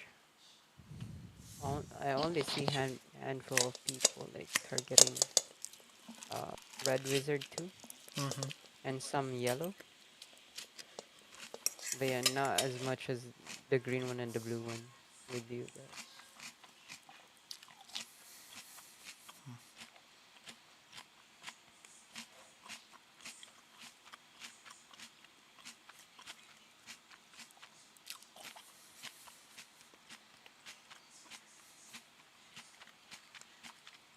It seems like people are gambling on different spots. Yeah. Like this Ibris guy, or Irbis guy. Seen him picked up like a couple of different locations. But I think he's just flipping like the other locations too. Yeah, it seems like it. Buying them cheap. That's why I'm glad I bought the Blue Bastion lands when I did, because people who have them, they might just sell them for whatever the floor is because they see the floor going down. Yeah. I'm betting on people don't filter the Blue Bastion to see if it's at a higher price as far as the sale floor. I'm starting to hear my voice again on your end. Yeah. So weird. I'm just gonna mute for now. Okay. Yeah.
Yo, Yeah. what do you think of the discussions in the sales chat right now? I wasn't reading it just yet. There's a content creator. I was inviting people in the DMs, and Retro, he said, "Yo, Ray, okay, I like the idea to get groups to farm faster. I have some friends, and they're gonna create a guild. Maybe you know Andressen, and Resin. He's a content creator, and I'm playing with him. So I Oh said, yeah, yo, I know that guy. all Yeah, right. he knows me too. Oh, cool. Yo, you might try to reach out to him, if you want to. Yeah, Mhm. I'll talk to him. Yeah. Cool. Yeah. Maybe you know Retro too. I don't know if he's that forward facing, but I guess he's been playing with him. Um. I'll take a Yeah, I don't screenshot. know retro. Take a All right. screenshot of his stuff.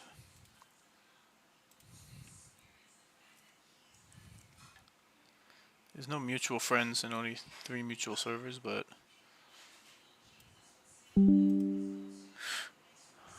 I'm gonna send it to you in the DMs.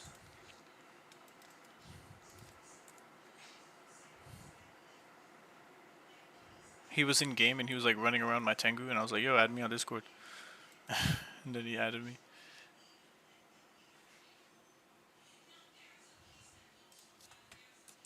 Oh, cool.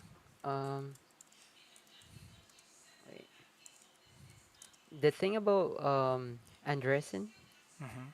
is got a community that he plays with, but I'll try to shoot him a DM and see if he wanna play together and stuff. All right. Yeah. But he's a pretty cool guy. He's from Cons too. Yeah. Yeah. Or we met at during the Genkai meet. Cool. That guy is pretty chill. That's cool.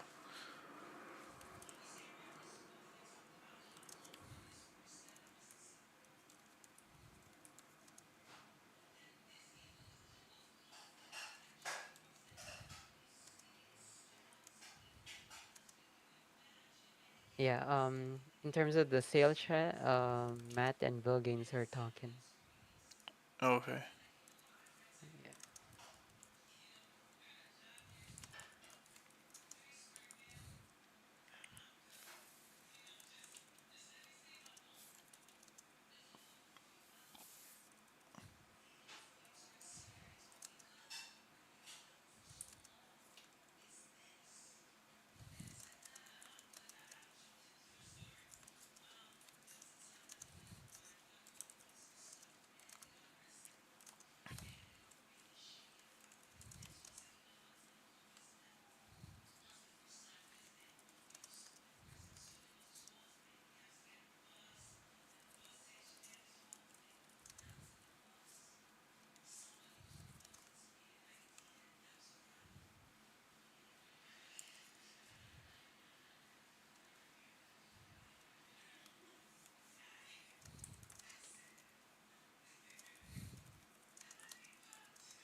He's affiliated with Rooney too, I think. Okay.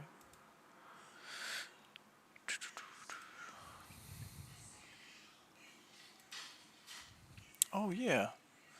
I don't recognize. Yeah, yeah, yeah.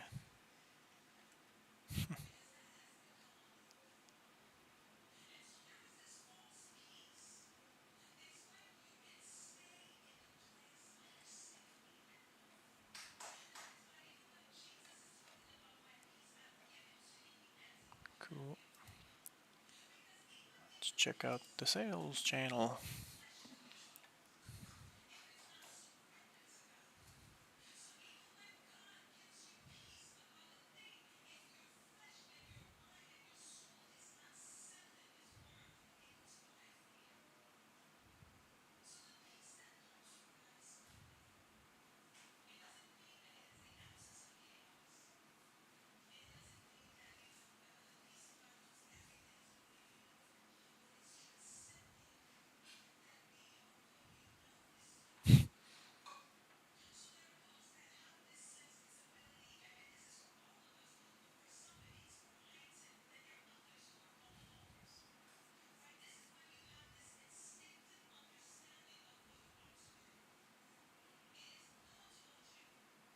He's buying a couple of hundred of what, lands? Oh, the items.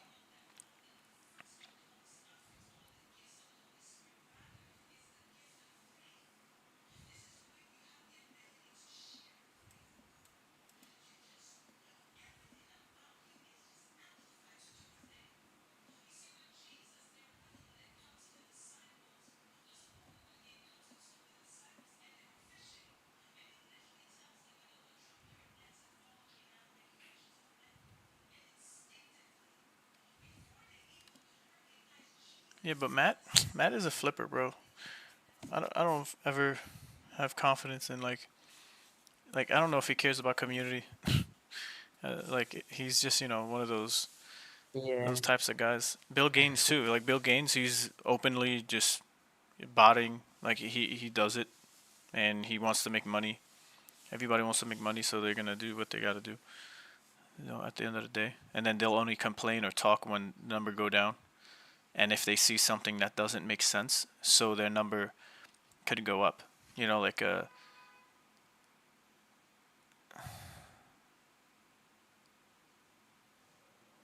Bro, the guy rolled the town and still like thinking he might be losing money from rolling all the lands.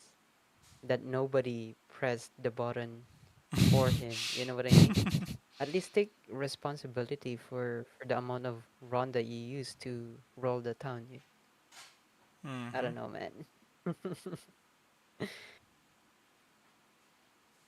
See, even he is saying the same thing we said.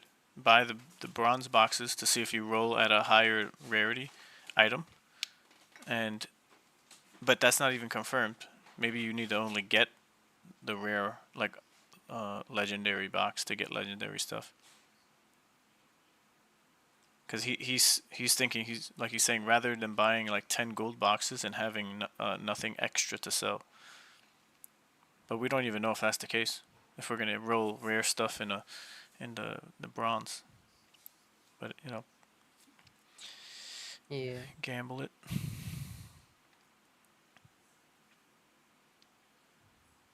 Oh well. And there might be recognition for people who bought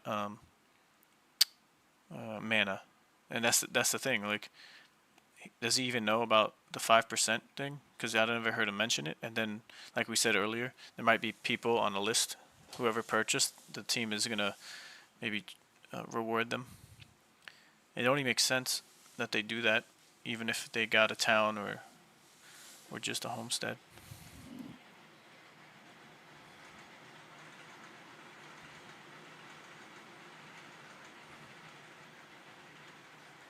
Yeah.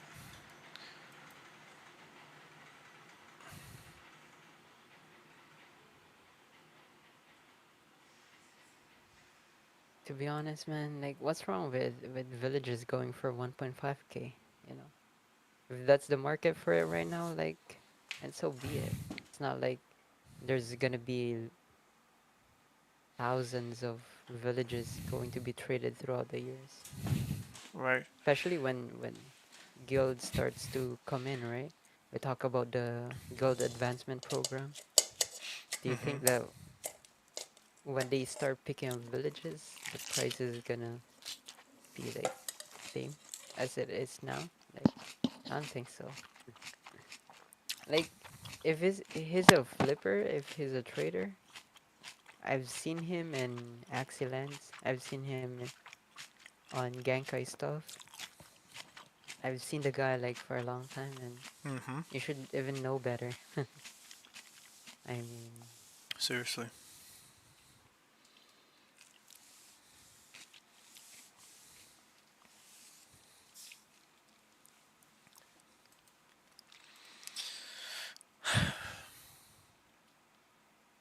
and I really don't like this sales chat being like this, you know? You look at sales chat and then you see stuff like this, like... Yeah, and Bill Gaines is in your mod or something.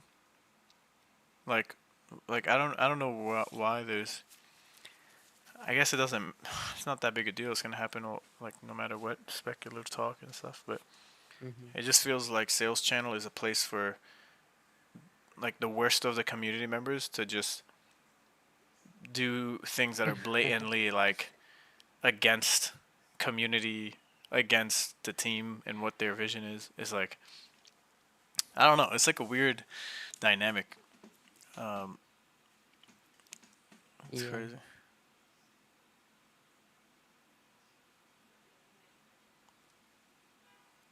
And we don't even know if we're gonna get more than one furniture item in a box. Like, is it one for one? Because then you're gonna roll different furniture pieces, and you might want to have more Yeah. than just 10. Because then you'll just have 10 per furniture pieces.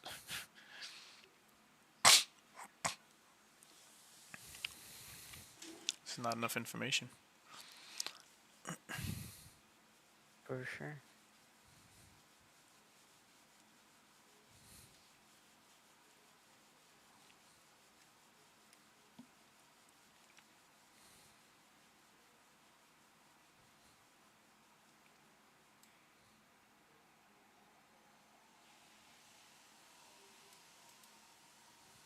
Even Bill Gaines, like Bill Gaines, he's experienced, he's been around, but I don't feel like his genuine. I don't feel like he's as genuine as people might like make him out to be because of just him being around for a while. Uh, the way he talks about the project is like, yeah, I'm just here to see when the number goes up. Yeah, I botted. He was just like, yeah, I was botting the whole first beta test. I mean, they didn't say nothing against it, so I wasn't gonna sit here and fucking click. And it's like, I guess, sure, but you're in a group in the in the in the voice chat talking about it and almost like laughing at the fact that you were able to do this in the first place to get more lands than anyone else. And it's like to Yeah. game the system and then laugh at the team and be like, yo, yeah, I'm gonna do that again, if But then now they changed it, so but you can still kind of macro yourself with the resource gathering. Um, And you know when Ronin radio happened during the announcement? Mhm. So he came into the conversation, right? And it was like so happy about it and this and that. How like he he's always been a part of the project Mhm. as a community member. So there's like you can sense the pride, Right. like his I don't want to say bad things. It's just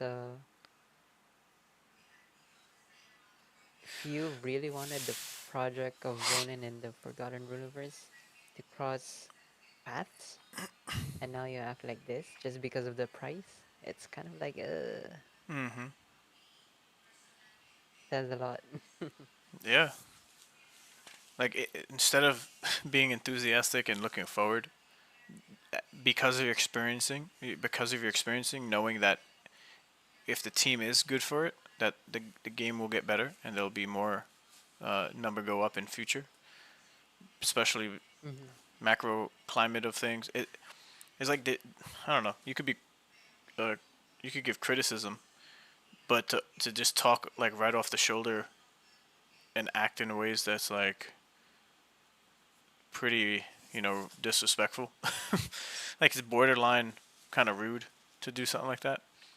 But no one else might know or understand him because of the lack of their experience as well. Like we've been around the block, we know Mm-hmm. names, we heard people talk more than once about things, might have even met them, and you get a better feel for people to discern like if they're really community oriented and actually care, or they're just like, yeah, I'm gonna be community oriented until none of that's profitable, and then I'm just gonna shit on the team in a like subtle way but still hang around, but not really play the games and just make more criticisms and then complain when the number goes down too much because the team isn't doing something the way they think it should be for their number to go up.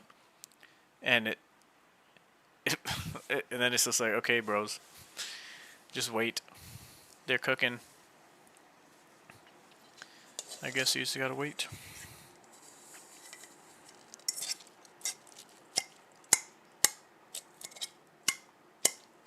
That's why I never talk in the chats, because then you get caught up in conversation, and then you kind of wear it on your shoulder as like something you gotta respond to every time. And it's like, all right, if people are gonna place judgment on me for buying all these things, then fine. But you won't never know my intentions unless you jump in here and you hear us talk, or you watch the channel, which it's like obscured channel. It's not even like popular. And then they're just gonna be like, all right, well, he's placing his bets. Somebody could be like, dude, this guy's an idiot. Like, why did he overpay for so much? And it's just like, well, even anything that you say is gonna be like, well, we have to wait. Oh, but look what happened. Look what happened with this project and this chain. Okay. Oh, but actually got hacked. Okay. Like none of that matters to me, because it's just like those were those times, and those times are not now. So you're living in the past, and I'm looking in the future, and it doesn't match up. It doesn't correlate to me. So I just stay quiet and refocus my energy. I just read what's going on to keep abreast on like the sentiment. If there's blood in the streets, or if there's like fear and uncertainty.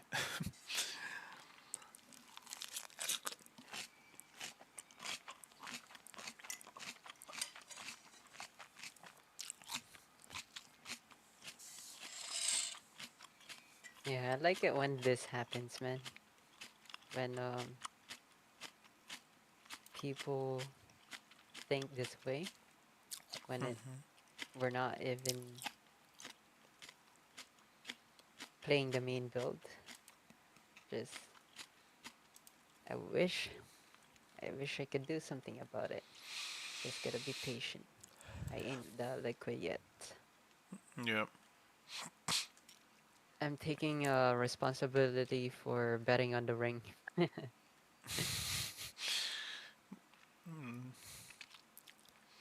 So you're holding on? I'm sorry? You're taking responsibility for betting on the ring? That's what you said? Yeah. Yeah. Nice. Because if I knew that the whitelist is not gonna happen, I wouldn't have bought the ring. Right. That's the reason why I bought the ring. So you're And taking if I only responsibility. held, yeah, zero. That's two. I made a mistake, I guess, but it's all good.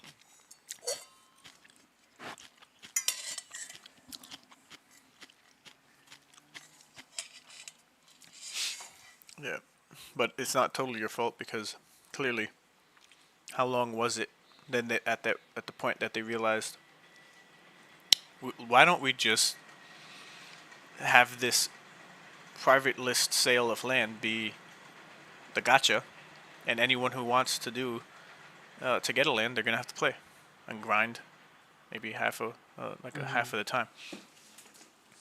They could still have always had a percentage of land still available for people to buy, but they probably were looking at prices and the time and the amount of time until, let's say, the date that they settled to do a whitelist, if they even thought of one, and they were like, that's not going to work good for us.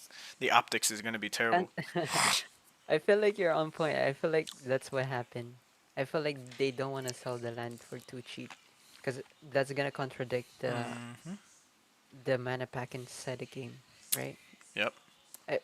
I feel like they plan to sell the lands, the whitelist land, after the open beta, and then release the Zillow. But it didn't work out. So you might be you might be on point on that one, my friend. I mean, it's the logical thing. I haven't read anyone write that yet. Bill Gaines was the closest, just based on like, oh, they need more activity, so they're gonna keep doing this land stuff for the back end data for fixing the game. Yeah. But like, I don't read anyone really thinking through things and then like talking about them in a Yo. yo. Hey guys. Yeah, what up, what up? Dude, Ready to make it. you're making a bunch of purchases, man. That's looking good. Hell yeah. This guy is doubling Daniel. I got myself a corrupted. I was really happy about that. Yeah, we saw that too. Oh, motherfucker. That was a nice purchase. Somebody bought a damn settlement to Blue Bastion. There No. was there's only 3 corrupted in Zaros. So I said, okay, screw it. I'll just get one. Hopefully it does something. Nice. So I got that. Oh shit. And also, it's bought like a settlement. trophy, right? It's part of the history.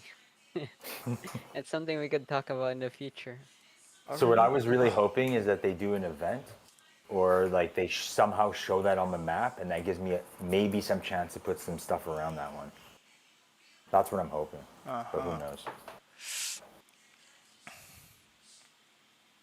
I'm in the game. Oh, cool. Sent invite. What about Felix? Is he in the game? Oh, okay. Got it. Nope. Oh, cool. Felix is here too. No, I was checking on the map, but we're in the game. Damn, somebody bought a Blue Bastion settlement for 187. That's his. Damn. Oh, damn. That just happened. That's pretty damn low. Yeah, I was checking the floor the whole time, and the floor price was like 478 run, and somebody just freaking scooped that shit up. Oh my god, 478 Ron? Right. So I'm gonna. Damn. Another one? Oh, it's probably accepted offer. Oh, what the fuck? Hold on. Yeah, because it won't show. It won't show in here. Well, it's in sales. It's in sales that a settlement was, and the buyer is whose is this? Hopefully they're just Flipper. There's 2 items. Yeah. All right. So if he bought it for this, I'll make an offer. Maybe he's gonna be like, oh shit. Oh man. Made 10 books. Profit. He only has 1 Kaijiro book. Let's do. Hey, cool. The watering hole has like a little lake or something beside it. Oh, That's yo, funny. can you take a screenshot of that? Yeah, yeah. Let me see I'm if I can get curious. some of the. All right.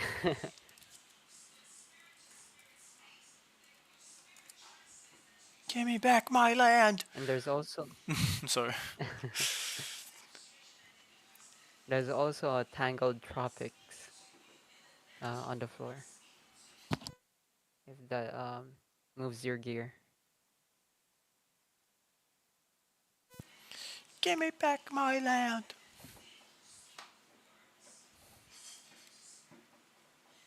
Come on, is this guy a flipper? Be a flipper. Be a flipper. Damn, he must have been watching that settlement floor. Yeah. It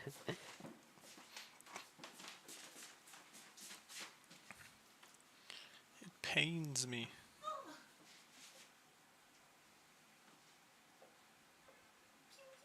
Yo, if you guys see anything on the floor for Blue Wizard Bastion, like if you get it, I'll just give you the run and you send it to my account. Like if you happen to be on, like, you go to the bathroom and you just check at like 3 in the morning, and you just see a Blue Wizard Bastion, you just like scoop it up, and I'll be like. Keep that in mind.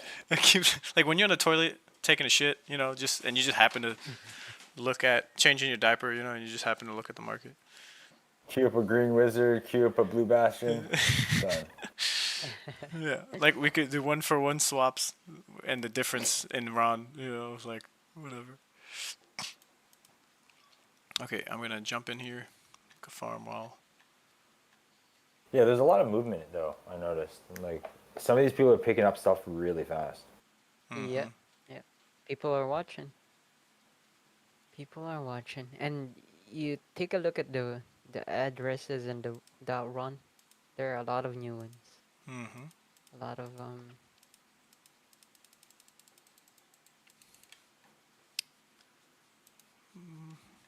Somebody accepted my homestead bid for a Blue Wizard Bastion.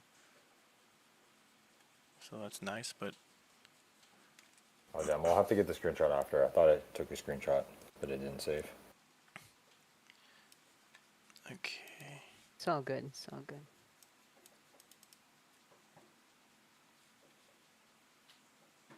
what is the total? We have 173. So it went up 73 today for total owners. Oh wow, it jumped up a whole nother 1%. It's been going up 1% a day for unique owners. I've been like looking at it.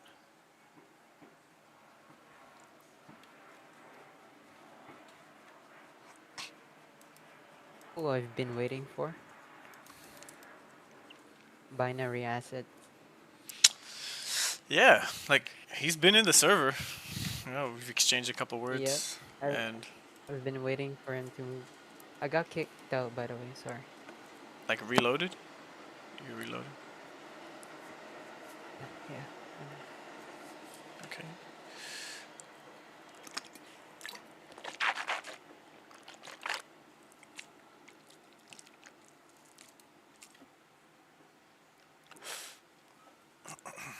Because he got souls already. Let's back out. He got few assets. See, I met Binary Asset and his wife Britt. Like, they're mad cool. Like my wife and Britt are like pretty cool to talk, and like we went to the Ronin event in New York. Just that was the last event that I went to, and Gilia was there, Cairo. Who else? Binary, his wife, some CyberCon community member that I met for the first time was pretty cool, and even from Axie Slug. Was it Slug? Axie. Yeah. Axie Slug or the guy from Cali, right? Yeah. Yeah, those are cool guys. Yeah, man, really down to earth, cool people, and so I'm hanging out with like Binary Assets the whole time, really, because we're the most OG ones there. Nobody really knows it, Yeah. but it's like, you know, Gilead doesn't know me or Binary really like that, and let me add you again. So we're talking about, you know, nostalgia and talking about old projects and where we see things going and all this stuff. Mm-hmm. And That's amazing, man. yeah, we never talked about Forgotten Runes, but it wasn't even on his radar either. Like he just got in himself, and that's what I'm saying. It's like the learning curve. People need to start getting caught up on things about the project before they start jumping in. Because now we've learned our lesson. We don't just jump in to everything and anything like it was in 2021. So people are more cautious this time around who are OGs. But for sure, if you take the time, you know, you're getting in early. Like Max Brand hasn't bought. Like Max Brand hit me up saying, "Yo, what's the deal with Forgotten Rune rings?" And I'm like, "They just give you mana of the game." And he was because his girlfriend was interested, so that's why he's buying 2 rings, you know, for him and his girl, or for his girl to play it. I haven't seen him buy land really. Oh, that's awesome. I think he might have like, I don't know, 1 or 2 at this point. I have to check. I haven't been keeping track of who's buying really on the market, just looking at prices. And then he jumped in the server, asked a couple of questions, whatever. So, you know, everyone's got eyes on projects that come to Ronin. It's not like no one's paying attention, but it's a big project. Like there's a lot going on here. Oh shit, man! We only have 2 of us here. What the fuck? Yeah, I got kicked out. I'm back in the game though. All right, I'll refresh login stuff. Yeah, the game has been really buggy. But yeah, man, I'm gonna log out. There's a lot of. I guess we can escape. Sorry. Yeah. Oh no, it's okay. I saw the screenshot. Thank you. Yeah, that one's pretty sick. I logged out. I'm gonna log in. Oops. Oh wait, Felix rolled his land. Oh, he What did did it you- already. Oh, crazy. He said homestead. Very nice.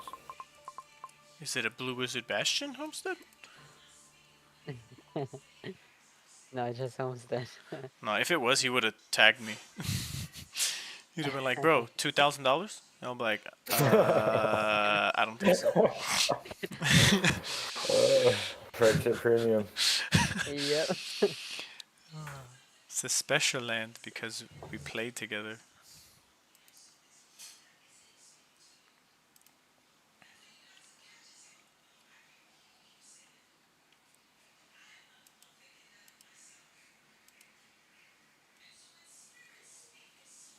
Oh, there's Okay, I'm another. back in. There's another homestead. I mean, settlement. Oh, see, he put it back on the market. He bought it. He bought it for 187. I put a bid in for 225, and then he priced it at 285. Ron, I'm talking Ron.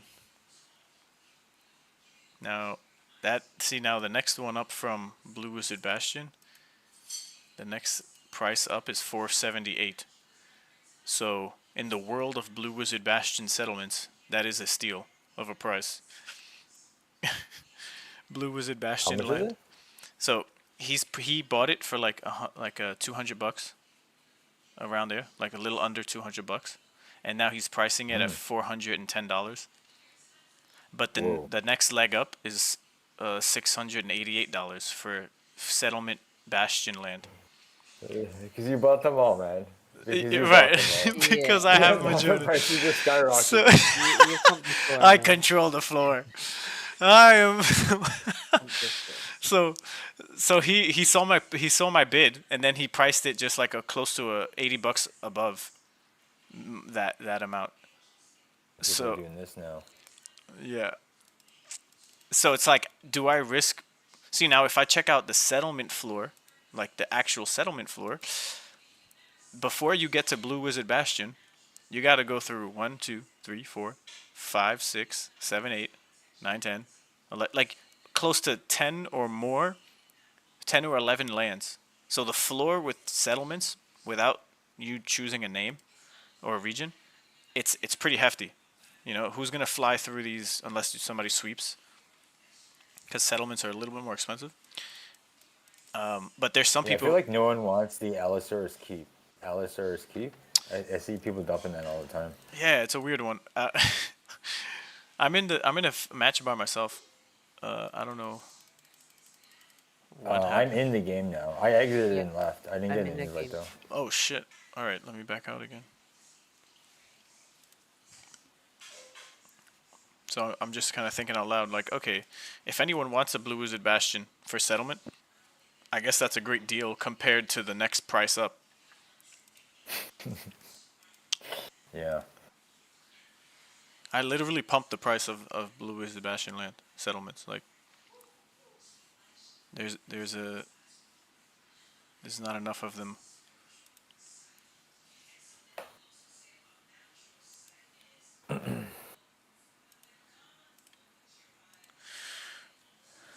Unacceptable. The audacity of these scammers. Give me back my land. All right, I'm gonna invite you guys. The chasm.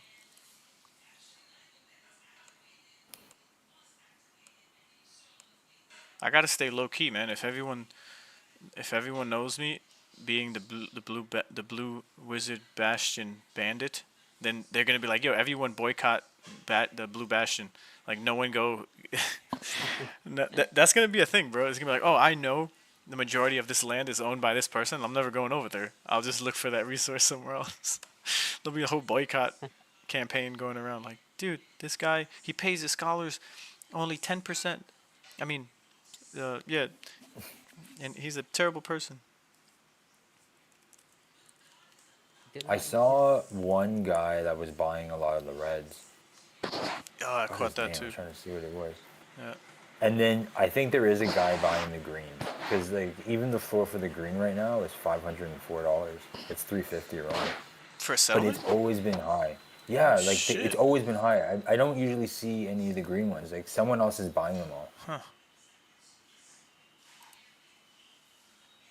Interesting. So like they just let someone's like already controlling it for the green ones. I'm just trying to get what I can, but there's some other larger player that's getting them all.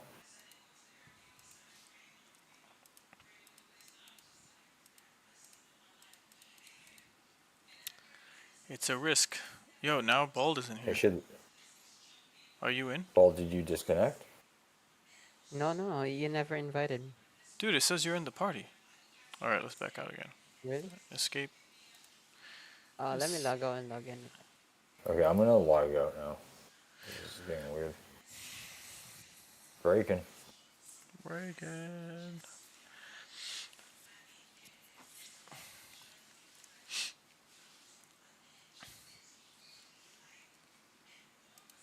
Let me see how many are purchasable. There's only 6 on the market for Blue Wizard Bastion. Crazy. That's insane for settlements. Yo. That is pretty cool. There's quite a few yellow. I don't see anyone really buying yellow. Just for like a random one. Something just sold though. It's on the floor.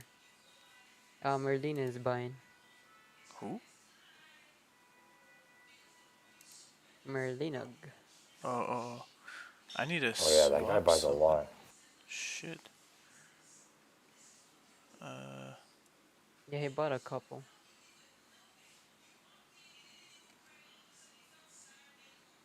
Man, I want the tropics on the floor. Oh, I saw that one. That'd be good. I like that. Like the tropic. Alright, I'm gonna invite y'all. Planes. You're not in yet. And Chasm. Yeah, I'm still loading. Oh, there's an emerald at this one.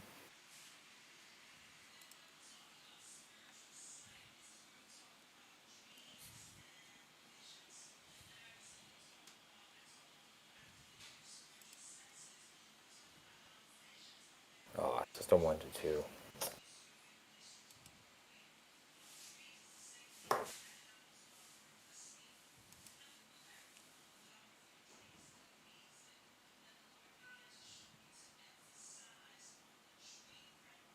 Actually, I don't even know if I've ever been to the yellow one. I'm back in the check that game. out. Okay.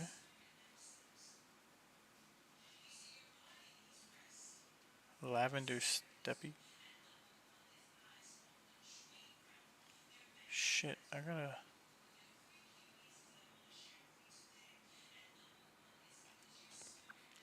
Yellow Wizard Haven.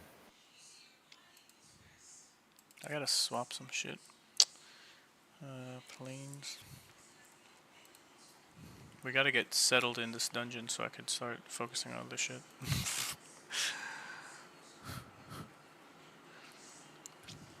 Okay, I sent invite. Looks like you're good.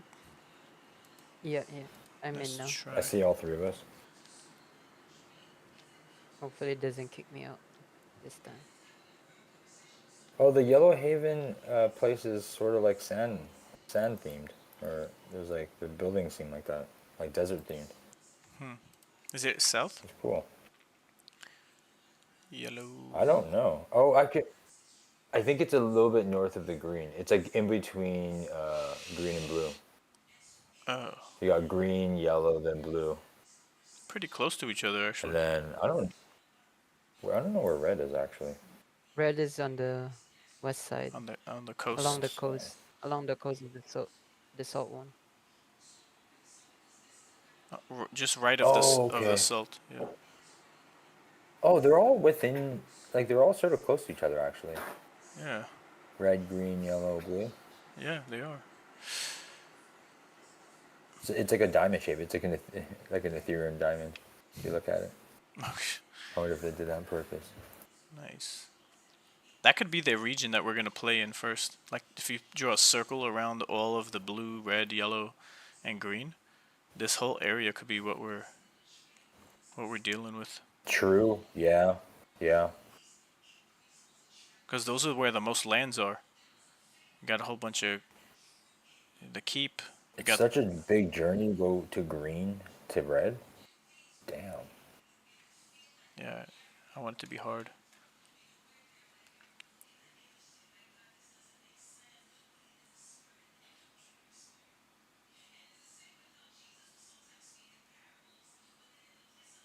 You Someone. guys stuck on the loading screen? Oh shit! Yeah. Sorry. Sorry.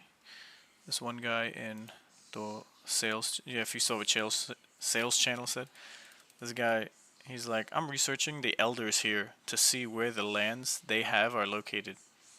And then he goes, then making a decision to buy real estate near them. Most of them participated in this project 2 to 3 years ago and own very beautiful plots of land.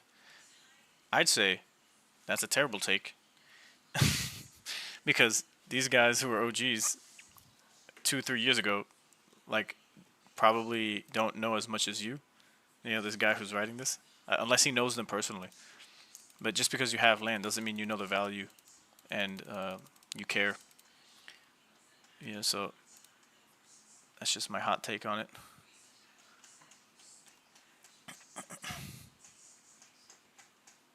And honestly, I wouldn't want red capital land because how do we know if there's boats and traveling by sea? Like, that's so much of a later part of the game that if I'm blocked off and I can only go in one direction, then that's a disadvantage.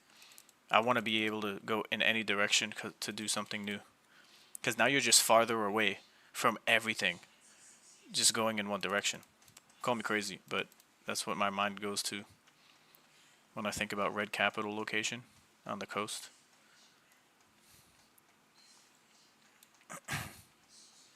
Because you can't go in the water, so where are you gonna go? But if you were at green or yellow, maybe green is closer to the coast too, but like blue is closer to the north than any other capital right now. And it's more centered than any other capital. Yeah. So, I don't know. I'm all for blue. Team blue. Team blue.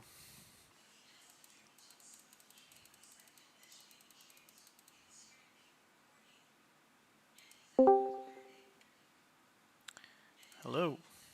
Yo. Hello. Hello. Welcome. Welcome. This way, sir.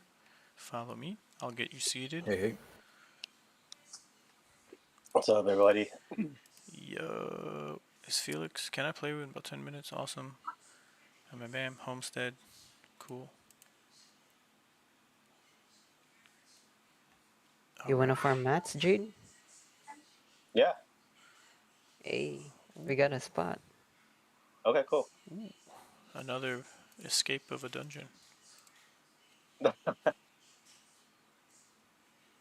Hit You missed the 190 settlement, Ray. Dude, 187. He put it back up. Yeah, whatever. Yeah, I just saw it. Fuck, dude. Really need that freaking, bid option. Yeah, I have an offer up, but it's not as. Yeah, but you have to offer everything. Every single one's annoying. Yeah.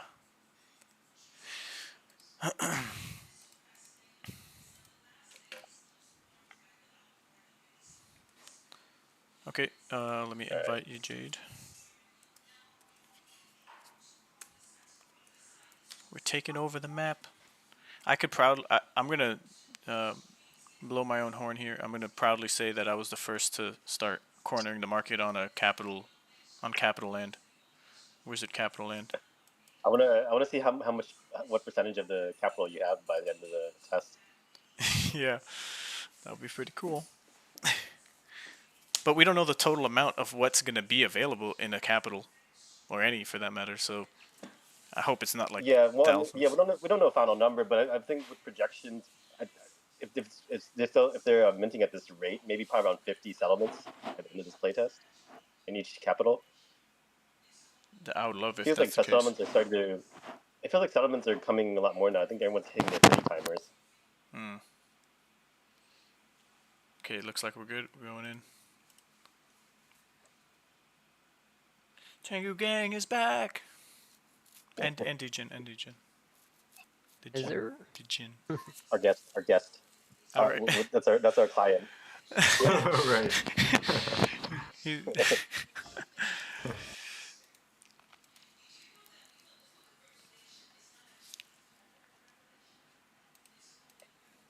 I think you can get a village for about probably about 4 to 5K now. yeah. They keep dropping the price. There's two guys keep dropping the price. They're fighting each Yeah. other. They're at Yeah, they're fighting each 6K other. run now. Yeah, I think you probably get it for 4 to 5K. I think so. Yeah. Not Ron, 4 to 5K cash. All right. I think one of them will accept that price because I think they're desperate. I think they're scared it's going to drop more. Mm-hmm. Mm-hmm. The fear is Really, increasing. should just hold. Really, they Yeah. should just hold on to it if they just minted it from playing, you know. I hope they keep playing the game they play, and I'll see them at 1K run. Yo, keep. I don't think I'll make it to 1K Ron, dude. There's a bunch of bids at 1,800 right now. Yeah, there's already people ready to buy Yeah, in. I think people are willing to pay up to 3K. 3K. I don't know about translates to Ron, but probably like 2,000 to 2,500 Ron. Probably they'll pay up to. Mm-hmm. Mm-hmm. Can't believe someone accepted that 1,500 bid last night, though. Oh, dude. Dude. He barely put the bid up. The bid was up for like 13 minutes. Yeah, he just broke real fast. He's like, because no one bids on him right now. Impatient. Yeah. That's it. That's it. We're buying all the villages. No, I'll still stand by my price for it, 1,500 for settlement or for village. But do you think it'll stay there? Roll it? I don't think it'll stay there. Like they'll be No, picked it's up not real gonna. quick. But that doesn't mean, yeah. I don't mean it's gonna stay there. It's just there's 2 minted today, for the town. Okay. That's why you see those people. Yeah. 2 towns were minted. So the past 24 crazy. hours, there's been 3 towns, or sorry, 3 villages that minted. Okay, villages I can understand, but towns are such a low rate. Even the pity timer on the town is crazy low. Yeah. Oh yeah, I don't pay attention to the town. It's like, No, they put Motto put up the odds of getting like those things. It's really with the hard. timer, and it's pretty terrible with the town. Yep. Like without pity timer, it was like 1 in 2 million or something like that. Mm-hmm. Yep. It's a crazy, it's like winning ridiculous the number. lottery. Seriously. And then a soft timer was like 1 in 200,000. Yeah. Good luck. That's a straight up Yeah, blessing. it's like if you're meant to get that, you're just meant to get that. There's nothing you can do to. And it had to be Matt the flipper. God damn it. Yeah. So Bald, you meant that you meant to say villages were minted today. Yeah, villages. Sorry. Okay, that makes more sense to me. Yeah. But there's a hard cap. There's a soft cap of 5,000 land. They said. Yep, for the Play total. test, but it's still less than 2,000 minted right now. Yeah, it's around 1,800, and people are complaining. Like, if we're not even gonna hit 5K by the end of this, then the team is gonna have to figure out a different way to give away or do some other stuff. No more Or just whitelists. throw it in the vault and they have events and stuff with the land. Exactly. Yeah. Use that to their advantage. I'm okay with the land being locked up for a while. Mm-hmm. Mm-hmm.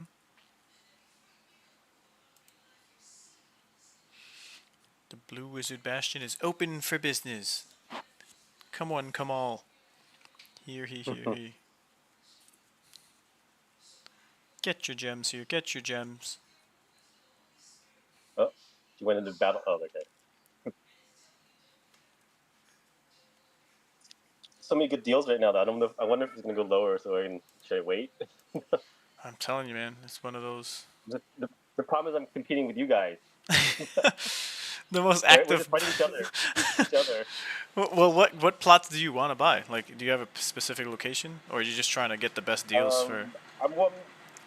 I'm looking mainly in the red capital and the Aros. I have most of my stuff there. So. I don't think any one of us here are doing red. To be honest. Oh, okay. Yeah, red. There's a yellow one that's still sitting up there for a while now. Yeah. 190 or whatever.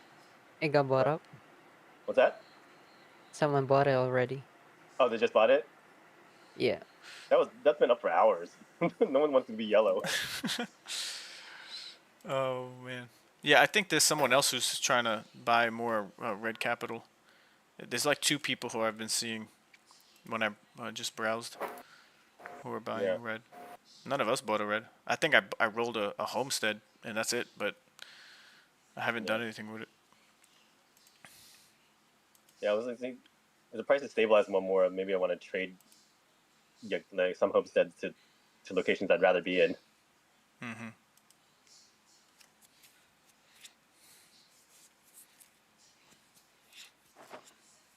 No one seems to like the Alessa's Keep either, do they? We were just saying that. Keep just said that. Seems like a good area too, though. Yeah, everyone keeps dropping that one. Oh shit. Yeah, but that one looks like a good area, don't it? Well, personally, it's. And it said in the lore he's the like the high class noble merchant or whatever. I guess. I have the cliffside, but it looks like a dump, like the cliffside. Well, because it's part of the top side is part of the good side. You know when there's rich areas, there's gonna be poverty areas. Mm-hmm. Class warfare. Exactly. Yeah, I have one cliffside and one top side. I think there's another one. Sorry. Wheelchair. Wheelchair accessible. Yeah. The way I'm thinking about it. Talk to the guy. What's that? No, I was gonna say the way I'm thinking about why they're not favored, is because the Red Wizard capital is just northwest of that, and that looks like a pretty small distance. Although maybe in the game it's a big one. But then you have the Calista's Citadel. It's just too many big, major capitals or citadels next to each other. That'll divide up the attention. Like for the Blue Wizard Bastion, it's just right there in the middle. And it's kind of surrounded by woods and mountains and Dreammaster Lake. I think attention's going to be where the city stones are at this point, because there's not going to be many of those. Yeah. Right. True. Unless your keep might not even have one.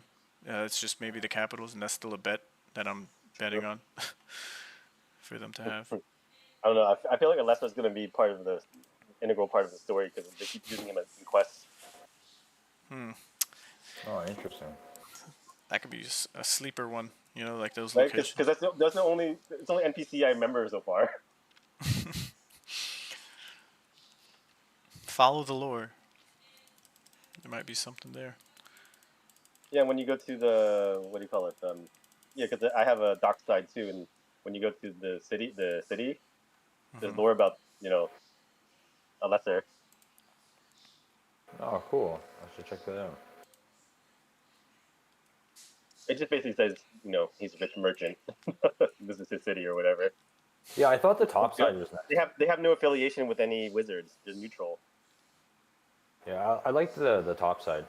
I'm a little curious to see what the docks looks like. I don't have the docks, but cliffside does look like a dump. Yeah, maybe I'll check the dock side after. I think I have dock side. I actually haven't looked at it yet. Yeah, but topside was nice, and then I went up.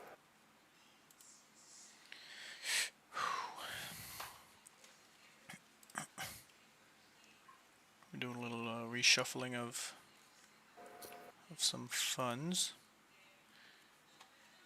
This is unacceptable. Blue Bastion floor price always stays high.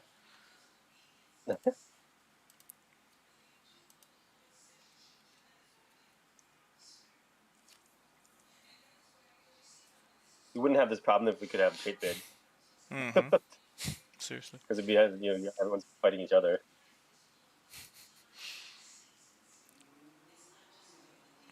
This is actually terrible for sellers. Yeah. For buyers, it's great if you can find it. Yeah. Where's that dude talking about pay to win? Where you're at now, bro? It's been. I wonder what the numbers for sales today. I feel like today's a lot of sales today. Dude, it's like record breaker Pay to win sales. sales. Yeah. I think just today there's been like a 2% increase in unique owners. So we broke we broke 1,000 from yesterday's 600 something, which is pretty You cool. gotta trigger that FOMO. Yeah. Don't underestimate the power of social media co-founders and founders tweeting about Forgotten Runes. Like if Psych Out is playing it, you know, some people, that's like the green light to get in. And then for other people, it's like, oh, G-Host is talking about it, that's the green light to get in. Just the fact that they're on Ronin, bam, you're going to have all these groups of guilds and attention now flocking over, learning and then taking action right after they get a grasp on like, oh shit. Like we saw the evolution of Nick getting in. I was already in, but once he came in, I'm like, okay, cool. Then he started learning, asking questions. Oh, Kobold. I want a Kobold wizard. Oh, who owns this wallet address? Oh, this is so cool. He just starts writing lore, and it was like days and days of just like getting it so enthusiastic and getting deeper, learning more, and then now they're making a guild, and it's just like, dude, the natural evolution is beautiful, and it's just gonna attract more buyers. So over the course of the months to come, yeah, price may stay this or go a little lower, but there's gonna be buyers. There's gonna be people who are gonna get in. The sooner they learn, the sooner I think they'll place their bets.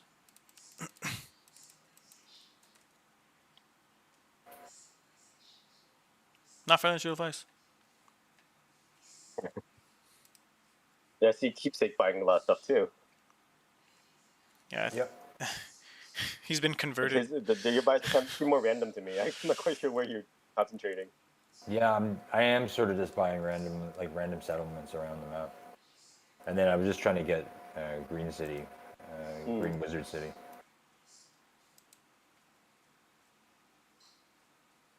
Do you have any Green Wizard City homesteads? I do. Yep. Homesteads and settlements. I have a random Green City homestead also. I was like, not concentrated there at all.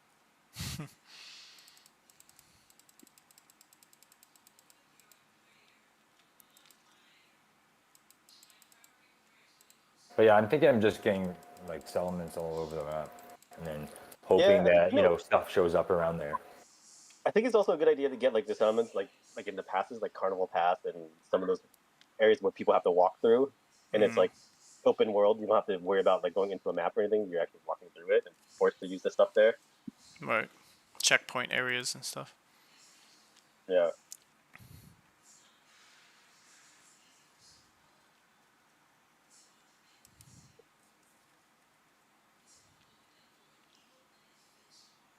Would you gamble on the false lands? You mean the corrupted ones? Is that the corrupted stuff? No, the ones that aren't revealed yet. Like the either like it's not revealed yet or the land's actually not available to use yet. Milo said some lands, the metadata didn't show the land like data because it's not like actually in the game yet. So interesting. So you're saying when you go to look at the attributes, it says true and then it says false? True or false. Yeah, true means it's revealed. False is not revealed. Oh shit! Have I? I don't even think I've seen a false. How would you ever get something that's false though? When you mint it, it'll pop up that way, and it won't change the metadata. I would give it like half an hour to see if it changes or not. But it'll stay false if it's not up. There's no real place for it yet. Huh. Oh, crazy! I would. So there's still some like gotcha on the top end too. Oh my god, dude, that's crazy. I'm interested now. Yeah, because I was stalking one, and like it said false for over an hour. I was like, oh, okay, that's interesting. But like, what's the gamble? Like, where would that be? The white wizard capital, or what? You know? Right. That would be pretty cool if you get a purple wizard, or something on some crazy location.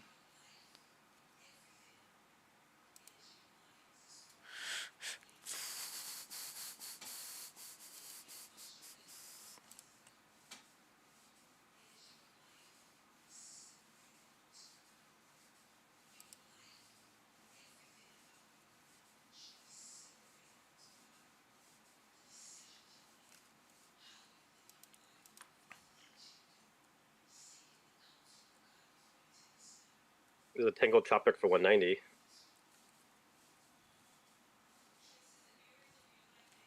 That's not bad. I like the name of it. Yeah, that's a keepsake settlement.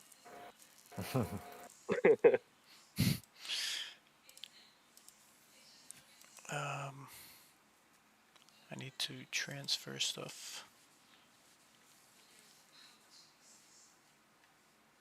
I think Alessa's keep's gonna get taken by this bids.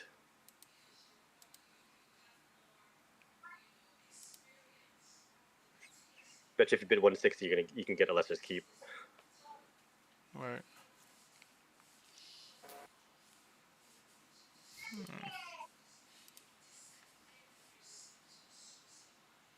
Let's see if those dudes reload their villages yet.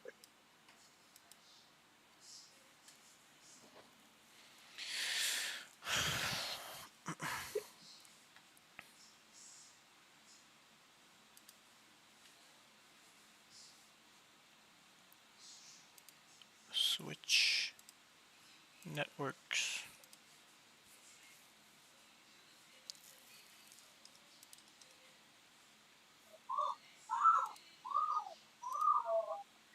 Yeah, I've been trying to get the Savannah, like a settlement there, but people pick it up so fast. I'm always too slow for that. Dude, someone's accumulating Savannah. I'm gonna have a desert mogul out there. Yeah, like the lowest one is 1.3k. Wow. That's insane. 940 Iran. This desert's pretty big though, because Zaros is in the desert too. Yep. And then you also have like the sand, and then there's another one.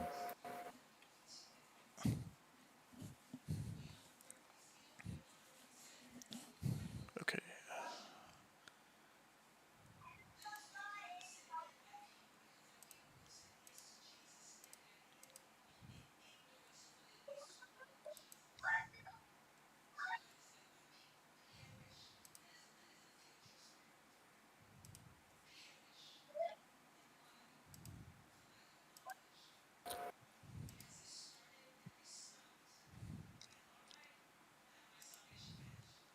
Sorry.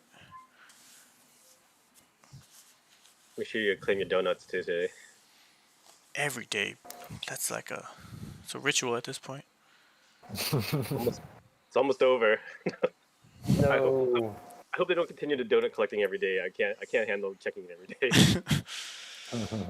Because eventually I'll forget, and then I'll stop doing it altogether because I get annoyed.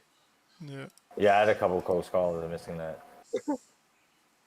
The last question on trees tomorrow. Okay.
Oh yeah, the owners did jump like 100 owners. Oh yeah. Yeah, it's 8% now. This morning I saw like what was 5 or 6. Yep. Slowly increasing.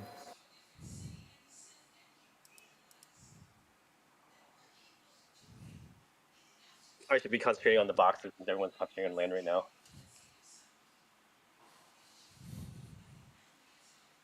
the crates of mana. The crates of mana. We're gonna see. Yeah, from time to time I go in there and just buy a couple. But I don't know what I'm gonna do with them. I feel like the mounts will go up in price. And even if it's like $5-6. Yeah. Yeah, if you buy a bunch of things for pennies and it goes to 50 cents, it's still good, right? Yeah. It just feels like the builders kits are more cosmetic though.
September generally is like a red month, anyways. So we're just in the beginning of this month. We'll see if we even go even lower on the macro side of things. Might put more pressure. Best time to stack up, and this time when no one wants to buy, but it's the best time to buy. Yeah. This is when you get the people who's like, I should have bought.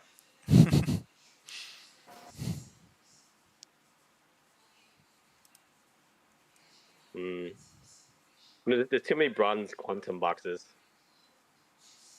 Yeah, it's a lot. Like just the what is this? Just familiars, like 4,000 familiars. You gotta buy the silver and gold.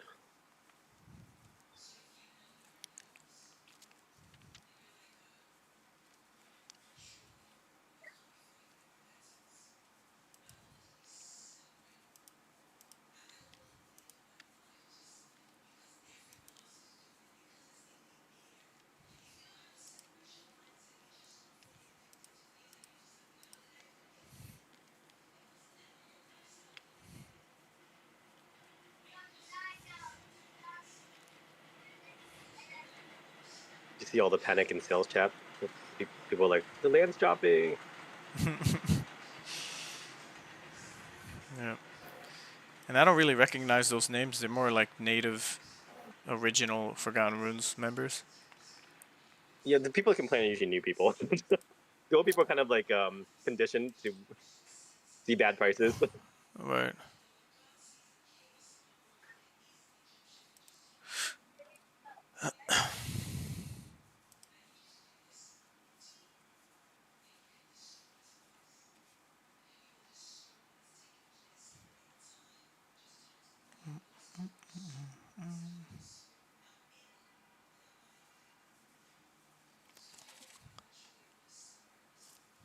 No bad news. No one's selling false land. Okay.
Seriously, everyone's hoarding the major cities. There's only like 3 or 4 listings for each city.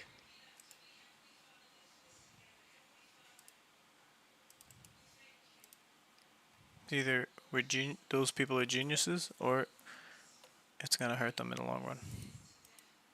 It's hard to believe it will, but yeah, I was mentioning that earlier. It's like how many people want to have just one in each, and how many people are those who are holding on to just one of each just to have it, instead of the. I mean, if things go the way Forgotten Runes wants it to go, you should be able to make money off this stuff.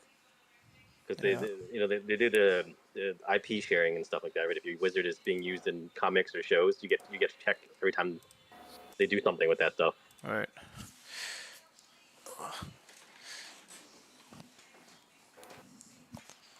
I want those 8-hour-long episodes to come out for the animation, the animated series. Can't wait for that. That's gonna be so cool. Hey, Keepsake, there's a top side for 192. Oh yeah. Settlement.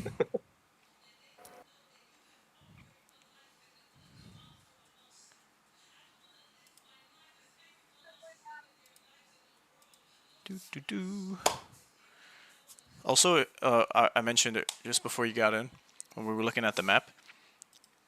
Maybe there's gonna be a circle that's made around all of the capital cities, because it's all kind of like in some type of triangle, Ethereum shaped, like Keep said, and that could be the region that we start off with, where you have all of them in a big circle, and then they start expanding outwards. Yeah. But it looks like we're gonna have to do the long way to get from place to place, though. It doesn't seem, because since they have mounts and you can only have city stone teleport and things like that. It looks like we can't just do fast teleport like we're doing right now. Mm-hmm.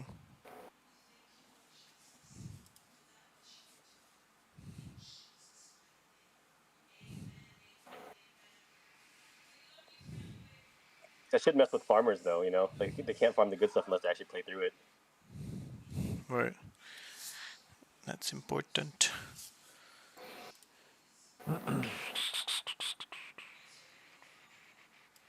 Where are you guys on the map? Are you spawning? Up north, by the beginning. I'm trying to get the Demogorgon there. Oh, okay. No one's at the bees. I just got to the bees. I'm gonna hang out there. Some more timeless.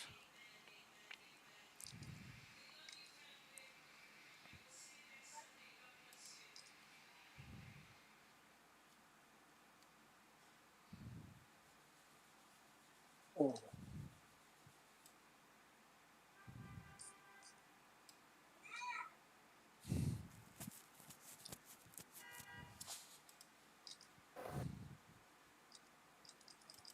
Are you gonna outbid Bald for some villages? Free from a 1500, right? Yeah, I'm still trying to position myself. Yeah. Just gotta worry about Ray coming in. And No, I ain't good. 1501. 1500. You know, like when people bid like that, I never accept that one bid. Yeah, just to freaking mess with them. I agree. Yeah, it's like, what are you doing? I'm not. You're a jerk. What if it was a 69? Like, if there was a 69 in there. It's more than one. 1569.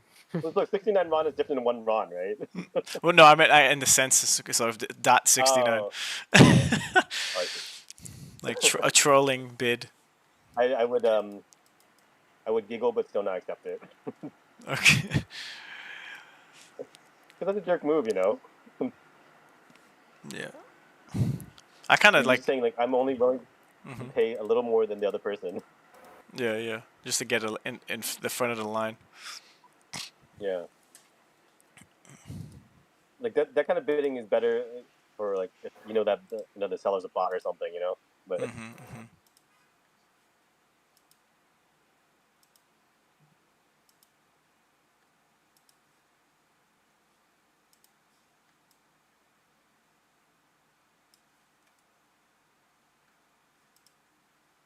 Were you able to connect with any of the other 77 Tengu?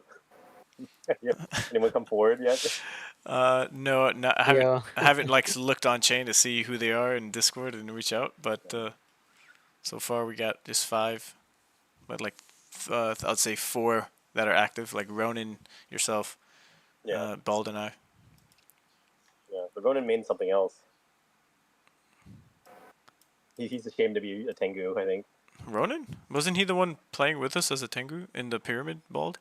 Well, he only changed because we pressured him to. He made it something else. Well. What I is don't know. his main But he just made wizard? something else.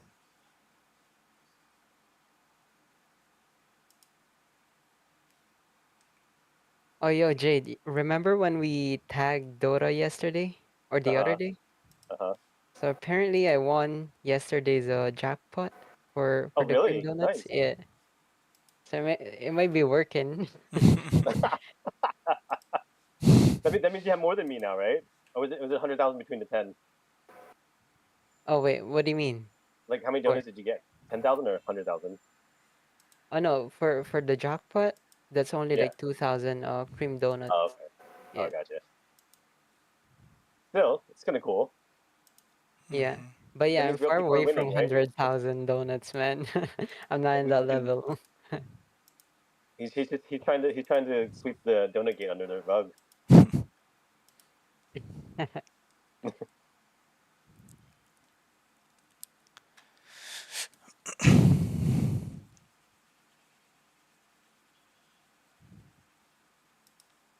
There's no monsters over here. I'm in the northeast. Which is fun.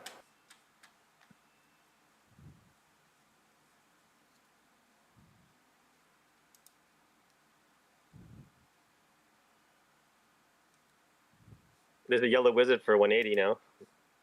People really hate yellow wizard, huh? Wow, 180 now. Selling it? So, yeah, it's just listed.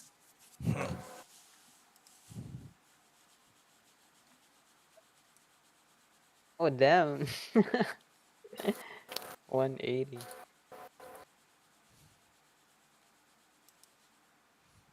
What's the bid on it though? No bids on it. They just listed it, and this.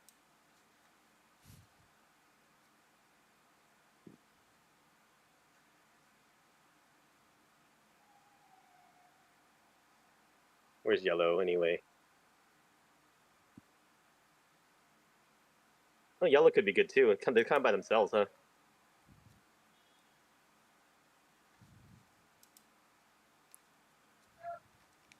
Hell?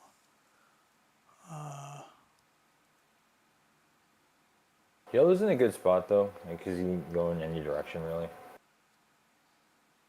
Yeah, and they're kind of like by themselves. They're next to the desert, next to the water.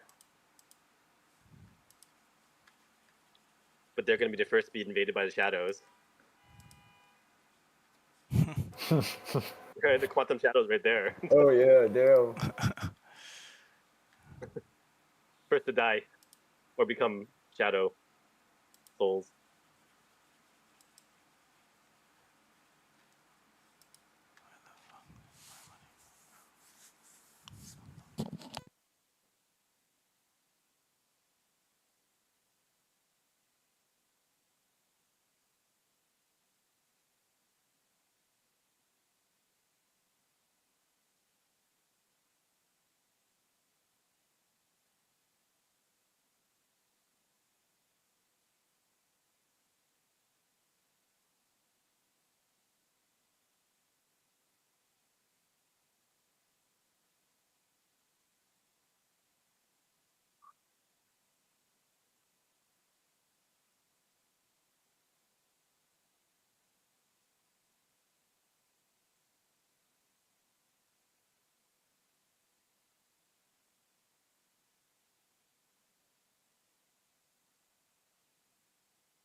The bridge is open, isn't it? Didn't for Ronin?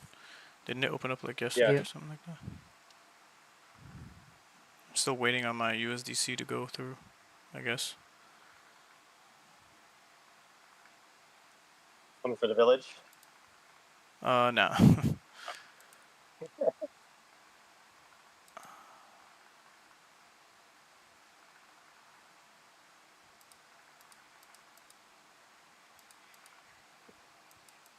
How many mints you have ready to go?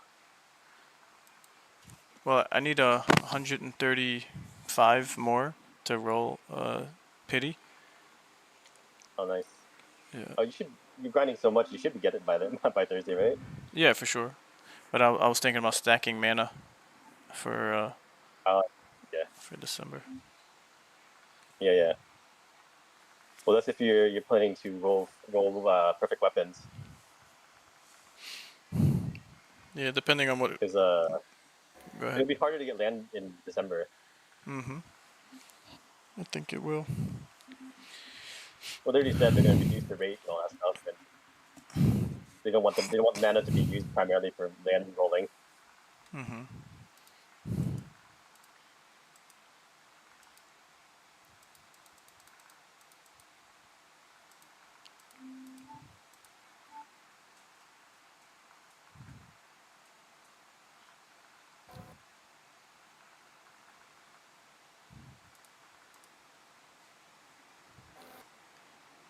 Yo, what is the closest region available?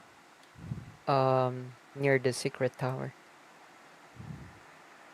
Like big region, or just anything. Anything that's available right now. Let's see. That's on the Remaster metadata. Lake is the closest, and then Blue Wizard Bastion is pretty close. I don't think we have the Dream Master League, no? I thought we did. Yeah, it's available. Oh, there is? There's a couple Dream Master. Yeah, there's not many, but they have them. I got a homestead there. Oh, nice. Yeah. Dream Master. Homestead where? Dream Master Lake, the little circle. Oh yeah, there's 21. Yeah, That's it's pretty basically Ray. Ray lives over there. The Blue Wizard Bastion and Dream Master Lake are the closest to the secret tower that's available. And then Red Wizard is next closest. I can get there by boat faster than Ray can walk through the mountains.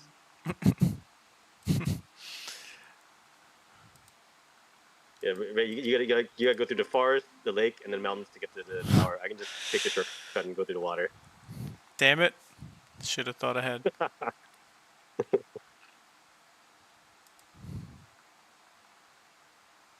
Oh, Fernome is also close. Oh yeah. What else do we have?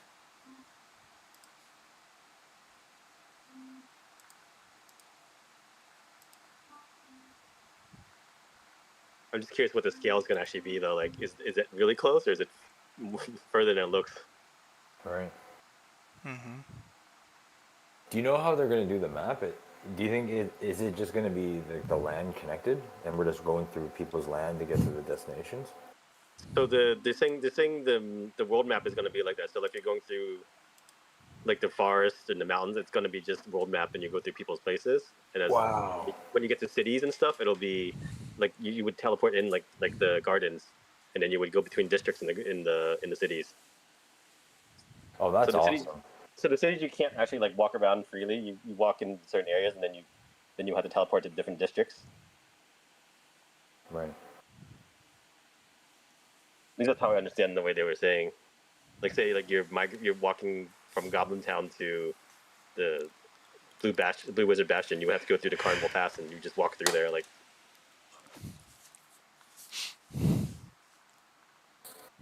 Pretty cool.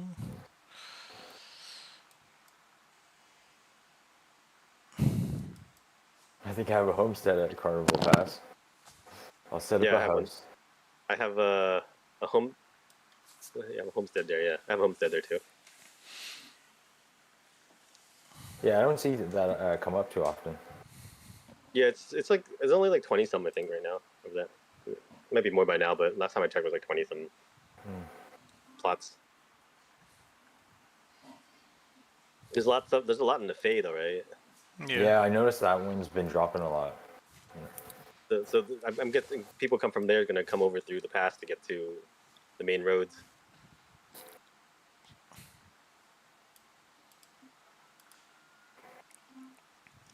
Well, where's the Fae on the map? It's right next to Carnival Pass on the right. So if you, it's to the right of the Blue Wizard Bastion and a little north of Carnival Pass. Oh damn! Okay, forest. yeah, I That didn't see forest. it. I didn't realize it was in there. I see it. Yeah.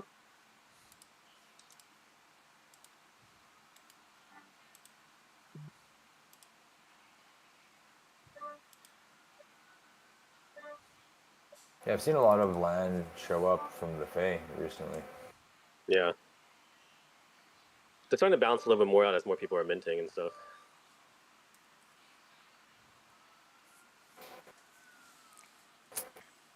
Yeah, we got 5 more days, so I guess the price will just keep coming down. Imagine there's like a plot twist. Like, do you think people are gonna start buying chests to finish to at least get a pity? Like for the difference of mana? The answer is yes. Because that's what I did last time. Well, You want to do it because nothing translates besides mana unless you want to save your mana. right, but then if you look at And the then- floor price for whatever you're gonna buy as far as a chest to cover the difference, you know, it better be yeah, a but small people are gonna amount. gamble for that village. They're gonna gamble for that village, you know. I mean, I don't think they're gonna buy like the big mana pots, but they're gonna buy those little ones, couple bucks, right? Yeah. Yep. And that's where they get you, right? Because there's no value in buying the little ones. You'll grind close enough to close that spread of what you need, and then just buy some Right. small one. But at that point, you might as well just finish grinding, unless you're just like MIA because you had something to do. Yeah. What you hope for is when you turn in and get the blessings, that the materials that come back out of it will help you get closer. Right. If you get lucky, you get a bunch of timeless shards and stuff, and then you can, like that. My last roll, I was able to get a bunch of timeless shards and be able to craft 6 more. Oh, nice. And then the next time I didn't get any, so kind of.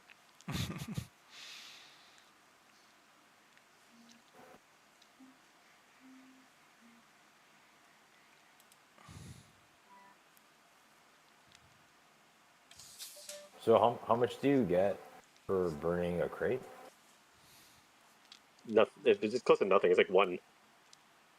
Oh, 1 mana? Yeah. Oh, damn. When I tried drag and drop it, it's like there's not much. I just have to assume they're like kind of like the recipes because they're not.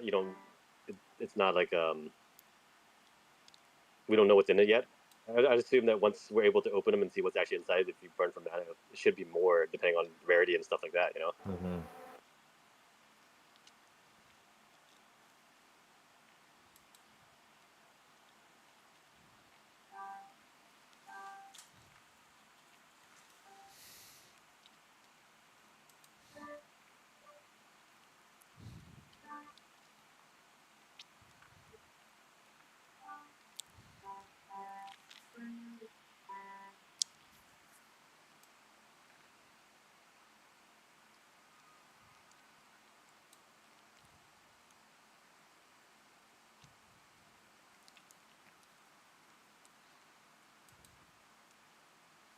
What? Oh, it was an offer. Never mind. He's about to lose his mind. No, someone finally bought the yellow for 180. Oh, nice. Took a while. Looks like the village buyer from yesterday is trying to free up some Ronin. Like a bunch of homesteads now.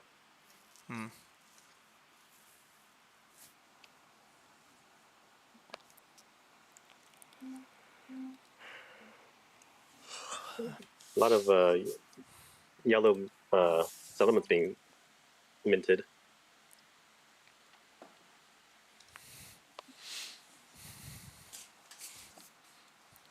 I think, isn't it red or green that have the least amount minted so far for the capital plots? Let's see. I think it was green maybe with the least. I could be wrong. Settlements region. Red is 36. Green is 30. Green is the least right now. Yeah, that's a little bit. Yellow's the most, I think. Yellow's 42 and blue is 37. Cool. Yeah, that'll even out by the end of the playtest, so I don't think it's gonna. I think we're all gonna be similar. Yeah. Katana swap. Swap.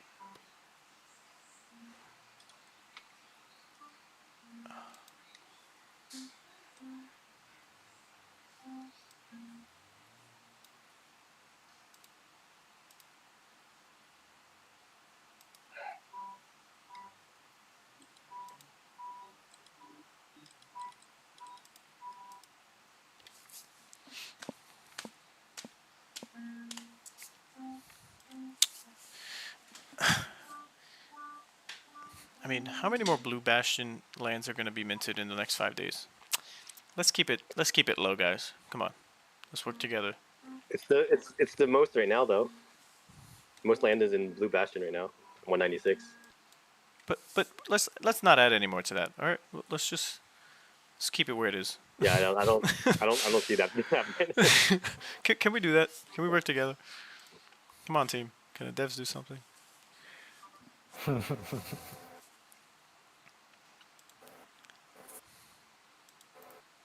Oh, there's only one Oasis? Yeah, apparently. Yeah.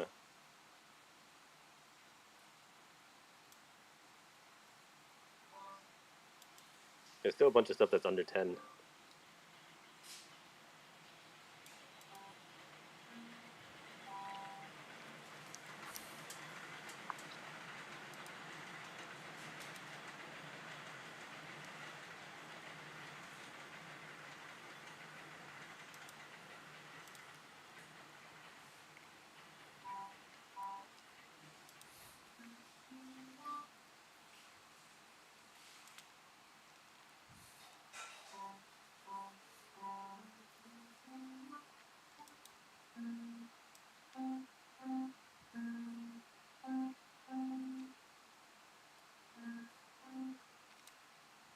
There's another drop down to 5K Ronin for that village. Whoa. Drop the whole K. Holy He's crap. right now. Where is it? Is it the jungle one? Let's see. There was... No, the wild. Not too bad either, though. Oh. Wild, that's like in the middle. Yeah. That's right next to it, isn't it? I know, but that's why I didn't want it. I'm still thinking about how it could be a net negative to get the wild one. Because if I could put a travel stone building there, and then the capital has one, just inherent right out the gate, then it's like, how far really is it from the bastion, that village? And then why would anyone go to the village when they could just go Guild headquarters. You Guild. can put guild on that, on the guild, right? Yeah, it would be guild headquarters, but again, it's like we'd have to grow the guild, so inviting more people over time, naturally, that's gonna have to be a thing. And then if we close it off, then only the guild members can travel using the village stone, right? The blue stone there. Yeah. But it's too close in proximity. Like I don't know if there's gonna be enough attraction to travel there when they could just hop over to the Blue Bastion. Unless you want to save some time, so you'll use the village transporter to get closer to the Dream Lake or the Fray, or like. Is there a village in the Blue Bastion yet? No, I don't think there is. I kind of scoured it on foot in game. It doesn't seem like there's villages in capitals. So I could be wrong. I haven't gone to every other capital and tried to see. But there's only settlements and homesteads. Yeah, I can just filter and see. So village, and then check each place if they have anybody. Yeah, you can do that too. Yeah. Yeah, instead of actually like clicking things. Yeah. All right, let's see. Red. None in red. It'd be smart if it wasn't though, because why would you have a village in a city? Exactly. Yeah, none of them have it. Yep. So that's another thing. So you might it might be good to get. It's a good throwaway too.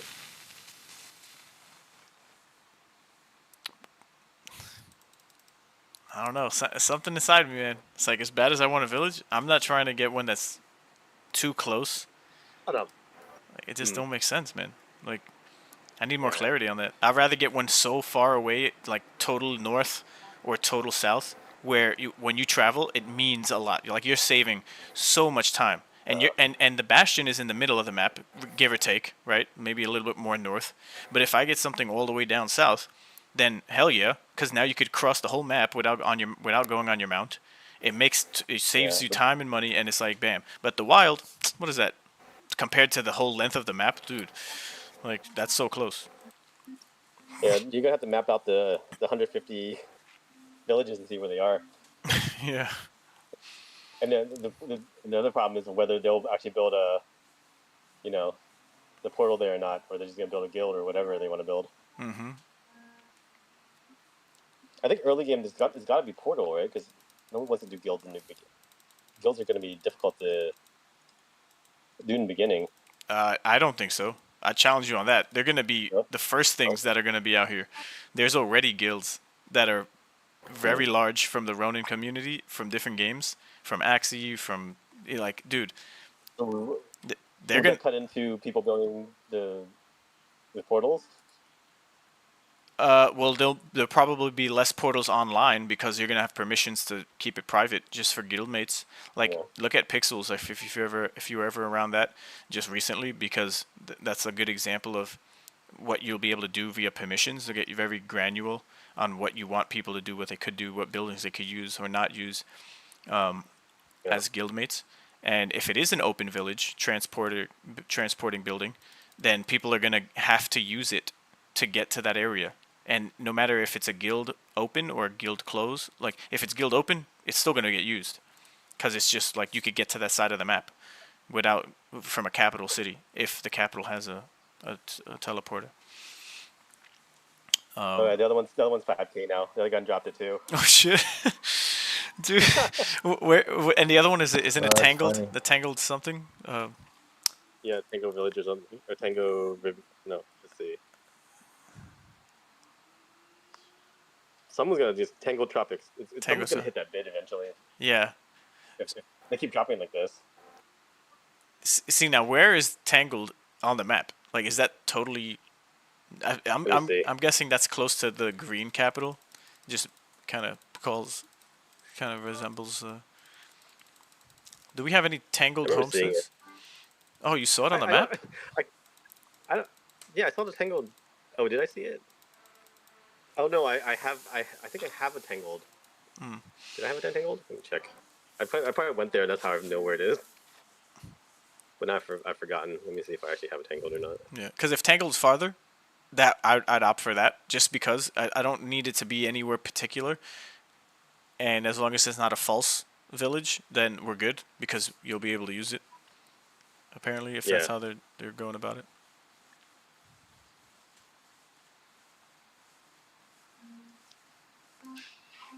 No, I don't have a Tangled. Where did I see it then? I must have saw it on the map then. I swear I was looking for it because of the village, the region, but. Well, for whatever reason, I can't figure out where the green, the green wizard city is. Bottom left, right under the red. So pass over that little, water lake area. You see a bunch of palm trees. Ah, okay. So it's stuck in the middle of a bunch of things. Yeah. So I could not find it. All right, let's see. I was thinking it's there, but yeah, I tried myself, couldn't find it. Yeah, if you draw a line between all the capital, it's shaped like a diamond. It's Illuminati. 2 triangles put together.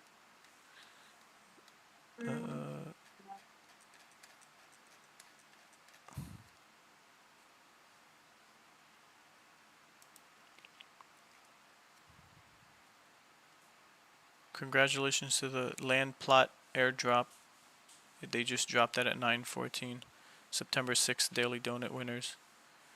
I haven't checked yet, but we'll see. Not likely.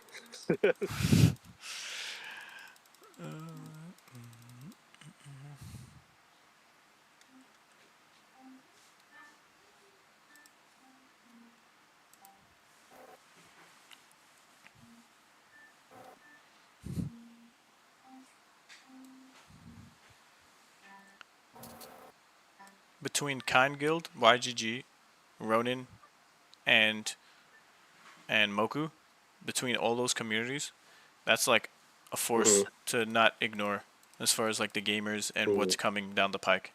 You know, we got YGG Quest, the Quest system they got, Moku, Ronin, and then I guess I'm sure Forgotten Runes is gonna create like a quest board to earn separate from you adventuring, where you do like daily tasks, you know, outside of your quests for earnings. But didn't Keepsake buy a Tangled Tropic something? Like Homestead or anything? I saw something. Yeah, I think I did. Yeah, you should travel and tell us where it is later. Oh yeah, I can't find it on the map right now either. That'd be cool.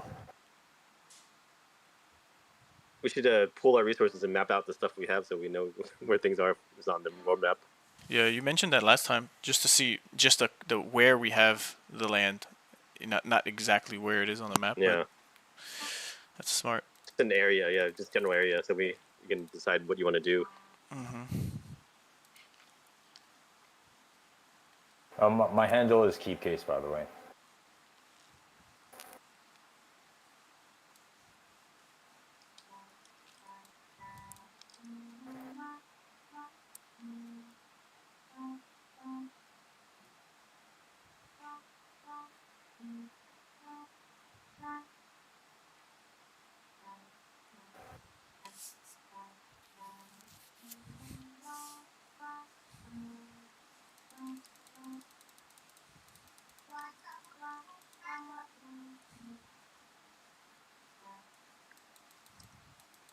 Green Wizard City is the only one close to a dungeon, though.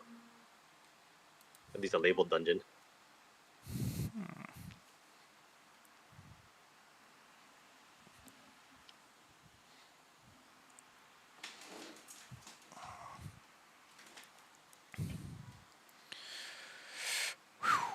Oh, you mean like the wolf dungeon? Yeah, that's the only labeled dungeon on the map right now. Yeah. But this map's outdated, I would think. You know, like this is the map we've had since the beginning. Yeah, there seems to be a lot of missing spots. Like the regions don't map to us directly. This is the map they used to write lore, to help us write lore. So I'm assuming they wrote, you know, obviously added more stuff from the game and things like that. Right. There's even like a Lesser Keep and stuff. I'm not sure if that's going to be in the same place. I wonder if this map's going to be correct, actually. Dude, that would be crazy. If I ask them. Like, I was buying land I because guess we can look at what we have and see if it matches up or not. You know, in the same area or not. True. Yeah. Yeah, I'll take a screenshot of the tropical one. Yeah. Cool. Yeah, I'm gonna have to bounce for dinner soon, so we can I'll probably go look at that stuff in a little bit. Cool. Let's see. Yeah, just let us know and we can. Yeah. What? Where's my bid? Oh. My bid disappeared.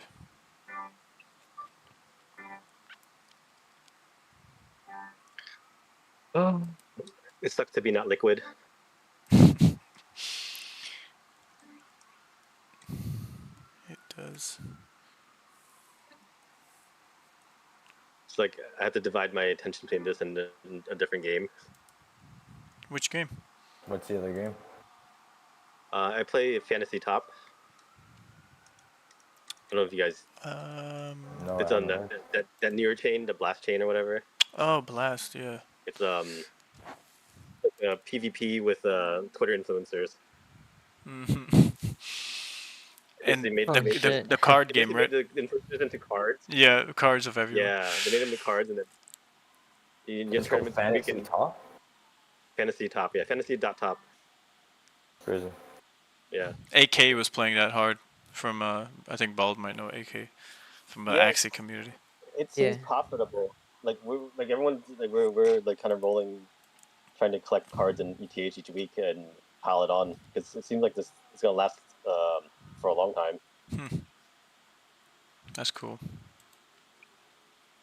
It's pretty fun too. It's interesting, you know. It's different. There was so much hate on Blast, you know, just from the when it first launched, and Oh no, but well, because Pac-Man's a grifter. yeah, it's like. But yeah, they're still around. It's not like he totally still scammed around, everybody. yeah. Hopefully he doesn't let it, fail. But the actual game is pretty fun and opportunity to make money. Yep.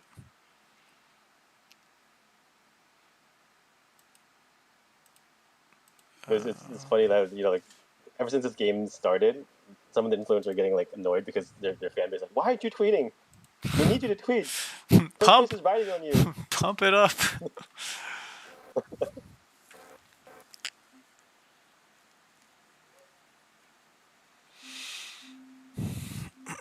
So is it a fixed amount of influences, or is it open-ended where like anyone could just become a card?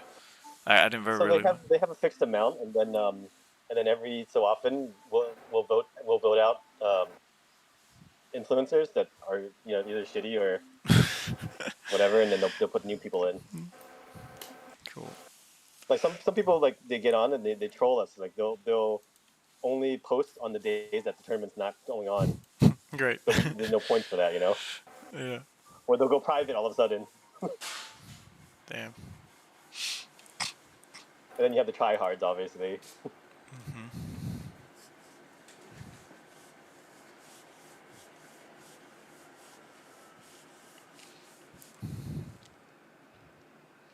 Dude, land is taking the attention away from Wizards. You know, I know you mentioned that earlier, Bald, where you're going like the attention of all the OGs that have like so many Wizards are like, dude, they're even trying to sell some of their Wizards and Warriors.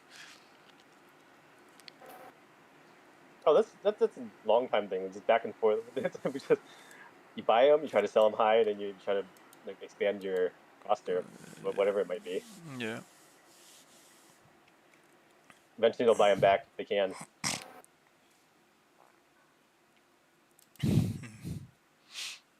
But like I said before, like the Wizards collection, it should be more than just this game, though. If Dota is gonna fulfill on his promises. Dota, he must.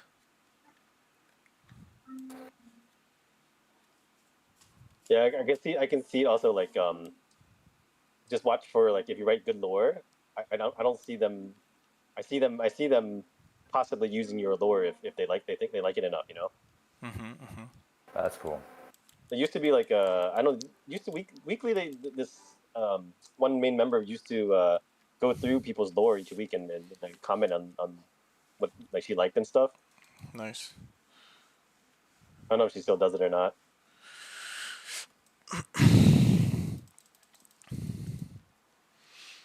Yeah, I guess I'll get to it during this down period. Yeah, but with how much before December. Yeah, but with how much Dota harps on lore, I hope it's central to something, Yeah.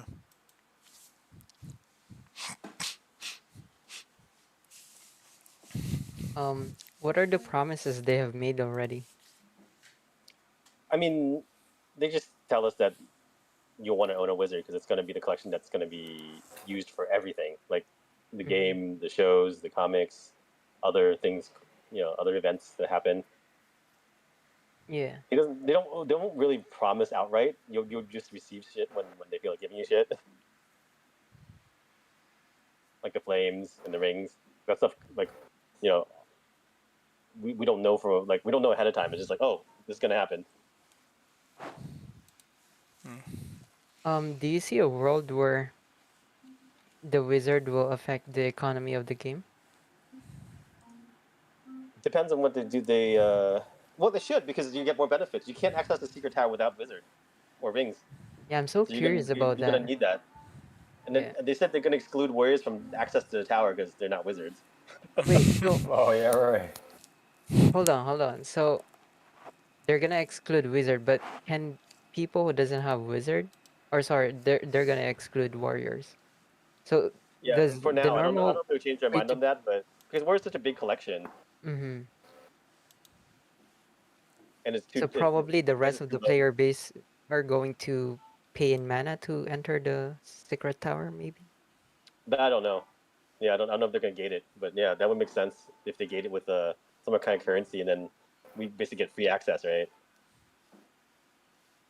Because if we're entering the tower like almost every And day, we're then saving a lot in yeah, mana. and the like for future land sales and anything else, you have to have a wizard or ring to participate anyway.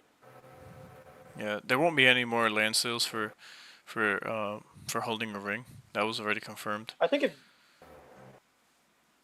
No more. They said. Yeah, there's Yeah. never gonna be a Okay. whitelist or public or private again. So this is basically it. This is in the last 24 to 48 hours. Bruce from Brysonic was on the sales channel and he was talking and confirming all of this stuff. It was like a mini AMA. He's like, ask me anything about land, and people were talking. So if you just search Bruce, That's you'll cool. probably find a bunch of I did read. I didn't realize he was Bisonic. yeah. So and then Yeah, also that's cool.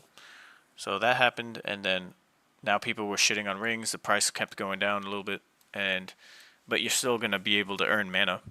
It might get tweaked, but that'll be important. I think in the game. I mean, the people complain, but they need to read the leaves. Exactly. Like all this stuff is out there. It's not like they're hiding this stuff from you. You know what the deal is, and if you don't read, that's your problem. You're not doing your own research, right? Exactly. Like I wouldn't buy a ring at these prices. It makes no sense. Wait for it to go down after the playtest when people were like down on it, just like last time. Same complaints. But then where did rings end up? Yeah. 4 or 5K each. That's right. History repeating itself. And the same thing with the boxes too, right? Matto was saying like, you guys shitted on the boxes, and look where the boxes are now. Boxes are selling under $5. It's just like short attention span, right? It's Web3. Yeah. That's exactly what it is. People are already like complaining about the floor price of land, and like, well, crypto's shitty right now. People are trying to get out, and not everyone's going to play the game going forward. Some people are in it just to get land and make money, right? Exactly.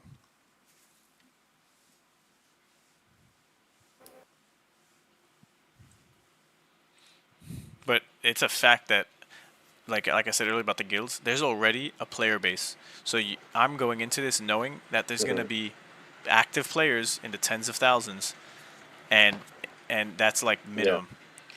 Every game on Ronin, except for maybe like Puff and Ragnarok right now, are in the high five digits of daily active. Wild Forest is crazy. Cool. Pixels is awesome. Hundreds of thousands. Give or take some bots, but yeah, people just blow that shit out of proportion. Like, honestly, Machines Arena doesn't have that much, but it's a great game. Yeah. Yeah, I mean, there's a lot of people respect the Forgotten Runes franchise. It's just they just haven't put anything out there that people can latch onto yet.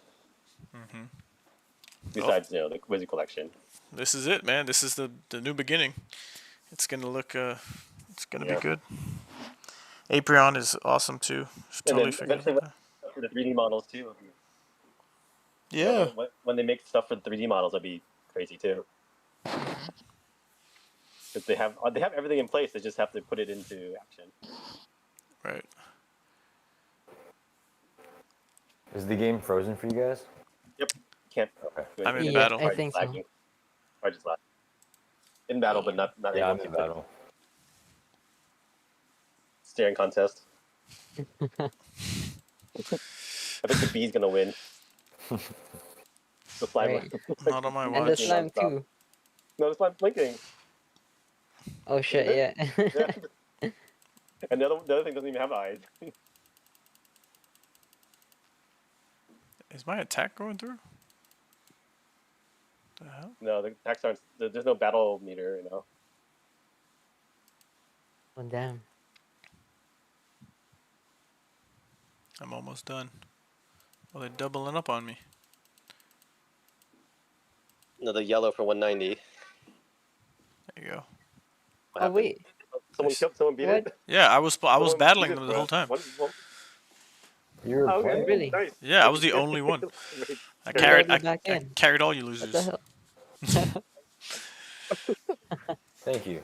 No problem. Yeah. Can we just AFK and you can take care of it for us?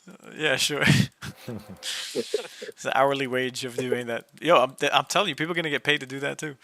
You'll be surprised at how many angles people are gonna create to like hire someone to do something. In this Oh, game. for sure. If it's profitable, they're gonna do it. If they, oh, the village, the village guys moved the prices back up. Oh. they Back probably to 7.2K. Wow. Damn. They probably talked with each other on Discord and be like, "Yo, let's make a truce. Let's just keep it at 7. You know, you go first. I'll go Well, second." one's 7.2, one's 7.45. So the truth is still not. We're stressing each other I'll out. be waiting. There's four land that there's 4 villages at the 7K around the 7K price. Yeah, at least have some option on location. Whoa. Yeah, you wouldn't believe how many Genkais I saw back in the day. That sold for 25,000 RON. Holy shit. Yeah, Yes, bro. sir. That was like a common thing. But you can like argue right now, right? Oh, but the prices of RON went up, right? So we're in a bull run. So basically, what happens next? I'll be waiting for this, guys. Patience is the key. Or maybe I'm wrong. Yeah. Yeah. It's a little different of a cycle, but for the most part, it's been that way. So.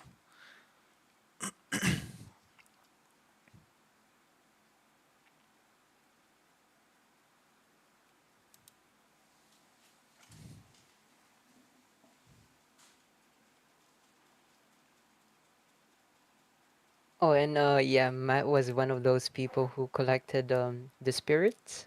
I don't know if you recognize the trait, Ray. Yeah, yeah. So Spirits the for Genkai. spirits were selling for 20,000, I think. Yeah, 20,000. No, depending on the trade too.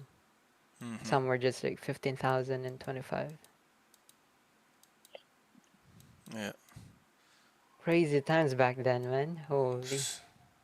Yeah, bro. The mint price was not the worst, but it was the first official NFT mint on Ronin, the Genkai, and it went smoothly and all good vibes. And then people were trading, and then there was some that weren't revealed that were being bought up, that were put up on the market. But then I liked how they did that. They locked some of them. Yeah. So you had to wait a long while to even see what yours looked like, or you could have could you have put it on the market? I think you could, but it was gonna stay locked for Oh whoever. no, oh you couldn't. Oh right, okay. The one that the airdrop for you. Yeah, yeah. Yeah, you can. So yeah, they pivoted on that one, right? Because the mints on ETH um didn't really Do that well. what do you call this? Sold out. Yeah. Yeah. So I was like thinking the same thing about the 5% you said, or like the people who bought mana. If we're not gonna get the cap for the 5K soft cap for the lands, you never know. They might airdrop it for you. All right.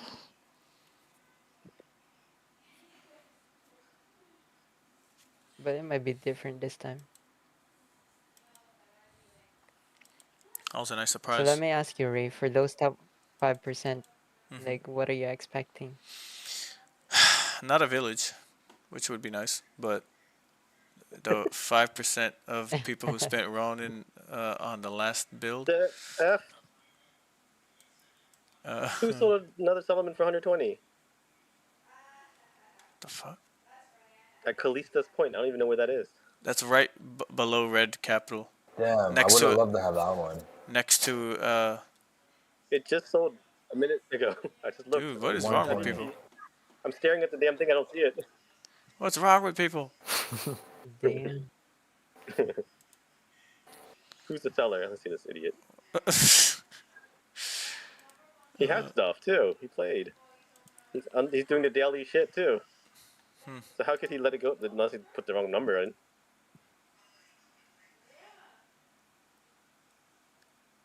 I think he's playing that game that you're talking about, Spirit Warrior Ninja, that kind of shit. What, Genkai? Play and collect? Yeah. Oh. I see Spirit Warrior stuff on his account. Dang, man.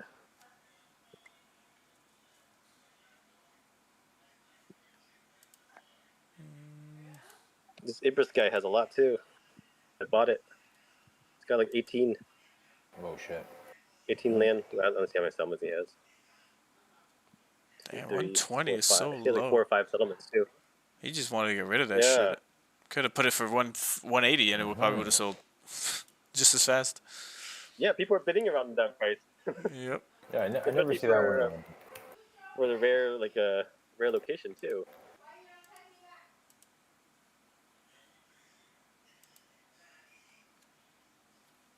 Oh. My screen just went black. We just finished the fight. Yeah, I came out of the fight too, but my screen went black. I think I'm done. I think it's a sign. Do you want to escape from here? I could. Yeah, you guys can stay if you want. I think I'm. Oh yeah, I'm reloading now. Let's see where it loads. Yeah, this happened before too with us. Yeah. It's really laggy right now. Yeah. I mean, it's fine. I have to. Dinner's probably gonna be in a couple seconds anyway. Shit. You guys keep continuing. Let me see if I can reload this then. Oh shit! Village for 3K right now. What? Wait, where is But it it's at? the wild. Oh shit, this guy's just saying Yeah, fuck it's it. the wild. This guy's saying fuck it. It's always the wild, man. It's always the wild. It's Dude, always the wild. why couldn't it be somewhere The else? wild ones are always like. I would have bought a freaking village already at these prices, honestly. If it was just at a better place this farther away. Oh, can we check out could we escape this and then check the Tangled location based on your on Keep's your Oh yeah, sure. on the map? You can escape. Wait, you're talking about Tangled Tropic? Yeah. I want to know where it is.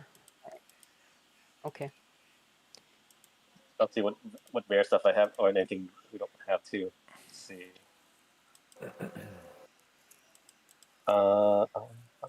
Okay, let me go to Dockside. Let's see what that looks. You said you want to see what Dockside looks like, right? Oh yeah, sure. That'd be cool. Yep. I'll screenshot what that looks like. I just have to find this thing.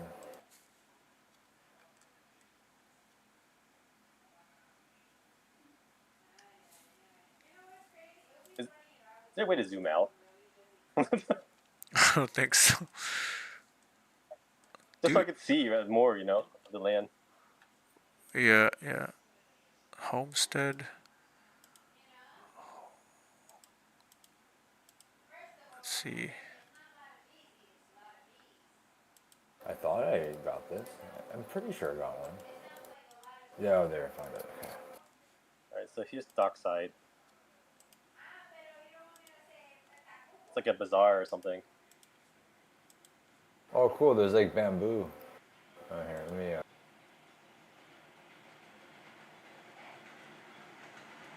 I just have a homestead. Let me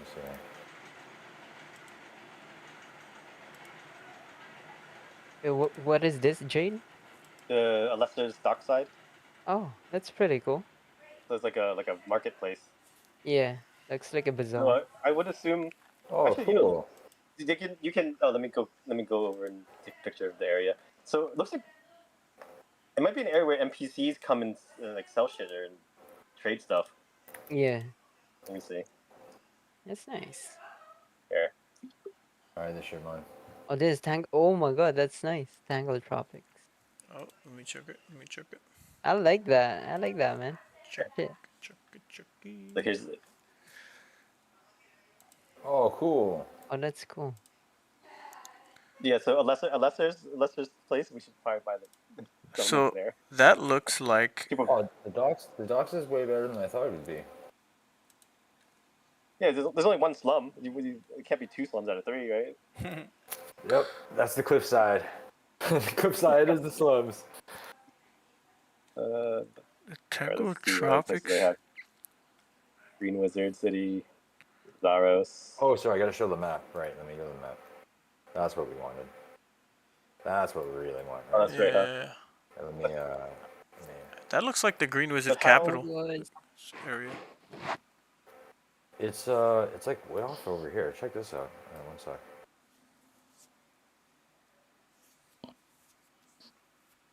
So this is the map for Tangled Tropics. I don't know where the dockside is. It doesn't let me go to the world map. I can only see the map in here. Okay. It's just a city travel network when I get out. Well, it's probably just all in the same location, that Lester's Keep thing. Yeah. All right. That's Tangled Tropics there. Okay. I mean, yeah, Tangled Tropics is like way on the side there. Interesting. See, but isn't that water? Like, is that the jungle? Cause like, why do these plots pop up in that area?